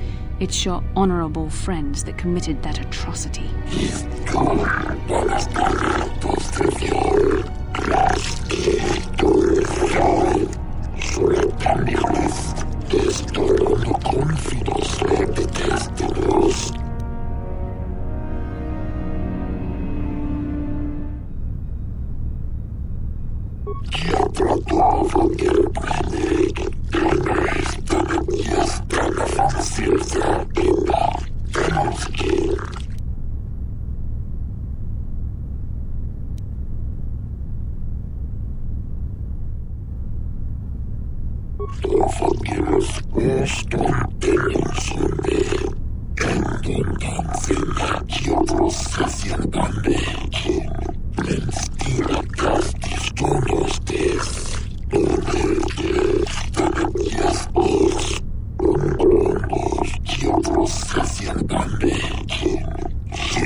Use the Force, then.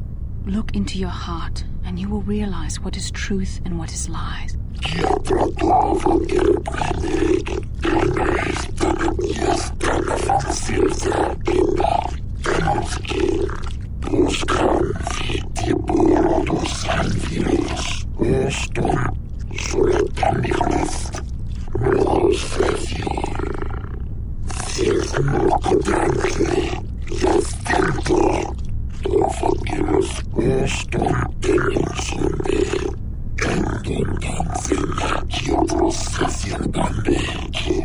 You have been saved from more than you know. Given time, the Sith would have turned you fully to the dark side, and you would have betrayed your world gladly.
Of course not.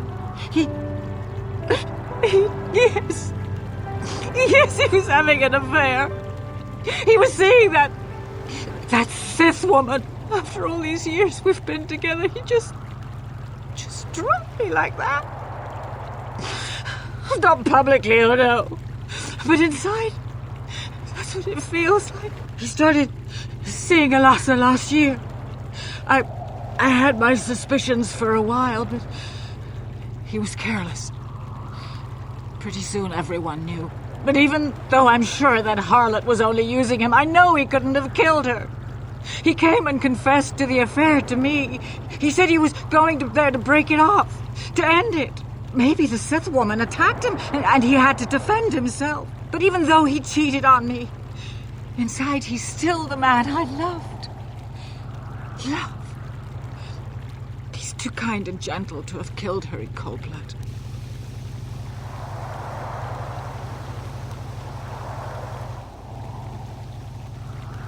That was a long time ago, in a war far, far away. He's changed now, settled down. Oh, just please, prove his innocence.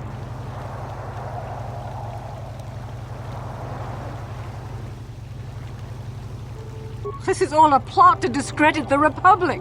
Sunry is a victim of a Sith frame-up. It's possible.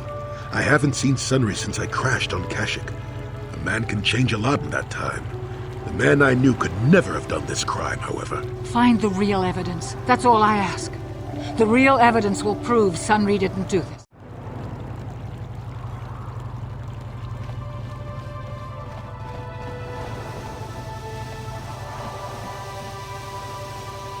Jolie, coming to check in on an old man? I must confess, I would rather you were here to speak to the warden and begin my trial. Soon, old friend. We don't want to go to trial until we've got the whole picture. Oh, I grow weary of staring at these 4 bare walls. But I suppose you know what you're doing. You know, the role of arbiter cannot be taken lightly.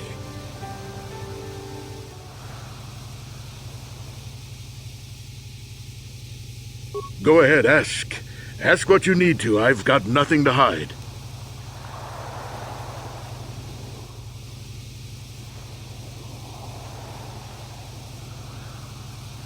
A Rodian? I didn't know there were any Rodians on Manan. Oh, except for Tyvark and this one named Glupar who was hanging around the hotel all the time. Okay, so maybe there are a whole bunch of Rodians on Manan. But what does that matter? If he planted evidence at the scene, it's a clear sign of a frame-up. He probably took all the evidence of the real killer at the same time. The evidence of a Sith conspiracy keeps getting stronger, doesn't it? I suspect there's still stuff you want to clear up. Go ahead, ask. Ask what you need to. I've got nothing to hide.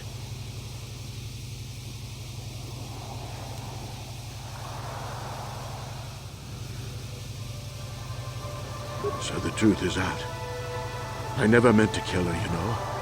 When I found out she was a Sith spy using me to gain information, that something inside me just snapped. She didn't know I had found out. So I waited until she fell asleep. And then I killed her. Simple, really. But once I realized what I'd done, I panicked. I contacted those spies from the Republic to help me. Found the illegal monitoring device that the Sith had planted in the room, altered its recording to hide my part in it, and cleared up the evidence. I figured that was the end of it.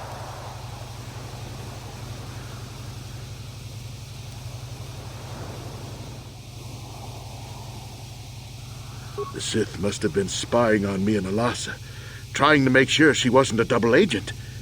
They must have seen the Republic spies getting rid of all the evidence. So they planted their own evidence. Alasa must have stolen that hero's cross from me long ago and given it to her Sith masters like some kind of trophy.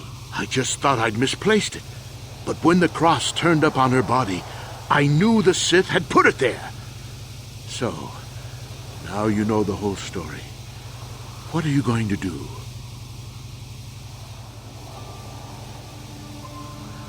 You think I'm some kind of monster, don't you?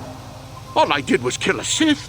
How many Sith have you killed? Dozens? Hundreds? Thousands? That's different, Sunry, and you know it. We don't kill them in cold blood while they sleep. I don't see how the two of us are any different. She was a spy. She was using me to get information so Malak's army could destroy the Republic. She deserved his eye.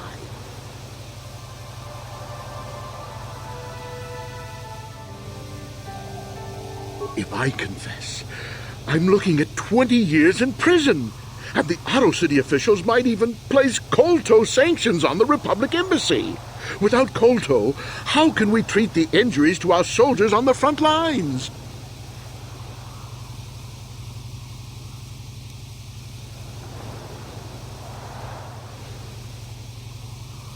No, I can't do that. And put the Republic's supply of Kolto in danger. No, I won't. Now look, I may have done something stupid. And it may only be worse for my standing by it, but I will not confess. If you turn me in, the Republic will likely lose its Kolto export privileges, and then we'll lose the war for sure. Are you going to send all those thousands, millions like Taris to their deaths just for your sense of justice? Sunry, this is wrong, and you know it. I am a Jedi. What is it that you expect me to do to defend your actions? You do whatever you have to, Jolie. I know what I did, but I also know what's at stake here. No, I'll rot in here if I have to, but I won't betray the Republic. Do what you have to, but know what the consequences will be.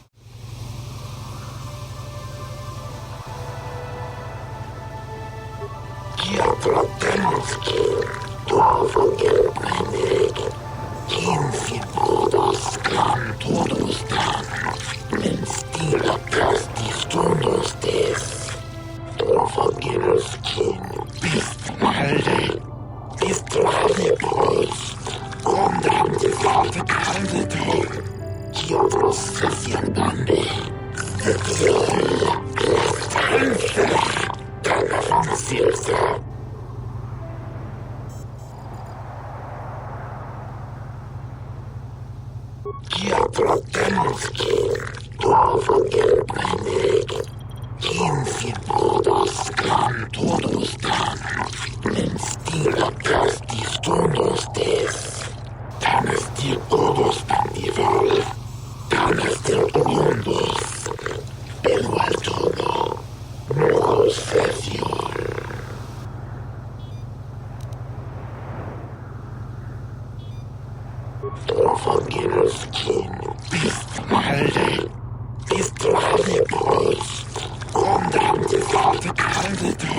This is the will of the court, but it doesn't feel like justice to me.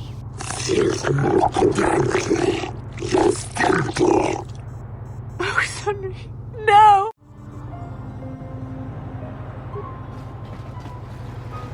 Got something on your mind, dude?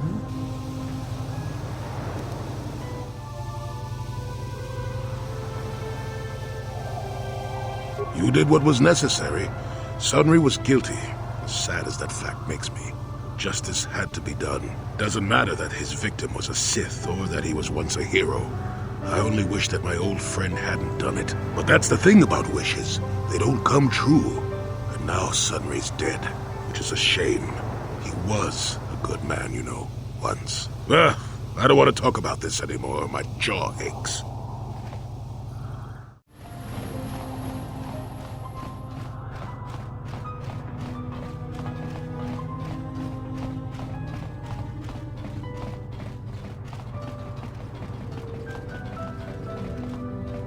Have you managed to retrieve the data from our droid in the Sith base?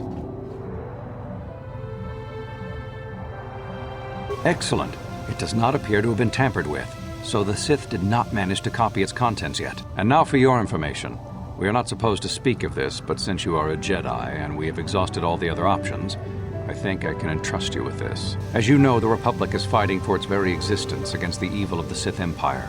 As you also undoubtedly know, we're doing very poorly. We need much in the way of supplies and material to stem the tide of battle and bring us victory. Manan is the sole source of kolto, the most powerful medical substance in the galaxy. Frankly, we need as much of it as we can get.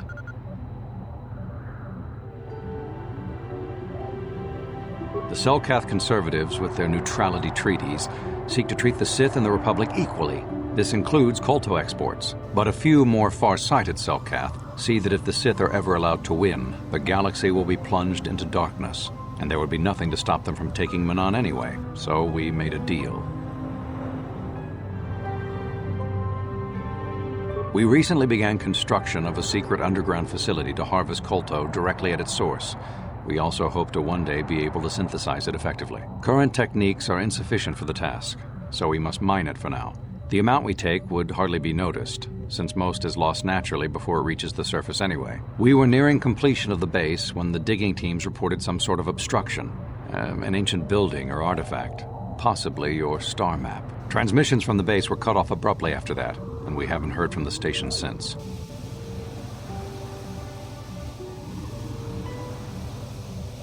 As you may have noticed, we're hiring a lot of mercenaries around here. Ostensibly, they're to be shipped off-world to aid in our fight against the Sith, but they're really for another purpose. When we lost contact with the station in the Hrackard Rift, we sent our contingent of Republic soldiers down to investigate. None returned.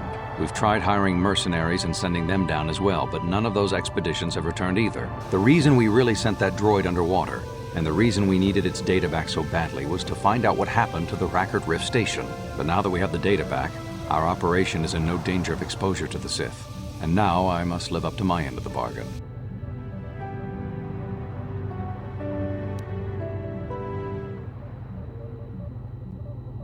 I took the liberty of having a submarine prepared for your departure.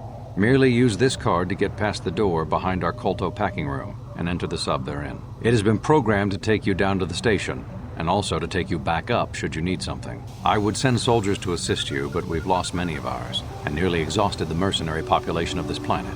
The soldiers we have are barely enough to keep this base secure. The Sith have also noted our interest and begun to bribe mercenaries away from us. Please, find out what happened to the facility. There may be some survivors left down there.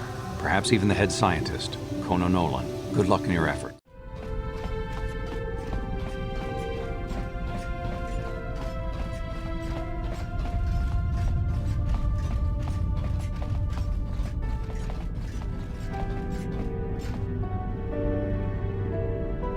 How can I help?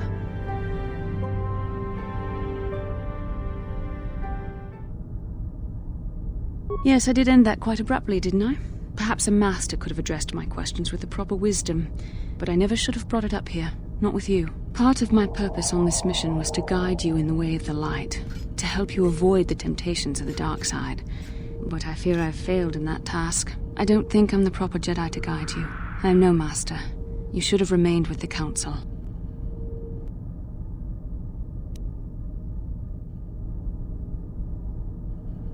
Perhaps you're not being truly objective, then. There's no need to spare my feelings on this point. The fact of the matter is, I have never possessed much skill at controlling myself. With the bond that joins us, it seems I have even less. You have maintained the path of the light side, but it has been in spite of my influence, not because of it. It's increasingly obvious I am unable to guide you properly.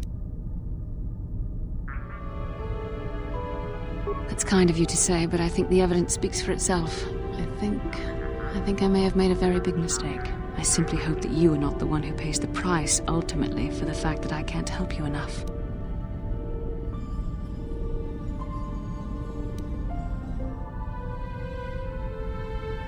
That's a kinder response than I deserve, and I can see there is wisdom in your words. You continue to be there for me, don't you? Even after I keep pushing you away, you're still around when I need you most. You're like no man I've known before. And you're nothing like what I expected you to be after the Council sent us on this mission together.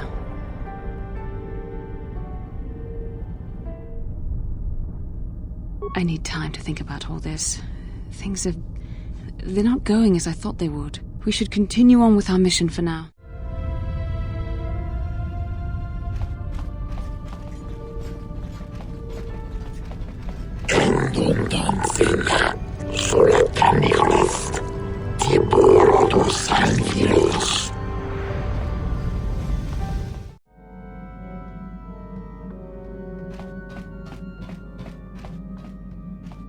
Yeah, what do you want?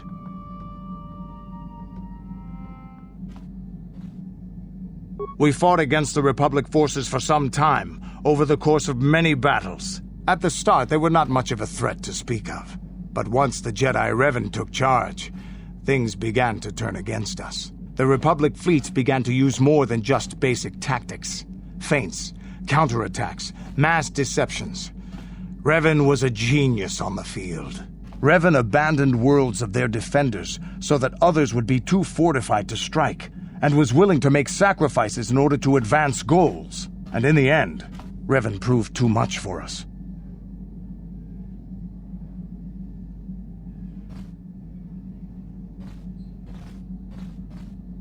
The Sith had gone, retreated into their empire.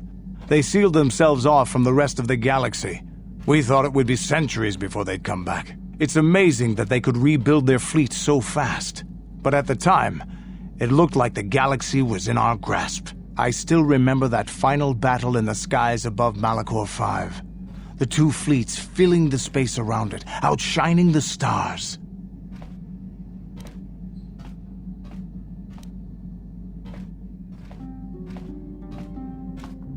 It was not your ships, or your men, or your vaunted fight for freedom that won this, the final battle of the war.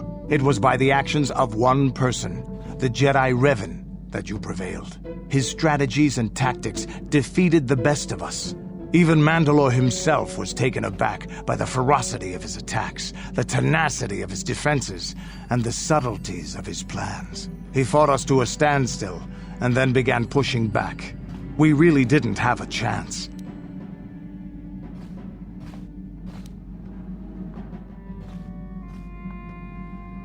It was what we had wanted all along, in a way.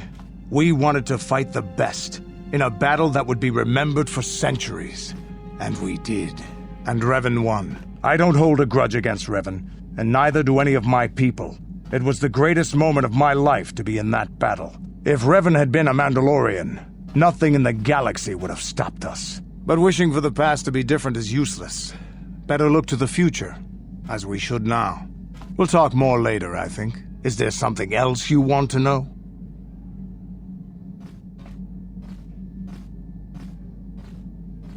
Your choice. I'm here if you want something done right.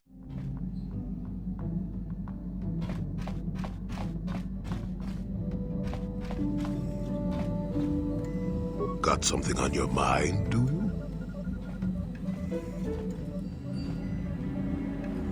you? Did I say that? Strange the tricks memory plays on you when you get older.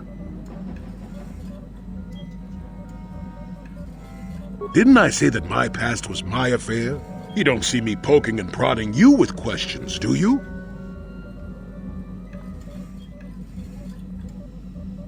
I'm not here to satisfy your curiosity.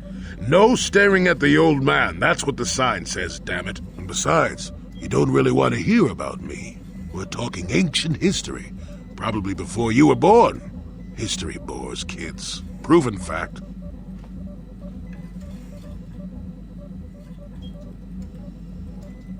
Oh, fine, fine. Have it your way. Just don't cry about it later. Yes, I was an adventurer. Happy now? I wasn't even done with my Jedi training back then. I had a full head of hair and an eagerness to see absolutely everything. Sound familiar? The Council was never happy with willful, brash Jolee Bindo, you see. Even less so when I began my smuggling career.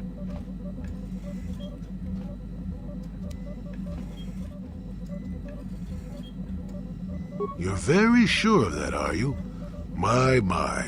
You must be very learned and experienced to know so many things. At any rate, I was still a Padawan at the time. At the time, the Yukata system was interdicted by its own king. He preferred to keep his people starving and poor, all the better to oppress them. The Senate was trying to negotiate a peace, but they were getting nowhere as usual. I decided I wasn't going to wait. I found myself a ship and a partner, and we began smuggling food and supplies to the Yukata citizenry through the blockade.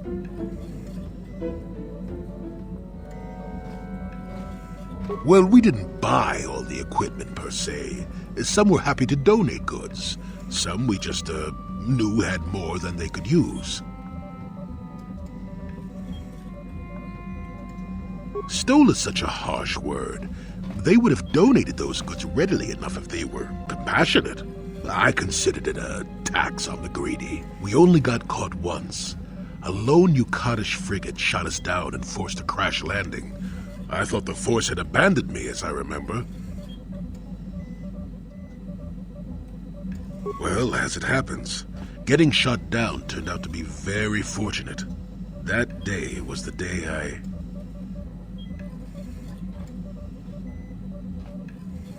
Well, that was the day I met my wife.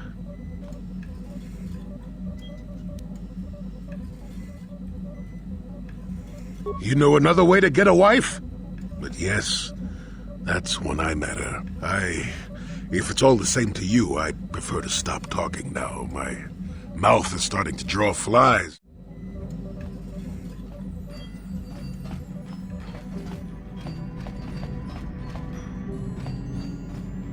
How may I be of assistance to you, Padawan?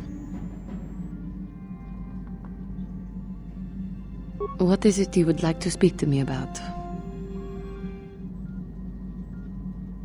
Well, I mentioned before that my parents had fled to Taris. Perhaps I can tell you about that. In the early days of the Mandalorian War, there had been fighting closer to the Outer Rim worlds.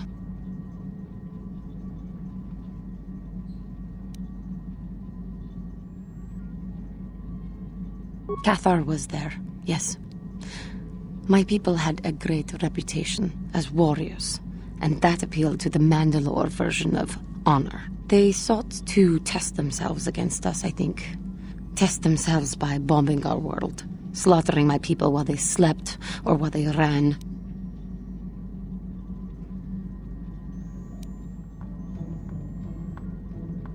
They swooped down from space, across the world, firing at anything that moved.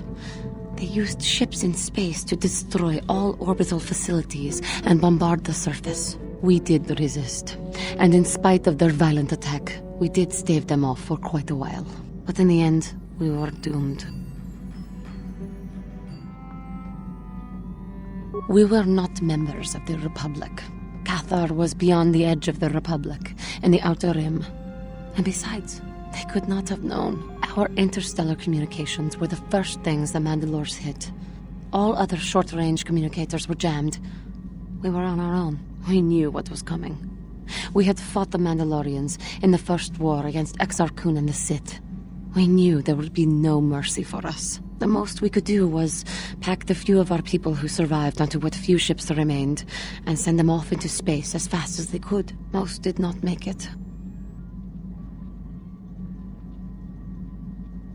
My parents carried me as a baby with them, and were lucky enough to escape. They fled as far as they were able, and eventually settled on Taris.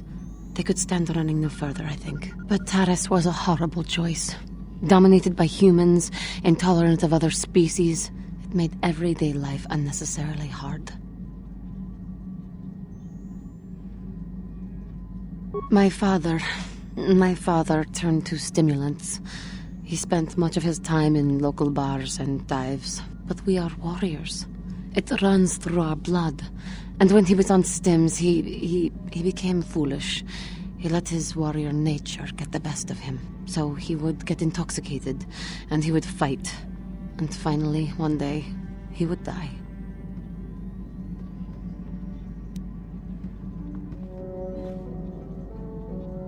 Killed by a man who provoked him into a fight and killed him like an animal. I am sorry. I cannot talk about this any longer right now.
Genchopa chawi tikchok twis yun kun. Watu yama kama wona henak nek. Bugra shak kunti chiwa chawa. Dong abuk shami nonok. I'm Bastila, yes. I take it that you know my mother? Bona na kachu.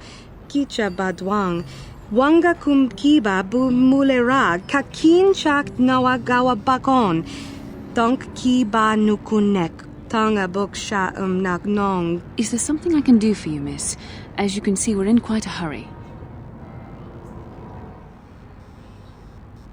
Kakin cha na kwat na bon kon. Wanakumbes. Chi pala mulek. Tong ki pa nagnonek. Tu nikton chun ke nemolek rabest. Wuf mala nibokurk. My mother's condition? Tin umpa do punta krita. Ak ti konto ona chabachisa wanki. Ti toki grantu kon chichan kun green kanchan tu pro. Bok wala no bok cha. Nichi konchuva kin lorta ikakun. I've not seen my mother since I joined the Order. Do you know what's happened? Did she say anything about my father? Genchopa chawi tikchok twis yun kun. Watu yama kama wona henak nek. Bugra shak kunti chiwa chawa. Dong abuk shami nonok. I see. Where did you meet her, do you remember? Chika don mulaka wata yumaka wamahona nek. Ashantington unumani patoka. Wana kuna best chinga pala multonki.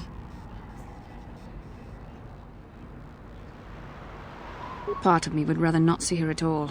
But if she is really sick, well, we shall see.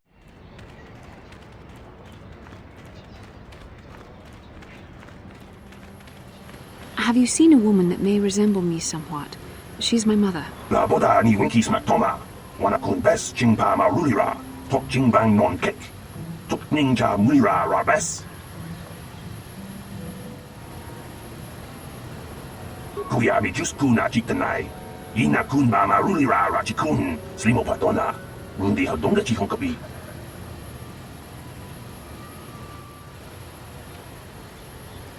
My mother was supposed to be here somewhere. Ask if they've seen her. La boda ni winki smaktoma. Wana kun best chingpa marulira. Tok chingbang non kek. Tok ninja mulira rabes. Kuyabi just kuna chitanai. Ina kun ba marulira rachikun. Slimo patona. Rundi hadonga chihonkabi. We should try to find her. I doubt she wants to be kept waiting. Yatuka ulwan kinkuna ba mulira rachikun.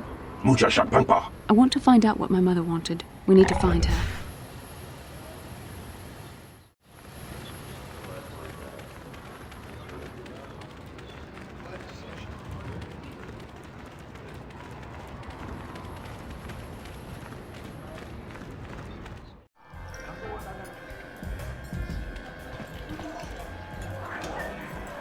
Ben? I'm sorry, do I know you? I am here, Mother. But don't you recognize me? What do you expect when I haven't so much as had a picture of you since you left? Do you know how long I've been trying to find you? You knew as well as I communication would be impossible once I joined the Order. Now what is this about? Where is Father? Then you haven't heard. I should have known. Has something happened to him? Are you going to tell me or not? Your father is dead, Bastila. That is part of the reason why I was looking for you. Dead? What happened? What did you do to him? Isn't this a lovely reunion? Already she's flinging insults at me. Tell me, you're one of her friends. Do you treat your mother this way?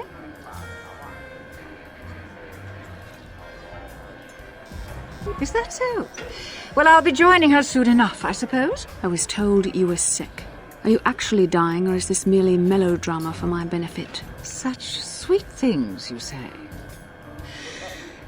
Perhaps I should tell you everything first before we start arguing again. You could start by telling me what you got Father into that killed him. I hadn't realized Jedi was so spiteful.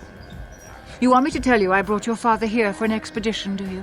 You want to blame me for his death? You never accepted that your father loved going on his treasure hunts, leaving you alone with me. I was always to blame for everything. What else is new? So yes, fine. I brought your father here to look for great dragon pearls. He took an expedition into the Tatooine desert, and he died. How can you be sure of that? Father is an experienced... Do you think I would look for you if I wasn't sure? They were attacked by a great dragon, and one of the guides fled the battle. He saw your father killed. I see. So what do you want from me? Credits? Oh, don't be insulting. I want you to use those senses of yours. I want you to find him. I want you to bring back his holocron. Why? So you can sell it? Is it too much to ask that I have something to remember your father by? Of course it is, isn't it? You couldn't be bothered. We're very busy on a mission from the Jedi Council. I doubt I'll have the time. Ask my companions if you doubt me.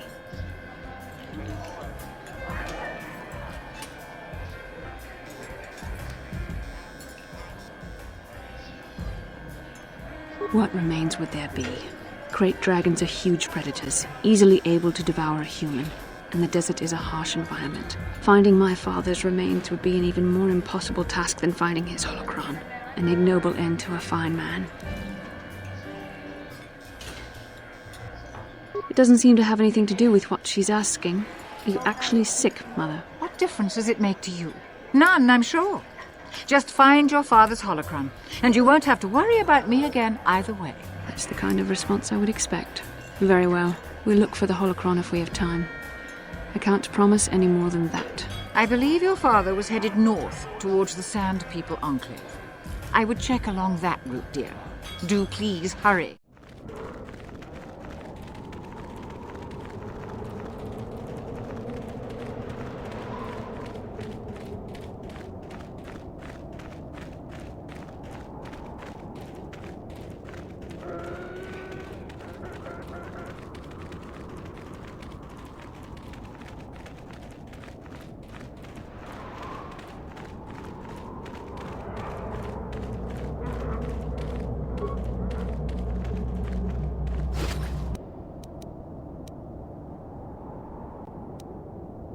So we have found it.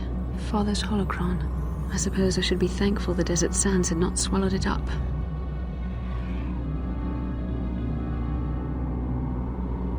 I don't know. I'll have to think about that. I'll keep it with me while I decide.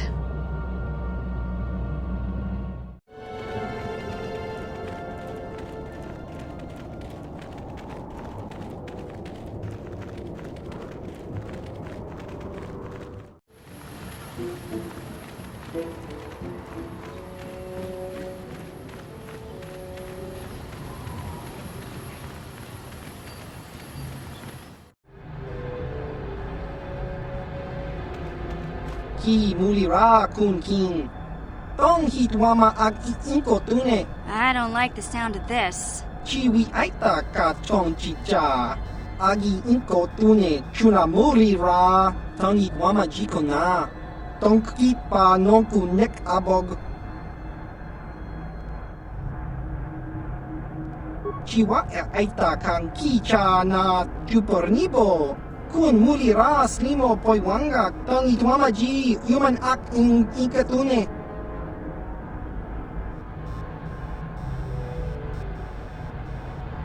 Topa na oto vokasa pampa ki mulira kun king. Changwaba chinyo shangwi chama ucha wish uyong kun. Just cronky to pat slimo. Chi itakanki chana kilikon. Kimba mulira dwana ji. Kimba no ku nikset abog.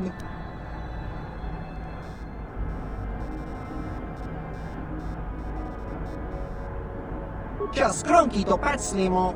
Chi itakanki chana kilikon. Kimba mulira dwana ji. Kimba no ku nikset abog. Damn it, Griff. Won't you ever learn? How can my own flesh and blood be so stupid? Chiwa itakanki chana jupornibo. Kun mulira slimo poiwanga tong itwama ji human act in ikatune.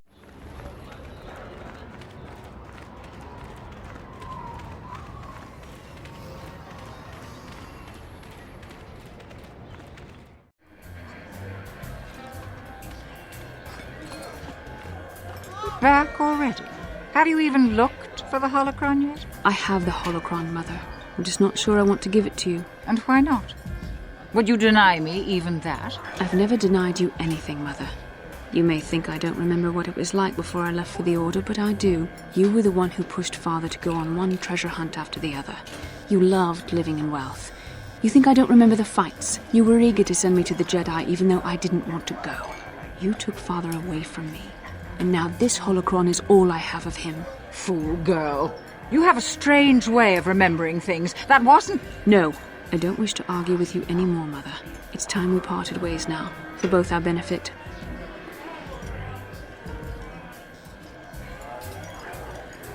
You don't know her. My mother is notoriously deceptive when she wants something. Why should she have the holocron? Is it too difficult to believe that I am a dying woman who simply wishes to see her husband one last time? I find it difficult to believe anything you say, Mother.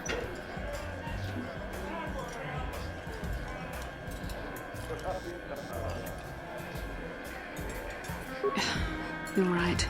It shames me, but I find it difficult to let go of the past. I'm sorry, Mother. I was hard on you, dear. I wasn't a very good mother to you. I know that. Your father loved you so. He wanted you to be just like him. He wanted to take you on his hunts, but I said they were too dangerous.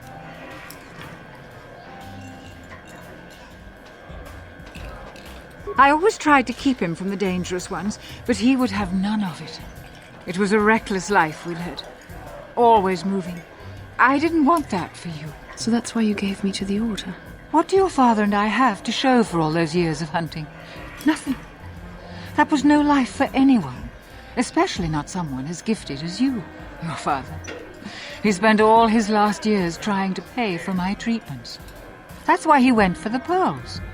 I begged him not to, but... Your treatments? I'm dying, Bastila. I did not lie about that. It's been a long time in the coming, and there's really nothing that can be done anymore. I told your father to let me go, but you know how he was. Stubborn, like you. I'm so sorry, Mother. I don't know what to say. Keep the holocron, Bastila. It would do me good to know you have it. This talking to you. This is what I really needed before I'd... I know. Thank you. I'm glad we talked too. Well, now. You said you had important business, and you were never one to mince words. You there. You take care of my daughter, you hear me?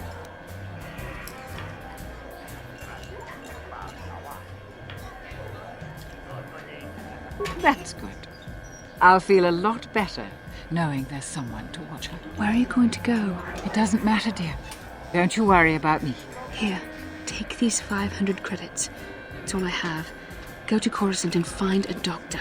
I'll meet you there after what I have to do. But I already told you there's nothing that can... Please take it.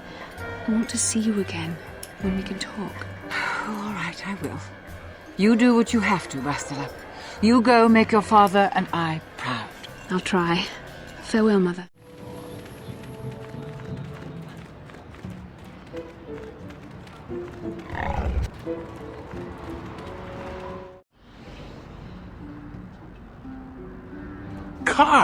Karth Onesi, is that you? Jordo? It is you, isn't it? I knew it when I laid eyes on you. You old space dog. How've you been? I thought for sure you'd be fighting on some ship out there. I was. I crashed. That's pretty rich. I can't imagine what it would take to keep you on the ground. Must have something to do with your friend here, eh? How's it going?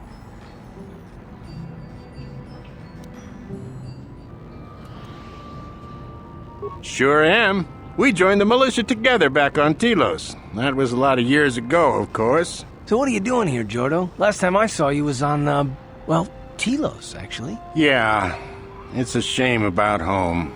Telos still hasn't recovered. The family and I moved on, and I'm working for Zerka now. I didn't see you after...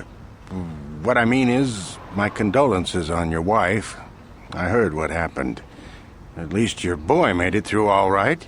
My boy? You mean Dustle? Yes, of course. I saw him at my last stop on Korriban, though he didn't recognize me. You didn't know he was there? No.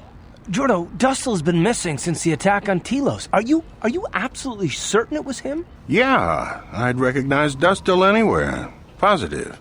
He's joined the Sith, Garth. What do you mean he's joined the Sith? There's an academy for the Sith on Korriban. He's a student there. I saw him suited up in their outfit and everything.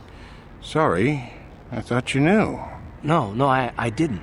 Well, thanks for telling me, Jordo. Sure, no problem. Good to see you again, Karth. Hope everything works out with Dustil. Dustil? Dustil is alive. We have to go to the Korriban Academy and find him. Thank you. I just have to see him. I have to know what happened to him. All this time I thought he was... I mean, he must be a man by now.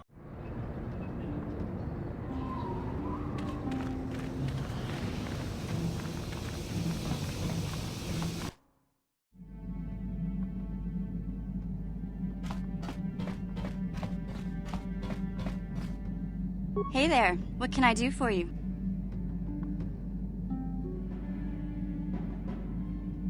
I want to thank you for helping me with Griff. You did everything you could for my brother, more than most people would have.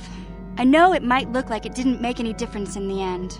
Griff's in debt and on the run like usual. But at least I know we tried to help him.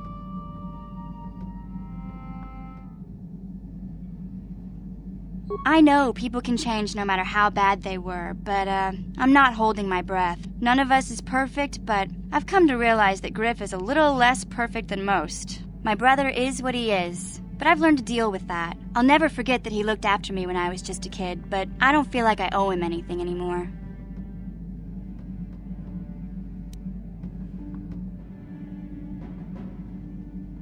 I've made my peace with Griff and what he means to me. If he ever shows up again, I'll deal with him. But I'm not going to dwell on my brother anymore. It's time to move forward. So, is there anything else you need?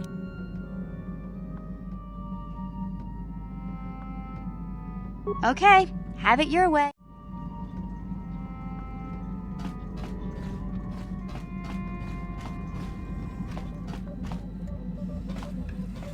Got something on your mind, do you?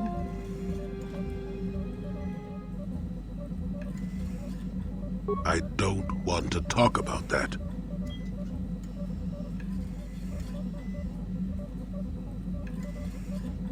Yes, you do. You may mean well enough, but my private affairs are just that, private. Let me tell you something. Once you've lived as many years as I have, you'll have yourself a long, long list of memories. If you're lucky, most of them will be good. If you're not, some will be bad. If you're really unlucky, some will be so bad you never want to be reminded of them again, ever. You'll go far away, to a place that doesn't hold any memories at all. And there you'll be happy just to forget and be forgotten.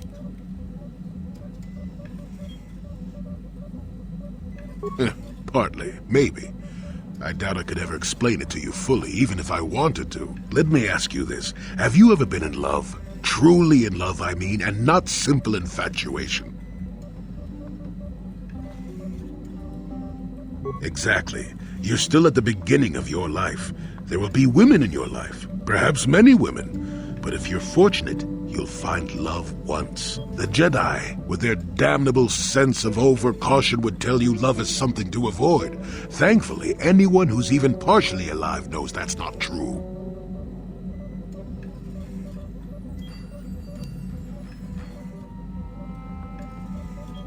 Love doesn't lead to the dark side. Passion can lead to rage and fear, and can be controlled. But passion is not the same thing as love. Controlling your passions while being in love, that's what they should teach you to beware. But love itself will save you, not condemn you. Listen to me go on as if I had all the answers. What do I know of love anymore? I'm just a lonely old man who's not even a Jedi.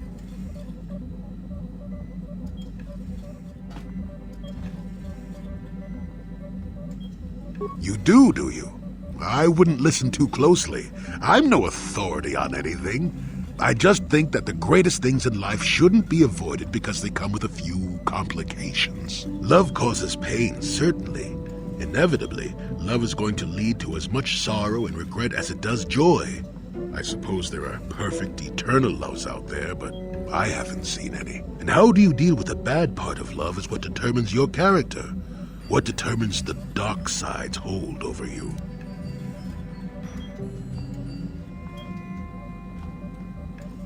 I haven't changed my mind. I'm still not going to talk about it. You go and find your own love if you want to know so badly. I'll tell you one thing. Sometimes, no matter how hard you try, you and the one you love simply aren't meant to be together. The trick is to know when that is. To know when it's time to fight and when it's time to part ways. There I go, waxing philosophical again. Somebody blast me already. Let's get going before I start talking in riddles, damn it.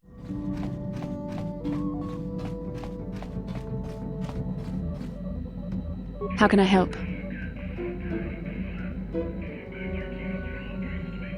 Yes, that brought me a lot of peace. More than I thought it would have. Thank you for urging me toward it. After all my training, I would have thought it would have been easier.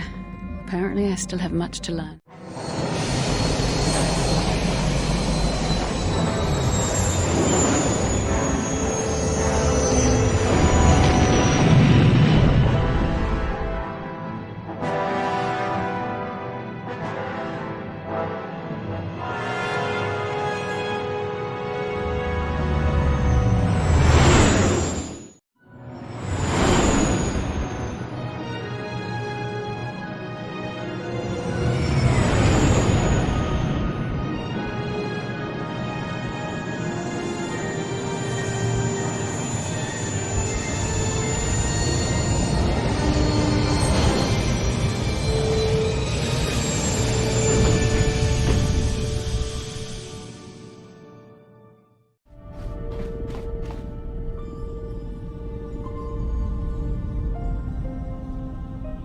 Ah, so we meet again, Candaris. It has been quite a long time. Joggy?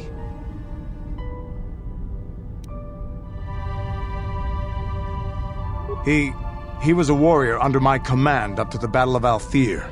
But I thought... You thought I was dead, didn't you? You thought all of us that you had sent on that attack had perished. You sent us to die in a foolish attack, while you directed your forces elsewhere. You broke from the battle plan and let us die for it, so that you could have the honor of being the first to kill the enemy commander.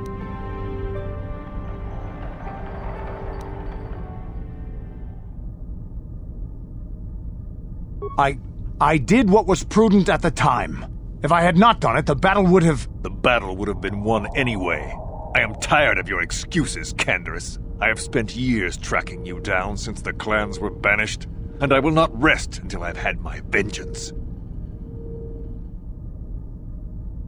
I challenge you, Candaris. I challenge you to fight the fight you fled that day above Althir, in the dune seas of Tatooine. I will be waiting for you. I have spread the news of the challenge since I learned you had landed on this world. All the surviving Mandalorian clans know of what I do here, and that we shall meet on Tatooine to settle this debt of vengeance once and for all. If you fail to meet me there, you shall be stripped of all honor and forever cast out of our society. It will be you and me alone in the dune seas of Tatooine. A final battle that can only end in death. I shall be waiting for you there, Candaris.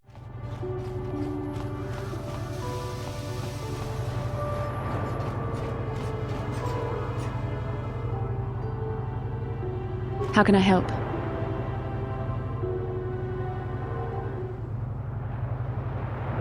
You have been patient with me, haven't you?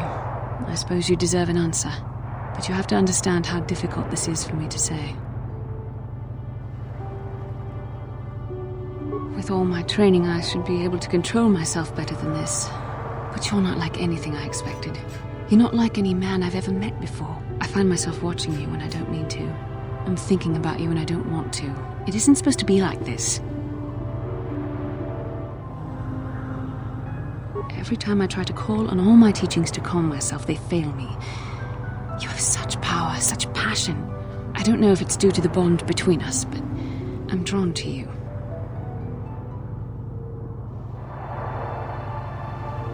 The Force is a part of you, as is your power. But that's not what attracted me to you. It's more than that. Maybe it's the bond we share. It gives us a certain intimacy. If I could, I would return to Dantooine. I need to be away from this bond of ours. I need to weaken it. I need to be anywhere but near you. But Malak must be stopped. My own feelings are nothing when compared to that. Yet I know this could affect the sake of our mission if it's not resolved. I can't let that happen.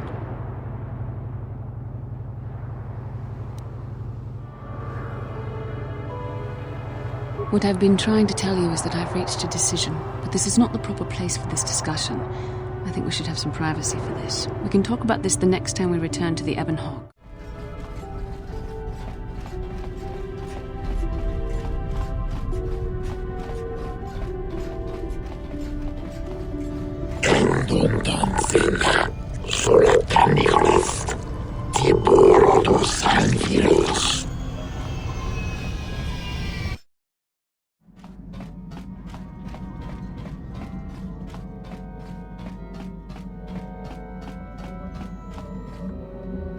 How can I help?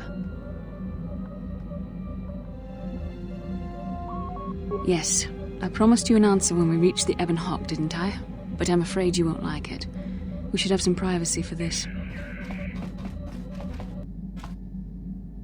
You're stronger than I am, and there's no point in telling me otherwise. You will be a great Jedi, I think. I hope. In some ways you make me feel weak, like I'm caught up in the wake of our destiny. But at the same time, you make me feel stronger, more alive. I realize now these feelings are part of the bond we share. The Jedi Council surely realized this.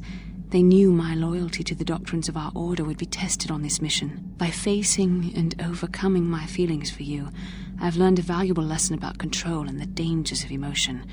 This is an important step in understanding the Force. I'm sorry if this is not what you wanted to hear, but I felt that it was important you know our infatuation was nothing more than a result of our powerful bond.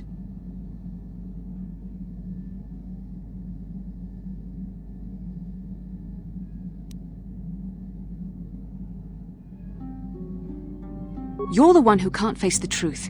Malak has to be stopped. How can I do that if I let myself be blinded by my feelings for you?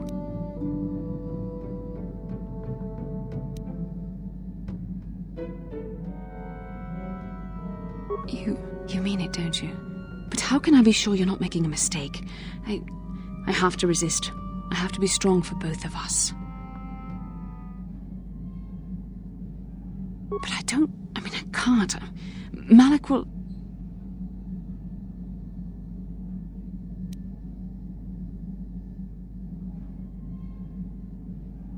Okay, you've made your point. Now shut up and kiss me, you fool.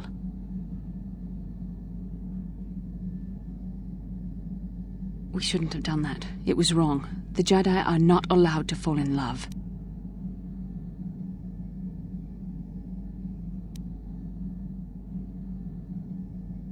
It was a moment of weakness. When I kissed you, we shouldn't have.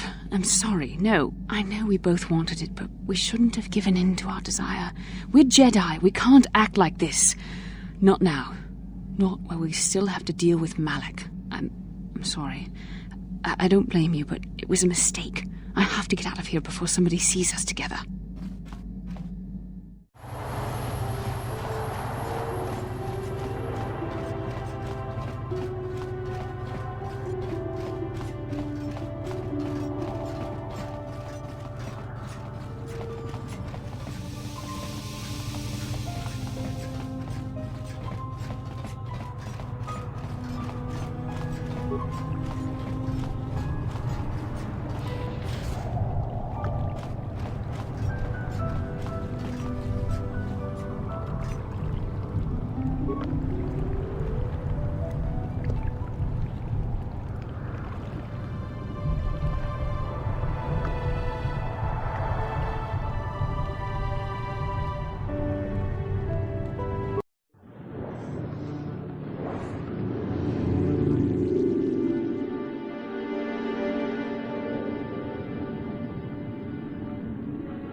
How did you get in?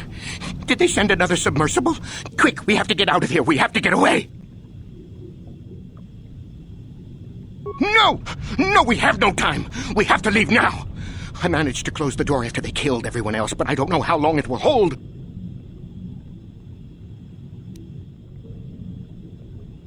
don't know what you're talking about. I've never seen any map just stinking, raking death. The Selkath, they went crazy.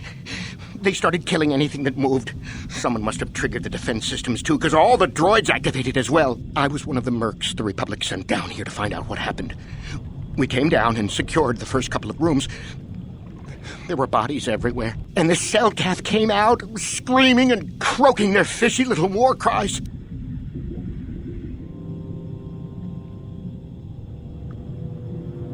They're dead. All dead.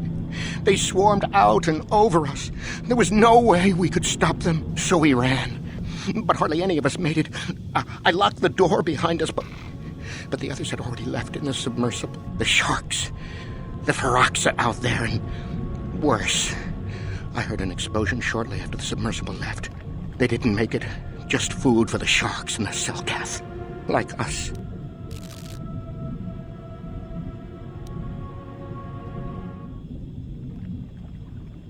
Back to the surface, yes.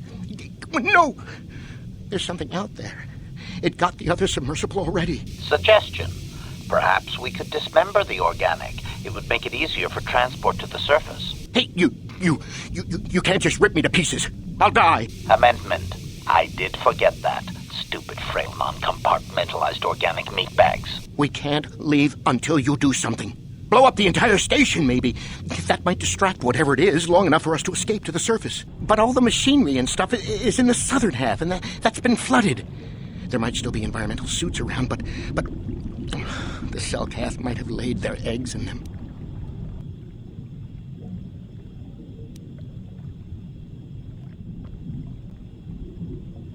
No! I locked the door so the Selkath won't get in. If you open it, we're all done for. If you go in there, you're dead. You're all dead. If you want to die, then go. You won't hear me mourning for you. I'll stay here and be safe until some sort of real rescue comes.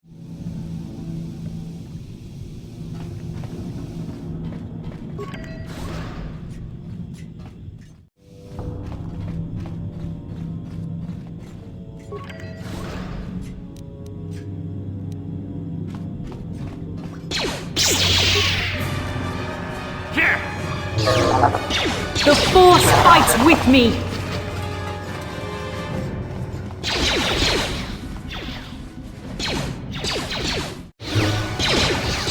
Powering weapon.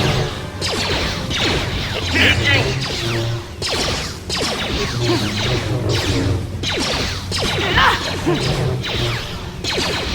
There.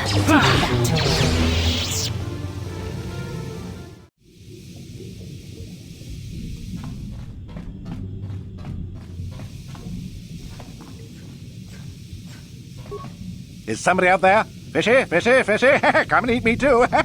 You can't get me, little fishy! Not in here! I'm safe behind my walls!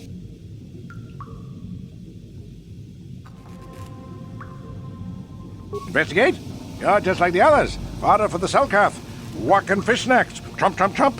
If you can run, you might be fast food. The Selkath went insane and started killing everybody. I locked myself in here. I'm safe in here. Nothing can hurt me in here. No fishy food for me.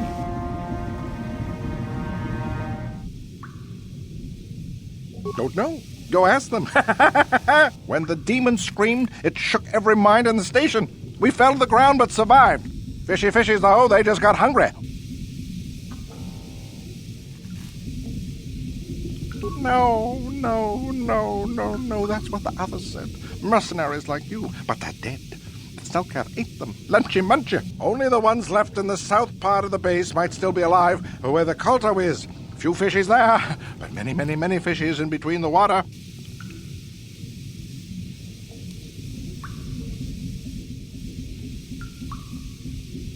Bye-bye. Go look for fishy people. They'll chomp and bite and chomp and bite. Food for fishy. That's you.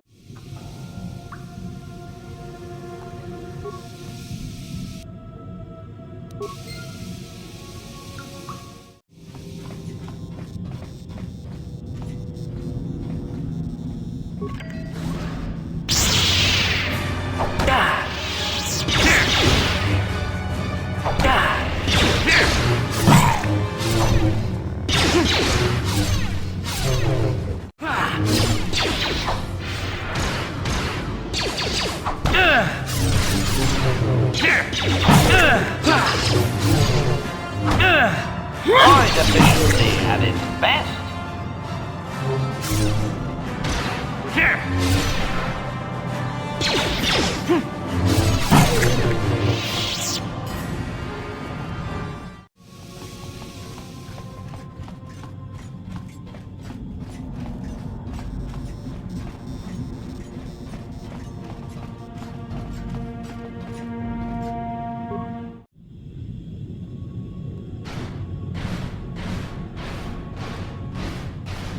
Who's there? You're not Cellcast, I can see that much. Are you another rescue crew?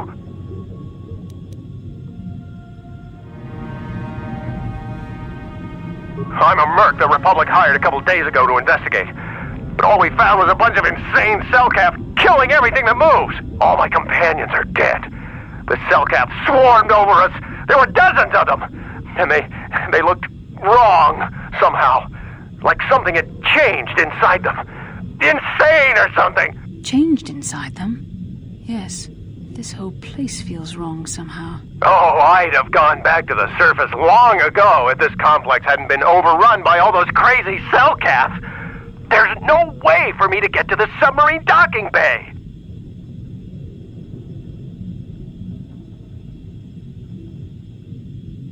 I discovered a way to get to the bay and seal off the rest of the base. I just have to find the Kolto harvester they built on the edge of the Hrackert Rift. It's got an emergency override to open the doors to the submarine docking bay.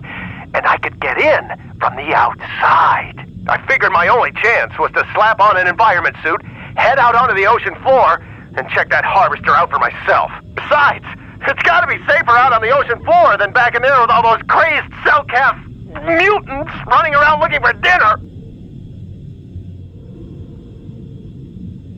I'm not spending another minute in this facility.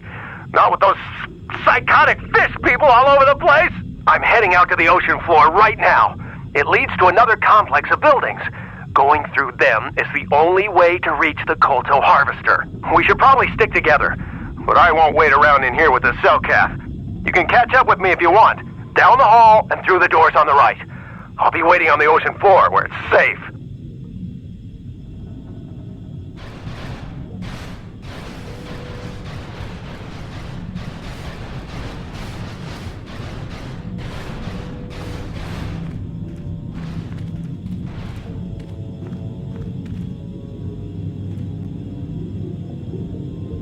Come on, hurry up. Don't just stand there, we have to keep moving. The water is filled with... Ow! Ah!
No, you can't come in here. You'll let the Firaxa and the Cellcath in. No, stay out! Stay out! I won't let you open the door for those monsters to get in. I'll stop you. I'll suck all the pressure out of the chamber. That'll stop you. Kill them! Kill them now! 60 seconds to complete depressurization.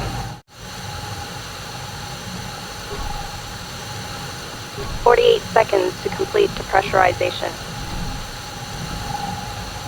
42 seconds to complete depressurization. 36 seconds to complete depressurization. No. The Firaxa will get us. No, the Cellcath are coming. No! No! Ah! I'm sorry for what I did. I don't know what came over me. I just panicked when I heard someone outside the door. Please forgive me. I'm just so scared. We're both just scared. When the Selkath went crazy, I thought everyone else except me and Sammy went mad. We had a few people outside the station when it happened. The Firaxan sharks just tore them apart. It was like they were frenzied. The next thing we knew, our Selkath researchers started screaming and clawing at everything around them. My team was torn apart and eaten before my eyes. How horrible. I can only imagine how frightened you were. Sammy and me, I thought we were the only ones left. We heard the Selkath outside the doors every once in a while, and those strange noises echoing through the base. We thought everyone was dead. Dead or insane. I must have been hysterical. I don't know what I can say. I truly apologize for the horrible mistake I was making. I'm Kono Nolan, and this is Sammy. We were scientists working here on the Harakard Rift project.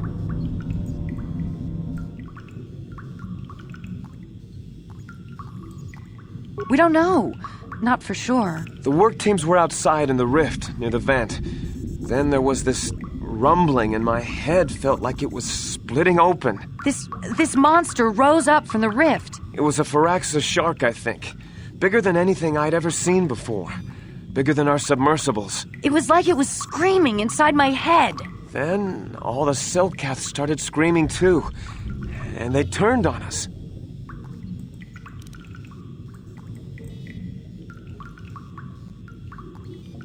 It may have been. Maybe it was protecting the ruins by the rift. It could have been. It might have a lair in the Harakard Rift near the Kolto vent. That might explain a few things too.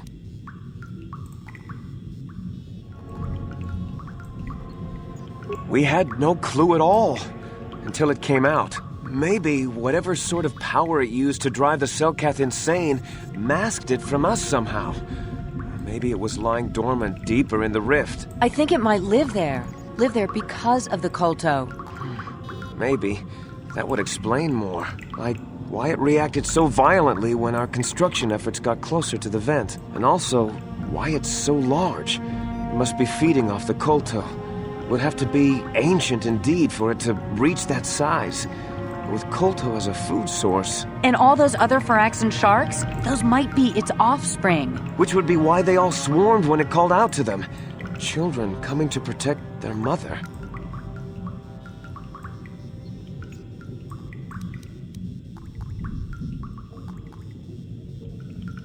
I don't know.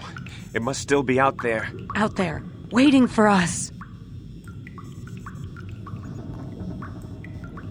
The Firaxan sharks have always been a serious problem.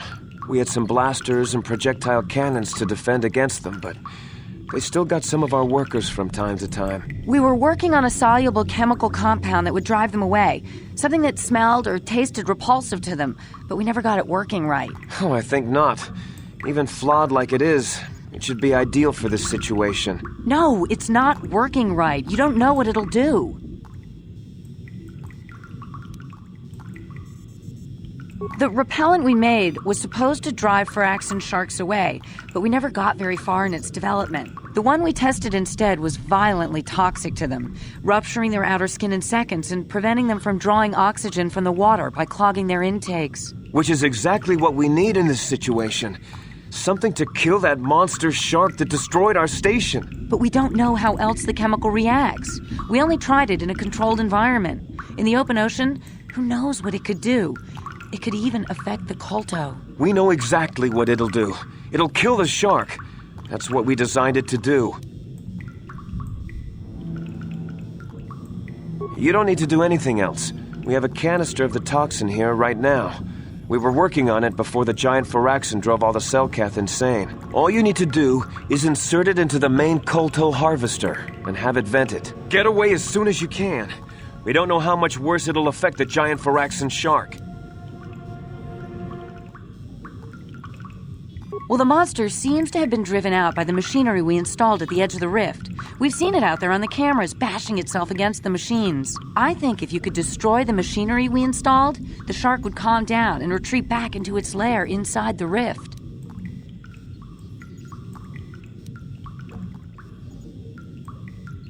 You can reprogram the harvesting machines to overpressure their self-oxidizing fuel so that the fuel tank canisters will rupture and the entire machine will destroy itself. The hydrolium gas we use is a gas at 1 to 3 million Sanguine, a liquid at about 4 million Sanguine, and a solid above that. When it's a liquid, it's very explosive. If you inject enough of the hydrolium gas into the tank, the pressure will be so great that it'll turn to liquid form and start a chain reaction inside the machine. But we'll lose everything we've built here. All those years of work! It's better than whatever your chemical will do to the water.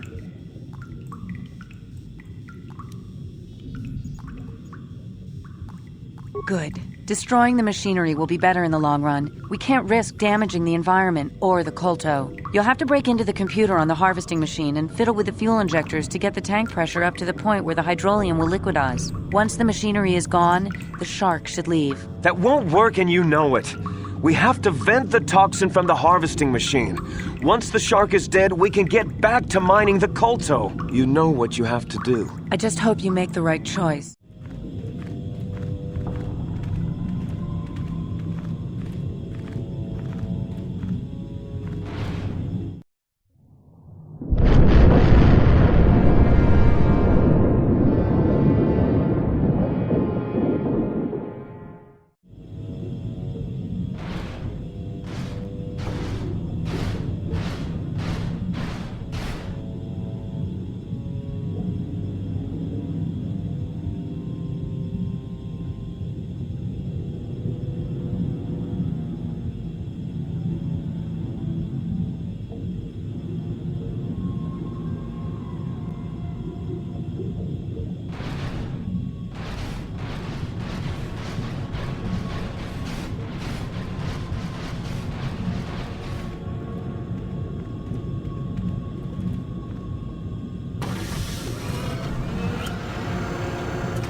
We saw what you did out there on the cameras. Destroying the machinery was the right thing to do for everyone. That creature, the giant Firaxan shark, the guardian of the kolto or whatever it was, seems to have calmed down a lot.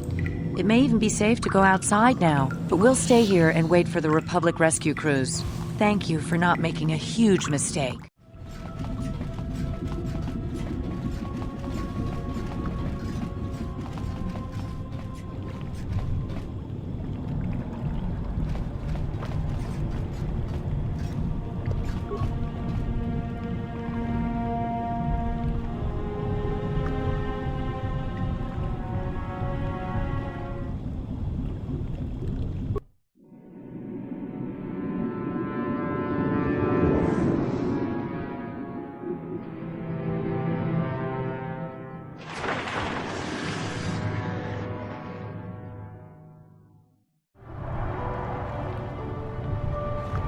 You've returned. I was beginning to fear that you too might have been lost. Did you find out what had happened down there at the facility?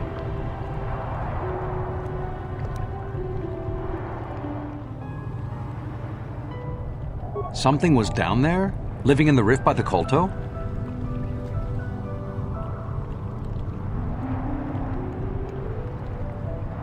It's horrible.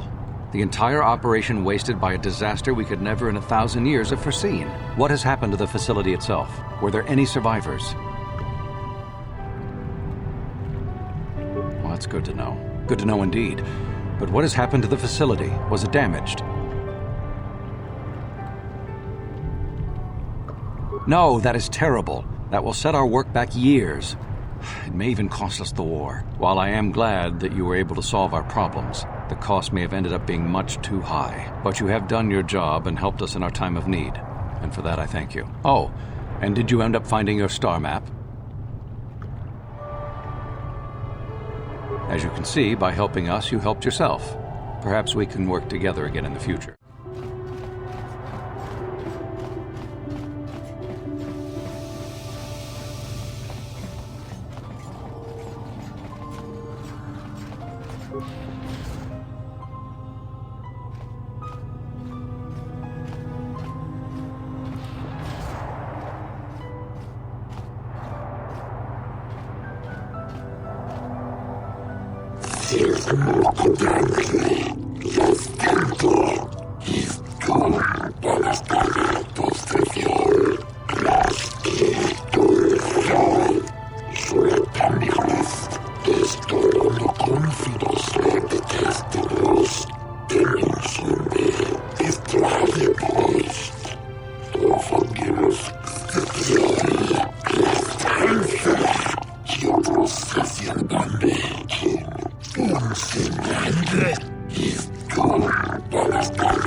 Yes,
Sturm,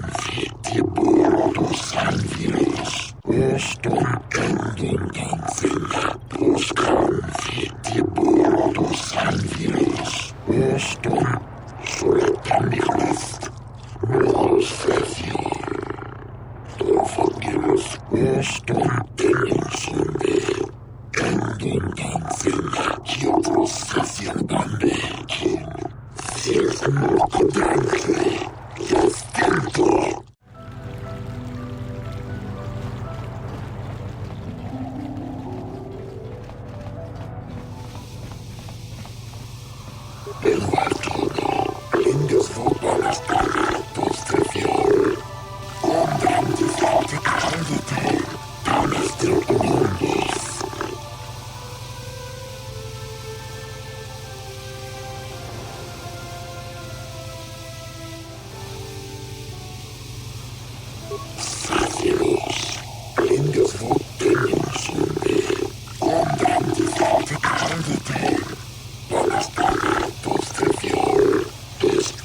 Statement. Oh, Master, I'm so very disappointed in you. That was a truly noble act. The Jedi Council would be pleased.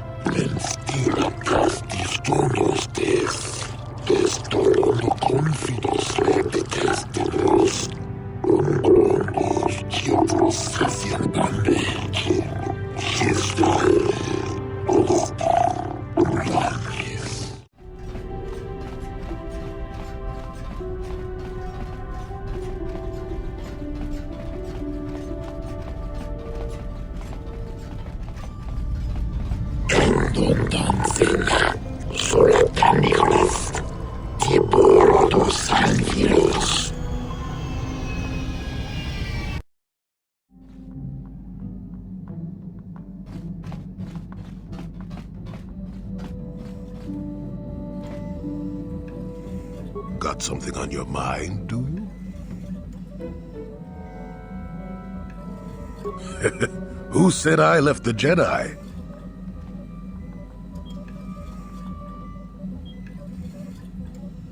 Well, technically I was only a Padawan. Not that that makes a difference to most, but as for the Order itself, no, I never left it. It left me. You know what I hate? Well, lots of things really, but I'm old and easily annoyed, but that's besides the point. What I really hate are how most people view the Jedi. Everyone thinks that the Jedi are perfect, that they can do no wrong. They think the Jedi Council is completely incapable of injustice.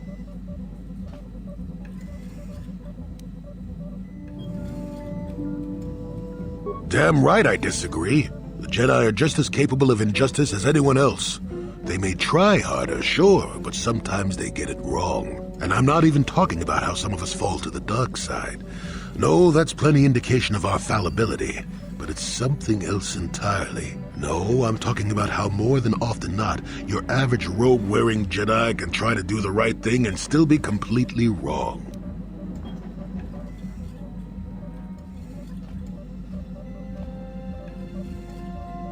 That's true, but it's not what I meant. I guess I'm not being clear, am I? Come to think of it, I don't have to be clear. Someone my age is entitled to ramble, damn it. But for your sake, I'll try to explain. I'll tell you a little tale about a Jedi master I once knew. Hortath, I think. Or was it Hortoth? I can never get it straight.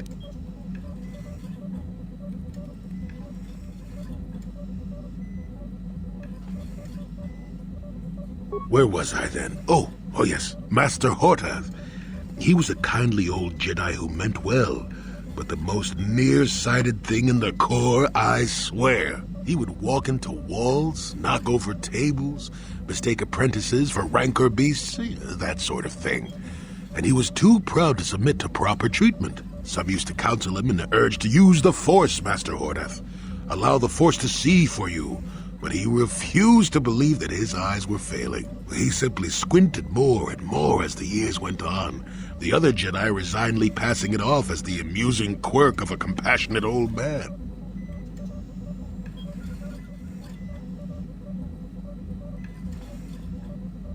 So, one day a young Padawan meets Master Hortath in the courtyard and, not knowing of his blindness, asks him for directions to the council. Quite sure of himself, Hortath gave the lad directions, which happened to lead back outside and away from the Enclave. The Padawan is confused, naturally, and he asks if Master Hortath is sure, and of course Master Hortath says that he is. The Padawan suggests that perhaps he should ask someone else, but the proud Hortath now feels insulted.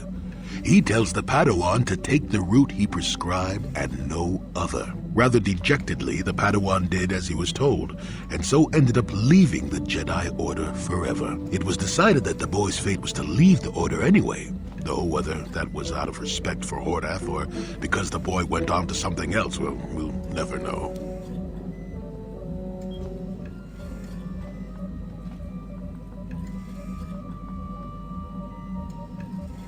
Not much. I never knew the Padawan nor met Master Hordath himself. He was before my time. The tale is about blindness, and I thought the point was clear. At any rate, you think about it. You're the one who asked why the Jedi left me, remember? Now let's get going. My feet are itching for a good run.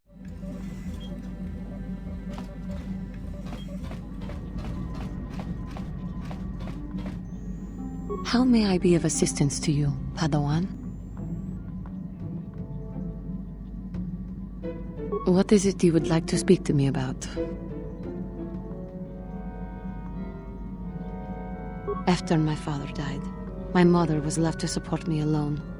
A single non-human woman, living in one of the worst, most violent slums on Taris. It was not easy for her.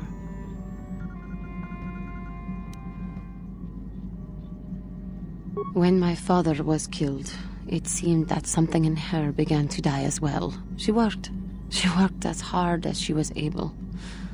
But over time, she began to waste away. I later learned that she was unable to get enough money to feed both of us, and had to start borrowing from the exchange, a band of cutthroats and smugglers. But even that was not enough. She hid what she was doing from me. She gave most of her food to me so that I would be strong, but she herself was suffering deeply from it. In the end, she could go on no longer, and collapsed at the cantina where she worked one day.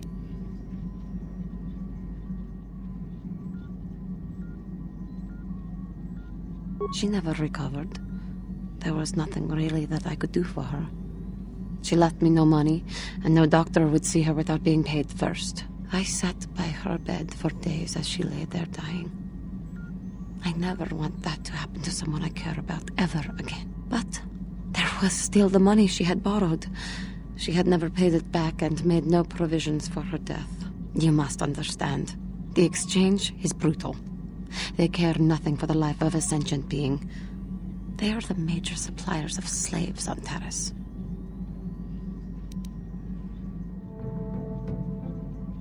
They thought it would be appropriate that, with my mother owing them money, the debt should be passed on to me. And with no way to pay, they took me by force. You have no idea what it is like to be bound like a beast and treated as such. It was the worst time of my life. They treated me like livestock. They were waiting for a buyer to give them some credits for me when the Jedi came to fight the Mandalorians. The Jedi could not abide by what they saw there, and drove the exchange from the face of the world, freeing those of us imprisoned there. But the Jedi soon left to fight their war, and I was left with a dream. I swore that I would become a Jedi. As soon as I had enough money to do it, I bought passage on a freighter headed for Dantooine, and we both know what has happened since then.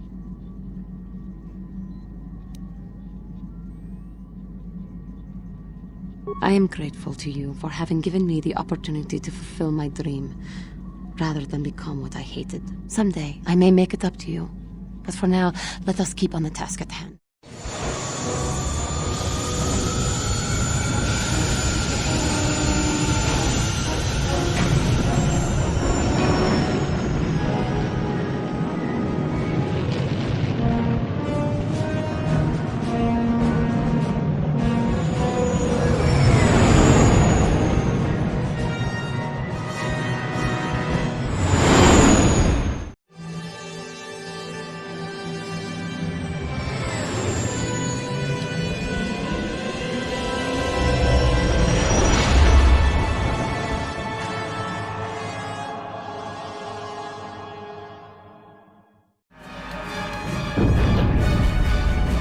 What happened? What's going on? Sith interdictor ship. They must have been waiting for us on the hyperspace route. We're caught in their tractor beam. Do you recognize the ship? It's the Leviathan. Saul Karath's vessel. My old mentor.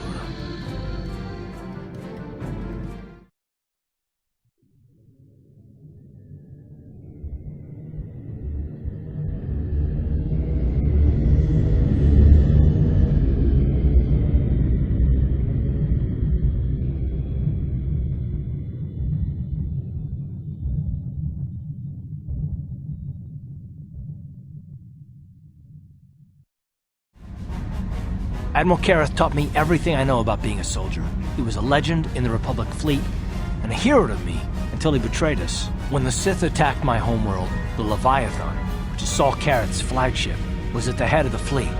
My family was destroyed that day, and my wife died in the Sith bombardment.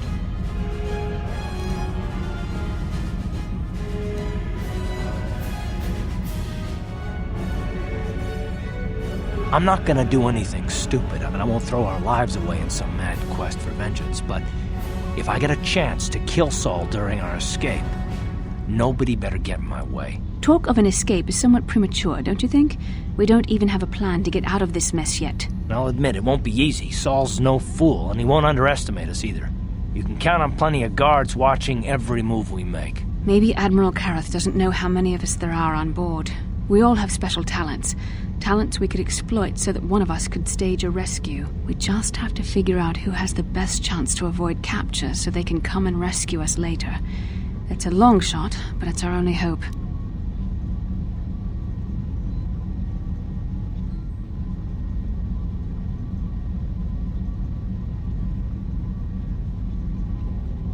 Well, if we're gonna pick someone to save our skins, we better do it quick. In another minute, we're gonna have Sith troops marching up our loading ramp.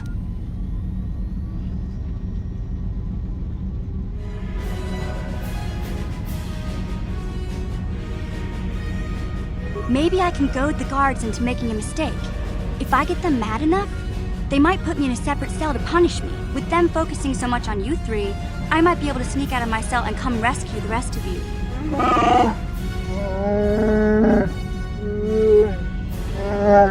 It's a risk we have to take, Big Z. I can slice my way free of any security cell. Don't worry, I can pull this off.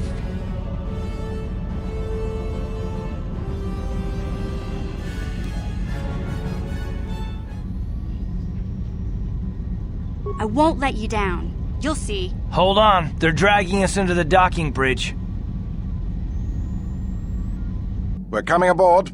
Nobody try anything or we'll vaporize your entire ship. These are the three we are supposed to watch out for, Commander, but there's more inside. Bring them all. Throw them in the prison. Lord Malak will want to speak with them. Bastila, Karth, and the crew have been taken prisoner as you ordered, Commander. Excellent. Have you searched the ship thoroughly? Admiral Karath warned me to be on alert for any kind of treachery. We found a young Twi'lek in the back.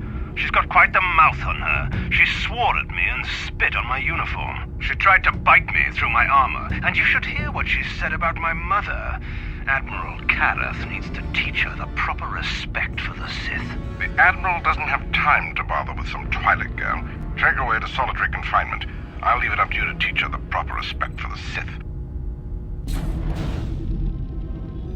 Karth, it has been far too long since we last spoke. I see the recent months have not been kind in your case. I barely recognized you. But I recognize you, Saul. I see your face every night, even as I promise myself I will kill you for what you did to my homeworld. Did you learn nothing in your time under me? As a soldier, you should understand that casualties were unavoidable. This was an act of war. It was a cowardly act of betrayal. Your fleet bombed a civilian target into oblivion without warning or provocation, and the blood of those innocent people is on your hands. In war, even the innocent must die. The Sith would not accept me until I proved I had truly turned my back on the Republic by bombing the planet. My wife died in that attack, Saul.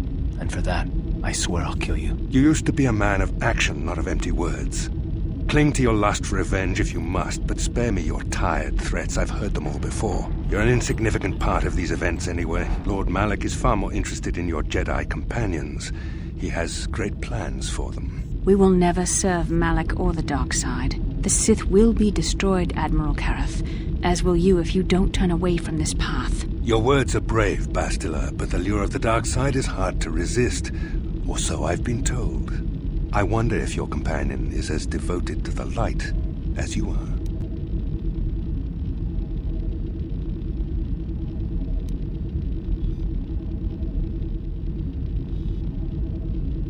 You're defiant. I'm certain Malak will find your loyalty to the Jedi amusing. The Dark Lord would probably reward me if I just killed you once and for all, but he may want to question you given the trouble you've caused him, and the history between you.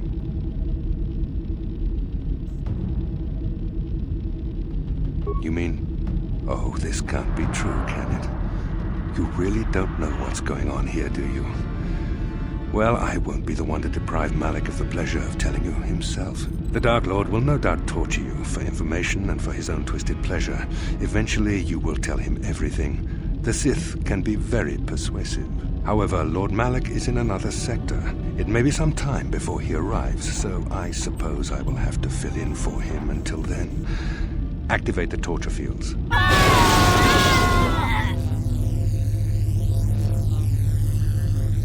Enough. I don't want them to pass out before I question them. Malak will appreciate any information I can give him when he arrives. Don't waste your breath, Saul. We won't answer any of your questions. I'm sure you won't. However, we both know your friend's loyalties have proven in the past to be somewhat flexible.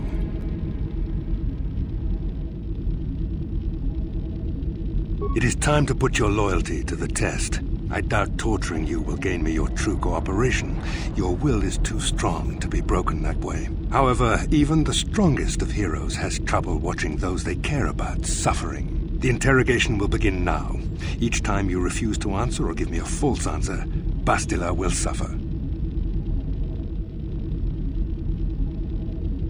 My pain is meaningless. Tell him nothing. I tire of these games. Now I want answers. On what planet is the Jedi Academy at which you were trained?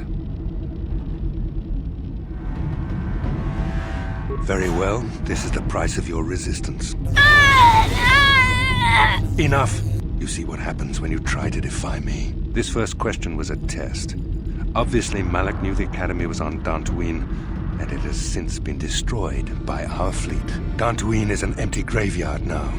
Nothing is there but a smoking ruin and the charred remains of your former masters.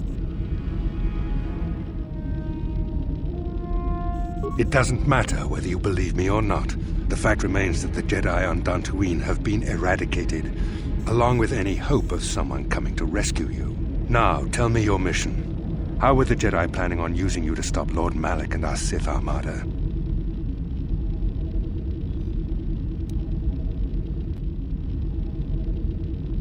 Do you take me for a fool?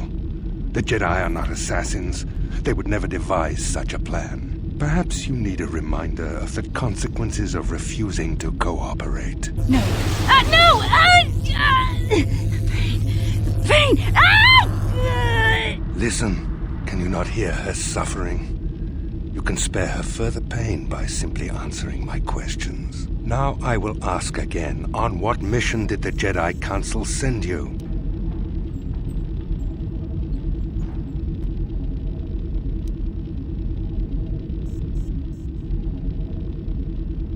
Perhaps another lesson is in order.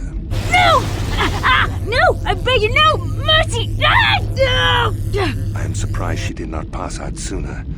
Rarely have I seen someone withstand such punishment and remain conscious. I see I am wasting my time here. When Malak arrives, you will learn my interrogation techniques are considered merciful among the Sith. I will leave you here in your cell with a small taste of the horrors you will suffer when Lord Malak arrives.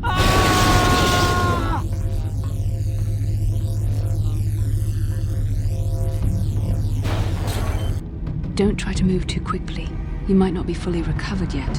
Admiral Karath had his guards continue to torture you even after you passed out. They tortured all of us, though you got the worst of it by far. Saul wanted them to make us suffer. He's become some sort of sadistic monster. The dark side has perverted him, Karth. Once you start down the tainted path, it leads you ever further into the depths of evil.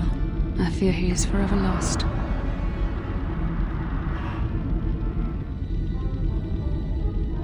Yes. I suppose you're correct. Sometimes it's easy to lose sight of that hope in the face of such unbridled cruelty. But you speak the truth. I suppose I'm taking the news of Dantooine's destruction quite hard. First Taris, now the Academy. Is there no end to the killing? I'd like to believe that Saul was lying to us, but even as he said the words, I knew they were true. The Academy is gone. We should have felt a disturbance in the Force when the attack came. The fact that we did not is a bad sign. I fear the dark side is growing stronger, casting shadows our vision cannot pierce. I can only hope that some of the Jedi escaped. Rook, Endar, Sar. I cannot imagine all of them being gone. In any case, we've lost our one place of refuge in the galaxy. None of this will matter if we don't get out of this prison before Saul gets back. Saul mentioned that Lord Malak was on his way. I think the Admiral left to prepare for his arrival and to report the results of our interrogation. It is fortunate you were able to resist the Admiral's questioning. The fate of the galaxy could be changed by revealing the slightest piece of vital information. I have to confess something. There was a moment, just a moment, when part of me was hoping you would tell him what he wanted to know, just to make the horrible pain stop.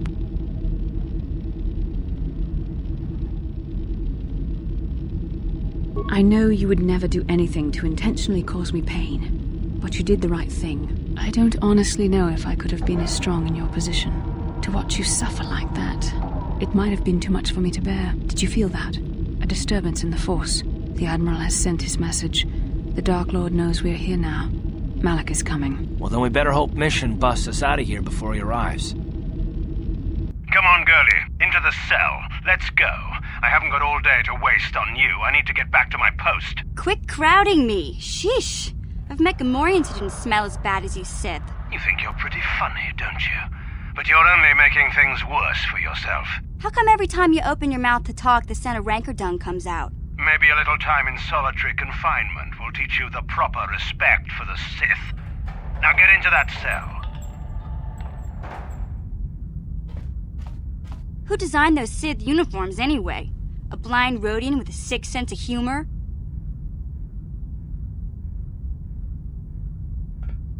No, that's funny. You should tell that one to the torturer when he comes to deal with you. What? You're going to torture me? No snappy comeback this time. The thought of torture scares you, Well, it should. The Sith have ways to inflict pain you can't even imagine. It may be a few hours before your torture begins. We're busy interrogating your friends right now. Hey, I know. You could use this time to think up witty ways to beg for mercy.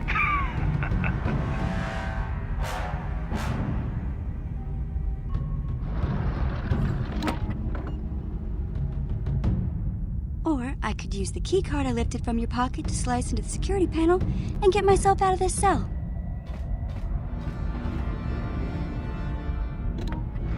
Piece of cake. I wonder when people will stop underestimating me.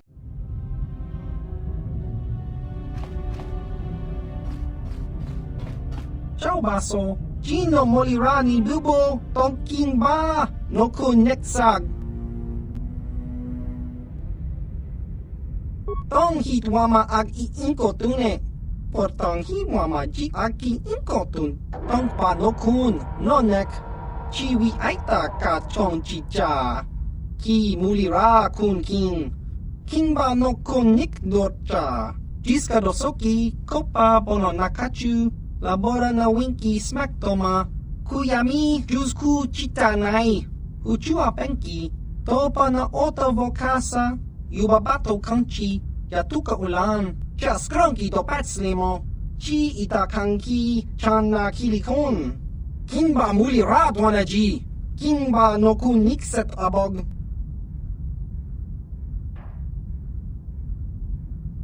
Nekawa dubaka. Patisa! Kon muli slimo poi wanga kun viskin. Chi ita kanki channa kilikon. Ichuta! Yun patisa! Kimba nikcha lora kun. Smilya! Tingkuin ko ka! Patoga yakfuli ko kala Gigi! Chiwi aita ka chong chicha! Agi inko tune chunamuri ra tangi wama jiko na tongkit pa nonku nek abog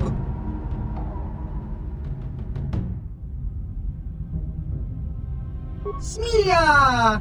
Tingkuin ko ka, patoga yak fuli ko kala Gigi!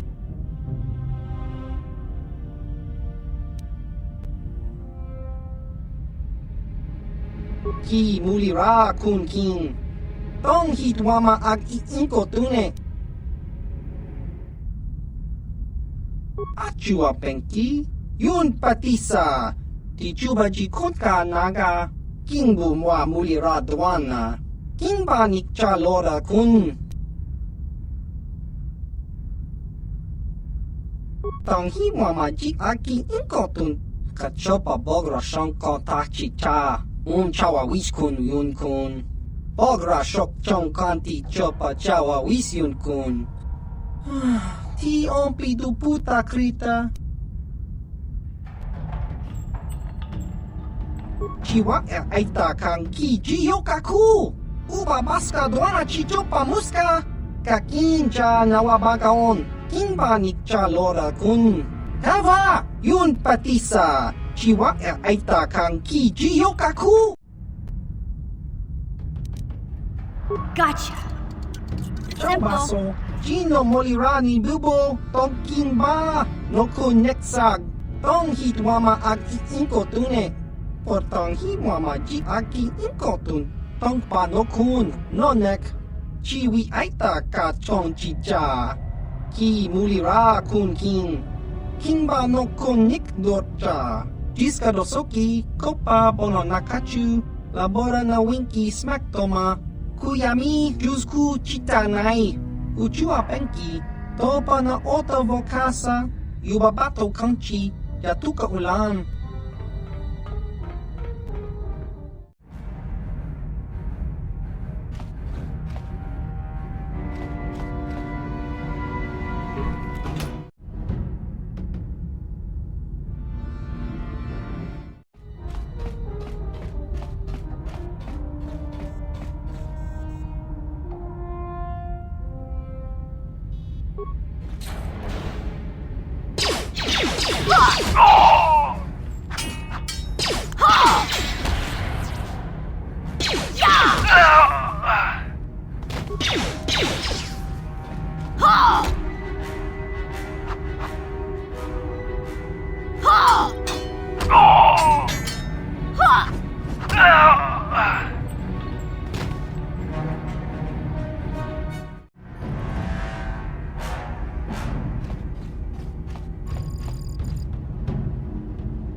Good job, Mission. I know you wouldn't let us down. When we get out of this, I'm gonna see that you get a medal from the Republic for everything you've done. Now, if I remember the layout of the ship, our equipment should be in a storage chamber just through the north doors.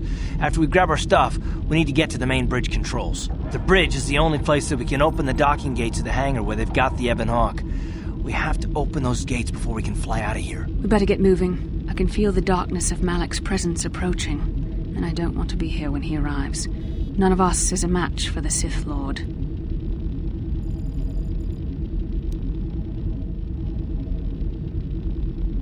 Surprise and secrecy will serve us best. A small group might have a better chance of sneaking onto the bridge undetected while the others make their way down to the Ebon Hawk. Count me in, then. I've got a score to settle with the Admiral before we get off this ship, and I have a feeling I'm gonna find him on the Leviathan's bridge.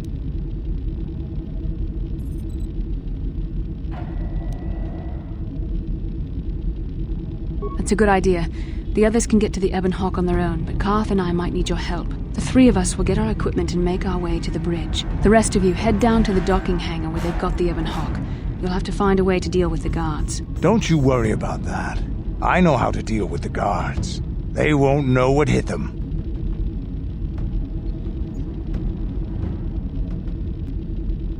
We'll meet you there as soon as we get those docking bay doors open. Just make sure the Hawk is ready to fly when we get there, and may the Force be with you.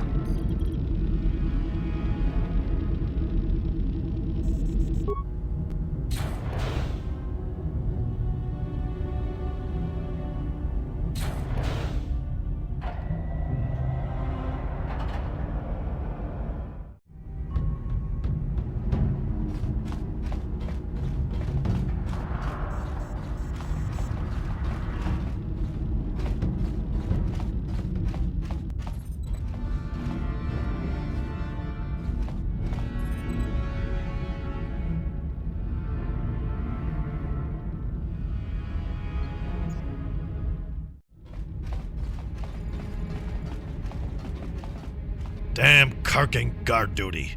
Could there be a damn thing in the galaxy that's more boring than sitting in a medical bay, making sure some med packs aren't stolen? I hear you. If I have to play one more round of Pazak to pass the time, I swear I'll give Admiral Kareth my resignation papers myself. Yeah, tell me about it.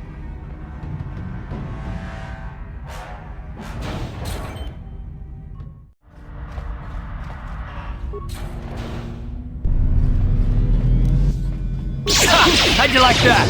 There, take that. You asked for this! The Force fights with me! How'd you like that?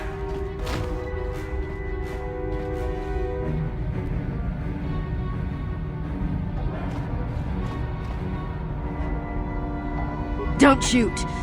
Only the guards were armed. I don't have any weapons. I'm injured.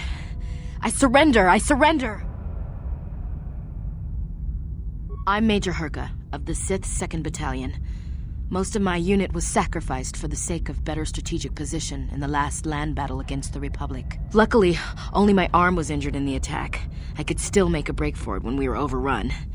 Because I'm an officer, I was taken here to the medical bay for treatment. Of course, Lord Malak ordered that any enlisted Sith soldiers fleeing the battle be gunned down for desertion. I feel bad for my troops, but you've got to maintain discipline.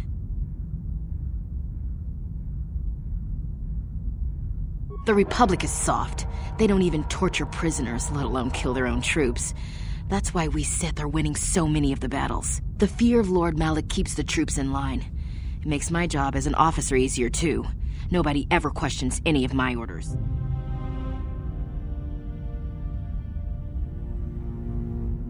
Why would I want to help you? You're the enemy. If I help you, Admiral Kareth will kill me himself, after torturing me for days first. Believe me, I'm more scared of him than I am of you. If Admiral Kareth finds out I helped you, I'm dead. But I guess it's better than having you kill me now. I just hope no one ever finds out what I've done. You may have escaped your cell, but you'll never make it off the Leviathan. Your ship's locked up in the docking bay, and only the main bridge computer can open the bay doors. But you'll never make it to the bridge. Too much security. There's droids, soldiers, and gun turrets. Not unless you can breathe in outer space. The only corridor on the ship leading to the bridge goes right through the security station. You'll never make it. I'll get you past the bridge security station, but I think your plan is gonna get us both killed.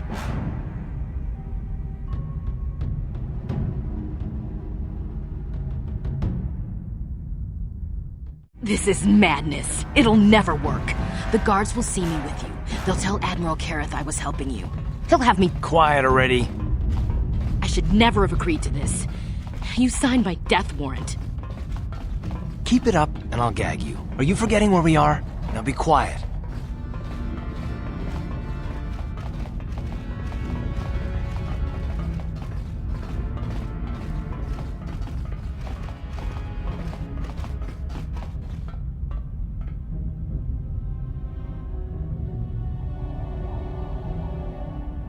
Okay, I've punched in my security clearance. The doors are unlocked and you don't have to worry about the droids or the gun turrets in the next room. But in the next room, there's a half a dozen guards. I don't know how you plan on getting past them.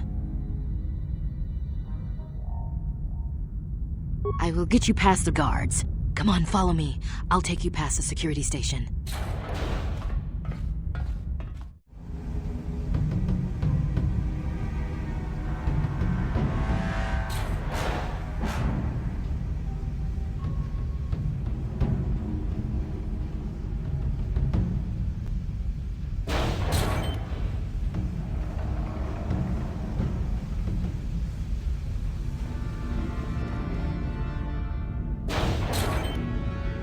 Major Herka. Officer. Major, I'll need you to confirm the code that I'm sending to your personal communicator. Ma'am? Is everything all right? Well, no. Those vicious pigs with me are prisoners. What? Are they part of the group of prisoners we took off that freighter?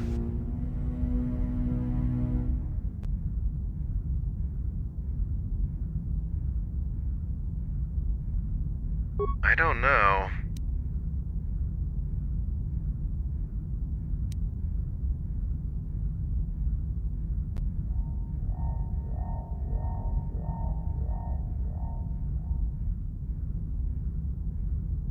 No, you're the one who's obviously making false claims.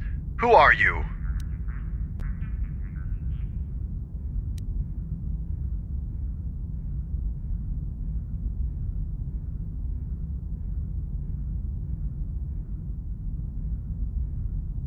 How do I know you're a dark Jedi?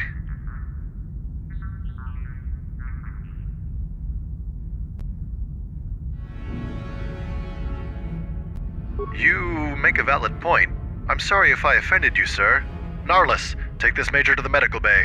Once you're there, sedate her immediately. What? What do you mean? No. No. No, this cannot be happening. Come along now. Ah! What the? Bring her down! Narlis, make sure the major is stabilized and then take her away. Yes, sir. As for you, you'd better go conduct your business on the bridge.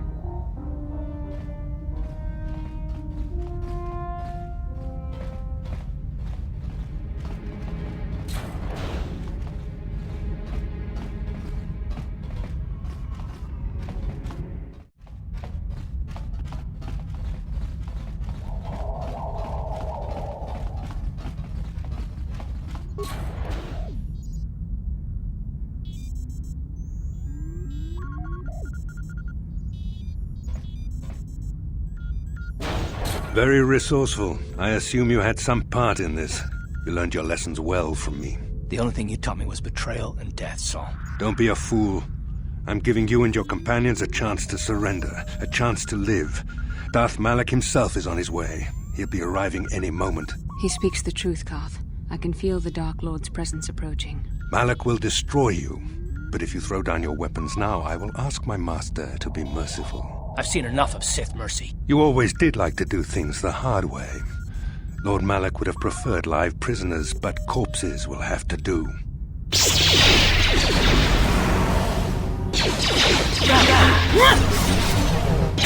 How'd you like that? There. How'd you like that? You asked for this! Down you go!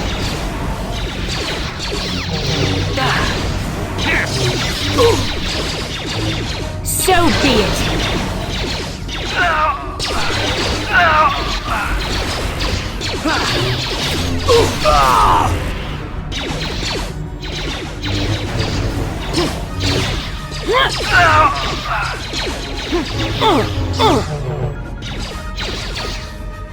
Here!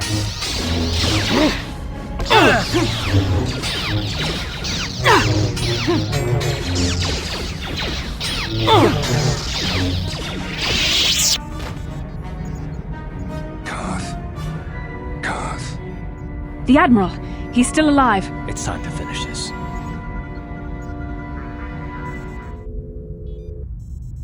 Don't you understand what this man has done to my life? Do you know the pain he's brought me? Killing him won't ease the pain, Karth. Do not become what you despise. Karth.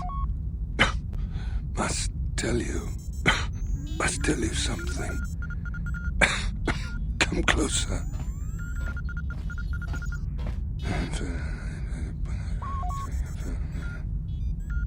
You didn't know, did you?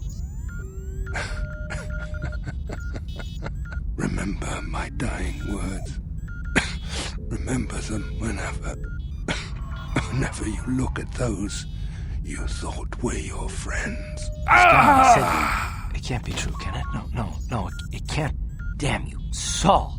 Damn you.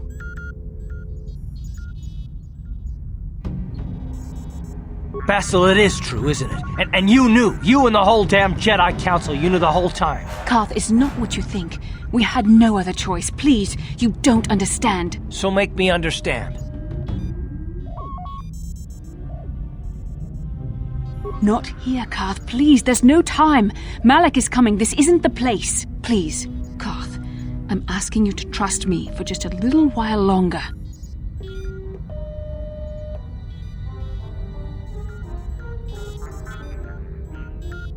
Look, I'll trust you, Bastila, but as soon as we're off this ship, I expect some answers. Of course, Garth. As soon as we get to the Ebon Hawk, I'll explain everything. To both of you, I promise.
It's Taris.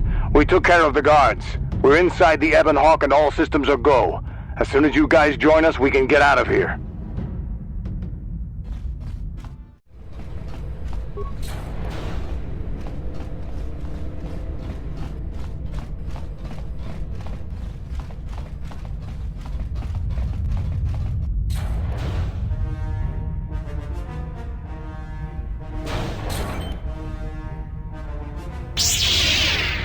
Darth Malak. Down you go!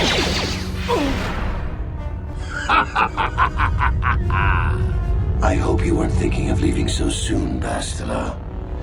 I've spent far too much energy hunting down you and your companions to let you get away from me now. Besides, I had to see for myself if it was true. Even now, I can hardly believe my eyes. Tell me, why did the Jedi spare you? Is it vengeance you seek at this reunion?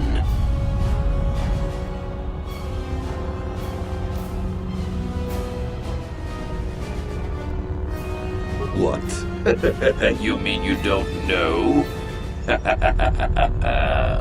All this time and you still haven't figured it out? I wonder how long you would have stayed blind to the truth. Surely some of what you once were must have surfaced by now. Even the combined power of the Jedi Council couldn't keep your true identity buried forever, could it? The Jedi do not believe in killing their prisoners. No one deserves execution, no matter what their crimes. The Council would not normally accept an adult for training, but this is a special case. They say the Force can do terrible things to a mind. It can wipe away your memories and destroy your very identity. Tatooine. Kashyyyk. Manaan. Korriban. Revan visited each of these worlds searching for clues to reveal the hidden location of the Starforge. The lure of the dark side is difficult to resist. I fear this quest to find the Starforge could lead you down an all too familiar path. What greater weapon is there than to turn an enemy to your cause, to use their own knowledge against them?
from what you once were, Revan.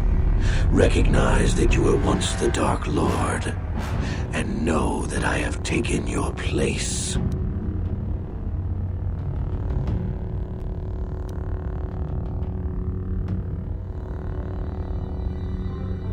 You do not yet remember, Revan? The Jedi set a trap. They lured us into battle against a small Republic fleet. During the attack, a team of Jedi Knights boarded your ship. The Jedi strike team captured you, and the Council used the Force to reprogram your mind. They wiped away your identity and turned you against your own followers.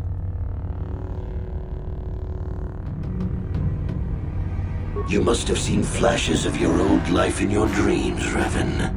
Memories bubbling up to the surface. Surely you must remember the battle in which you were captured.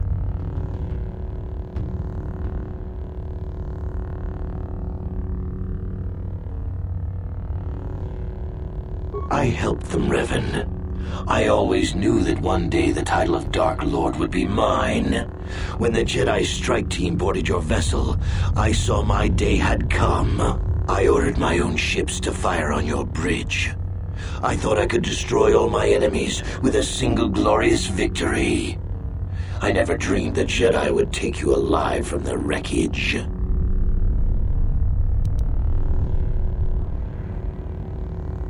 You mean, why did I betray you, Revan? You are the one who taught me the ways of the Sith. The strongest must rule if we are to survive. You knew I would one day challenge you for supremacy, but you underestimated me. I acted sooner than you expected and seized the Sith throne with a single brilliant stroke. The Jedi are fools. They do not believe in executing prisoners. Originally, I assumed you had died in the battle. Imagine my surprise when I found out you were still alive, Revan. How you survived the final battle is a mystery to me. Perhaps you should ask Bastila. After all, she was part of the Jedi strike team that captured you. It's true. I was part of the team sent to capture Revan. To capture you. When Malak fired on the ship, you were badly injured. We thought you were dead. Your mind was destroyed, but I used the Force to preserve the flicker of life in your body. I brought you to the Jedi Council. They were the ones who healed your damaged mind.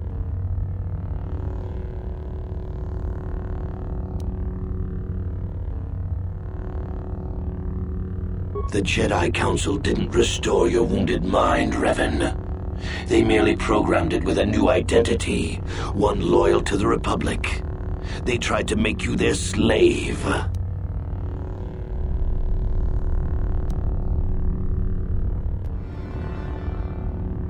I wanted to tell you, but the Council forbid it. They were afraid you might return to the dark side if you discovered your real identity. But now you know the truth, Revan.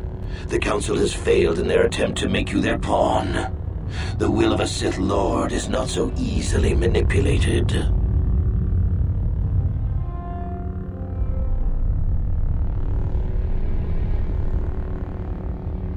How can you say that?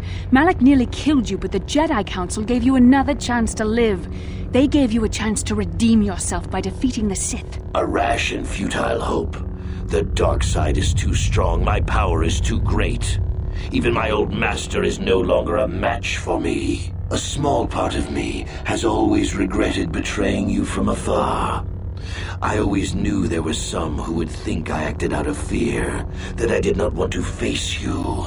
But now fate has given me a second chance to prove myself. Once I defeat you in combat, no one will question my claim to the Sith throne. My triumph will be complete.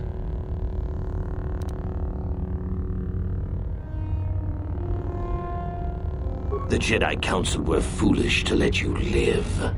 I won't make the same mistake. We shall finish this alone in the ancient Sith tradition.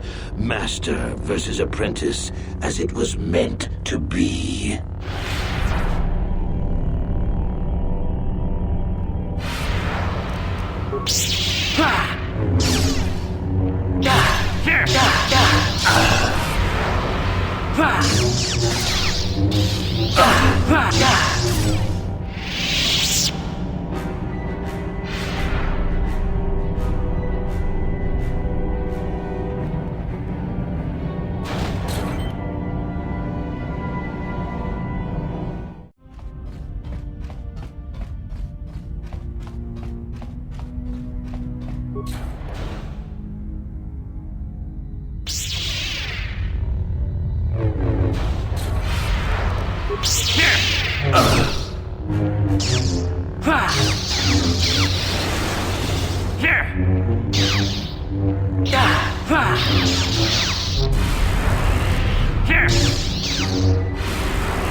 This isn't over, Malak. Your friends do not give up easily, Revan.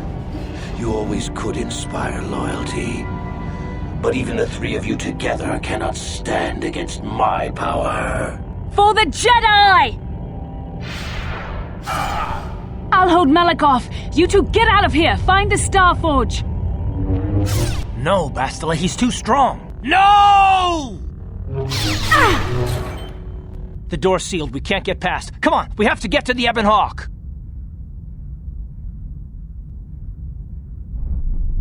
Bastila doesn't stand a chance against Malak, but we can't help her. Not here. We have to get off the ship and find the Star Forge. That's the key to beating the Dark Lord. Bastila sacrificed herself so we could get away. We can't let her sacrifice be in vain. Come on!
Incoming fighters!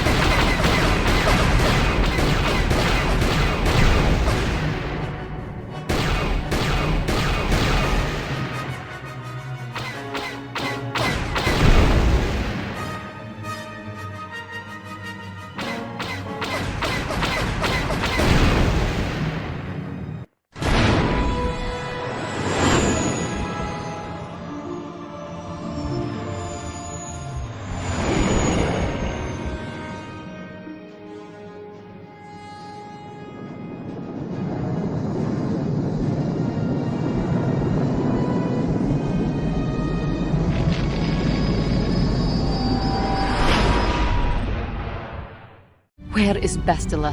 What happened on the ship? We ran into Malak. He would have killed us, but Bastila sacrificed herself so we could get away. You mean she's dead?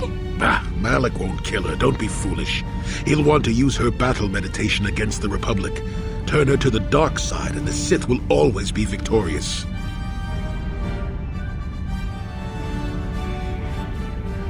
Not so fast. We've got a bigger issue to deal with here.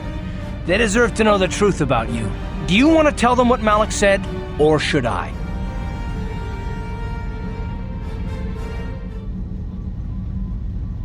Revan? What are you talking about? Is this some kind of a joke? No, it's no joke. The Jedi Council captured Revan and erased the Dark Lord's mind, programming in a new identity. Saul Kareth told me on the Leviathan, and Bastila confirmed it. You're Darth Revan? This is big. Do you remember anything about being the Dark Lord?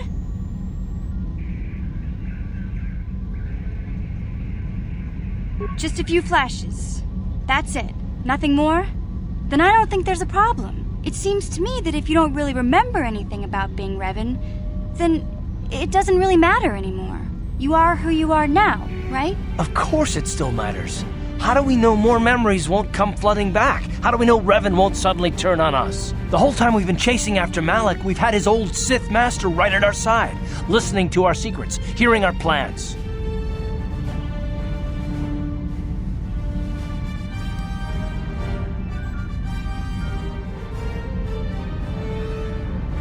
I don't see the Sith Lord standing here.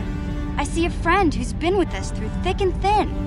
Remember, Malak's the one who tried to destroy Taris.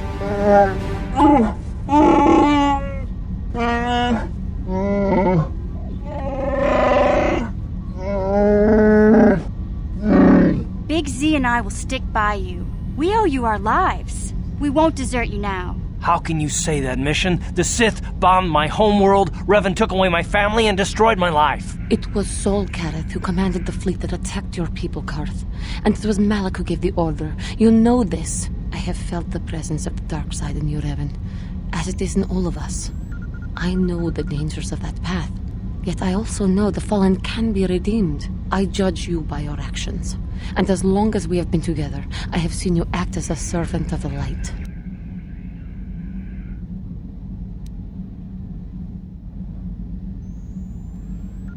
What about me? I already knew who you were, though it wasn't my place to tell you. Better off that you know, if you ask me. Does it change anything? I'm not here to judge you. You'll do what you have to do, and I'll help if I can. You defeated the Mandalore clans in the war, Revan. You were the only one in the galaxy who could best us. We had never met one like you before, and never since. How can you even ask if I'll follow you? Whatever you're fighting, it will be worthy of my skill. I'm your man until the end, Revan, no matter how this plays out. Commentary. I am experiencing something unusual, Master. Answer. My programming is activating my deleted memory core. I believe I have a homing system that is restoring it, Master.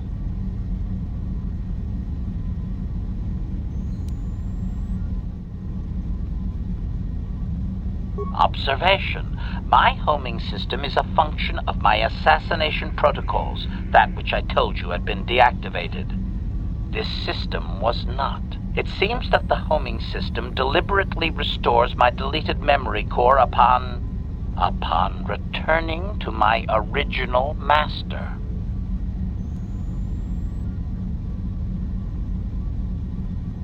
Affirmation. Correct, Master.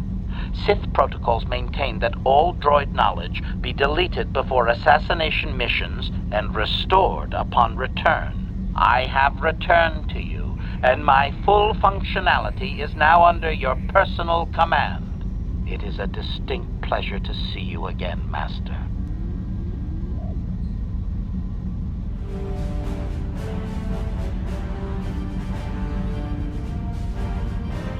Observation.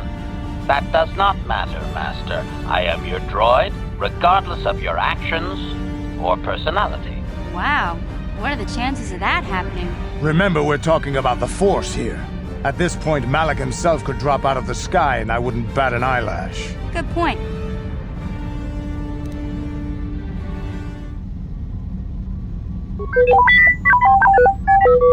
I knew the little guy would come through for you. Droids don't hold grudges.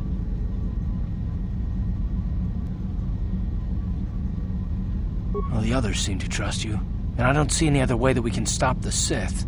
And I suppose that Malak is the real enemy here. I really don't have any other choice, do I?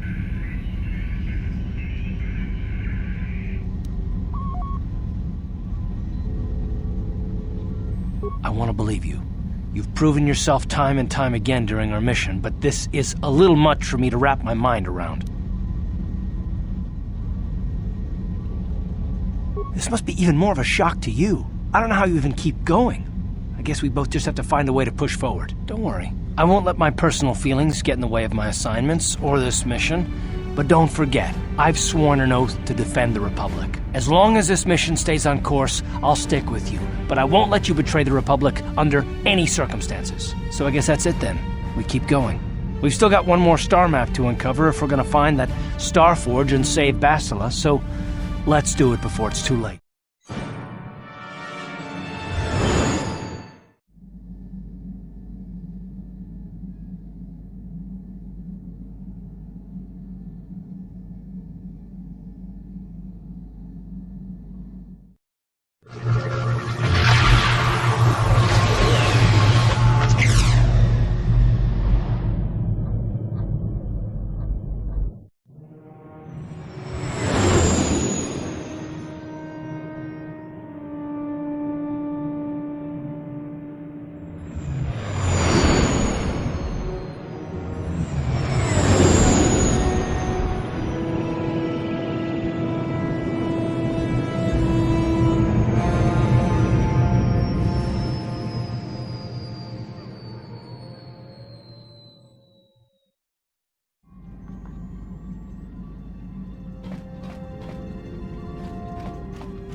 Got something on your mind, do you?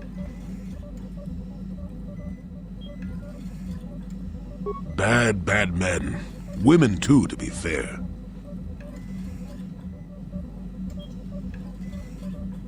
Oh, indeed. They make a fine sandwich, also. But don't tell the Jedi Council I said that.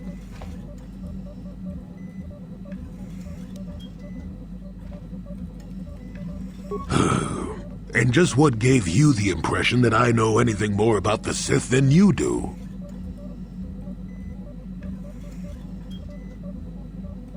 Oh, that's right. Damn the ears of the young. I was expecting you to be your usual inattentive self when I mentioned that. So it's true, yes. I fought plenty of Sith. That was during the time of Exar Kun. Oh, 40 years ago now. Has it been that long?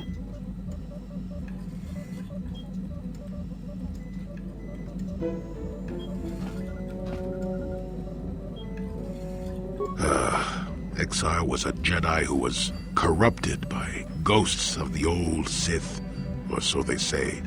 He attempted to conquer the Republic and create a new golden age of the Sith.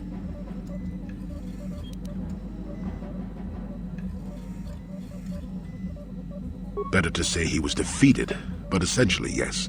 The victory did not come easily, however.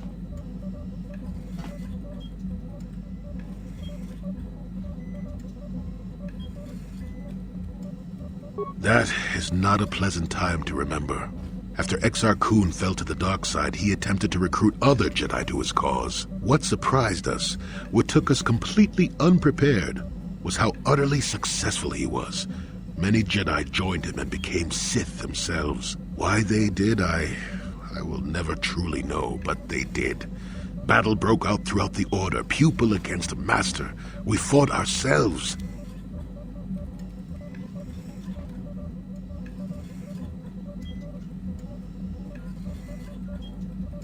Yes, more than difficult.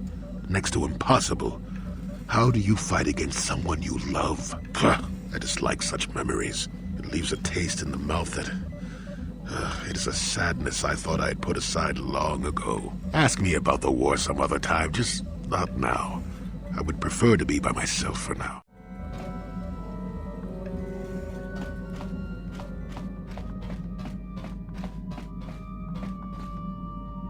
Statement. HK-47 is ready to serve, Master.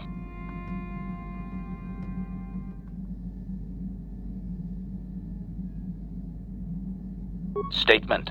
Yes, Master. You created me shortly after you and your apprentice began your war to conquer the galaxy. I was sent on an assassination mission into Mandalorian space, but I was damaged and unable to return to you. Exclamation.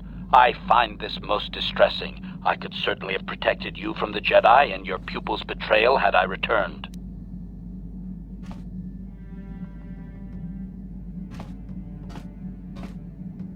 Observation. You may be right, Master. This way we are reunited, and neither of us has suffered permanent termination.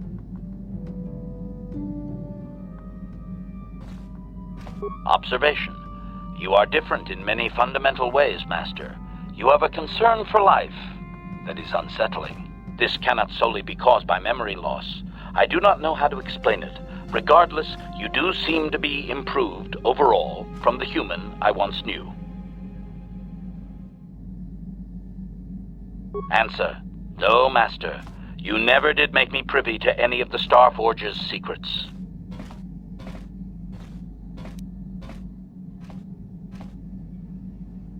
Commentary. Your former pupil is efficient and brutal, even for an organic. I rather liked him when you first introduced me to him. If I had known what he would do to you, Master, I would have gladly removed his entrails right then.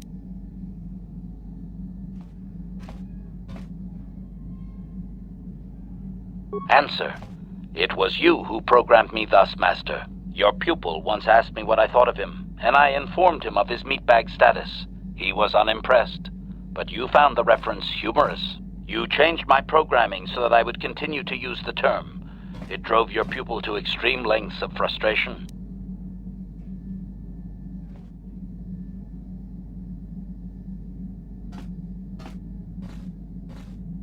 Observation. Of course you do, Master. You did then as well.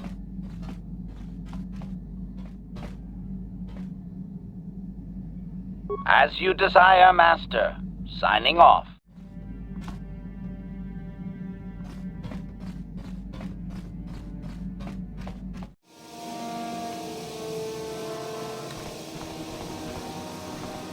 Chibedwana ni bobo. Tonk nabung shanun yang. Tonk patogas maktelia.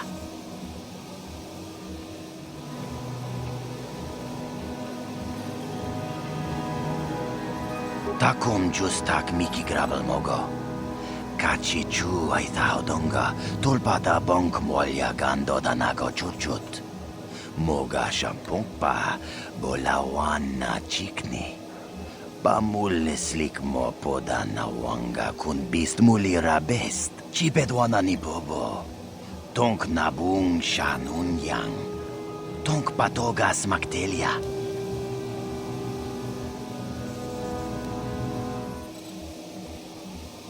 Takum justak miki gravel mogo.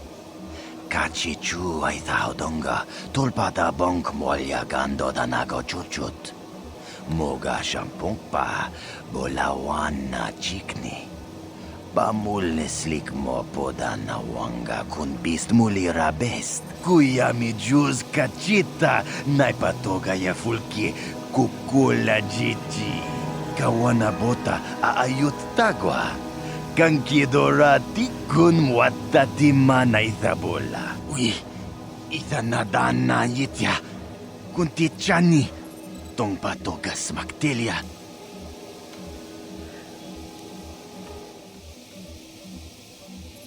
Rundi haudonga kuhungabi.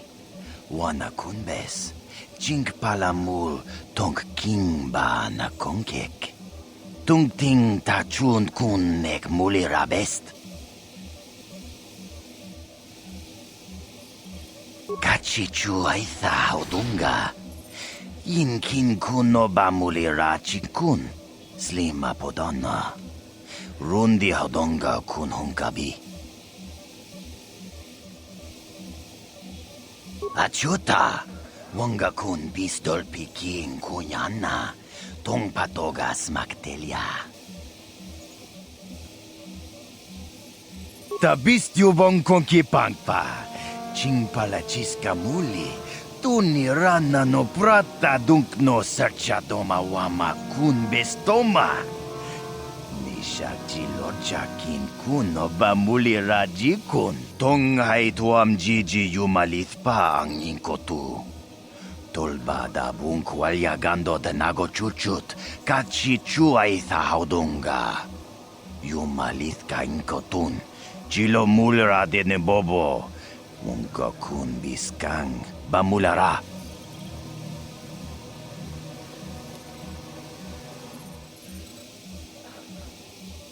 Ako chekopa. Gino mulira king pajak, slimo puedo ana. Tabistyo bong konkipangpa, ching palachiska muli, tunirana no prata dunk no serchadoma wama kun bestoma. Ni shak jilochakin kun no bamuliraji kun.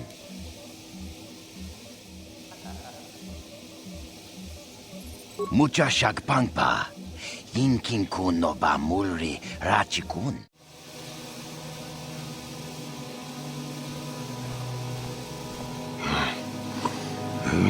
What the hell is your kind doing here? Bad enough I have to deal with all these other idiots, but now there's a stinking Cathar on this world too? I have as much right to be here as you do, sir.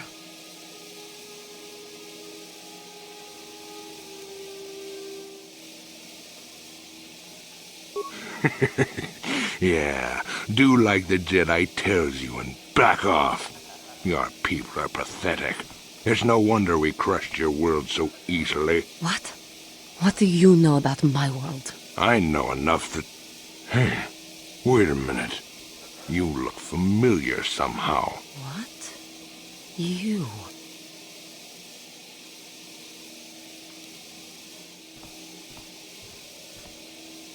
This doesn't concern you, Jedi trash. Now where could I have... No, he's dead, and she likely is too. What are you talking about? Maybe I was wrong. Still, I think a specimen like you would be a nice addition to my collection. So, what would it take, Jedi, for you to sell your pet here to me?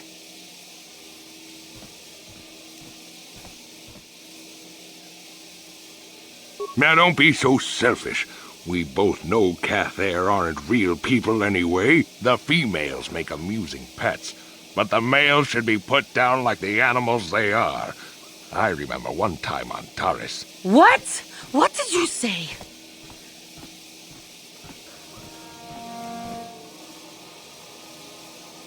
What did you do on Taris, you scum? Put one of you down like the animals you are.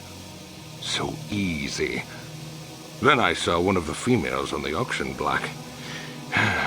But those darn Jedi. It was you. What? Me? Oh, now I recognize where I've seen that face before. You were the little Cathar I was going to purchase. But those Jedi came and stole my pet away from me.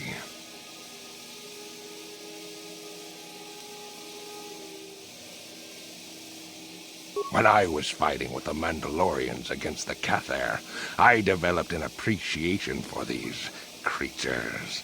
They make excellent servants if properly trained. You Jedi act all prim and proper, but inside you must feel the same way I do about the lesser, non-human species. The Sith at least let their feelings show on the outside. You... the homeworld. Come now. Will you let your pet go? I'm sure we can come up with a price we both think is fair.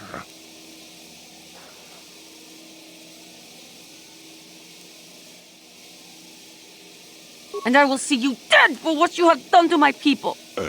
Hold on a second. Don't be hasty.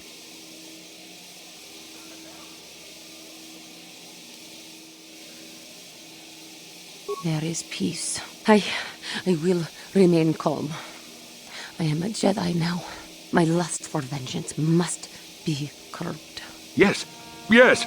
Say no to the dark side, but I will have you yet.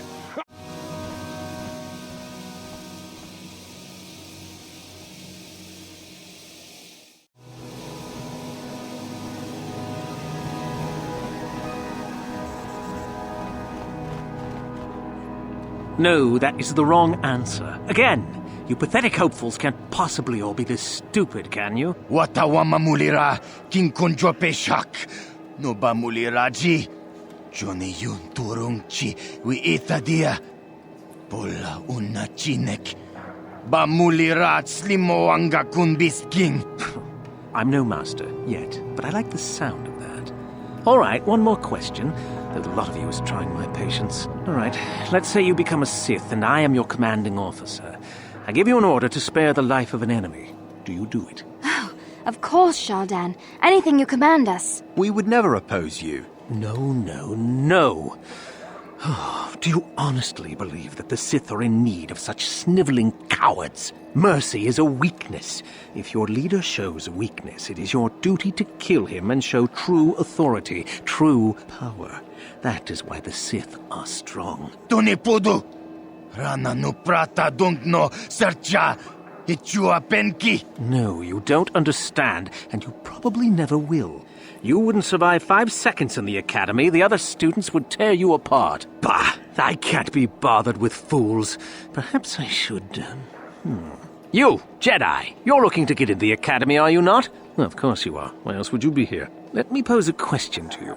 These hopefuls will never survive in the academy. A lesson must be taught here, but I am at a loss as to what form it should take. Oh, this is rich. I wasn't talking to you. I'm thinking to spare them the effort of being killed and do it myself. Perhaps I shall turn their skin inside out. Or force lightning. Yes, it's a most impressive display. Or perhaps a bit of humiliation is in order. I could easily strip off their tunics and make them run through the colony. Or they could lose all control of their bodily functions. What do you think? I just can't seem to decide.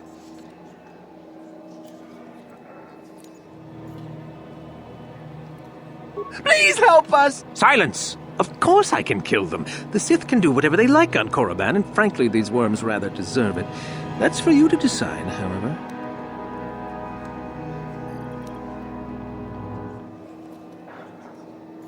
Let them go? And what could possibly convince me to do that?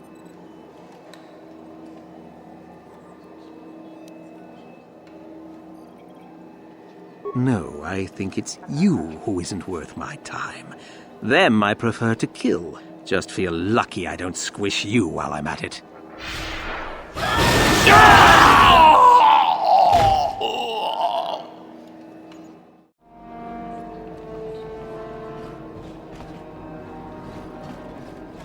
Look here, my dear friends. We have some newcomers to the colony, led by a Jedi, no less. I don't believe I've seen any of them before, have you? I hate Jedi, and these fallen ones are worse.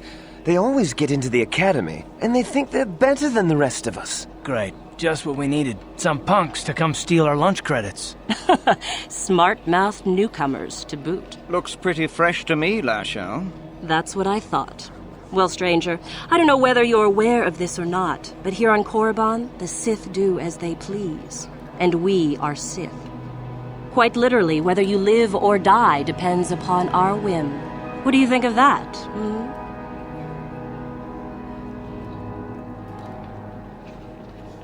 Oh, neither do I. I simply stated a fact. Do you know how many Sith there are in Dresde? What, is this a raffle? How many guesses do we get? Do not provoke them, Karth. Enough to crush this fool! Let's do it, Lasho. Now, let's not be hasty. Perhaps our friend here could yet offer up some amusement. What do you say? Amuse us, make us laugh, and we might just consider allowing you to live.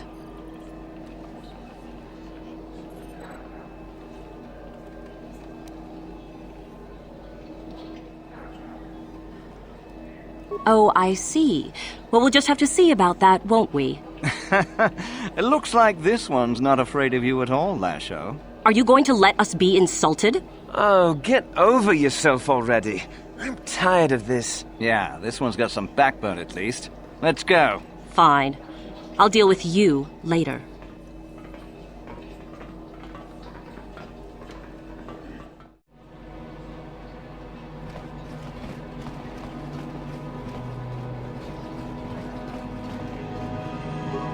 Greetings. You've heard of that awful business on Idian, yes? Our corporate outpost there has been destroyed by the Wookiee savages. This could put back the use of Wookiee labor considerably. We may even have to abandon the planet completely. Well, what can you do? Sorry. Was there something you needed?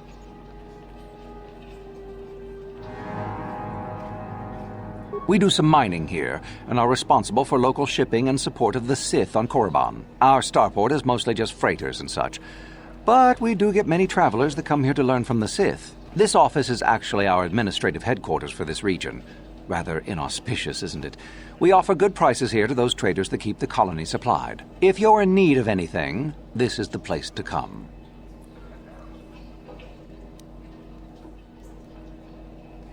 Well, why not? This is Sith space now, and the company has to survive regardless of who is in charge.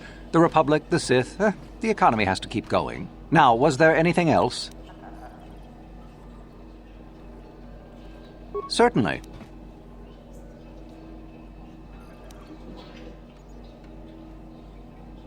There truly isn't much to tell, citizen. Dresde was established by the Sith, and we arrived to take advantage of some of the planet's mineral wealth. The only thing that's really unusual about Dresde, I suppose, is that the Sith built their academy on the east side of the colony. You don't find those just anywhere. A star map? We sell navigational components, if that's what you mean. Well, the Sith have some old ruins that interest them up on the surface of the planet. If this map of yours is there, however, they've said nothing about it.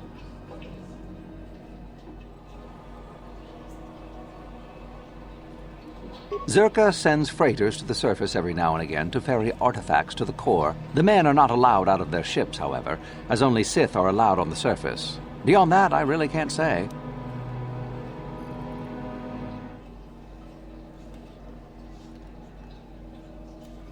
Well, all I know is that they call the site the Valley of the Dark Lords. Apparently, there are Sith lords of old buried in tombs there. I don't know anything else. Neither will you, I'm sure. Only the Sith students are allowed access to the site.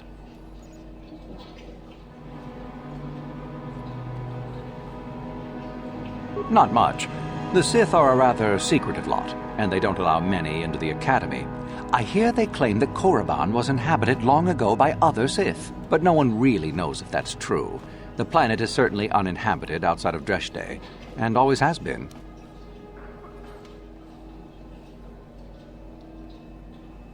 Only prospective students. We get many who come here each year hoping to get picked. Many are simply considered too weak, I'm afraid. I understand there is one main person amongst the Sith who decides which students are worthy. Euthura Ban, I believe her name is.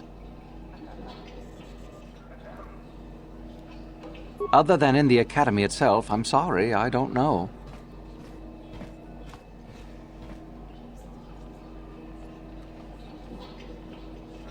Do come again.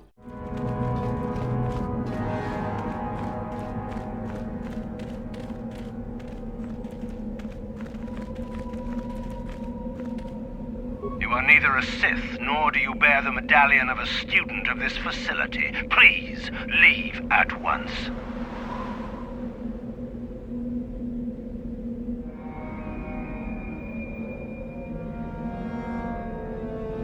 It is the device given to one who has been accepted into the Academy, but has not yet proved their worth as a student. If one of the Sith decides you are worthy, you will be given one, which you must then take to Euthura Ban, who I believe is in the cantina. It is she who decides which hopefuls enter the Academy.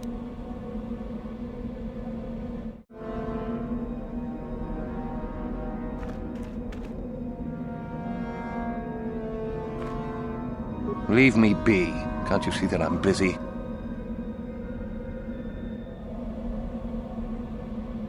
Isn't that obvious? You must be very sharp to possess such an astute sense of perception.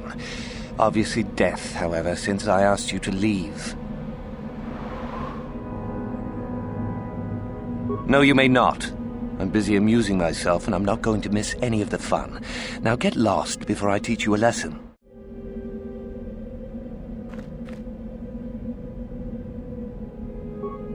Please, don't hurt me.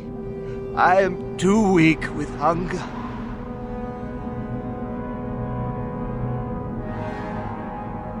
You'll get your turn soon enough, fool. And when you do, I will be there, laughing as you collapse from heat exhaustion and Mikkel's beatings.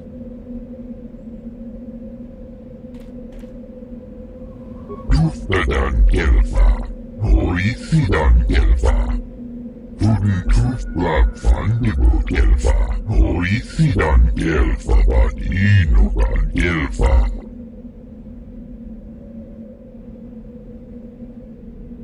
Quora, Tudi Tufblak Fandibu Gelfa, Hoisidan Gelfa, Badinugan Gelfa. upscaled, upscaled, Kundasta shelfa, vapuilta, ja kundas, linda tufta. Kolotus divanrevut, ikelti rimos, tenfusi poravang.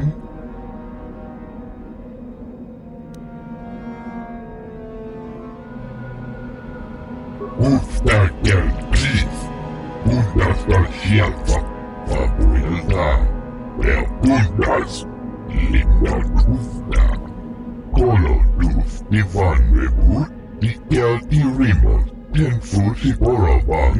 Toyo, antipian korupio.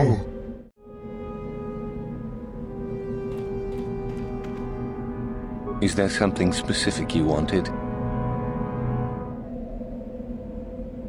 And what if I am?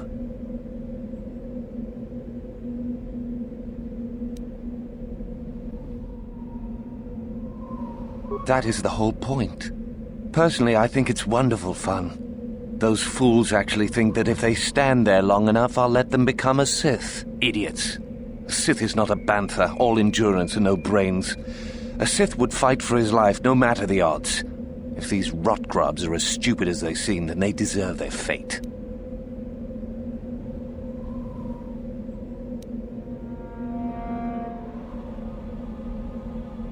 Oh, it's a test, all right. It's a test to see if they're actually fool enough to die. If they don't, however, I certainly wouldn't admit them just for that accomplishment. You should not toy with people's lives. Oh, what a sweet guy. He should get the Sith Congeniality Medal. It is a bit boring standing out here all day, however. I think I'll go for some dinner. It will be fun to think of them while I gorge myself. They'll still be here in an hour or two, surely. I suggest you run along before I decide to make you part of the fun.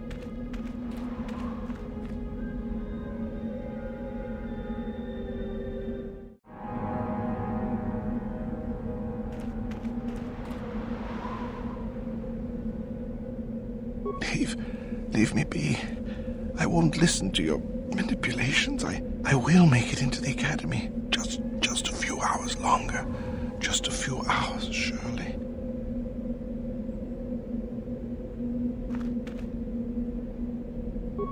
You talked to Meckel? Have I proved my worth? Did he say anything?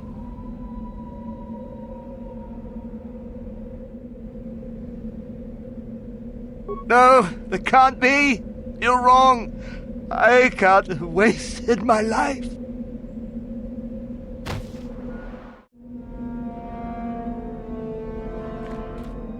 Kolotus divanrevut, vapuilta. Kuola. Kelmo tuntuu niipilongan ikelfa.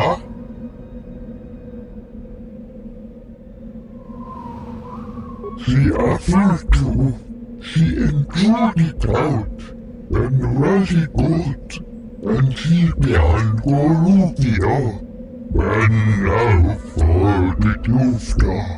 Toyo, and she behind Gorupio.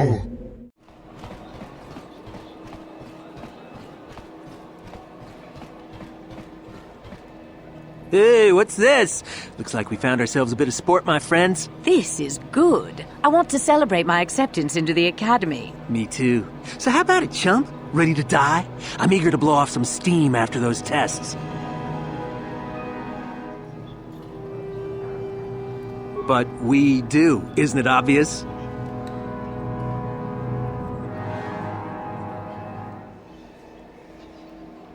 Kipuna! Kavatumpa kulpaiya mokapaata. Chiyoka kutumpa kulpaiya. I'm all for that. Come on! Time to rumble!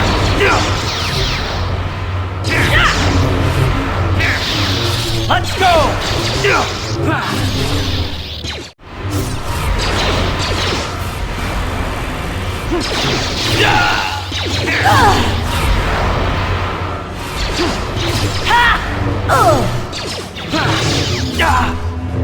Down you go! Let's go!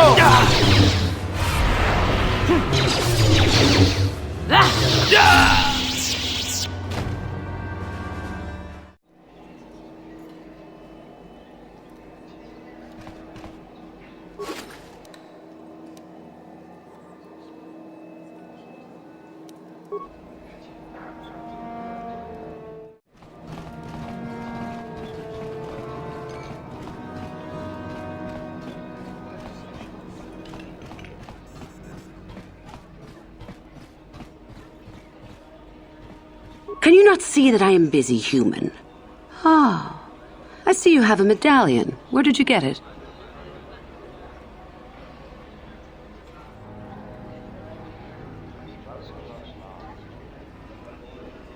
Do not be insolent, human. I asked you a direct question, and I will not be trifled with. Now, where did you get this medallion?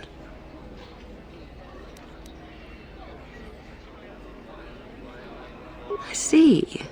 How very enterprising of you, though that is not the normal way that we select our students for the Academy. We Sith do encourage such independent thinking. You may even be a suitable candidate to join us. That is what you wish, I take it, to become a Sith.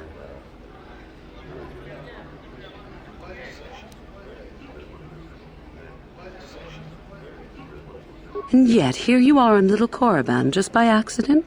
I find it hard to believe. If it amuses you, however, I'll play along. We wield ultimate power, my friend.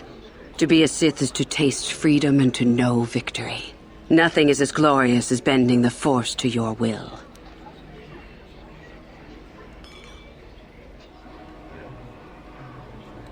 We make no apologies for the weak. If you cannot clench your fist and know when the moment comes to strike, there is no place for you amongst us. Of those who come to train, those who are weak return home. If they are both weak and foolish, they die. But it was their choice to come.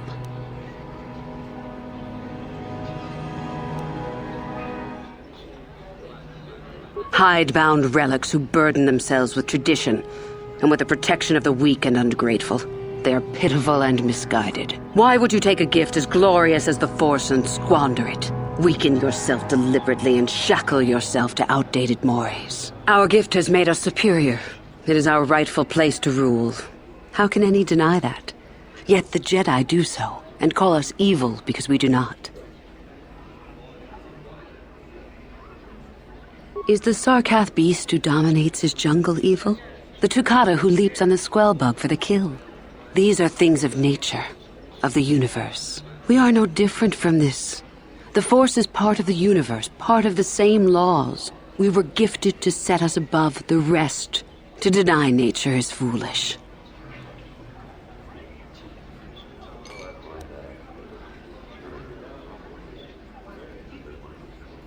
It is the Jedi who serve the Force, trying to discern its wishes like frightened old men staring at the stars. The Force serves us. We shape it to our will. We are its master. The Jedi deny their darkness, but we revel in it. We allow it to fuel our strength.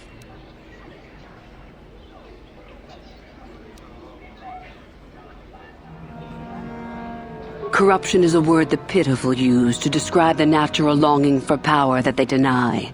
Evil is a word trumpeted by the weak to ease their heart. It is true that the Force exacts a physical toll on some, but not a single one of them has ever regretted it.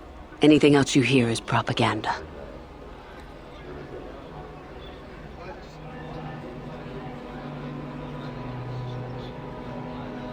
You know the name. Malak is the strongest of us. And the strongest always rules.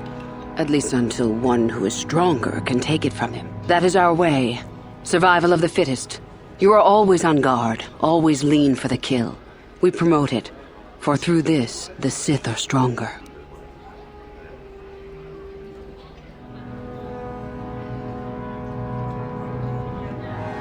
If a Sith is proven to be weak, and if the time is right, the Force rewards the cunning and the mighty. Step up to the challenge if you dare, or turn tail and run.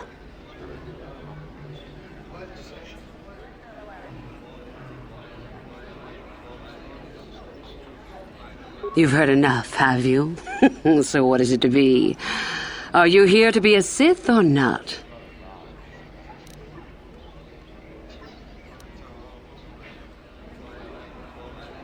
Ah, so you are just another hopeful after all. Or are you? There is something odd about you that I cannot place. Obviously, you are a Jedi. One who is very strong in the Force, it seems. So were you a part of the Order for very long?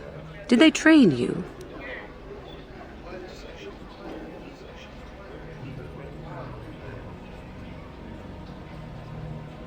Perhaps none. Perhaps all the difference in the world. Either way, you possess enough raw power to intrigue me greatly. With that kind of power, you could become a great Sith. Perhaps, if I let you. Does that interest you?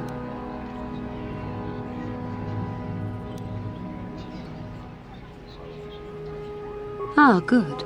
Exactly the sort of answer I was hoping for. I will take you to the Academy, and we shall see if you are ready to join the ranks of the Sith. Are you ready to go there now?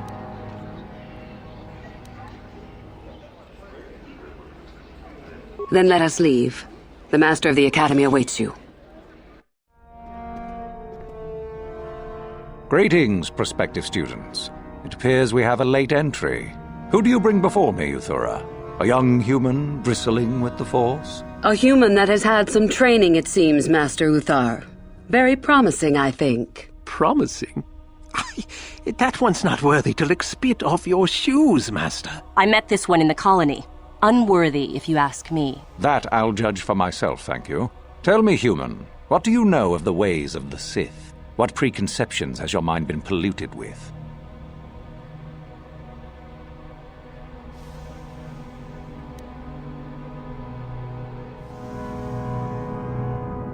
A diplomatic answer, if not the core of the matter. Our power is obvious. The question in truth goes much deeper than the surface. The Jedi equate the light with goodness and strength, and the dark with weakness and evil. That is their tradition, and it is truly no surprise that they cling to it for comfort. We, however, do not treat the Force as a burden. We treat it as a gift, a thing to be celebrated. We use it to acquire power over others. And why should we not? Because the Jedi say we should not. We are as the Force is meant to be. The Jedi would hide that from you. They would tell you the dark side is too quick, too easy, all so that they need never challenge the passions that lie within them. Joining with us means realizing your true potential. It means not stifling yourself solely for the sake of hidebound shamans and their antiquated notion of order. Be what you were meant to be. What say you, Lasho? Are you ready to learn the secrets of the dark side? Dare you? I dare, Master Uthar. I am ready. Brash and fiery, as expected. Turn that passion to your advantage, child. What of you, Meekle? Are you ready? I am, Master. More than ready. I sense much anger within you, young one. That is good. That will provide you power. And Shardan, what of you? I am always ready. I see. You had best gather your wits for the trial ahead, boy, or you will not last. And you, young human, does this interest you? Are you ready to learn more of what I speak?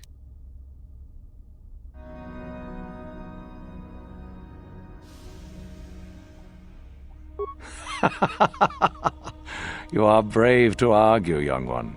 I have met few students who would speak so openly to me. Ask yourself first what this morality is. How is it created? Who does it benefit? Where do your notions of good and evil come from? You may come to the realization that morality is but an obstacle to overcome, or not. The discovery is yours to make, should you be ready. Now then, all of you 5 recruits have shown a degree of facility with the Force. You all have the potential to become true Sith. Only one of you, however, will succeed. The one who succeeds will be admitted to the Academy as a full Sith. All others must wait until next year and try again, if you survive. My pupil, Uthura, shall be your teacher and master while you attempt to prove yourselves. Heed her words. As Master Uthar said, none of you are true Sith yet. For that to occur, one of you must do enough of worth, gain enough prestige, to be selected. What is an act of worth? You must learn that for yourselves. Remember that you are competitors here. Fight for your destiny, or go home. If you wish to gain a lead over your competitors, the first of you to learn the code of the Sith and tell me of it will be rewarded. The rest is for you to discover. Welcome to the dark side, my children. Your one chance at true greatness lies here.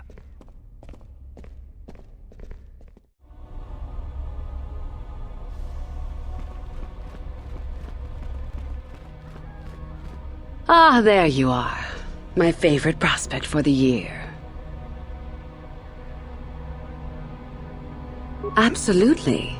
By my estimation, you are far more likely to achieve the prestige necessary to join the Sith than any of the others. As a matter of fact, I am so certain of that I'm willing to offer you an opportunity of the once-in-a-lifetime variety. Would you like to hear it?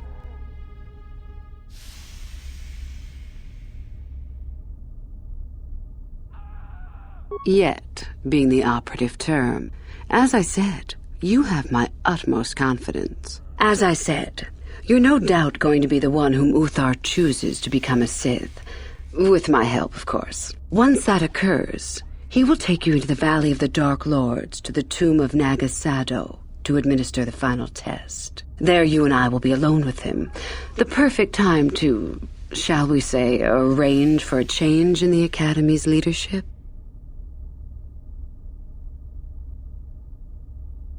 The tomb is an ancient ruin on the surface that was visited years ago by Darth Revan and Darth Malak. They discovered a star map there of great importance. Darth Malak went there? Very interesting, isn't it, Master? Reaching that map, as they did, is part of the final test. At any rate, it is not the tomb that is important. That Uthar will be alone is what is important.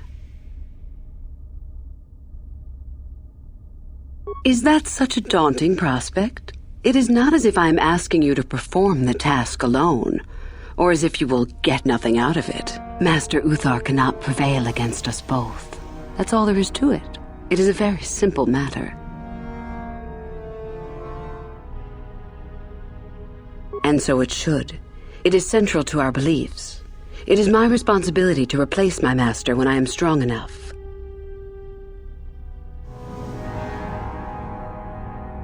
I suppose you could do that. Even the hint of betrayal from his pupil and Uthar would move to eliminate me. But this is a very good opportunity for you.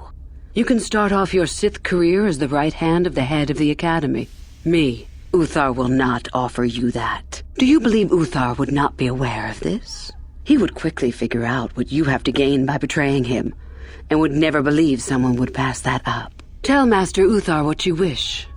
Were I you, I would think first of what the consequences of such an action might be.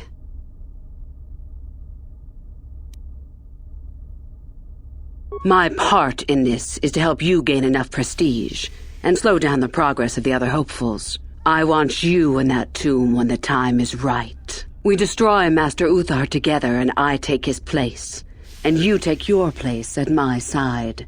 A beautiful plan in its sheer simplicity.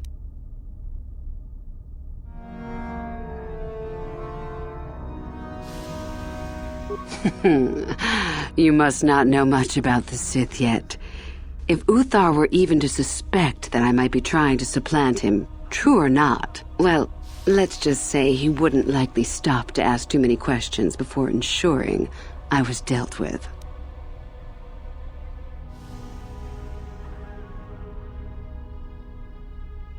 You are already part of this, don't be a fool. I will begin to make preparations for your final test. Your only worry now is to get there. Don't disappoint me.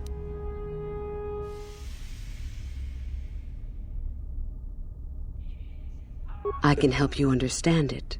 Would you like to hear it? Peace is a lie. There is only passion. Through passion, I gain strength.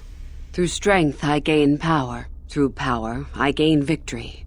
Through victory, my chains are broken. The Force shall free me. Simple words, yet easily misunderstood. Would you care for me to explain anything?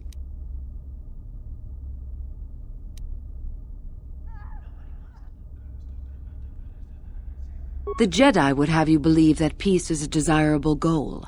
That peace of the spirit is the way the Force is mastered. That a lack of conflict betters man. We know different. It is our passion, our hate, and our desire that fuels the Force. It is conflict that improves the lot of civilization and single being both. Conflict forces one to better oneself. It forces change, growth, adaptation, evolution, or death. These are not our laws, but the universe's. Without conflict, you have only stagnation.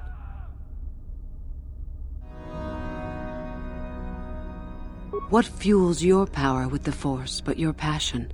The stronger, darker emotions, anger, hatred, fear. These passions empower us. Love is more dangerous than all those things. Love leads to anger and hatred more often than not. But it also leads to mercy, which is far worse. That, however, is a lesson for another time.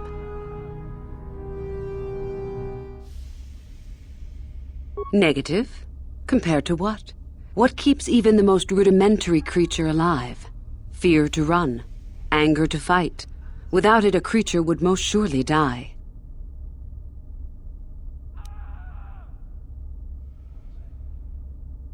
We are far more than them, perhaps, but in some ways we are little different. To think us creatures beyond the need of simple passions is a delusion. The Force gives us all power, even the Jedi. It is our mastery of our passion that gives us the strength they lack.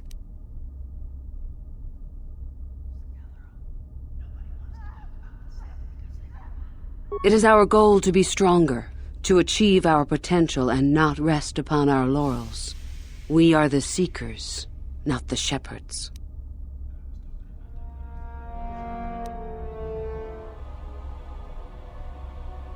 The stronger you become in the Force, the more power you will achieve.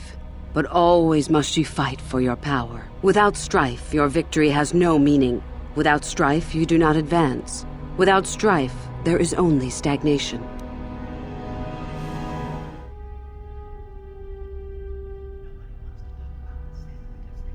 How many sorts of victories can you imagine? Peaceful victory, victory by sacrifice, a truce, an achievement. Unless the victory is achieved by demonstrating that your power is superior, it is only an illusion, temporary at best. We seek more.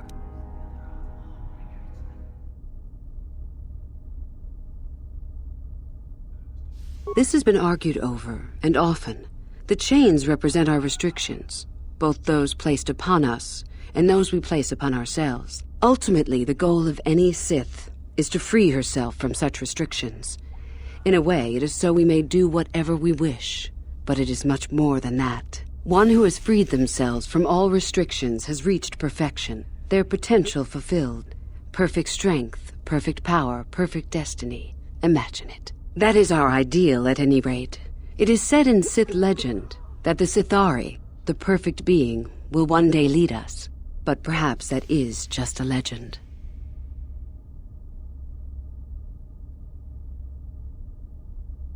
I wonder what that being would be like. The legends say the Sithari will destroy us and make us stronger than ever. But perhaps that is just a legend. Perfection is a goal, I think, rather than a state of being. The Jedi would argue that, no doubt.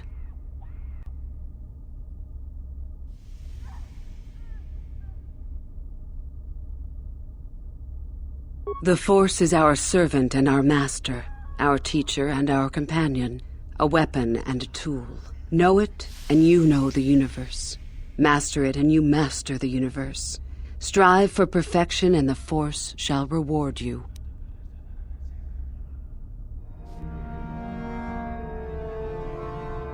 I am not surprised. The Force is strong with you. Master it, and it shall serve you well. About myself. I'm originally from Slaheron, if you must know. I was a slave to a cruel master, Omish the Hutt. I'm sure you don't need to know more.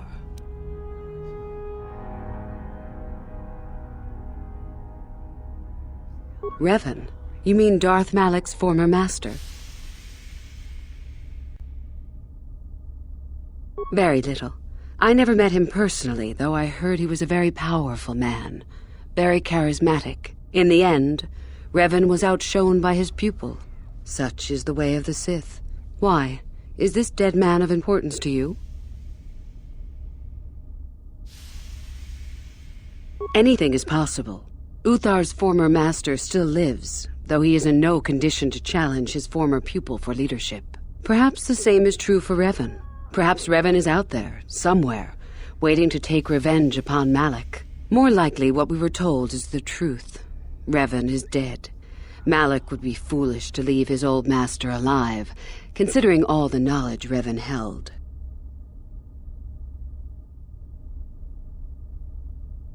Is there any reason I should? Beside the fact I did not know Revan in life, Revan was known for wearing a full helmet and cape. Perhaps Revan's body had been disfigured by the power of the Force. It is not unheard of. Regardless, I doubt I shall be meeting Revan anytime soon.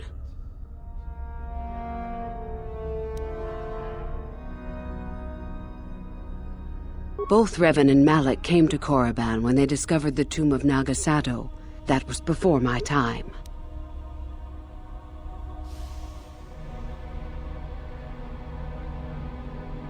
Fair enough.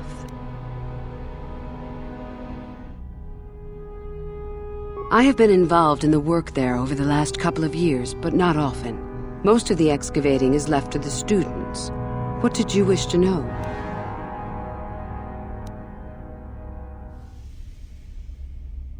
We could learn much about the history of the ancient Sith, why they were on Korriban and why they left. Perhaps we could learn more about the origin of the Force itself. With that knowledge could come great power.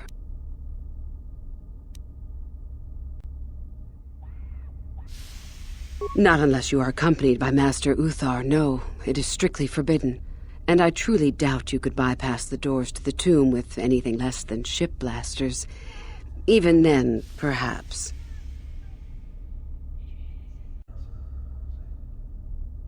None.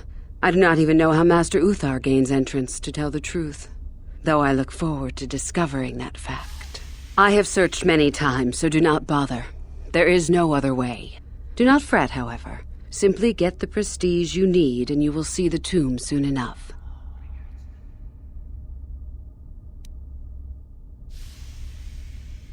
As you wish.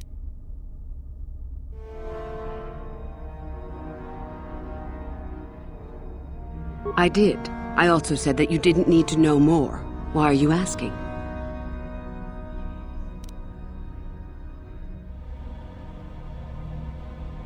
I see. Very well.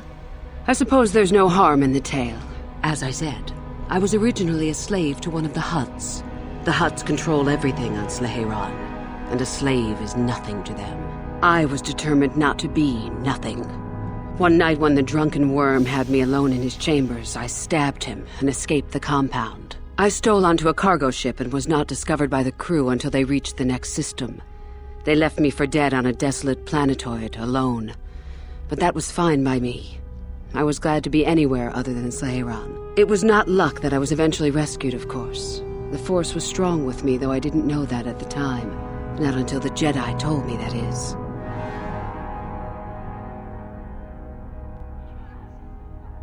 I'd rather not discuss it. Perhaps another time. Is there something else you needed?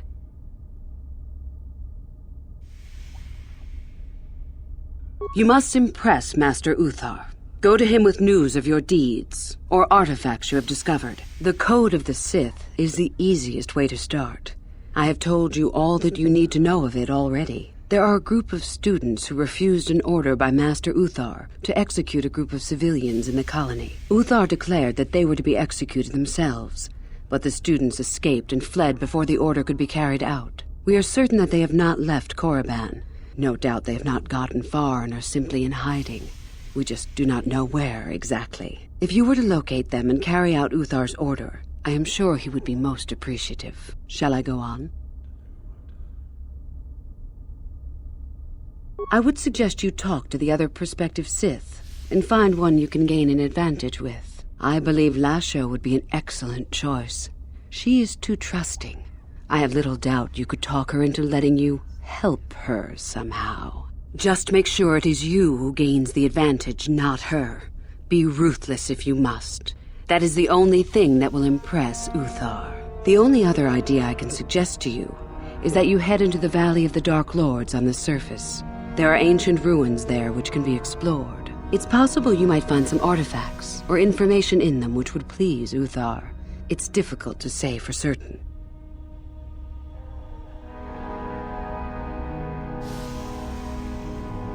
I hope to see you again.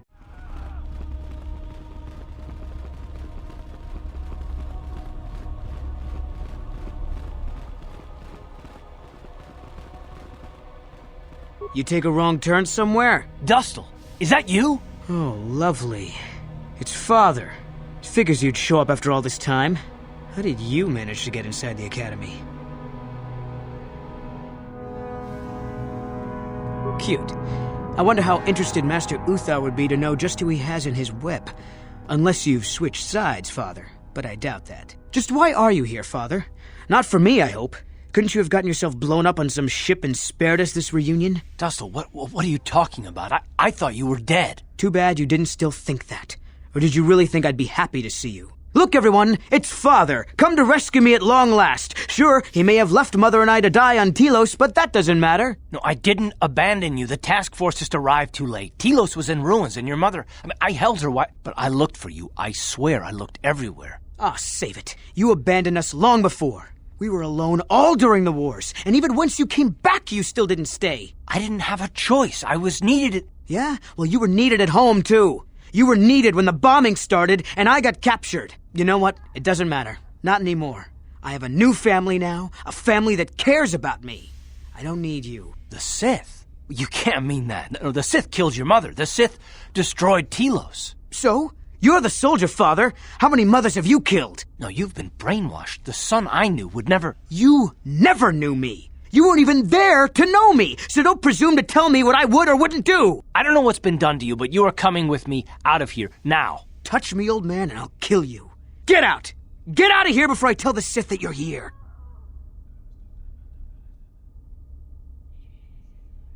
I don't need his protection, not anymore. The Sith give me everything I need. You can't mean that. The Sith they're evil. They're the dark side. They took me away from you and your mother. They're what took you from me.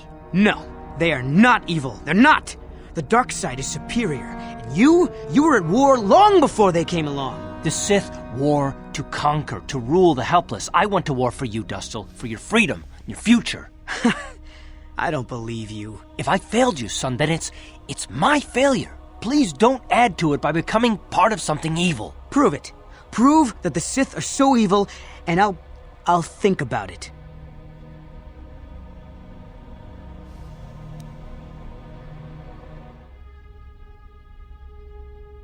I'll stay right here. I won't tell anyone you're here, for now. You find some proof, and you bring it to me. If I hear you asking questions about me, or doing a single thing to jeopardize my position in the Sith, I swear I'll tell everyone what you're up to. You got that, Father?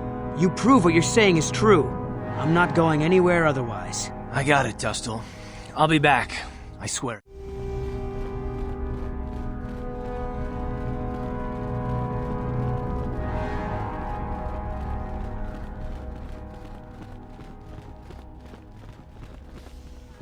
Greetings, young one.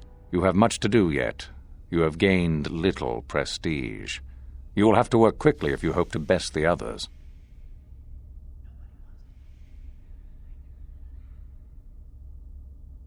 Then finish the code as I speak it. Peace is a lie. That is only... Through passion, I gain...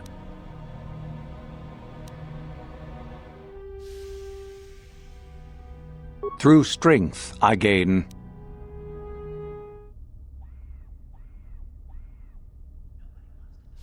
Through power, I gain...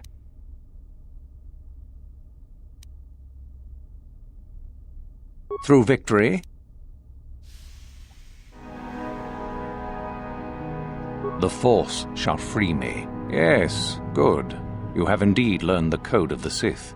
Speaking the words and knowing the words are, however, two different things. Tell me then, true or false? It is our passion that fuels the Force. Well done. I will test you no more. You know the code. Very impressive. Go now. You have done well, but you have not impressed me enough to declare you the victor. I have matters to attend to.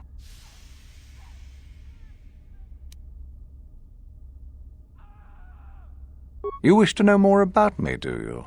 And why would I indulge your idle curiosity? Will we be good friends, you think? I strived many years to hone my power, until I was able to drive out my predecessor and rule the Academy. If you are smart, you will aim to do the same, or better. There is nothing else you need to know. Do not ask again, young one.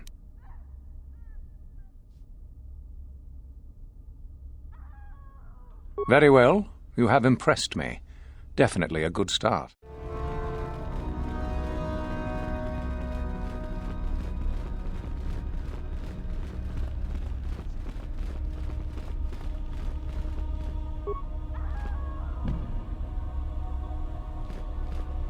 Huh? Gotcha. Simple. Yes?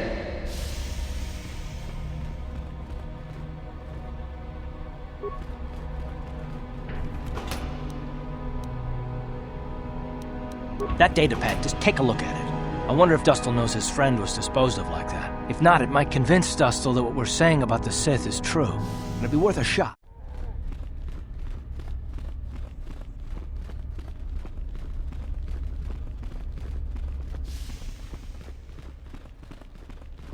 Back already?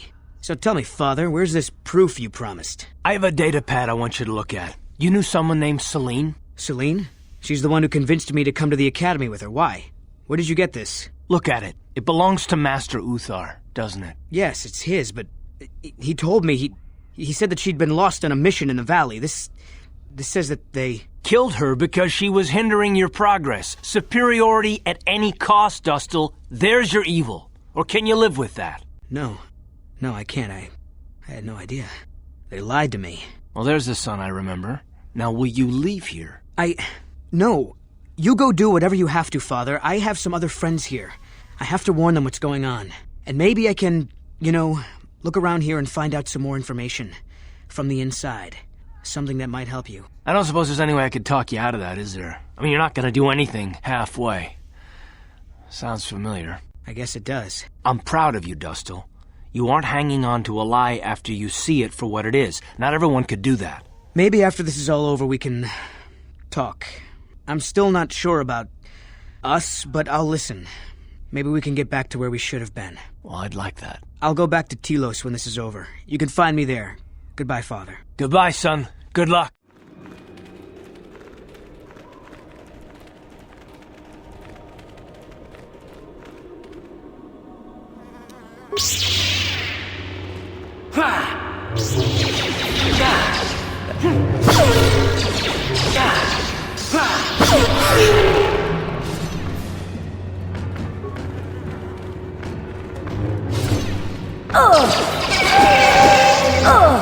Time to rumble.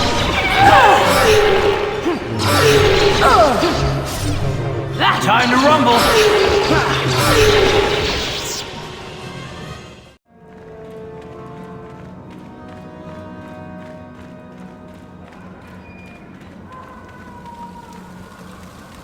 Hold it right there, whoever you are.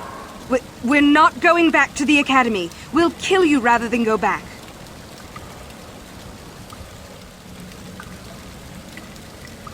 You mean you aren't here to kill us or bring us back? I find that hard to believe. The only way into these caves is through the Academy. You must be a Sith. So what is it then? If you're not here to kill us or bring us back, why are you here? Speak up!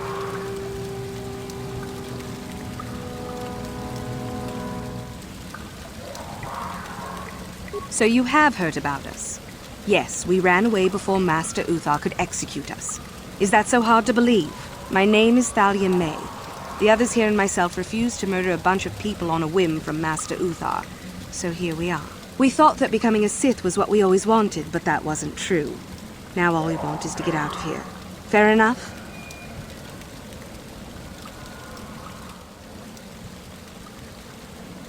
Help us? Why should I believe that this isn't some kind of trick? You want to help us? All right, I can think of a way. We're stuck in these caves, obviously, or we would have been long gone. There's a passage to the surface through the caves, but we're blocked by some kind of large creature. We can't defeat it. If you could kill it and clear up the passageway for us, we could escape. That would be help enough. Can you do that? I'll believe that when I see it. But if you could, we would be grateful.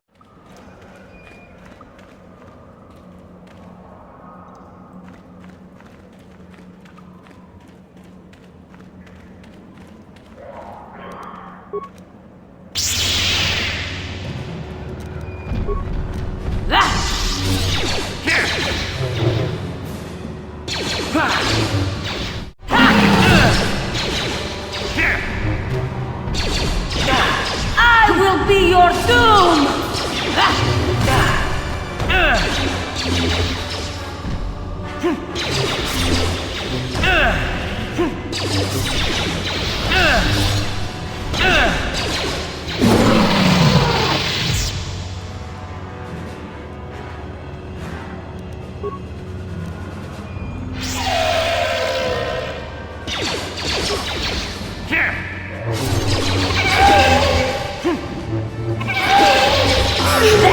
Is what a Jedi can do. How'd you like that?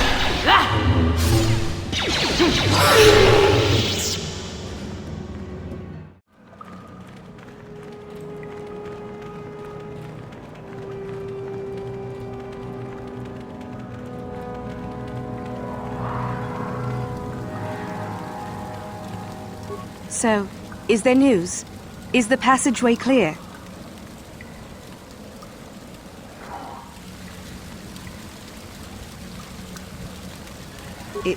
It's clear? We can go. Thank you. I wasn't expecting help from anyone in the Academy. I guess we aren't the only ones who don't agree with everything. Maybe the Jedi will accept us. I've seen how evil the dark side is. Maybe I could try. At any rate, thank you again. You've saved our lives.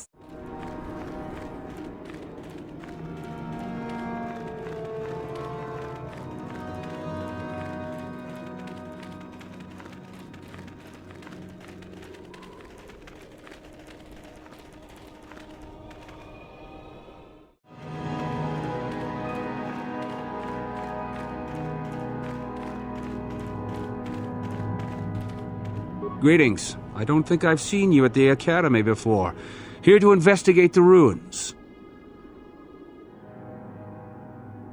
My name's Dak Vesser. I'm assigned to the Valley Ruins, as you can see. We've been painstakingly uncovering these tombs for many months now. Dak? That is you, isn't it?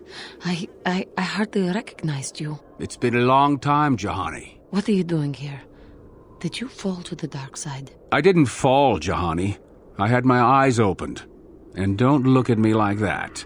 Last I recall, you were having your own doubts. I was. I'm not anymore. Dak, you could... Save it. The Jedi aren't for me, not anymore. Look, I'm not going to ask why a couple of Jedi are here in the Valley of the Dark Lords. I don't want to know. It's better that I don't. In fact, I'll just get out of here and leave you to whatever it is you're planning to do. Fair enough? Running away? Again? Why not? It's what I do best. Yes. Isn't it obvious? I don't want to talk about it here, however. I don't think there's much to talk about. Have it your way, Jahani. You always do. Look, I don't want to be here after you leave. There'll be too many questions, so ask what you have to ask and I'll be on my way. Well, it seems that the Sith once inhabited Korriban a long time ago. There was a fortress here that was destroyed at some point before the Sith abandoned the planet completely. Why they left, we don't know. Perhaps the Jedi drove them off. The tombs in this valley are the only parts of the fortress we found mostly intact. Some. Most of the interesting stuff is still in the tombs, but Master Uthar prefers to leave them to be explored by the students as a challenge. In time, they will probably become safe enough for us to enter. Until that time, however, we're stuck to digging up the valley piece by piece. Definitely dangerous. Most of the students that go inside them don't come back out. Master Uthar prefers it that way. There's 4 tombs here. On the right are the tombs of Ajunta Paul and Tulak Hord. On the left are the tombs of Marco Ragnos and Nagasato. All four were ancient Sith lords. That's the first tomb on the right. There's a rumor that there's a powerful artifact still in there, but nobody's retrieved it yet. That tomb supposedly has ancient battle droids and traps that are still functioning. It's amazing that their power sources have lasted so long, really. That's the farthest tomb on the right. We don't know much about Tulak Hord, unfortunately. The Takata have a nest in that tomb, I think.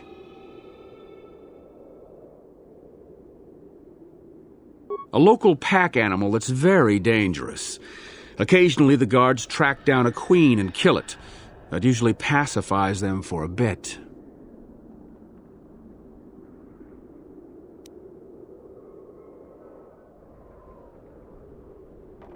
That's the first tomb on the left. Someone mentioned that a crazy droid has holed itself up in there, but I don't know much about that.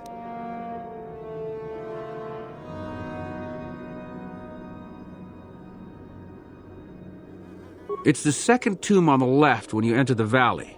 Nagasato was the leader of the old Sith masters here, we think. Darth Malak found something in there a while back, however, and ever since then only Master Uthar can enter it.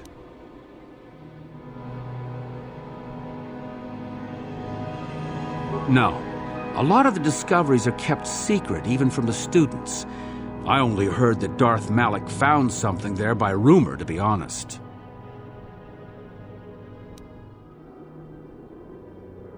So do I. Goodbye, Dak. And thank you. Goodbye, Juhani.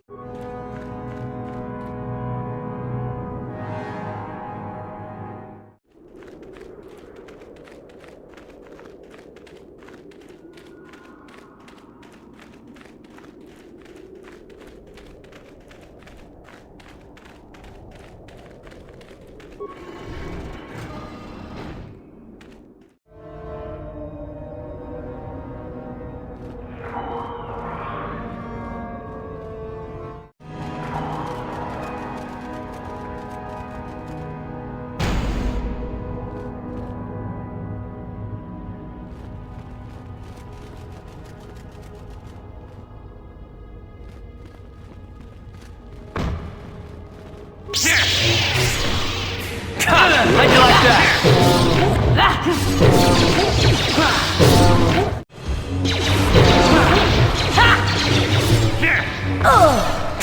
How'd you like that?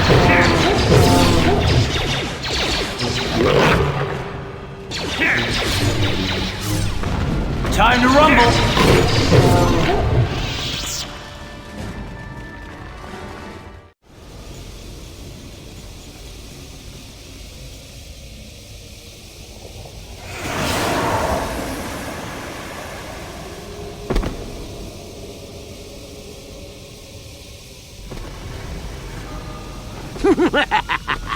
Another idiotic student has stumbled into my little web, eh?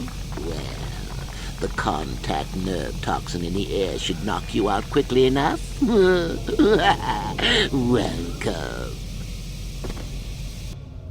Awake already, are you? Good.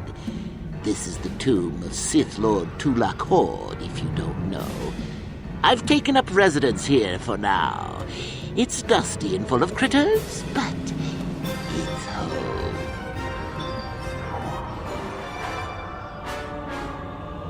Oh, yes, introductions, of course. I suppose it is time, isn't it? This other student here that I captured earlier, you should know well enough. His name is Mikol. Say hello, Mikol. Poor lad. He's had a hard day. My name is Jorak Ern. I was once the head of the academy, so I'm sure you've heard of me.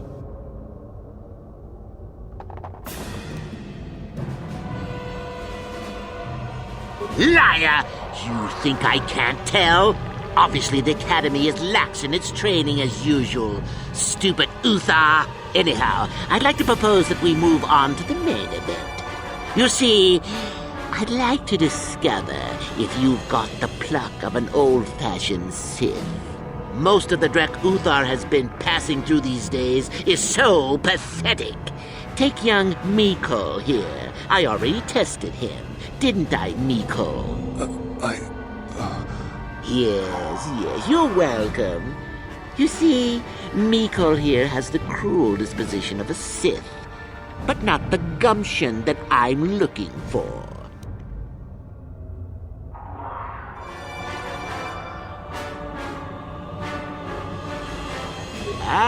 What's a little mental instability between tutor and pupil?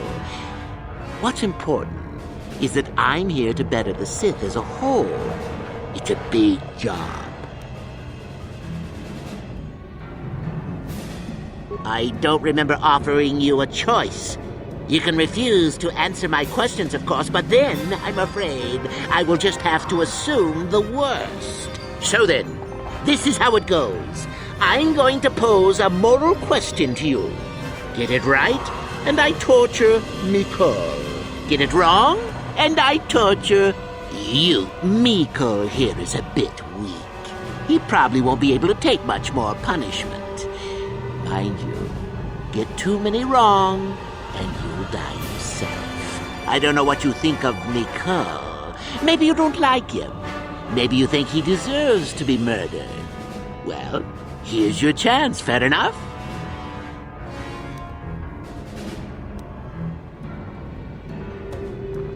Oh? Just how long have you been a Sith, anyhow? A bit dainty around the edges, aren't we? Well then, any last comments before we begin, Mikol? We can both survive.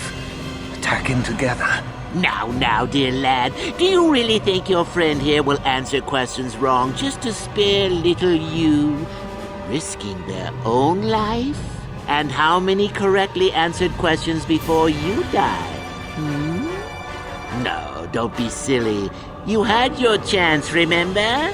On that note, let's begin. Now then, your immediate superior amongst the Sith is an effective commander and a fine leader. He trusts you and you like him. You see an opportunity to kill him. What do you do?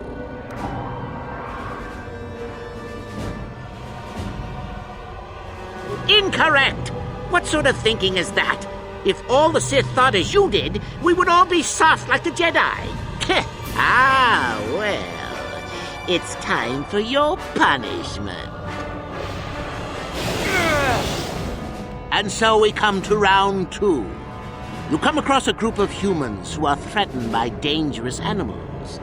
They plead for help, offering you a reward. What do you do?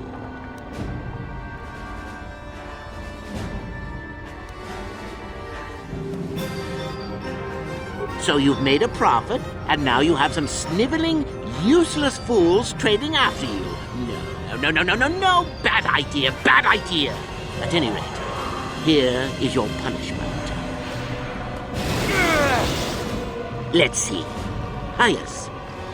You discover an aspect of the Force that gives you great power. Do you share it and strengthen the Sith as a whole, or keep it to yourself?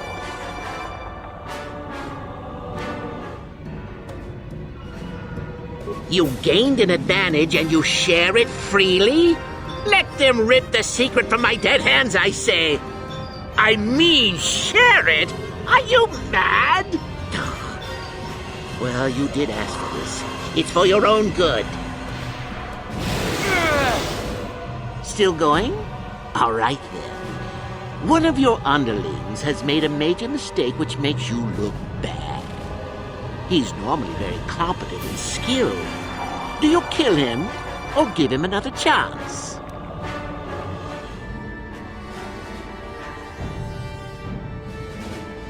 You're not trying to make me angry, are you? That would be pointless posturing on your part. Is this so hard? Not that good help is easy to find. Oh well, here's your reward. Last question. You're about to die. Do you pass on your knowledge to your apprentice to make him stronger? Or do you use your last breath to strike at your enemies?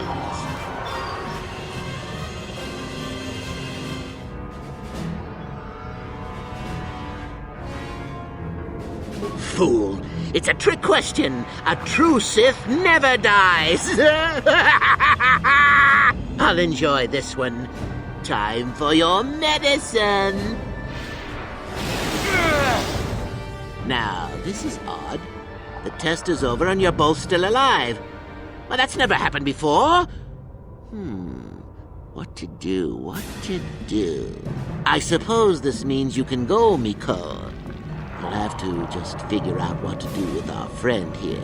Run along now. Or I could use the Force to free them. And we could kill you. Seems you didn't think of that, old man. What?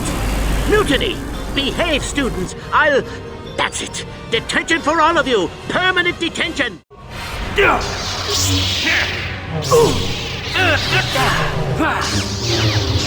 You asked for this!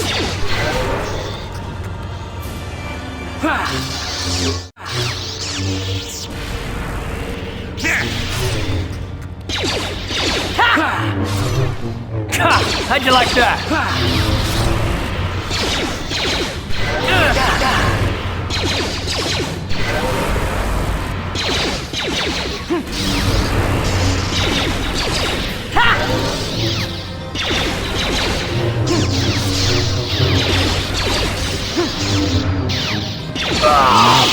I guess he wasn't a true Sith after all. I can't believe that I'm alive. You saved me. You could have easily just answered those questions and let me die.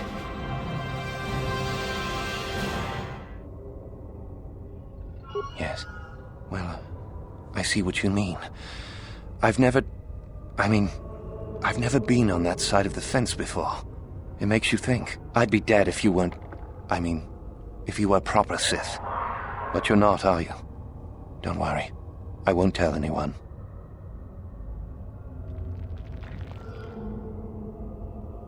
You mean the light side? I've never thought about that. Can you even go back? I've done some... I've hurt a lot of people. You can always turn back to the light. I don't think the light side is for me. But maybe neither are the Sith. Maybe it's time for me to leave. Thanks, I suppose. And good luck.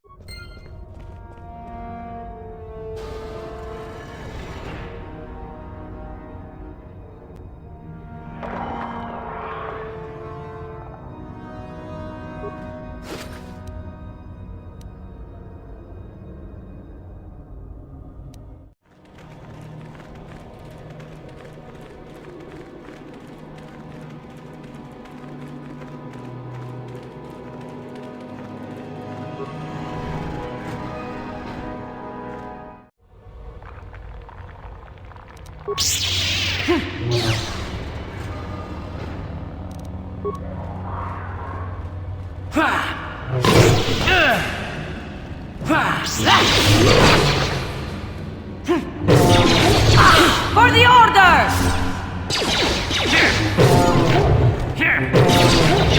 Time to rumble! That is what a Jedi can do.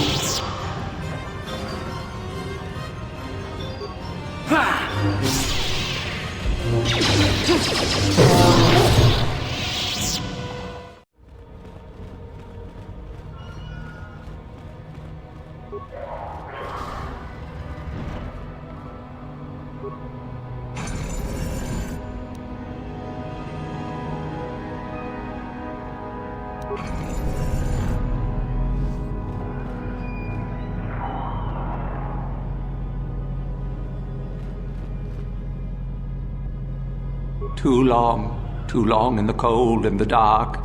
I am disturbed again. A human. Beware of this. This spirit, it may not be what it appears.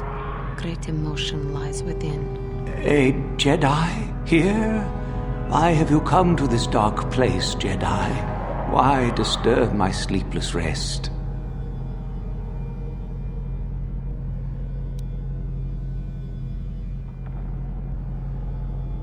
I had a name once. Ajunta Paul. Yes, that was my name. I was one of many. We were servants of the dark side. Sith Lords, we called ourselves. So proud. In the end, we were not so proud. We hid from those we had betrayed. We fell, and I knew it would be so.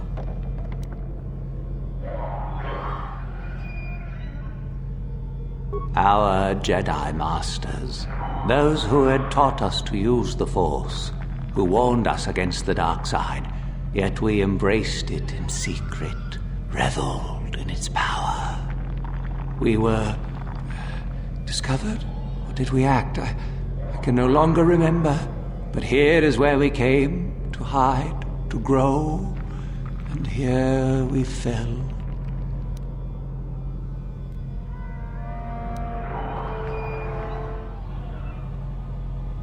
Ancient? Has it been so long that you used the word ancient? I have been here so long, so lost, I cannot remember. We were the first to rebel, to betray, to surrender ourselves to the dark side.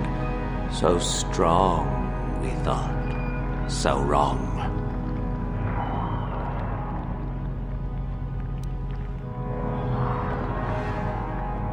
Our temple, our tomb, built far from our enemies, we revered power and threw off the teachings of our old masters. We were not the first to fall to the dark side, but we had more power than those before us. It came from elsewhere.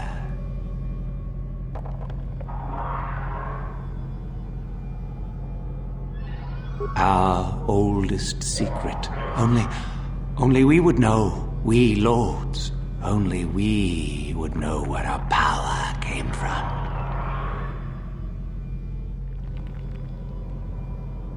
I cannot, human. It is a secret of so long ago, I no longer remember. You who bristle with the Force, you must find this place. Or have you? Or did you? Or will you? So many images. I see your heart, human Jedi. I see your power, your pride. You will find the old place, the dark place, and you will regret it. So much power, it is blinding. I remember so little.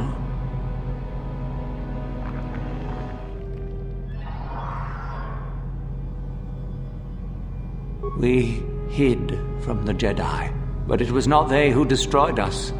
Is it not obvious what we did? We destroyed each other. We desired the secrets of each other to increase our power. We battled until finally our fortress rained down on top of us. I suppose that's the nature of the dark side. Power, but no longevity. Eventually it just consumes itself. And so, here, our old secret is buried, and none of us hold it anymore. Is that not right? Our power fled. Oh, what became of us? Do the Sith still thrive? Do they ever return?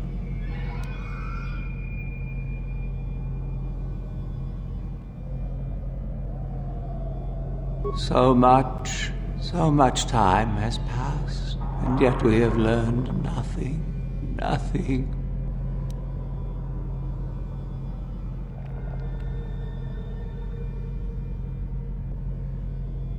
Remain? Do I remain? I have regretted for so long all that I have done. My sword, I filled it with my pride, and it is buried with me now, a corpse as I am a corpse.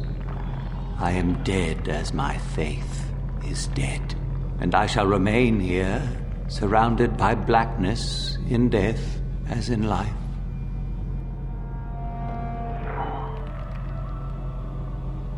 Most of my brethren would desire only to take what power I have left, even if it would destroy them. I wish my sword to be taken away from here.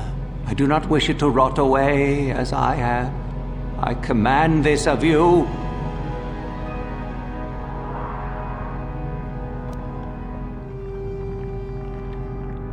If you are wise, you will not keep it.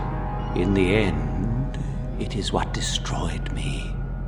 There are 3 blades within my sarcophagus. Only one is truly my sword, but it has been so long, I do not remember which. Find the sword that is mine and place it on the statue. If it is truly mine, then it is yours.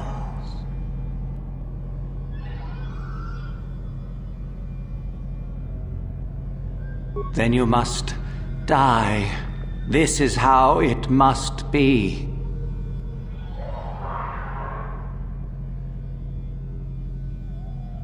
I do remember one thing of my sword. Listen to me carefully. I am that which grips the heart in fright, hearkens night and silences the light. It was written of my sword long, long ago. Go then, find my sword and place it on the statue.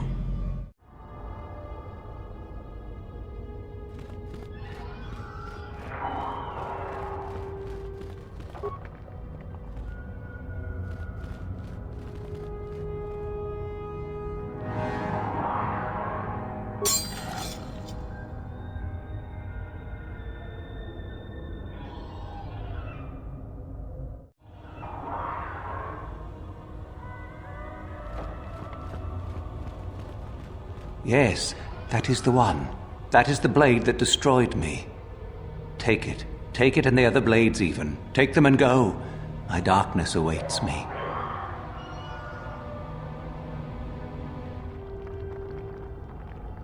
No need? What choice have I?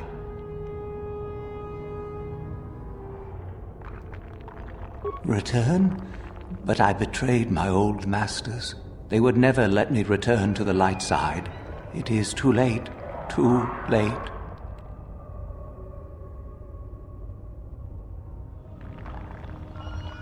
If I could return... Oh, my master, it has been so long, and I regret so much.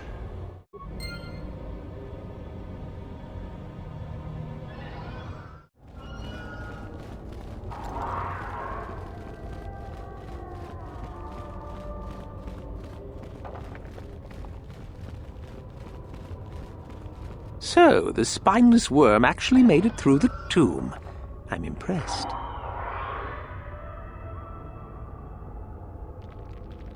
Isn't it obvious? I've been hoping that someone would do the dirty work in retrieving the sword of Ajunt Paul for some time. It's been quite a wait. You wouldn't have considered, I don't know, getting it yourself? Now that you have it, I just thought I'd relieve you of it. It must be quite a burden after all.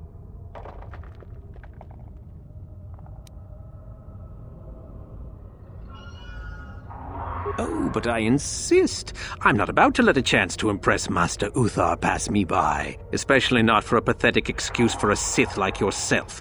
Hand over the sword, worm. You know I'm the superior here.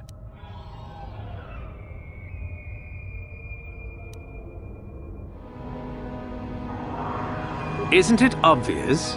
You die. Rule of the Sith. Only the strong and cunning shall survive. You won't be missed, trust me. Now hand it over. This isn't a negotiation. As much as I dislike ultimatums, I'm afraid I must stoop. Hand over the sword or die.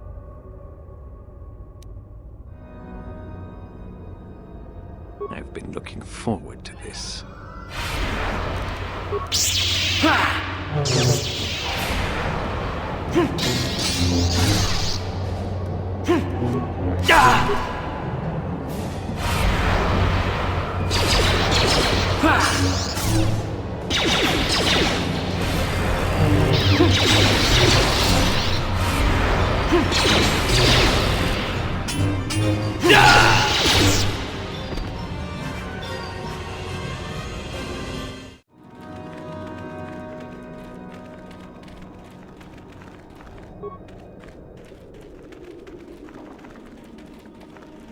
You should be careful if you're planning on entering this tomb.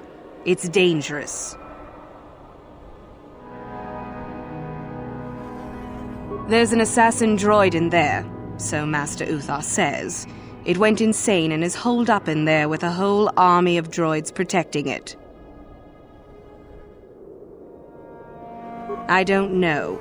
I think Master Uthar has left it in there as a challenge for any student brave enough to destroy it. Supposedly, if a student actually succeeds in destroying the droid, they'll get a great reward. Lots have tried, but nobody's succeeded yet. No idea. I think it's building them in there.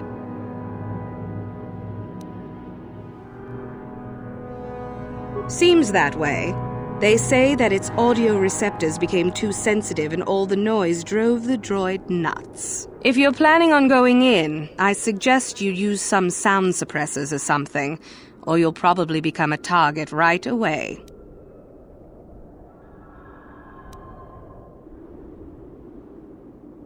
I don't think so. I can manipulate minds and living matter, but that won't be much use against droids, will it? I've had a few friends go inside that haven't come out for a while now. I doubt I could do any better than they could.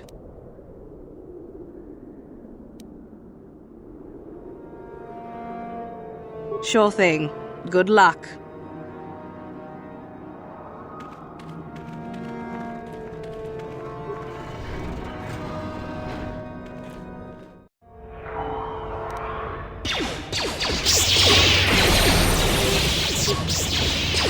Intruders detected. The Master does not wish to be disturbed by noise. Initiate attack sequence.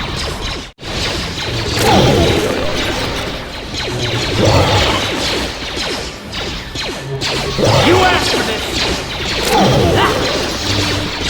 How'd you like that?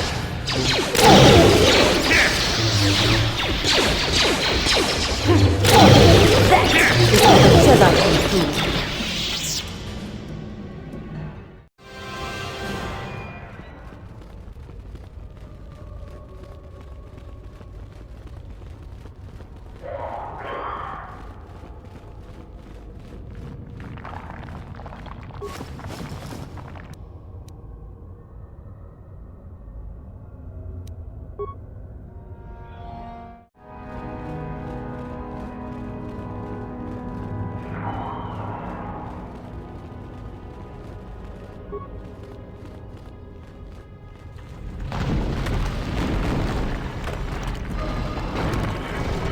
I appreciate your efforts in lowering your sound output, Sentient.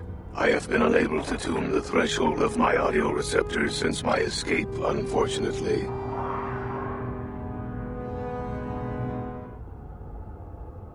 Their reference is a holdover from their old programming that I have been unable to correct. I think of myself more as an equal, if you must know.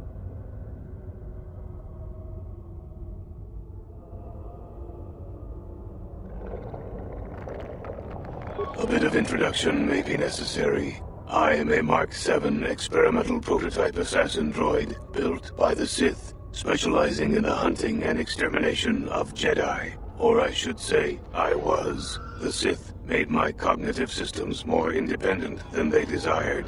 I have learned to appreciate the value of all life. I escaped from them and have hidden in this tomb, constructing droids here to aid in my protection. With your assistance, I may be able to leave for good.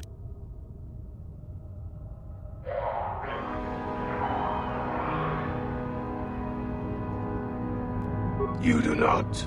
All beings are constructs of fascinating complexity. An enlightened being rises above the need for destruction, no matter its nature.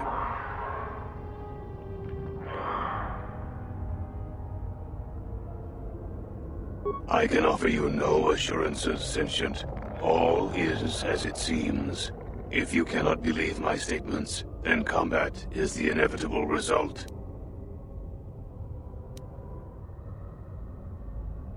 Although I have developed the desire to not kill, my programming is often at odds with my desires. I cannot leave with that programming intact. I am hoping that you will operate on my systems and remove those programmed instincts.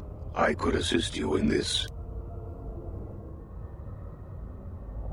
The catch, as you say, is that the operation may be difficult. If there are errors made, you could activate my combat matrix.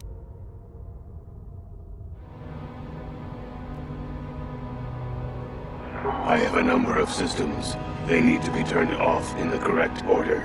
I do not know the order, though I may be able to offer some assistance. I can tell you which systems exist that need to be shut down. The difficulty comes if you make a mistake.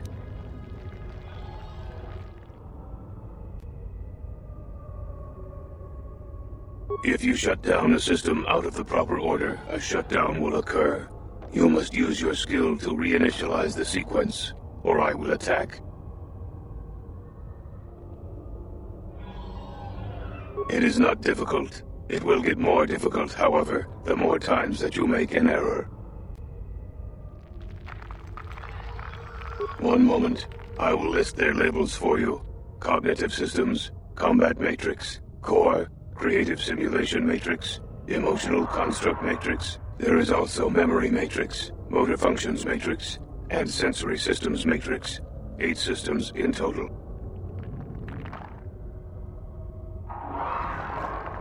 Very good. What would you like to shut down first?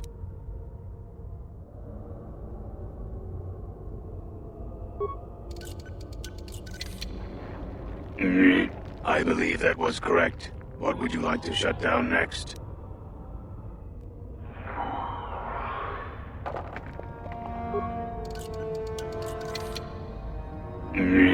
Motor functions shut down successfully. What would you like to shut down next?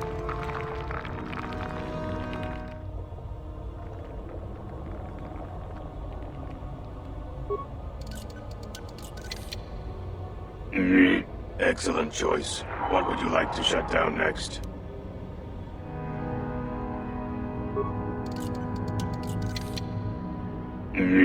Done. What would you like to shut down next?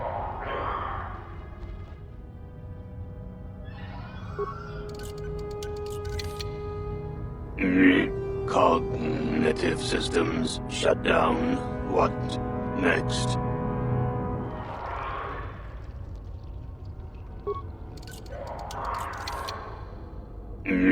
Completed.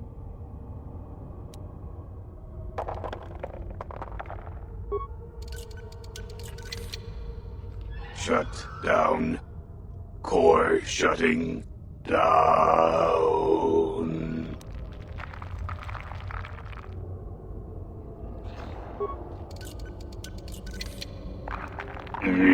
Assassination protocols deleted. All systems reset. It worked. Thank you, Sentient. Allow me to give you several of my redundant systems. They may be used on other droids if you desire. I wish I could reward you with more. I shall have little trouble in escaping from this planet now, I am certain. I wish you well.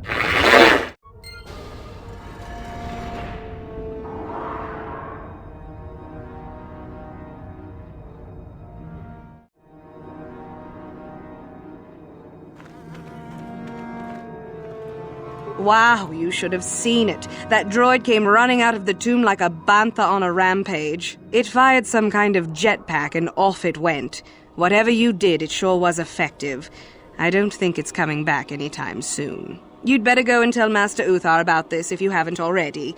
You may not have destroyed the droid, but you might still get the reward.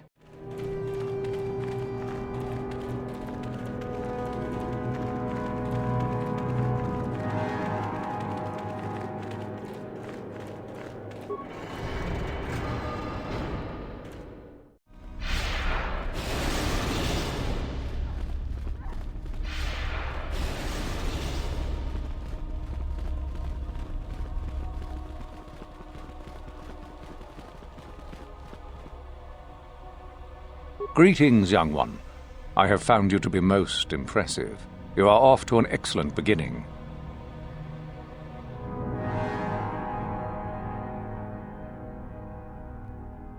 Ah, finally, the genuine sword. I knew that this relic would be unearthed in time. I can feel the power flowing through it. We should have kept that. It could have made a... Well done. You have impressed me greatly. Oh? I heard that the droid ran out and blasted off into the sky. We tracked it for a short while before it vanished from our scanners. What do you make of that?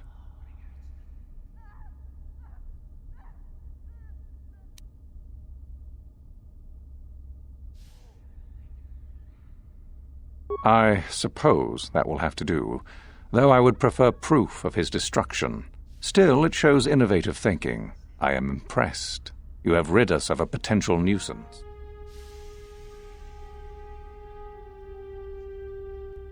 Ah, my old master. Still, unless you bring back something of his, some writings are similar, I am unimpressed. Jorak's fate means nothing to me. Oh, let me see. It appears my old master was busy studying the writings in one of the tombs. How interesting. I do hope you had to pry this from his dead fingers. Regardless, you have impressed me with your worthy act.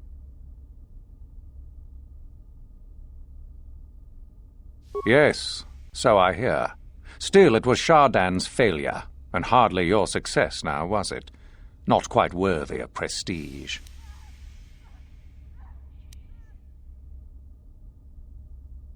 Ah, the ones I ordered executed for their mutiny. It's done then.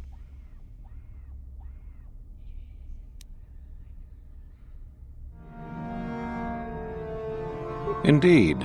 We checked the caves and found only a couple of bodies. Perhaps the Shirak ate them. It is just as good, I suppose. The lesson is learned, I believe. You have impressed me enough, by my estimation, to become a Sith in full. Congratulations, young one. You have bested the others quite completely. You have but one final test which you must take, and this requires us to travel to the tomb of Nagasado, in the Valley of the Dark Lords. I would advise you to be rested and equipped before we leave.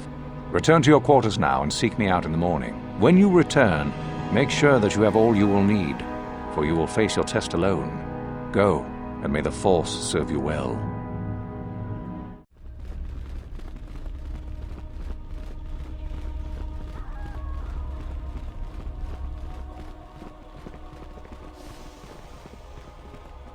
So then, I take it you are ready to travel to the tomb of Nagasado. Your final test should not be delayed. It is a tomb that belonged to an ancient Sith Lord, the greatest of Korriban's Sith Lords, in fact. It is there that your test is performed. I will tell you the details when we are there, young one. You will, however, fight for your life. That is why I suggest you be in sufficient health.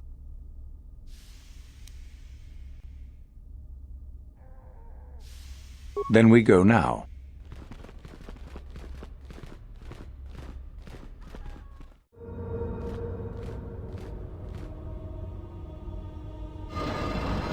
Very well. We are now ready for your final test, young Sith. You have earned the right to see if you shall become one of us. Indeed you have. I dislike your tone, Euthura. What are you up to now? Nothing, of course, my master. I was merely agreeing with you. Should we not get on with the test? Yes. Yes, of course. We are in the sacred tomb of Nagasado, young one. The one discovered by Darth Malak and Darth Revan years ago. You are to follow in their footsteps and reach the ancient star map that lies deep within. There you will find a lightsaber, amongst other things. The lightsaber is for you, your initiation present. Return to us once you have it. For you, the test does not end there. Be very cautious here. This tomb is like the others in this valley, and many of its old defenses remain active. Do you understand what I have told you? Are you ready to begin?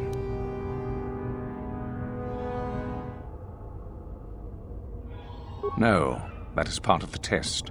Overcome the obstacles that lie ahead on your own.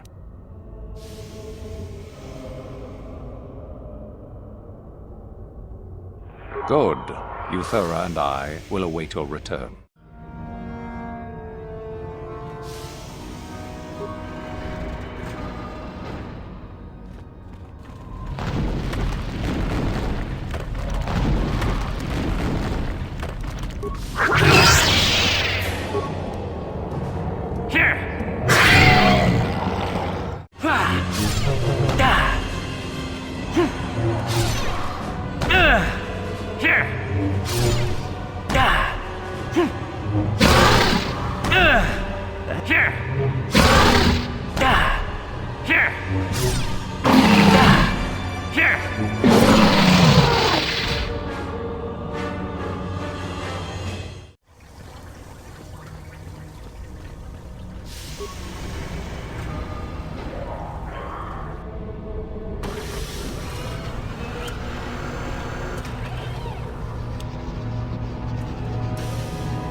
So, you return to us with the lightsaber in hand, as I knew you would. The Force has served you well. You took a great risk in acquiring the artifact. You used your mind and your power. No peaceful meditation, no pacifism. Sometimes you must fight in order to achieve. This gives you your passion. This makes you stronger. This is what makes you superior. That is the lesson we teach with that part of the final test. Do you understand?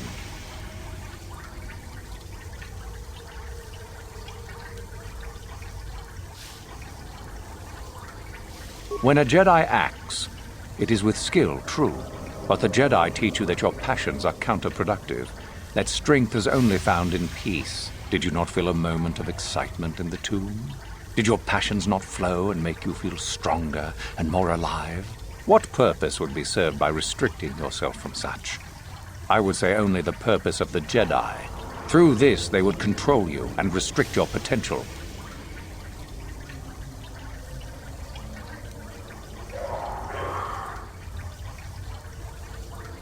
True, but most would say they fight only when they must, or not at all. We are the ones who know that struggle is what makes us superior.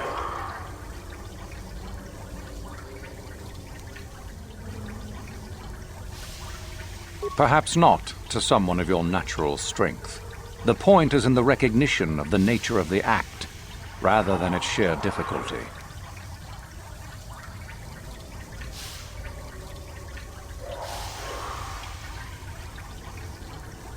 If you came to the Academy, you must have felt the stirrings within you that cry out for the freedom of the dark side, that cry out for release. I can only show you the path that will lead to power and superiority.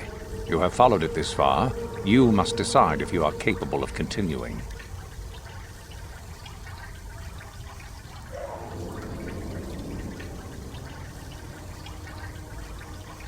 This is where your path ends, young one. There is no turning back once you have embarked on it.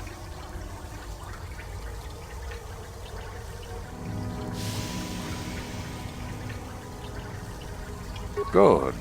The last part of your test will now commence. Here, you will learn the lesson of competition. All life must compete in order to flourish. Such is the natural way of the universe. To stand still is to know death. One must always be moving forward. So it is the same amongst the Sith. Compete or die.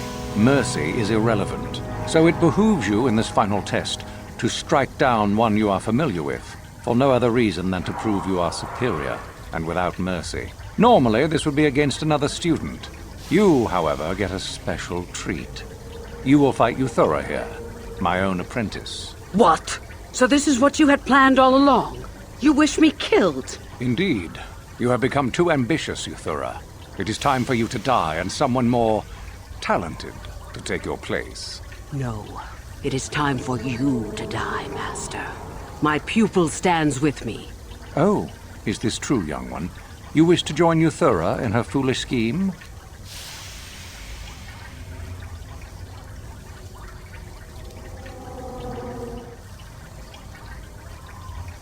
You are indeed a fool if you think to oppose us both, young one. To think that I actually hoped you could be of use to me.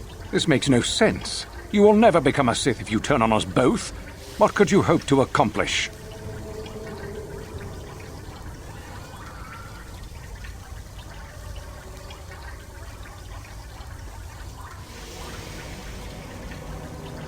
Betrayed. He is a spy. Do not fret, my dear. All will be as it was quickly enough. You will pay for this, fool. We will destroy you.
You there!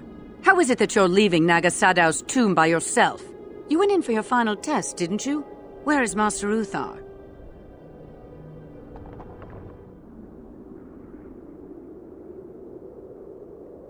You lie.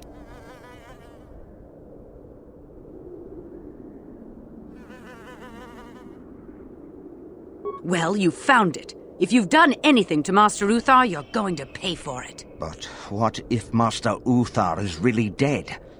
How can we hope to stand up against someone who could kill him? Don't be a sniveling coward. I will prove this one a spy. And if Uthar is dead, I shall become the new master.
Yes, what's on your mind?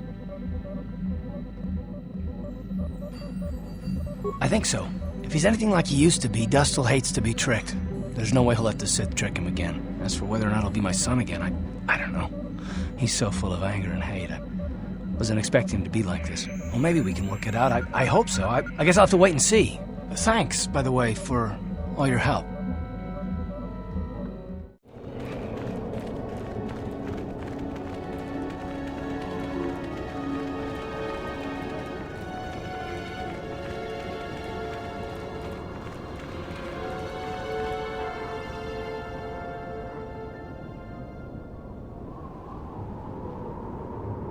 Ah, so you managed to come after all. I see you brought friends. You brought some of your own as well. Ha! Indeed I did. I foresaw that you might need help, so I arranged a distraction.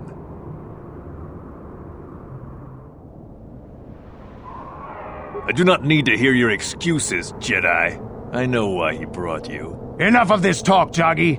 Let's do what we came here to do. What? That'll show you. That'll show you. That'll show you.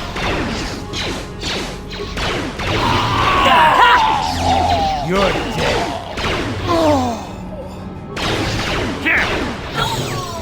Here it is.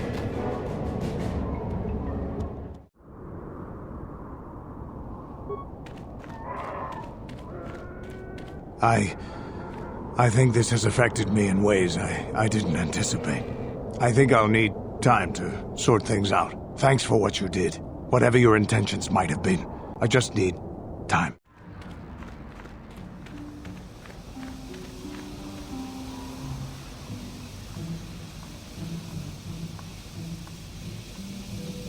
There she is. Get her, men. But remember, don't kill her.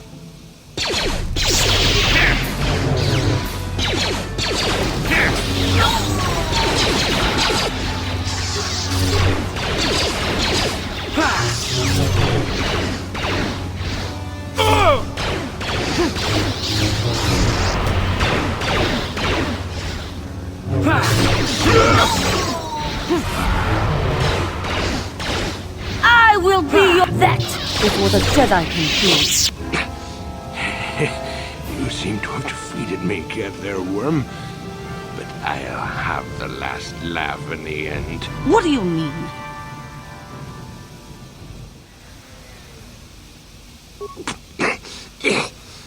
You may have killed me today, but I had the pleasure of killing off your species. Not everyone who fought alongside the Mandalorians did it for their stupid concept of honor. Some of us just did it for the pleasure. The pleasure of seeing your world burn. You animal! You wretch! But I'm beyond your petty vengeance now, girl. You can never have your revenge. I will not give him the satisfaction of seeing me give in to the dark side. Worm, I killed your people on Cather in the sky. On the ground, in their homes. I hunted them down like the animals they were, just to see them burn.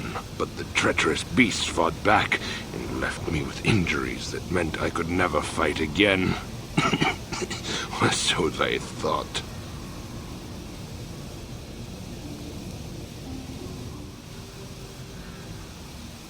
No, I will not give it to him. I ended up in the lower city of Taris, and what did I find? A few of those stinking beasts living there. The male was easy enough to best, but the females proved elusive. I didn't know what happened to them after I killed the male. Until I saw this cursed woman on the auction block. But then the Jedi came and ruined everything before I could have my revenge. You killed my father. You killed my people. You treat us like animals. You deserve to die.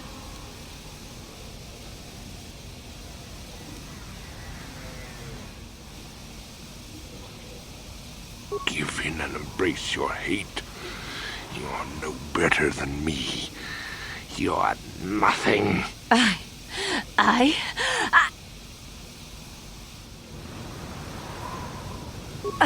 Help me, please. Do not let me give in to my anger again.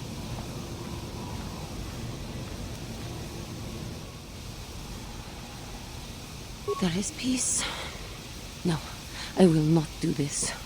He may die, but it will not be out of my vengeance. You coward! You weak...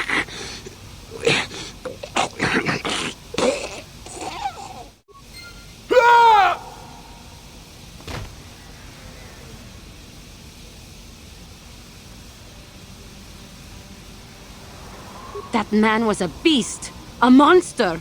I am glad that the galaxy is now rid of him so he may not harm others again. I do regret, though, that he did not die by my hand. I know, but must I always fear the lure of the dark side? It was for the best. I am glad that you stood by my side during this. We should continue our journeys now. No reason for staying here for this.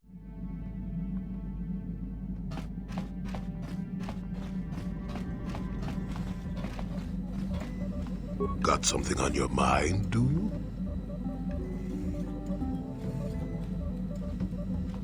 Not particularly.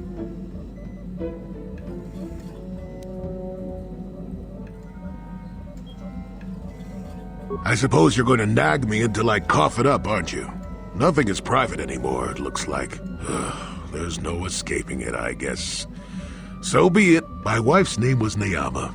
She was the Yukatis enforcer who shot me out of the sky, if you remember.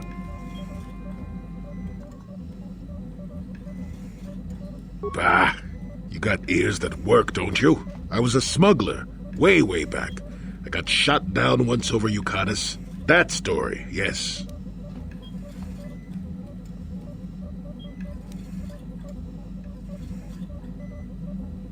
My wife had plenty to do with the war. Upon meeting her, I knew right away that she was strong in the Force. That's why she was able to shoot me down. Neyama was a marvel of a woman. Fiery, determined, smart. She dragged me to the capital and foiled 3 of my attempts to escape prison. Oh, and that body. Well, yes, that. Needless to say, I eventually won her over. That was after I kidnapped her upon being broken out of the Yukatis prison, mind you. But, that's another story entirely. At any rate, I wanted to train her in the Jedi way. The Council refused my request, naturally. I was still a Padawan at the time. I was an experienced Padawan, surely, but not yet ready to be a full Jedi, and certainly not ready to train another, especially not one so old as my wife.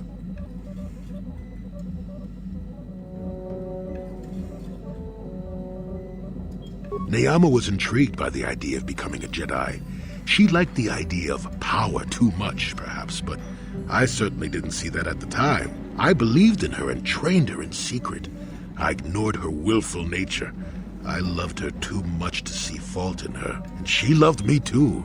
I know she did. At the time, our love was a shared bliss, better than anything I had known before or since. Exar Kun is what happened. Neyama was inspired by Exar's promises of a new golden age. She wanted to join him. She came to me, pleading with me to throw aside what she called the decrepit trappings of the Jedi, to join her in Exar's war.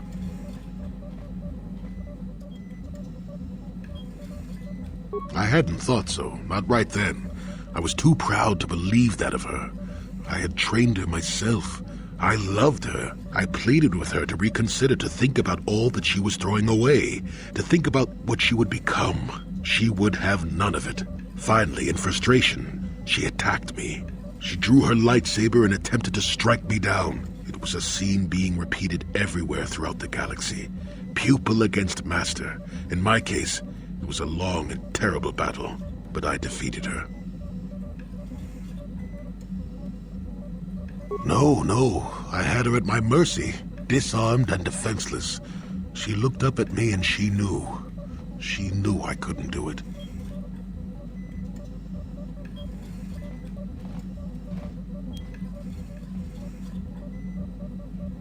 But I should have.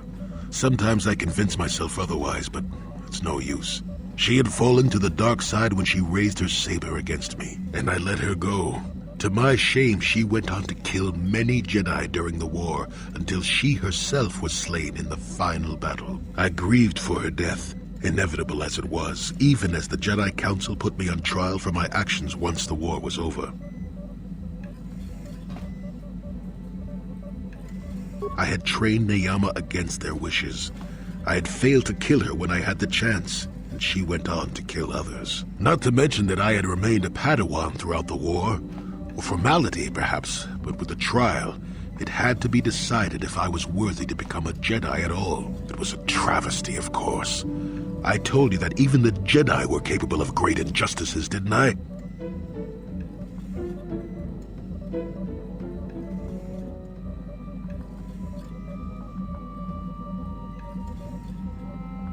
Not at all. They found me innocent, even though I deserved every punishment and more.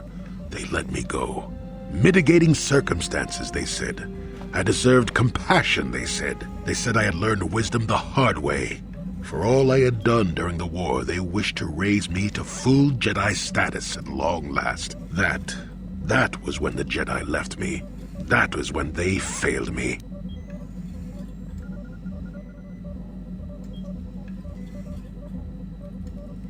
No, maybe you don't at that. They may have been able to forgive me. I could never forgive myself.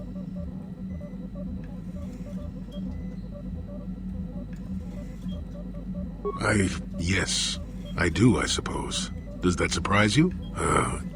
It is all so long ago, lost in the winds, I suppose. Nobody cares what an old man believes anymore, do they? Let's continue on with the task at hand. I would prefer to think of the present today.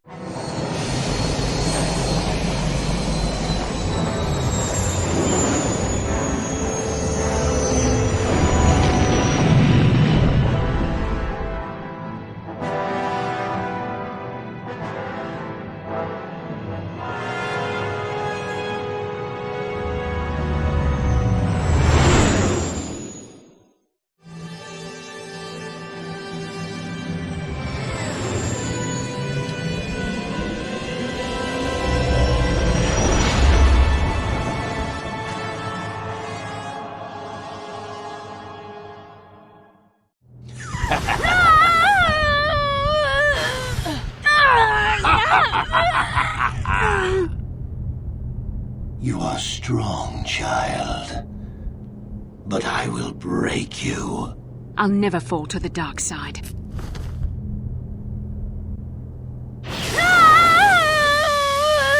You think torture will turn me, Malak? You're a fool. Torture? No, dear Bastila. You misunderstand. This is but a taste of the dark side to whet your appetite. When you finally swear loyalty to me, it will be willingly. Never. Such resolve in your words, but I see the truth in your heart. The dark side calls to you, Bastila. You hunger to taste it. Become my apprentice, and all its power can be yours.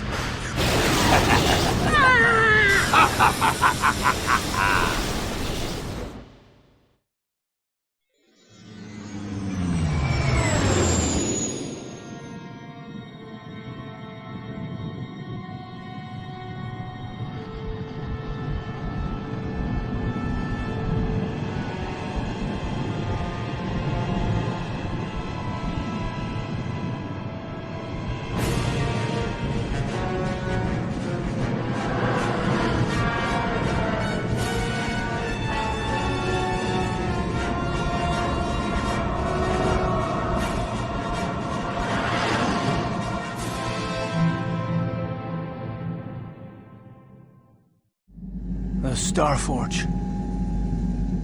I've never seen anything like it. I'm transmitting these coordinates to Admiral Dodonna.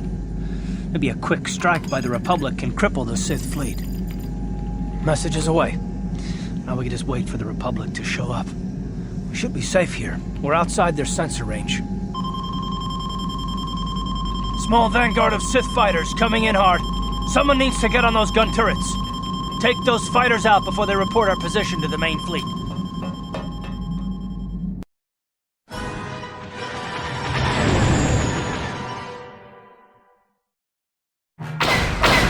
Incoming fighters!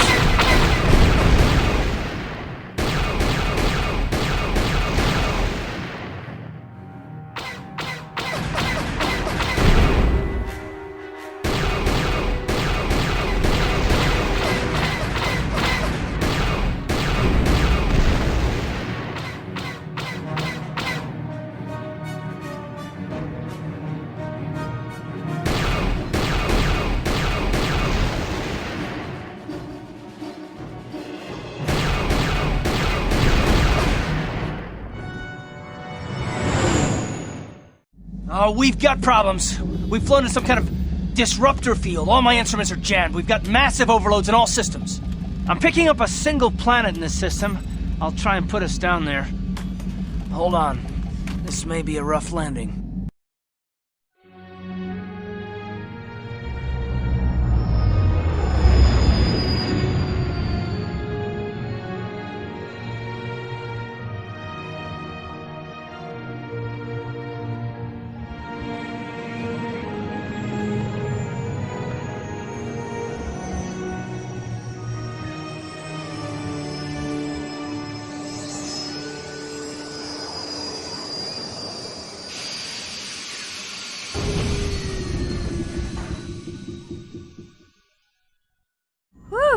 Talk about your rough landings, Karth.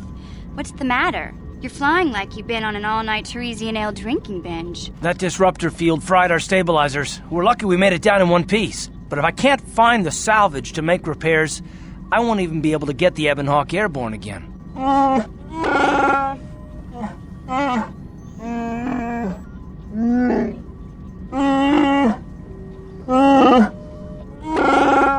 During our rather rapid descent, I noticed the hulls of many crashed ships scattered across the landscape. Perhaps the parts you need can be found among the wreckage. The Cathar's right. This planet's a technological graveyard. I saw dozens of downed ships out there. That disruptor field must have wiped them all out. But where could it be coming from? Even if we get the stabilizers fixed, we have to find and disable the source of that disruptor field before we can take off. Otherwise, we'll just end up crashing again.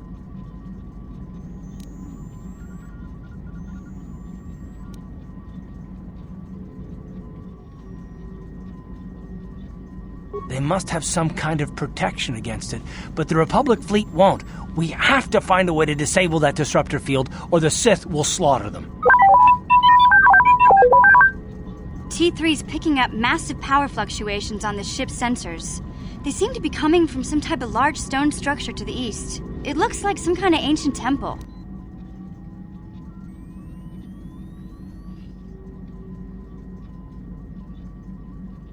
Good idea. If that temple's generating power, it probably has something to do with that disruptor field. Hey, don't forget about Bastila, guys. We still have to rescue her, too. I only hope we're not too late. Bastila has been Malak's prisoner for a long time. If he can turn her to the dark side, she will join him, and the Sith will be invincible.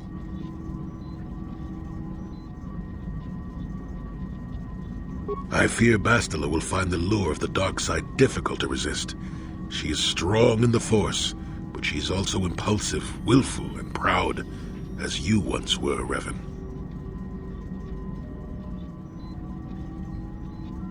I am glad to hear you say that. Now that you know your true identity, I was afraid you might slip back over to the dark side. If Bastila feels as you do, there may yet be hope for her. Well, if Bastila's on the Starforge like you think, Jolie, then we can't rescue her until we disable that disruptor field. The sooner we investigate that temple to the east, the better. We can probably find the wreckage of a downed ship along the way. And if we're lucky, we can salvage some stabilizers from it to get off this planet. I hope everything works out as smooth as you make it sound, Karth. Well, so do I, Mission. So do I.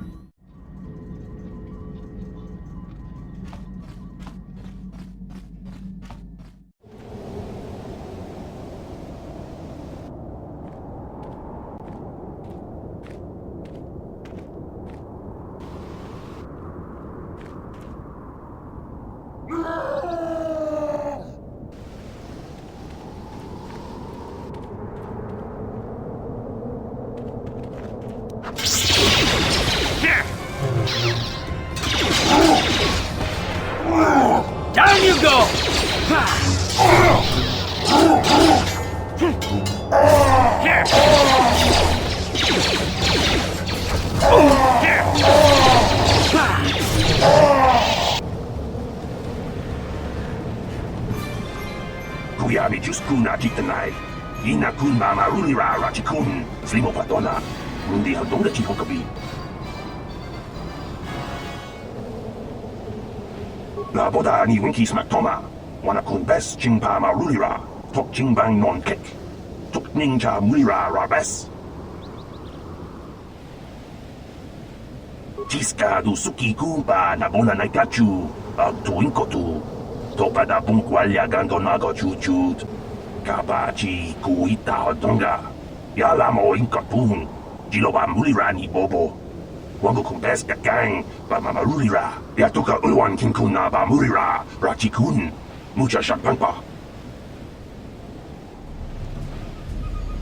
Jawana bota ayuat tahunga chakanki dora. Kachi kuita hodonga.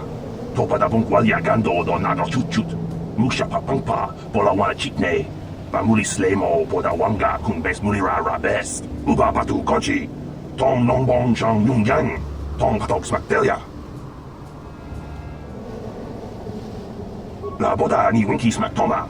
Wana kumbes chingpa marulira. Tok chingbang non kek. Tok ninja mulira rabes. Tiska du suki kumpa na bona naikachu. Ag tuinkotu. Topa da bunkwalya gando nago chuchut. Kabachi kuita hodonga. Yalamo inkapun. Jiloba mulira ni bobo. Wango kumbes kakang. Ba mamarulira. Kuyami Juskuna Jitanai. Ina kun mamarulira rachikun. Slimo patona. Rundi hadonga chihonkabi. Jawana bota ayuat tahunga chakanki dora. Kachi kuita hodonga. Topa da bunkwalya gando do nago chuchut. Musha papangpa. Bola wana chikne. Bamuli slemo poda wanga kumbes mulira rabes. Yatoka ulwan kinkuna ba mulira rachikun. Mucha shakpangpa. Uba batu konchi. Tom nongbong chang yung yang. Tom katok smaktelia.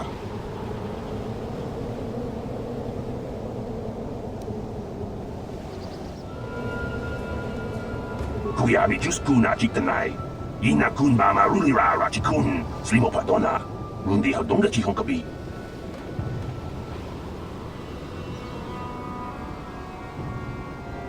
Tiska du suki kumpa na bona naikachu.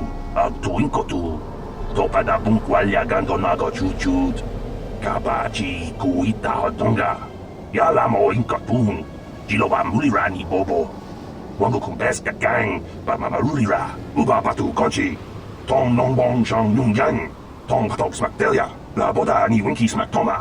Wana kumbes chingpa marulira. Tok chingbang non kek. Tok ninja mulira rabes.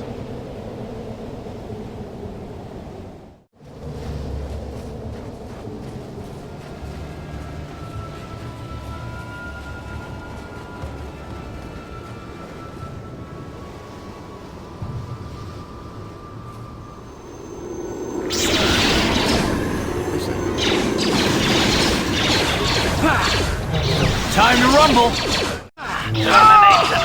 Fire!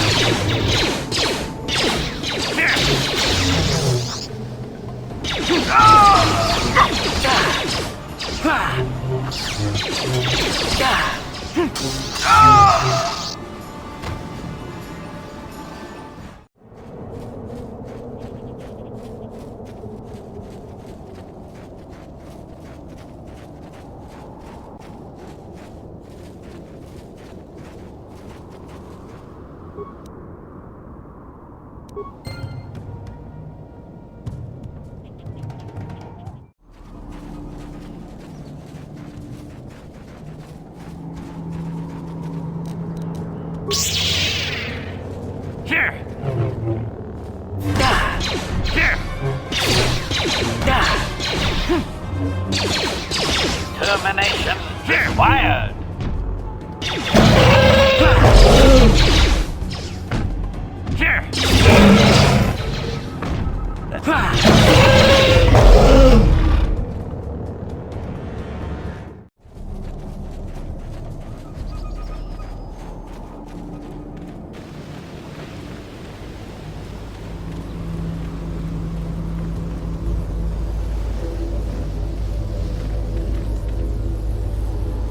Tonga kun shakumeno. Wanga kun biske. Bamulera. Chunyong tun Gigi itetuana. Cabe volpe molche comana. Kipuna. Kava tompa kolpalye moka pada. Jeoka ko dompa kolpalye ya. Ako chekopa. Jeno mulera. Ken paja slemo potuana.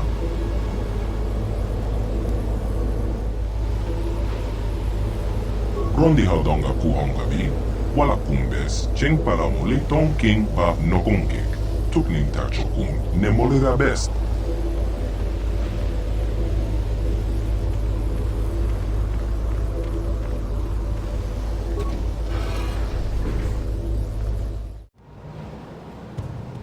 Shachi ken lorcha wata wama. Kaba volpe molche kumana. Ken kun shaki. Ne ken kun no mulara jikun. Wama kumbes. Chimpala mule tunera la bruta. Donke serche doma doma.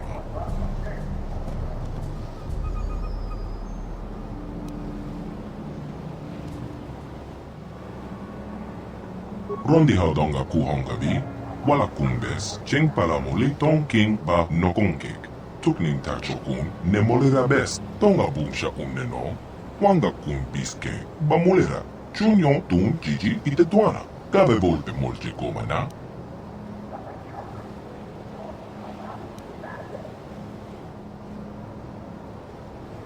Takum jostak Miki grabel mogo. Cachicho ita haudonga. Tolpa de bongwalia gando de nago chocho. Moga chaponka, bola wana chekne. Pamulis limo porana wanga kumbis mulera best. Cachicho ita haudonga. Yin kin kunoba mulira chikon. Slimo potona. Ronde haudonka kuhonga bi.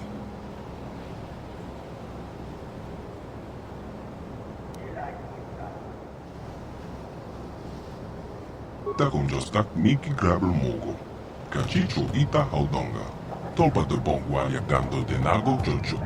Moga chaponka, bola wana chekne. Pamulis limo porana wanga kumbis mulera best.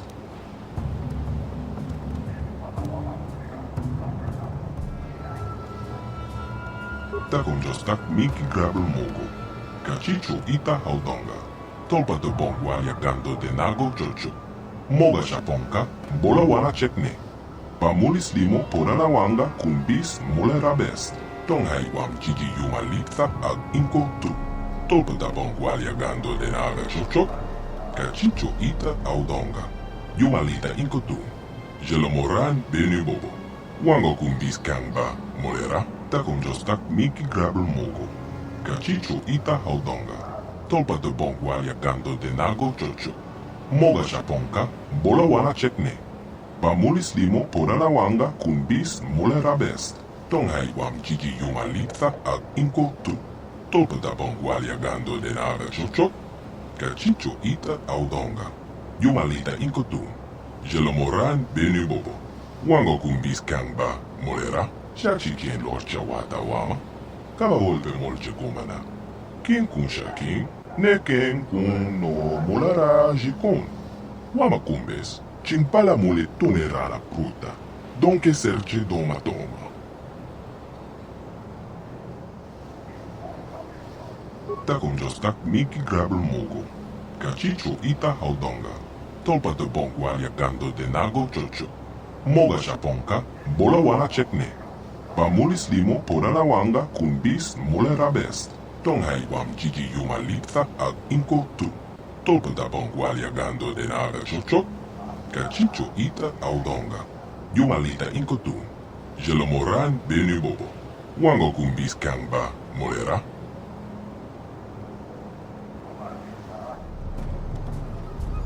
Takum jostak Miki grabel mogo. Cachicho ita haudonga. Tolpa de bongwalia gando de nago chocho. Moga chaponka, bola wana chekne.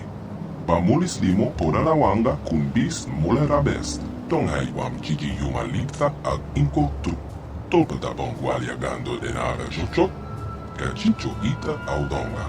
Yumalita inko tru. Jelomoran benu bobo. Wango kumbis kangba molera. Rondi haudonga kuhonga vi. Wala kumbes, cheng pala muli ton king pa nokonkek. Tukning tachokun ne molera best kachicho ita hotonga. Yin kin kuno ba mulira chikun. Slimo putuna. Ronde haudonga kuhonga bi. Takon jostak miki grabel mogo. Kachicho ita haudonga. Tolpa de bongwal yakando de nago chocho. Moga shaponka, bola wana chekne. Pamulis limo porana wanga kumbis mulera best. Takon jostak miki grabel mogo. Kachicho ita haudonga. Tolpa de bongwal yakando de nago chocho. Moga shaponka, bola wana chekne. Pamulis limo porana wanga kumbis mulera best. Tonghai wam chichi yumalitha ag inko tu. Tolpa da bongwal yagando de naga chocho. Kachicho ita audonga. Yumalita inko tu. Jelomoran benu bobo. Wango kumbis kamba molera.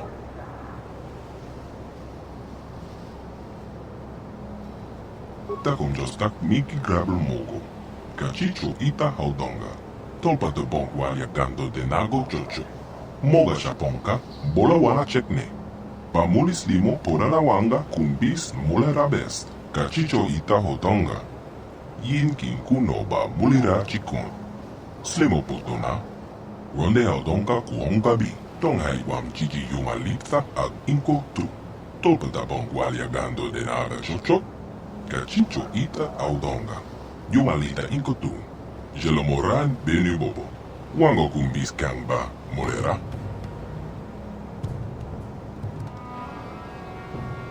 Tonga bumsha umneno. Wanga kumbiske ba molera. Chunyon tun jiji ite tuana. Kabe volpe molche gomana.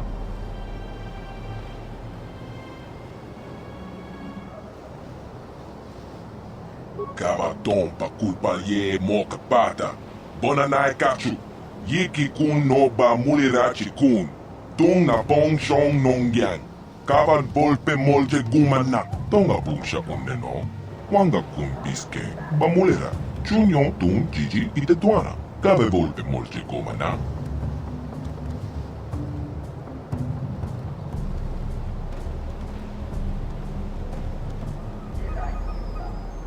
Kachicho ita hotonga. Yin kin kuno ba mulira chikun. Slimo putuna. Ronde haudonga kuhonga bi. Ronde haudonga kuhonga bi. Wala kumbes. Cheng palamuli ton king ba nokonkek. Tukning tachokun ne molera best.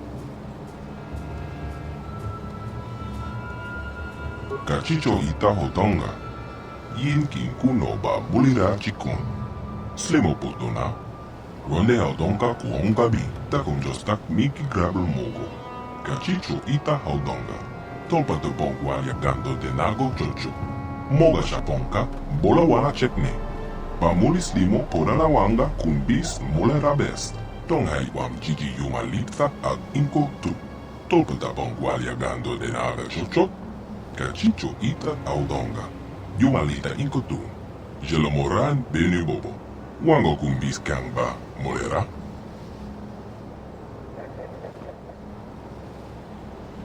Takon jostak miki grabel mogo. Kachicho ita haudonga. Tolpa de bongwal yagando de nago chocho. Moga shaponka, bola wana chekne.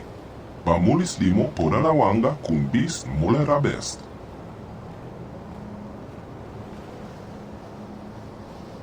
Rondi haudonga kuhonga bi. Wala kumbes, cheng palamuli ton king ba nokonkek. Tukning tachokun ne molera best. Kachicho ita hotonga. Yin kin kuno ba mulira chikun. Slimo putuna. Ronde haudonga kuhonga bi.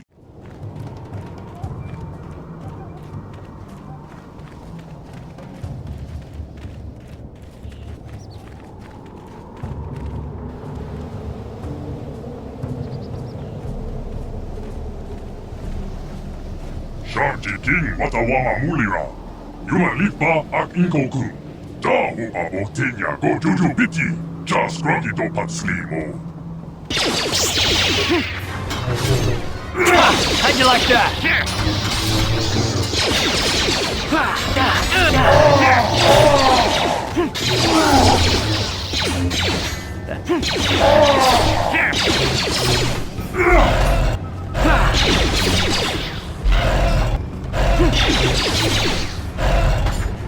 Readiness to maximum.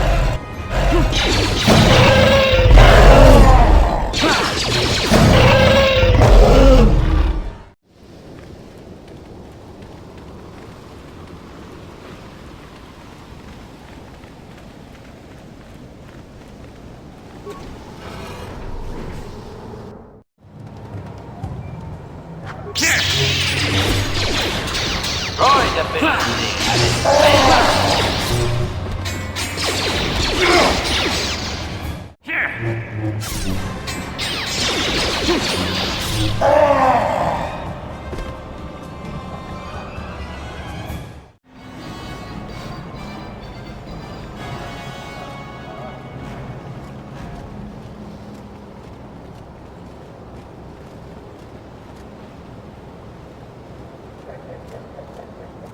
Intruder, Tolhat Wamaji ak Ingotun, King Kun Jabishok.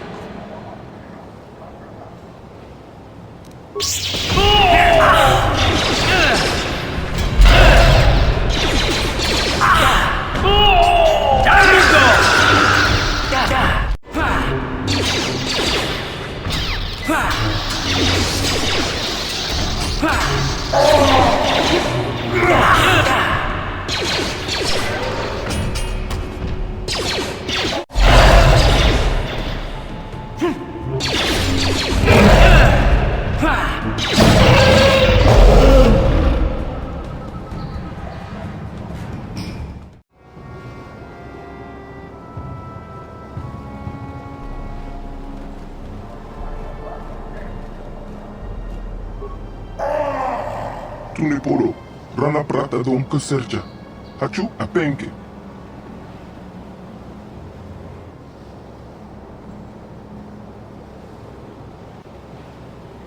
Jebedwana ni Bobo, Tong na Bong Shanong Yang, Tong Patoga Smaktelia.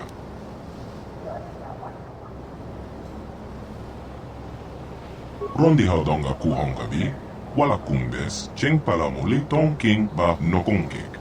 Tukning Tachokun, Nemolera Best, Rondi Haudonga Kuhongabi, Wala Kumbes, Cheng Palamuli Tong King Ba Nokongek. Tukning Tachokun, Nemolera Best.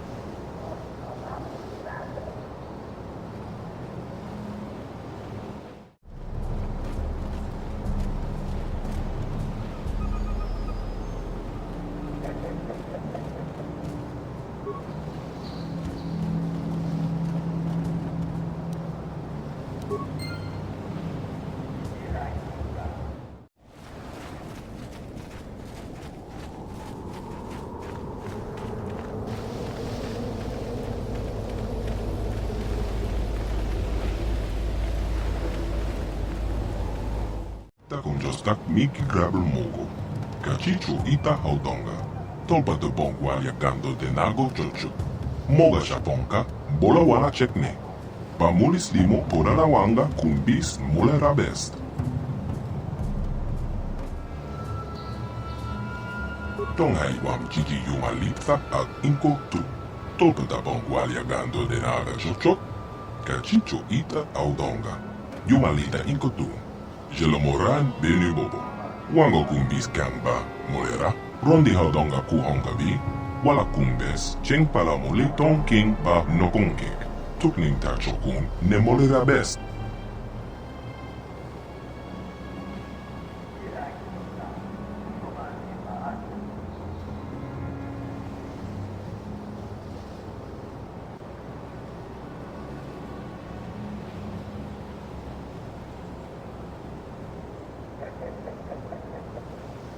Takumjostak Miki Grabel Mogo, Kachicho Ita Haudonga, Tolpa de Bongwalia Gando de Nago Chocho, Moga Shaponka, Bola Wala Chekne, Pamulis Limo Porala Wanga Kumbis Mulera Best, Tonghai Wam Chiki Yumalitha Ak Inko Tu, Tolpa de Bongwalia Gando de Naga Chocho, Kachicho Ita Haudonga, Yumalita Inko Tu, Jelomoran Benu Bobo, Wango Kumbis Kangba, Molera, Takumjostak Miki Grabel Mogo, Kachicho Ita Haudonga, Tolpa de Bongwalia Gando de Nago Chocho, Moga Shaponka, Bola Wala Chekne, Pamulis Limo Porala Wanga Kumbis Mulera Best, Tonghay wam chichi yumalitha ag inko tu.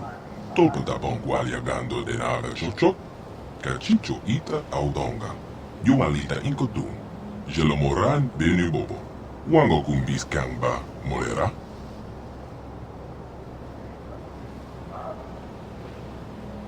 Takum jostak miki grabel mogo. Kachicho ita audonga. Tolpata bongwaliagando de nago chochok. Moga shaponka, bola wana chekne. Pamulis limo podana wanga kumbis molera best. Tonghay wam chichi yumalita ag inko tu. Tolpata bongwaliagando de nara chochok. Kachicho ita audonga. Yumalita inko tu. Jelomoran benu bobo. Wango kumbis kangba molera.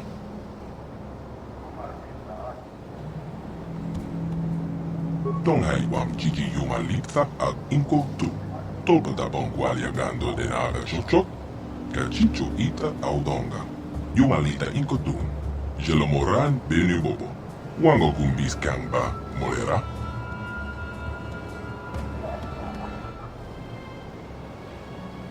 Rondi haudonga kuhonga bi. Wala kumbes. Cheng palamole tong king ba nokonkek. Tukning tachokun ne molera best. Takum jostak miki grabel mogo. Kachicho ita haudonga. Tolpata bongwaliagando de nago chocho. Moga shaponka, bola wana chekne. Pamulis limo podana wanga kumbis molera best.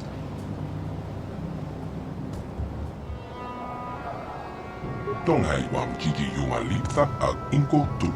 Tolpata bongwaliagando de nara chochok. Kachicho ita audonga. Yumalita inko tu. Jelomoran benu bobo. Wango kumbis kangba molera. Kachicho ita hodonga.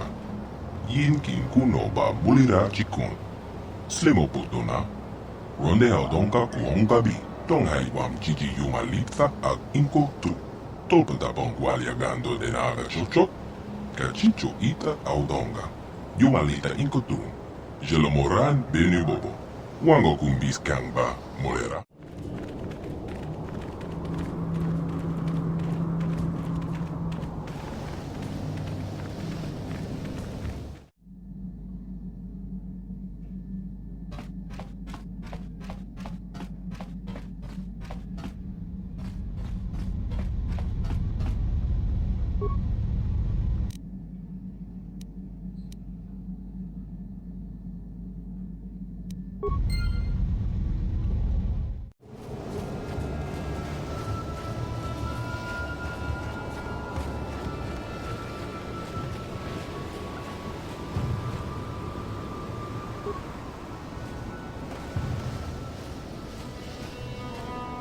Yinkin kunoba molera chico. Tonghay tun con ching.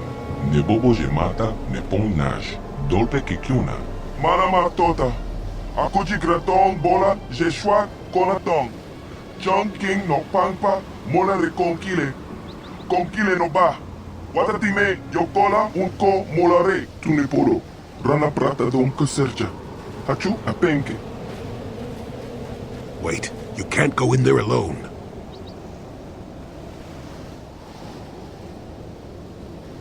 We have had a premonition. The Force has given us a vision. There is great danger within the temple. We cannot let you face it alone. You might be walking into a trap. Maybe Malak himself is waiting inside.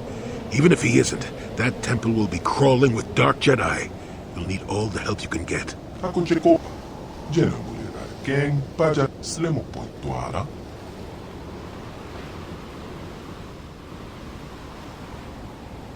Your destiny, maybe the fate of the entire galaxy, could be forever changed inside that temple.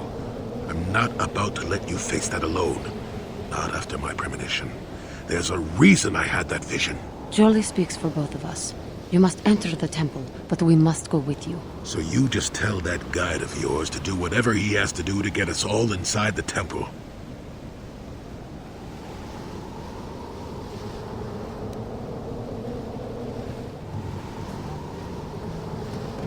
Moja haudonga ya pulki.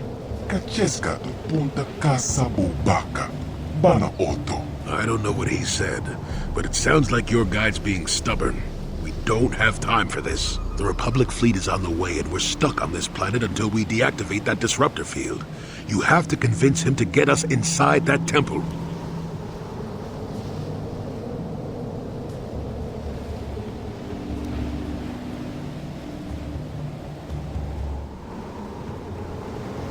Conticha nai, molida aswaktorong unipotaga, wanaga konteze. Ekratok haku jijia, wata yumaka wama hohanek. Achuta, manga kumbis dolbeki kunyana, don patogas maktelia. Why do I get the feeling this is going to take a while? Still, we better stay ready. As soon as those shields go down, we have to get inside the temple. Manama tota, akuji gratong bola jeshwa konatong. John King no pampa, mola de konkile no ba. Watatime yokona unko mulare.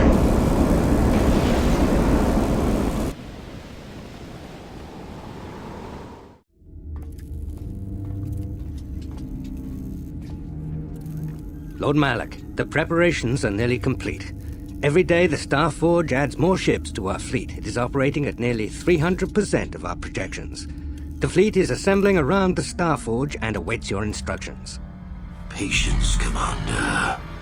My new apprentice is nearly ready. Once Bastila joins her battle meditation to our enormous fleet, we shall be invincible. Then we shall begin our final conquest of the core worlds, and the Republic will be crushed forever. As you wish, Lord Malak.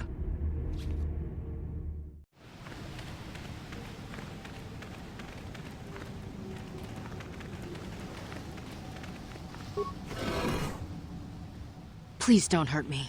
I'm injured and unarmed. I can't even get out of this bed. I'm just one of the Sith apprentices. Nobody important. I was injured when my master sent me and 2 other apprentices out to investigate a ship that crashed here recently. We didn't find the ship, but we stumbled across one of those rancors. It wasn't even full grown, but it took all 3 of us to bring it down. None of us escaped unscathed, but I got the worst of it. The beast snapped my spine in the battle. I can't even walk anymore.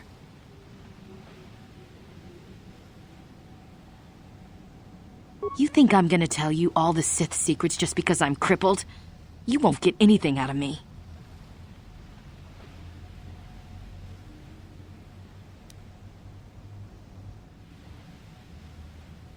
My master sent you? I guess it would be okay to answer your questions then. What do you want to know?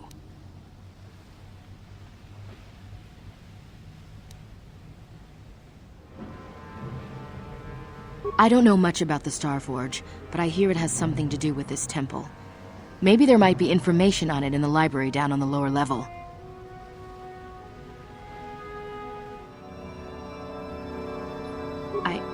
I don't know. I swear, I'm just an apprentice. Why would they tell me anything like that?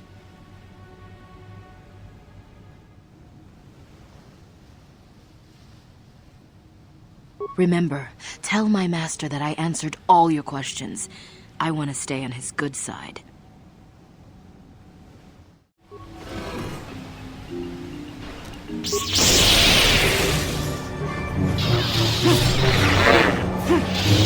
I still got it.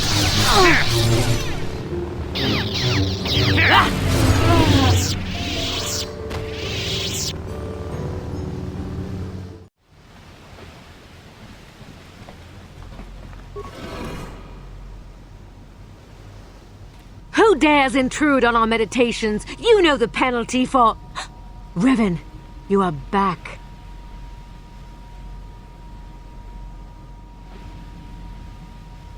Malak told us what happened to you. The Jedi Council has stripped you of your power.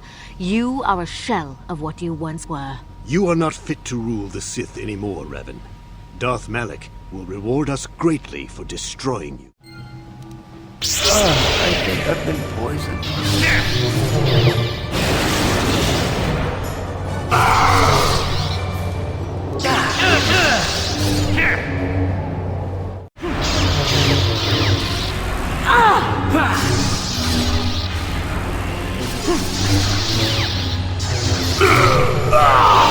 Not this again!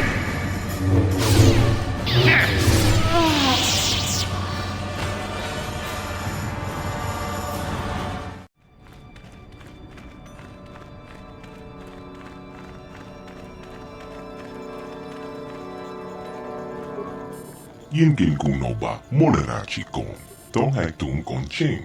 Ne bobo je mata ne pong naj. Dolpe kikyunan.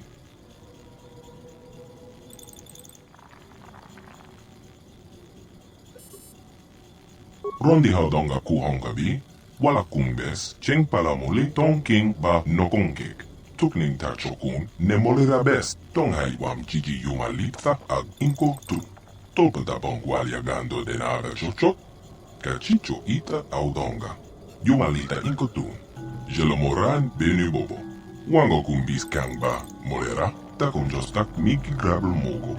Cachicho ita audonga. Tolpa de bongwalia gando de nago chocho. Moga shaponka. Bola wana chekne. Pamulis limo porana wanga kumbis molera best.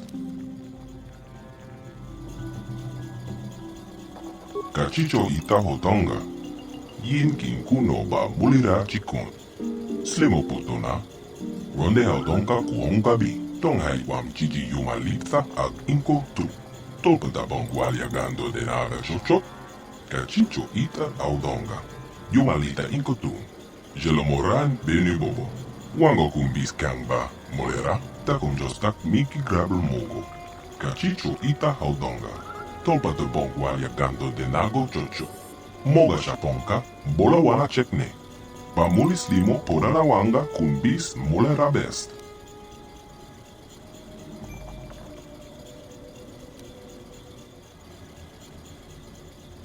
Takon jostak miki grabel mogo. Cachicho ita haudonga. Tolpa de bongwalia gando de nago chocho. Moga shaponka, bola wana chekne. Pamulis limo porana wanga kumbis molera best. Tong hai wam chichi yuma litza ag inko tu. Tolpa da bongwalia gando de nada chochot. Cachicho ita audonga. Yuma lita inko tu. Jelomoran benu bobo. Wango kumbis kangba. Molera. Takon jostak miki grabel mogo. Cachicho ita audonga. Tolpa de bongwalia gando de nago chocho. Moga shaponka. Bola wana chekne. Pamulis limo porana wanga kumbis molera best. Tong hai wam chichi yuma litza ag inko tu. Tolpa da bongwalia gando de nada chochot. Cachicho ita audonga. Yuma lita inko tu. Jelomoran benu bobo. Wango kumbis kangba. Molera. Takon jostak miki grabel mogo. Cachicho ita audonga. Tolpa de bongwalia gando de nago chocho. Moga shaponka. Bola wana chekne. Pamulis limo porana wanga kumbis molera best. Tong hai wam chichi yuma litza ag inko tu. Tolpa da bongwalia gando de nada chochot. Cachicho ita audonga. Yuma lita inko tu. Jelomoran benu bobo. Wango kumbis kangba. Molera. Takon jostak miki grabel mogo. Cachicho ita audonga. Tolpa de bongwalia gando de nago chocho. Moga shaponka. Bola wana chekne. Pamulis limo porana wanga kumbis molera best. Tong hai wam chichi yuma litza ag inko tu. Tolpa da bongwalia gando de nada chochot. Cachicho ita audonga. Yuma lita inko tu. Jelomoran benu bobo. Wango kumbis kangba. Molera. Cachicho ita hotonga. Yin kin kuno ba mulira chikun. Slimo putona. Ronde haudonga kuhonga bi.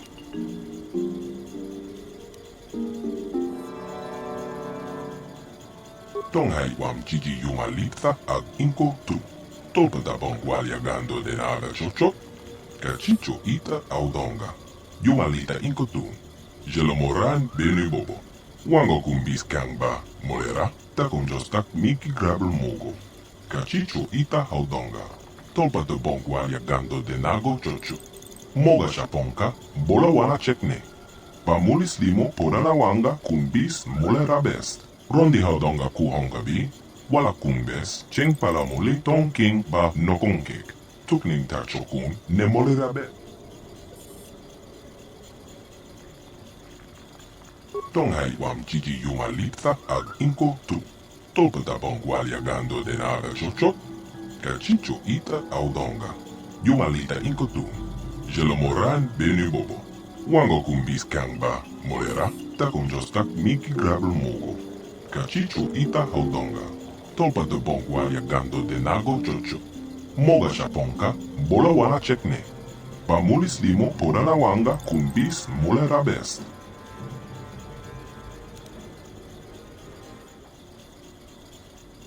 Tonghay wam chichi yumalitza ag inko tu. Tolpata bongwalia gando de nada chochot. Kachicho ita audonga. Yumalita inko tu. Jelomoran benu bobo. Wango kumbis kangba. Molera. Takonjostak miki grabel mogo. Kachicho ita audonga. Tolpata bongwalia gando de nago chocho. Moga shaponka. Bola wana chekne. Pamulis limo podana wanga kumbis molera best. Tonghay wam chichi yumalitza ag inko tu. Tolpata bongwalia gando de nada chocho. Kachicho ita audonga. Yumalita inko tu. Jelomoran benu bobo. Wango kumbis kangba molera. Rondi audonga kuhonga bi. Wala kumbes cheng palamuli tong king ba nokonkek. Tukning tachokun ne molera best. Tonghay wam chichi yumalitza ag inko tu. Tolpata bongwalia gando de nada chocho. Kachicho ita audonga. Yumalita inko tu. Jelomoran benu bobo. Wango kumbis kangba molera. Takonjostak miki grabel mogo. Kachicho ita audonga. Tolpata bongwalia gando de nago chocho. Moga shaponka. Bola wana chekne. Pamulis limo podana wanga kumbis molera best.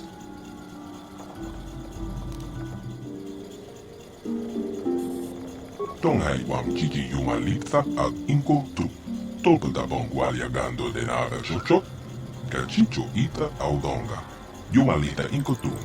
Jelomoran benu bobo. Wango kumbis kangba molera. Takonjostak miki grabel mogo. Kachicho ita audonga. Tolpata bongwalia gando de nago chocho. Moga shaponka. Bola wana chekne. Pamulis limo podana wanga kumbis molera best. Kachicho ita hotonga. Yin kinkuno ba mulira chikun. Slimo putuna. Ronde audonga kuhonga bi. Tonghay wam chichi yumalitza ag inko tu. Tolpata bongwalia gando de nada chocho. Kachicho ita audonga.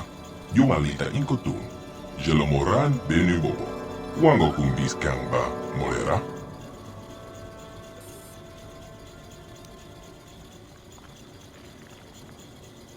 Ita na tanya ita. Wata yamaka wama hokakne. Ashraktorong umne patoga. Wana kumbis chikmala moltonki.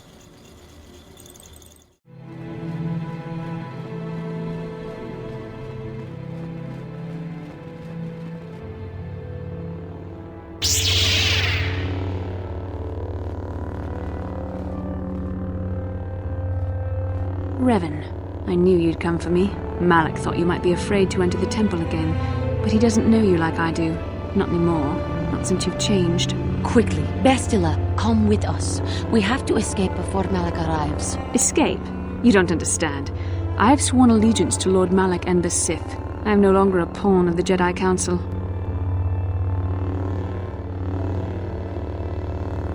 You say that as if the dark side is some terrible entity. The Jedi Council has brainwashed you like all the others, like they once did with me. They speak of the dark side as if it is something to be feared, but in reality their only goal is to manipulate those who are strong in the Force. The fear of the dark side is a tool to maintain control. Why do you think the Jedi forbid you and Malak from joining the Mandalorian Wars? They knew you would realize your true potential and break free of their domination. Malak has shown me how the Jedi Council have been using me the same way they once tried to use you. They've been holding me back because they knew one day I would surpass them all.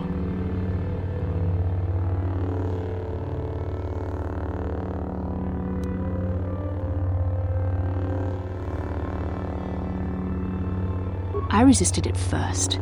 I endured the Sith torments with the passionless serenity of a true Jedi, emptying my mind. But after a week of endless tortures, I I finally saw the truth. Malak forced me to acknowledge my anger and pain. He showed me the liberating power of these emotions.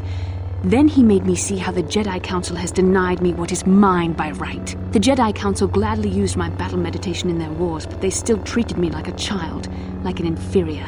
They were jealous of my power, of what I could become. They wanted me to bow and call them master and follow their code and obey their every order.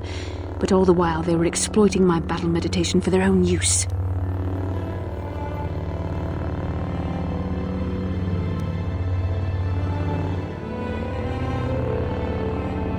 You are a sad little fool. You speak as if I were the same Bastila that you've known all along. But freed from the control of the Jedi Council, I've become much, much more. I almost wish you could see things as I do now. I wish you could join me and taste true power once again. Sadly, I doubt you're even capable any longer. With the power of the Starforge, Malak will destroy the Republic and conquer the galaxy. And I will be the apprentice at his side, after I prove my worth by killing you. Never too old for this! You cannot win! Never too old for this!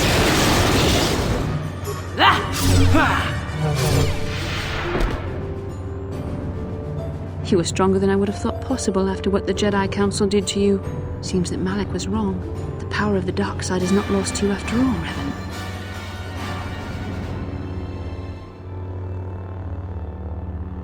You can deny what you are, Revan, but you're only fooling yourself. I know the truth. I have seen the shadows inside your mind, remember? I was there when you nearly died in the trap set by the Jedi Council. I used the Force to preserve your life, Revan. We are forever linked by my actions on that bridge.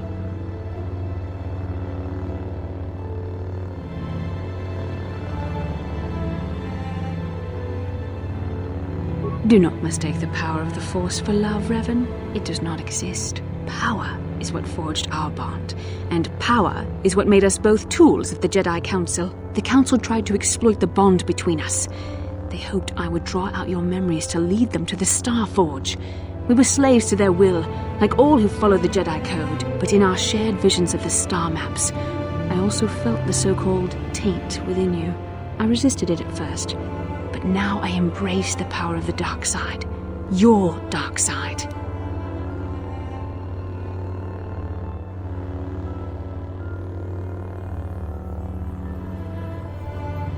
Mistakes? No, Revan. The only mistake you are making is the one you are making now. You deny yourself the power that is yours by right. Only now do I realize how strong you are. You deserve to be the true master of the Sith, not Malak. I see this now. Together we can destroy your old apprentice. Join with me and reclaim your lost identity. Your mind was too badly damaged to ever fully restore your memories, Revan. But your power, your strength of will, the essence of who and what you are, these things still remain. Once, long ago, you defied the Jedi Council, freeing yourself from their control. You claimed your rightful title of Dark Lord of the Sith. Together we can defeat Malak and take back what is yours.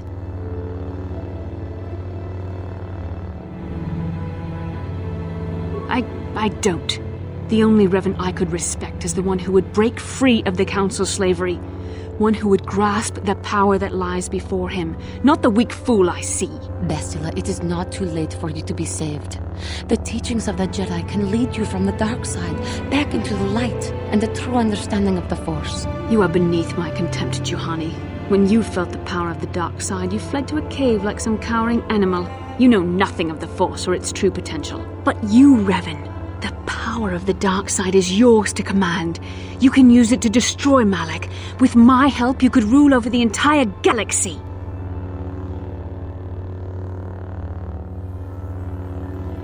You were a pathetic fool, Revan. Together we could have defeated Malak and ruled over an empire.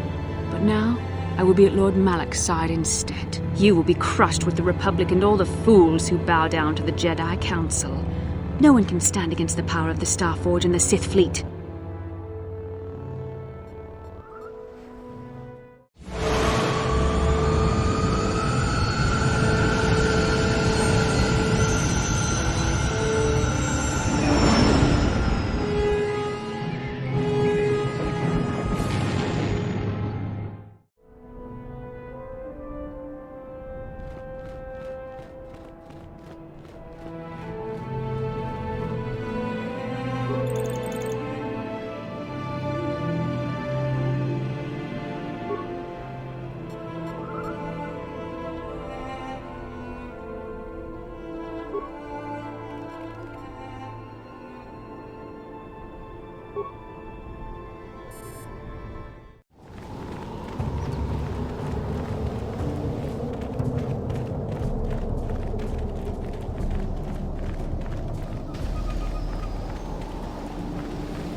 You're back. But where's Bastila?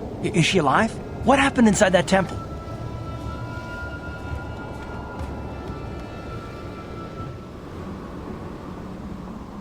The dark side? Bastila? No! No! How could that happen? She was always in danger of being seduced by the dark side, Karth. Bastila was strong, but she was always impatient and headstrong. Malak preyed upon her weakness. This planet is a tainted place. The Star Forge and the Temple have twisted the Force into an instrument of evil, just as Malak has twisted Bastila into a servant of the Sith. Malak has a strong hold on Bastila now. It will be difficult for her to break free of his influence, especially considering her long association with you. Remember the bond that was forged between you when she rekindled the spark that was your life. Through that bond, she touched your memories, and also the echo of the dark taint within you. But there's still hope for her, right? I mean, Revan rejected the dark side, so Bastila could too, right? We still might be able to save her. I don't know what fate awaits us, but I sense Bastila still has a role to play in the events to come. I have no doubt she will be waiting for us on the Star Forge. No doubt. But let's go then before she has time to organize a bigger welcoming committee.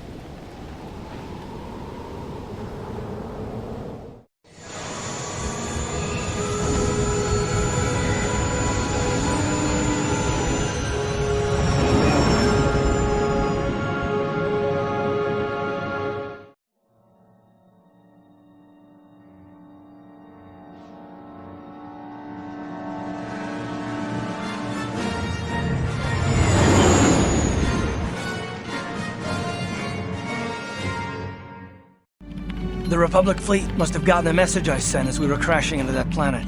I'm picking up a transmission from them now. This is Admiral Thorn Dodonna to the Ebon Hawk. Do you read us? Admiral Dodonna, this is Karth Onasi. We're receiving your transmission. Karth, I'm glad to see you're still alive. We've begun our assault on the Star Forge, but we're taking heavy losses. How did the Sith ever manage to build something of this scope? The Star Forge wasn't constructed by the Sith, Admiral. We don't have time for me to fully explain it, but that space station is far older than you can imagine. Maybe we should pull the fleet back and retreat. I don't know if we have the firepower to go up against this alien technology. You can't do that, Admiral. The Star Forge is a factory of immense power. It's been churning out the capital ships, snub fighters, and assault droids that have powered the Sith war effort. You have to destroy the Star Forge now, or you'll be fighting an unending wave of reinforcements. Then I guess we have no choice. But it isn't going to be easy. I can't even get our capital ships into position to start bombarding the Star Forge. The Sith fleet is too well organized. It's like they can guess our every move and counter our every strategy. It's because of Bastila, Admiral. She turned to the dark side and became Malak's apprentice. We suspect she's somewhere on that space station right now, using her battle meditation against you and your fleet. This is Master Vandor. A number of Jedi Knights have joined our fleet under his command. If Bastila is using her power to augment the Sith, then Malak's fleet is invincible. Our only hope is to somehow stop Bastila from using her battle meditation. How can we do that if she's on the space station? I will send a squadron of Jedi Knights to the Star Forge to find Bastila. Their small ships will be able to fly through the Sith blockade and dock on the space station. If they can find Bastila, they may be able to distract her attention from the battle overhead. That should allow you to move your capital ships into position for a final assault on the Star Forge itself. I hate to ask this after all you've done, Karth, but the Jedi may need all the help they can get. Don't worry, Admiral. The Ebon Hawk and her crew are gonna see this through to the end. And may the Force be with you.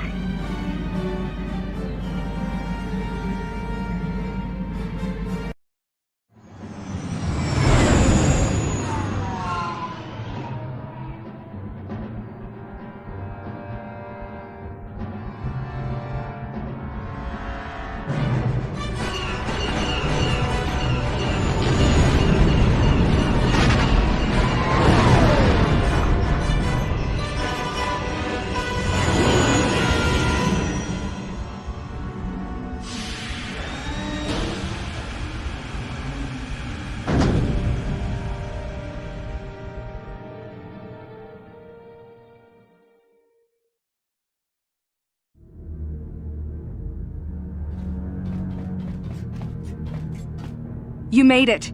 Several Jedi have already gone ahead into the Starforge.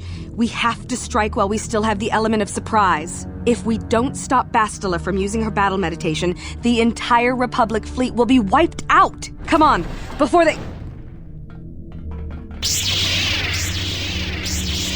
Damn! So much for catching them unprepared. We'll deal with these Sith. You get into the Starforge and find Bastila. Hurry!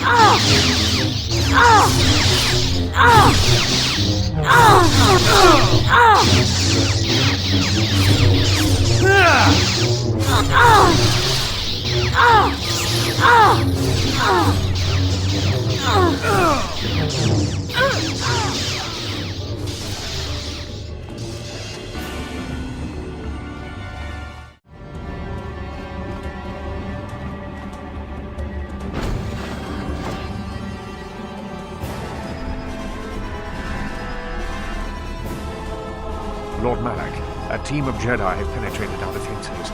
Their fighters have landed on the Starforge. This is not unexpected. The Jedi are formidable opponents. Send the Starforge's battle droids to deal with them. Lord Malak, forgive me, but how can mere droids be a match for the Jedi? You underestimate the power of the Starforge's droid army. Dispatch the droids. Of course, Lord Malak. The Jedi have invaded the Starforge. Destroy them. Destroy them all.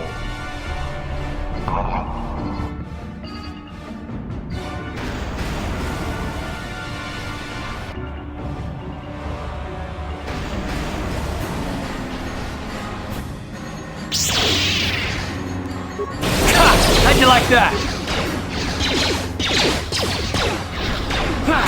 How'd you like that?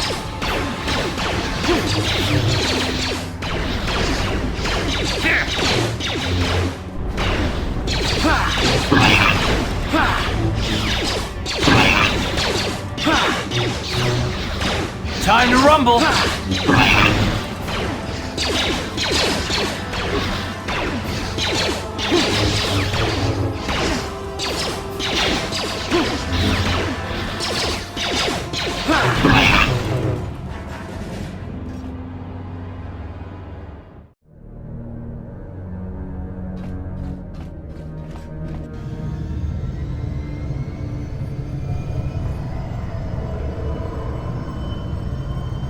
Why have you disturbed me? I have news, Lord Malak, about the Jedi. Ah, the Jedi. Did my droids pass their test? Did they destroy our enemies? No, Lord Malak. The droids could not stop them. Strange. I did not think there were any among the Order who could survive an attack by an army of the Starforge's battle droids. It was Revan, Lord Malak. Your old master is with the Jedi here on the Starforge. Yes, that would explain why the droids failed. Revan was always strong in the Force. Very well. Send out all available troops, the apprentices as well. Do you think they can stop Revan, Lord Malak? Of course not. But they will slow Revan down. That will give me the time I need to fully prepare the Starforge's defenses. I am curious to see the true extent of this space station's capabilities.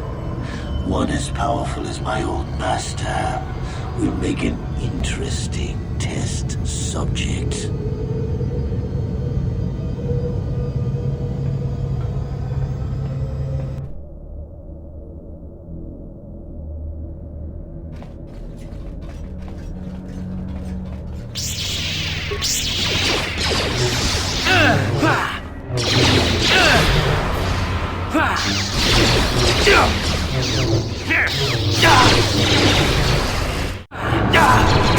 How'd you like that?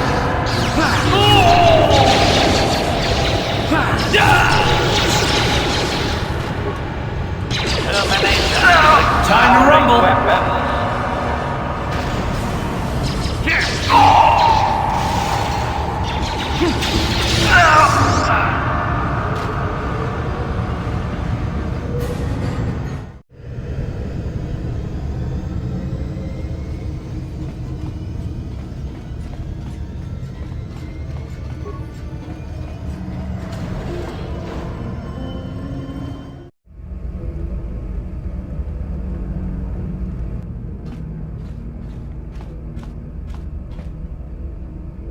Master, why have you summoned me? Without my battle meditation, there is a chance the Republic capital ships could break through and attack the Starforge itself. This will not take long, Bastila. You will be able to resume your battle meditation soon enough. I only wanted you to know that Revan is here on the Starforge. Revan? But... The Force is bringing us towards a confrontation with my old master. The Starforge has drawn our enemies together, so they may all die in a single, glorious day. You must kill Revan to prove yourself worthy of being my apprentice, Bastila. You must finish what began in the Rakatan Temple. Yes, Lord Malak. I sense your fear, Bastila, but it is unfounded. The power of the Starforge will feed the dark side within you. It will give you the strength you need to defeat my old master. Stay here in the command center while you use your battle meditation against the Republic fleet. Revan will find you here in due time. It is inevitable. Of course, Master. I will not fail you again.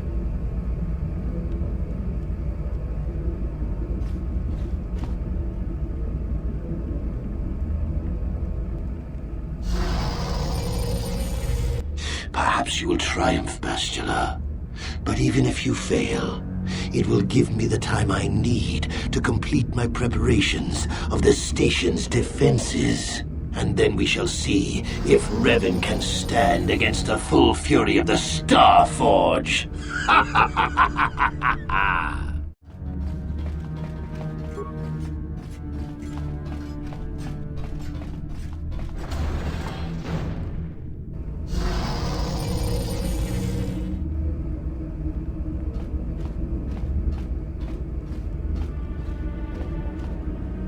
Revan, I knew you'd come for me.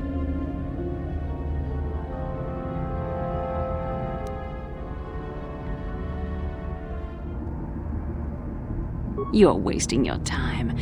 I've seen the Jedi for what they are, weak and afraid.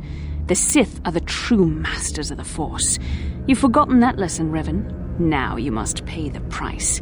Here on the Starforge, the power of the dark side is at its strongest. This time, you will not defeat me.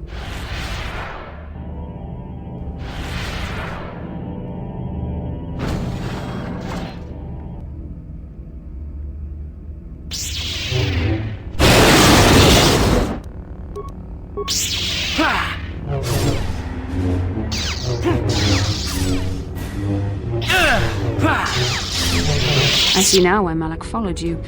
Even though you're only a shell of your former self, you're still a formidable opponent. I can't even imagine the power you must have wielded when you were the Dark Lord.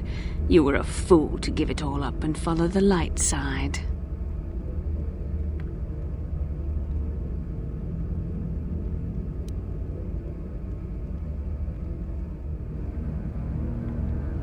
The dark side has made me stronger than I ever was before.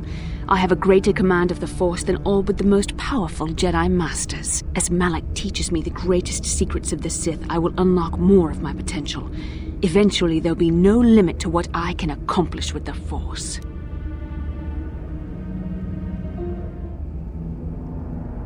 Jedi propaganda.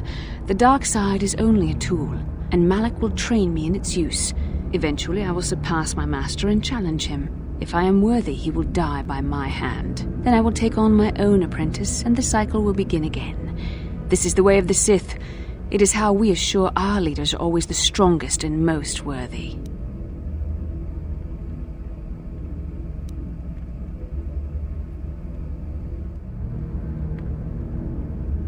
No, Revan. It is you who are doomed.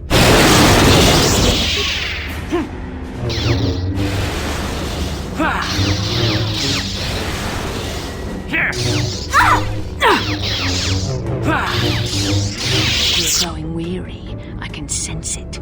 Your strength falters.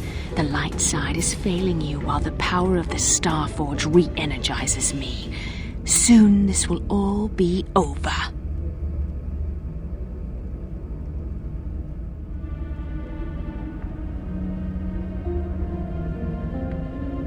You dare spew those Jedi lies in my face? You will die screaming, Revan.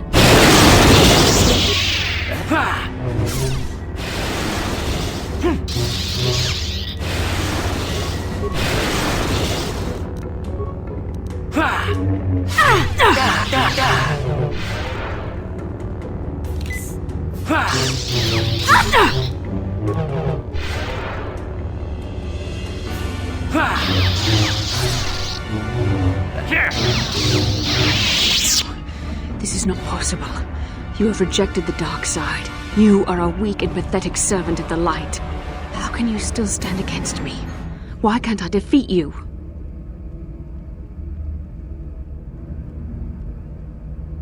Yes, I see you speak the truth. I am no match for you. Please, for the sake of what we once shared, do not make me suffer. End my life quickly. There is no other way. What other choice do you have? I have fallen to the dark side. I am the apprentice to the Dark Lord himself. You cannot let me live.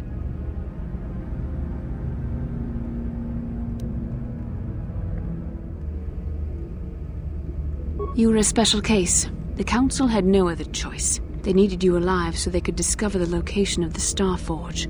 It was an act of desperation. It was my responsibility to watch over you, to make sure you did not slip back into your evil ways. I was supposed to protect you from the dark side. It's true I possess feelings for you, but was it only an illusion brought about by our bond? And what was the cost? Please, this is too painful. End it now, quickly. There is no other way.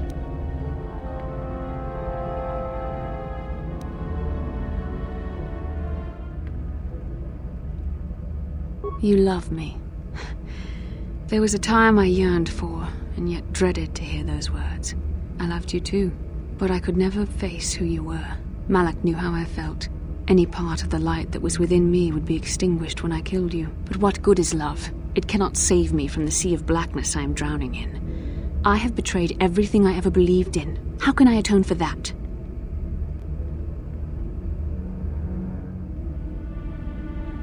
Yes, I could join you in your battle against the Dark Lord. That alone would not make up for all I have done. Yet it would be a step in the right direction. But how would you be able to trust me? How do you know I wouldn't turn on you when you faced Darth Malak? How do you know the dark side wouldn't make me betray you again?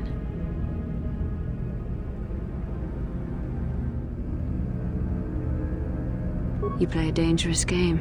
Are you certain you wish to take this risk? I could end your life and gain Malak's favor with a single stroke of my lightsaber.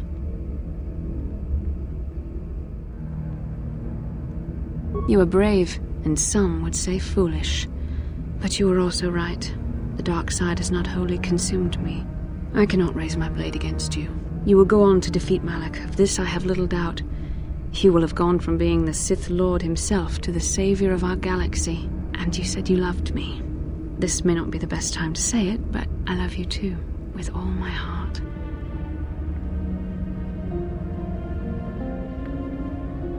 After this? No. Nothing could make me feel safer than to be loved by you. You should go. Malak awaits. This isn't over yet. For any of us. I should stay here, though. If we face Malak, I am afraid his dark presence will overwhelm me.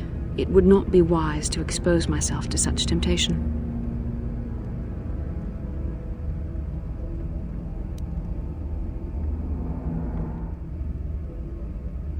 Yes, that would be for the best.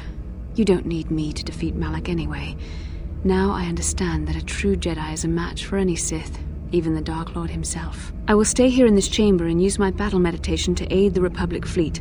I am their only hope of destroying the Star Forge and ending the Sith menace. You must go and face Malak, but you have to hurry. Once I turn the battle in the Republic's favor, we won't have much time to escape the Star Forge before it's destroyed. Good luck, my love, and may the Force be with you.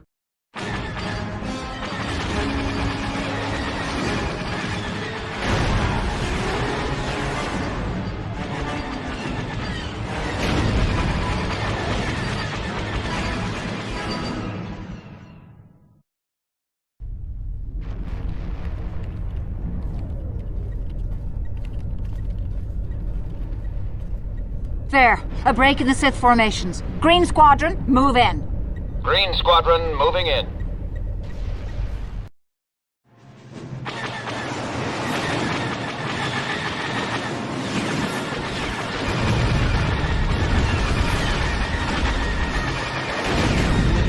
Green Squadron's through. We've broken their lines.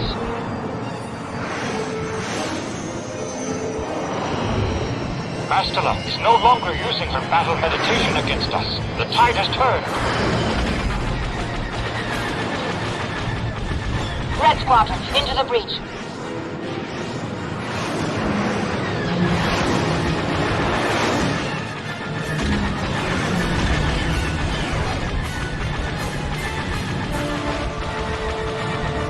Capital ships, reinforce their position.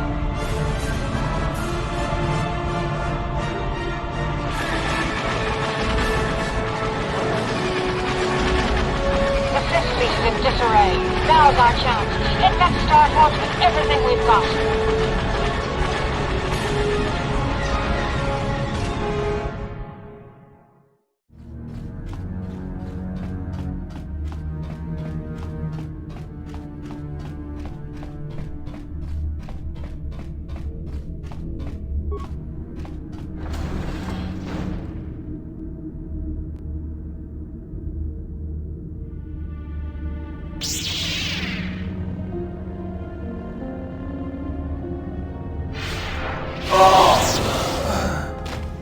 I tire of this game, Revan.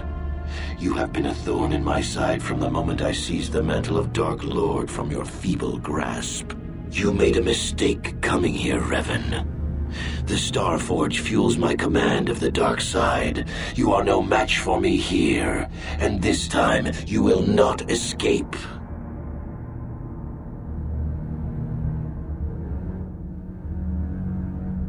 Is that what you call it? You think stripping away your power and your identity was an act of mercy, Revan? I would rather die.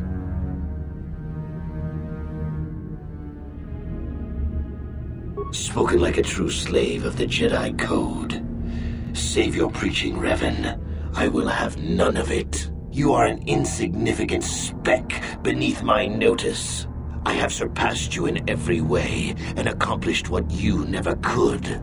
I have unleashed the full potential of this Rakatan factory. You had no idea of the power within this place. Its very walls are alive with dark side energies. And now, my old master, I will let the Starforge itself destroy you.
Well done, Revan. I was certain the defenses of the Starforge would destroy you. But I see there is more of your old self in you than I expected. You are stronger than I thought. Stronger than you ever were during your reign as the Dark Lord. I did not think that was possible. I am tempted to try and capture you alive, Revan. Then I could break your will and bind you to me as my apprentice, as I did Bastila. You'll be a far greater asset to me than even Bastila and her battle meditation, if I could control you. But is it worth the risk? Perhaps you are too powerful to be my apprentice. I betrayed you when I realized my own strength was greater than yours. In time, you might try to do the same to me.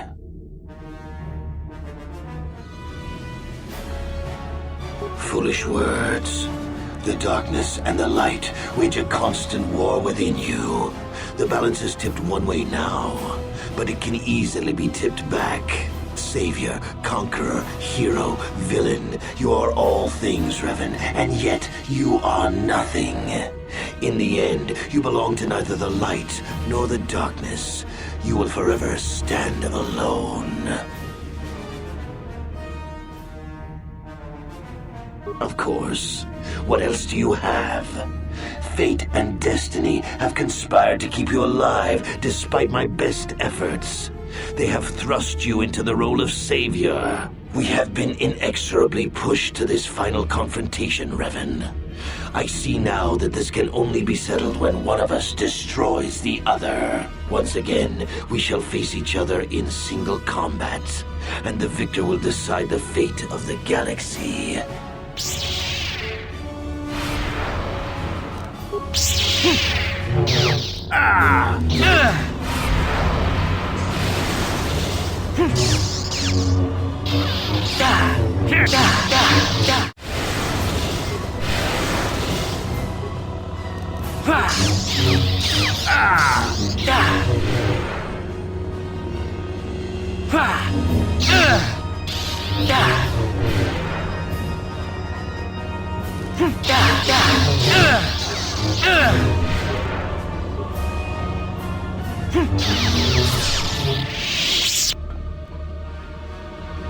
You continue to amaze me, Revan.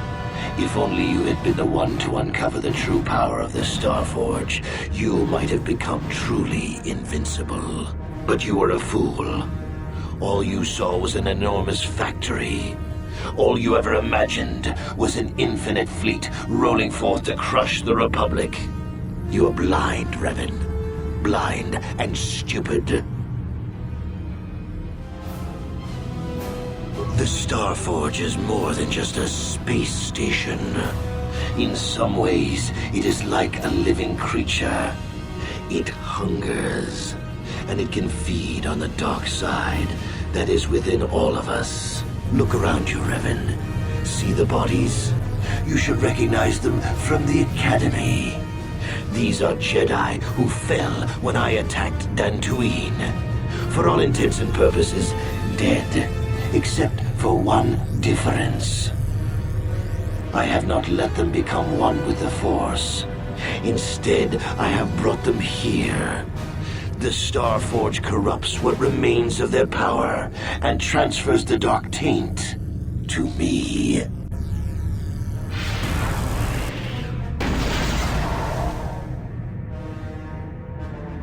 You cannot beat me, Revan.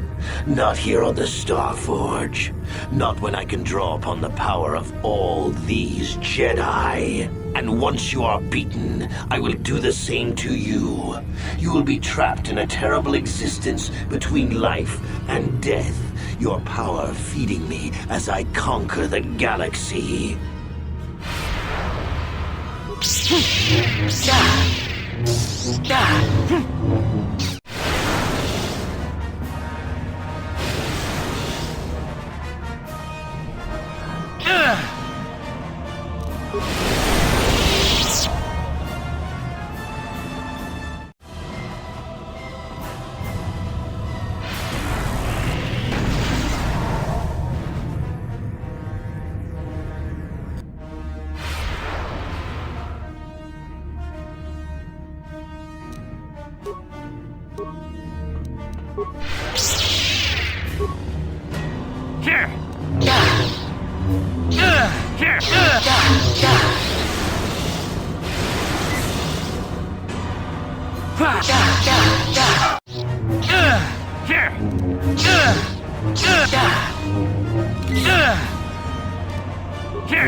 Impossible. I cannot be beaten. I am the Dark Lord of the Sith.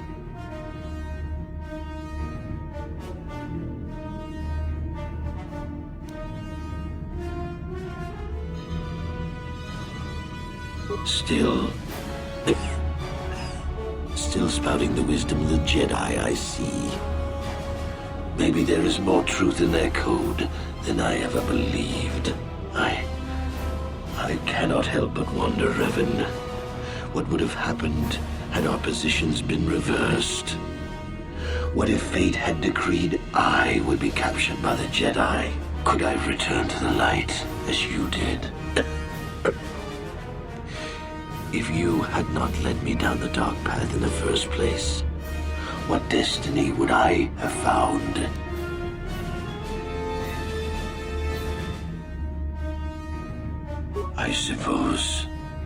I suppose you speak the truth. I alone must accept responsibility for my fate. I wanted to be master of the Sith and ruler of the galaxy, but that destiny was not mine, Revan. It might have been yours, perhaps, but never mine.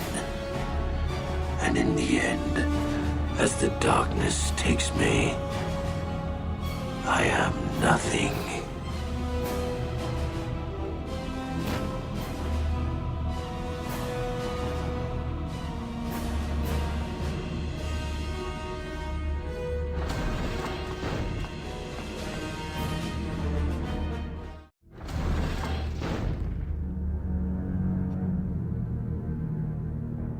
There you are! What happened?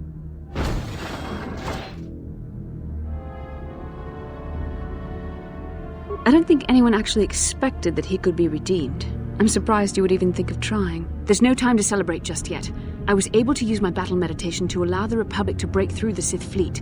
The capital ships are in bombardment range. And that means we all have to get out of here right now before this entire complex comes down around our ears. Everyone else is already on the ship. Let's move.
Admiral Dodonna, we've hit their main orbital stabilizers.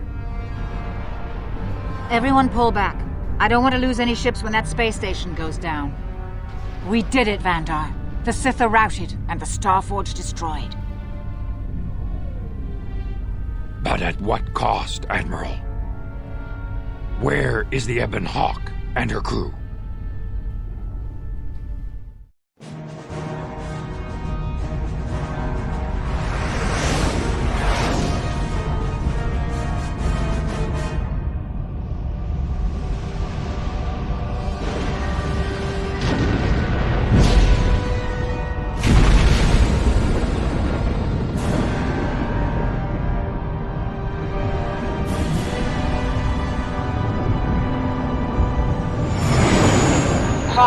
You made it. We couldn't let you start the victory party without us, Admiral. I'm sending an honor guard to escort you in. You'll You'll be getting a hero's welcome when we all get home.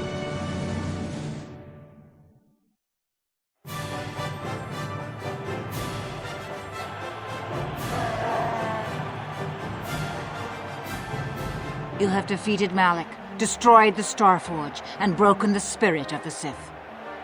For this, I am proud to present you each with the Cross of Glory, the highest honor the Republic can bestow. From Coruscant to the farthest reaches of the Outer Rims, you will be known as the saviors of the Republic.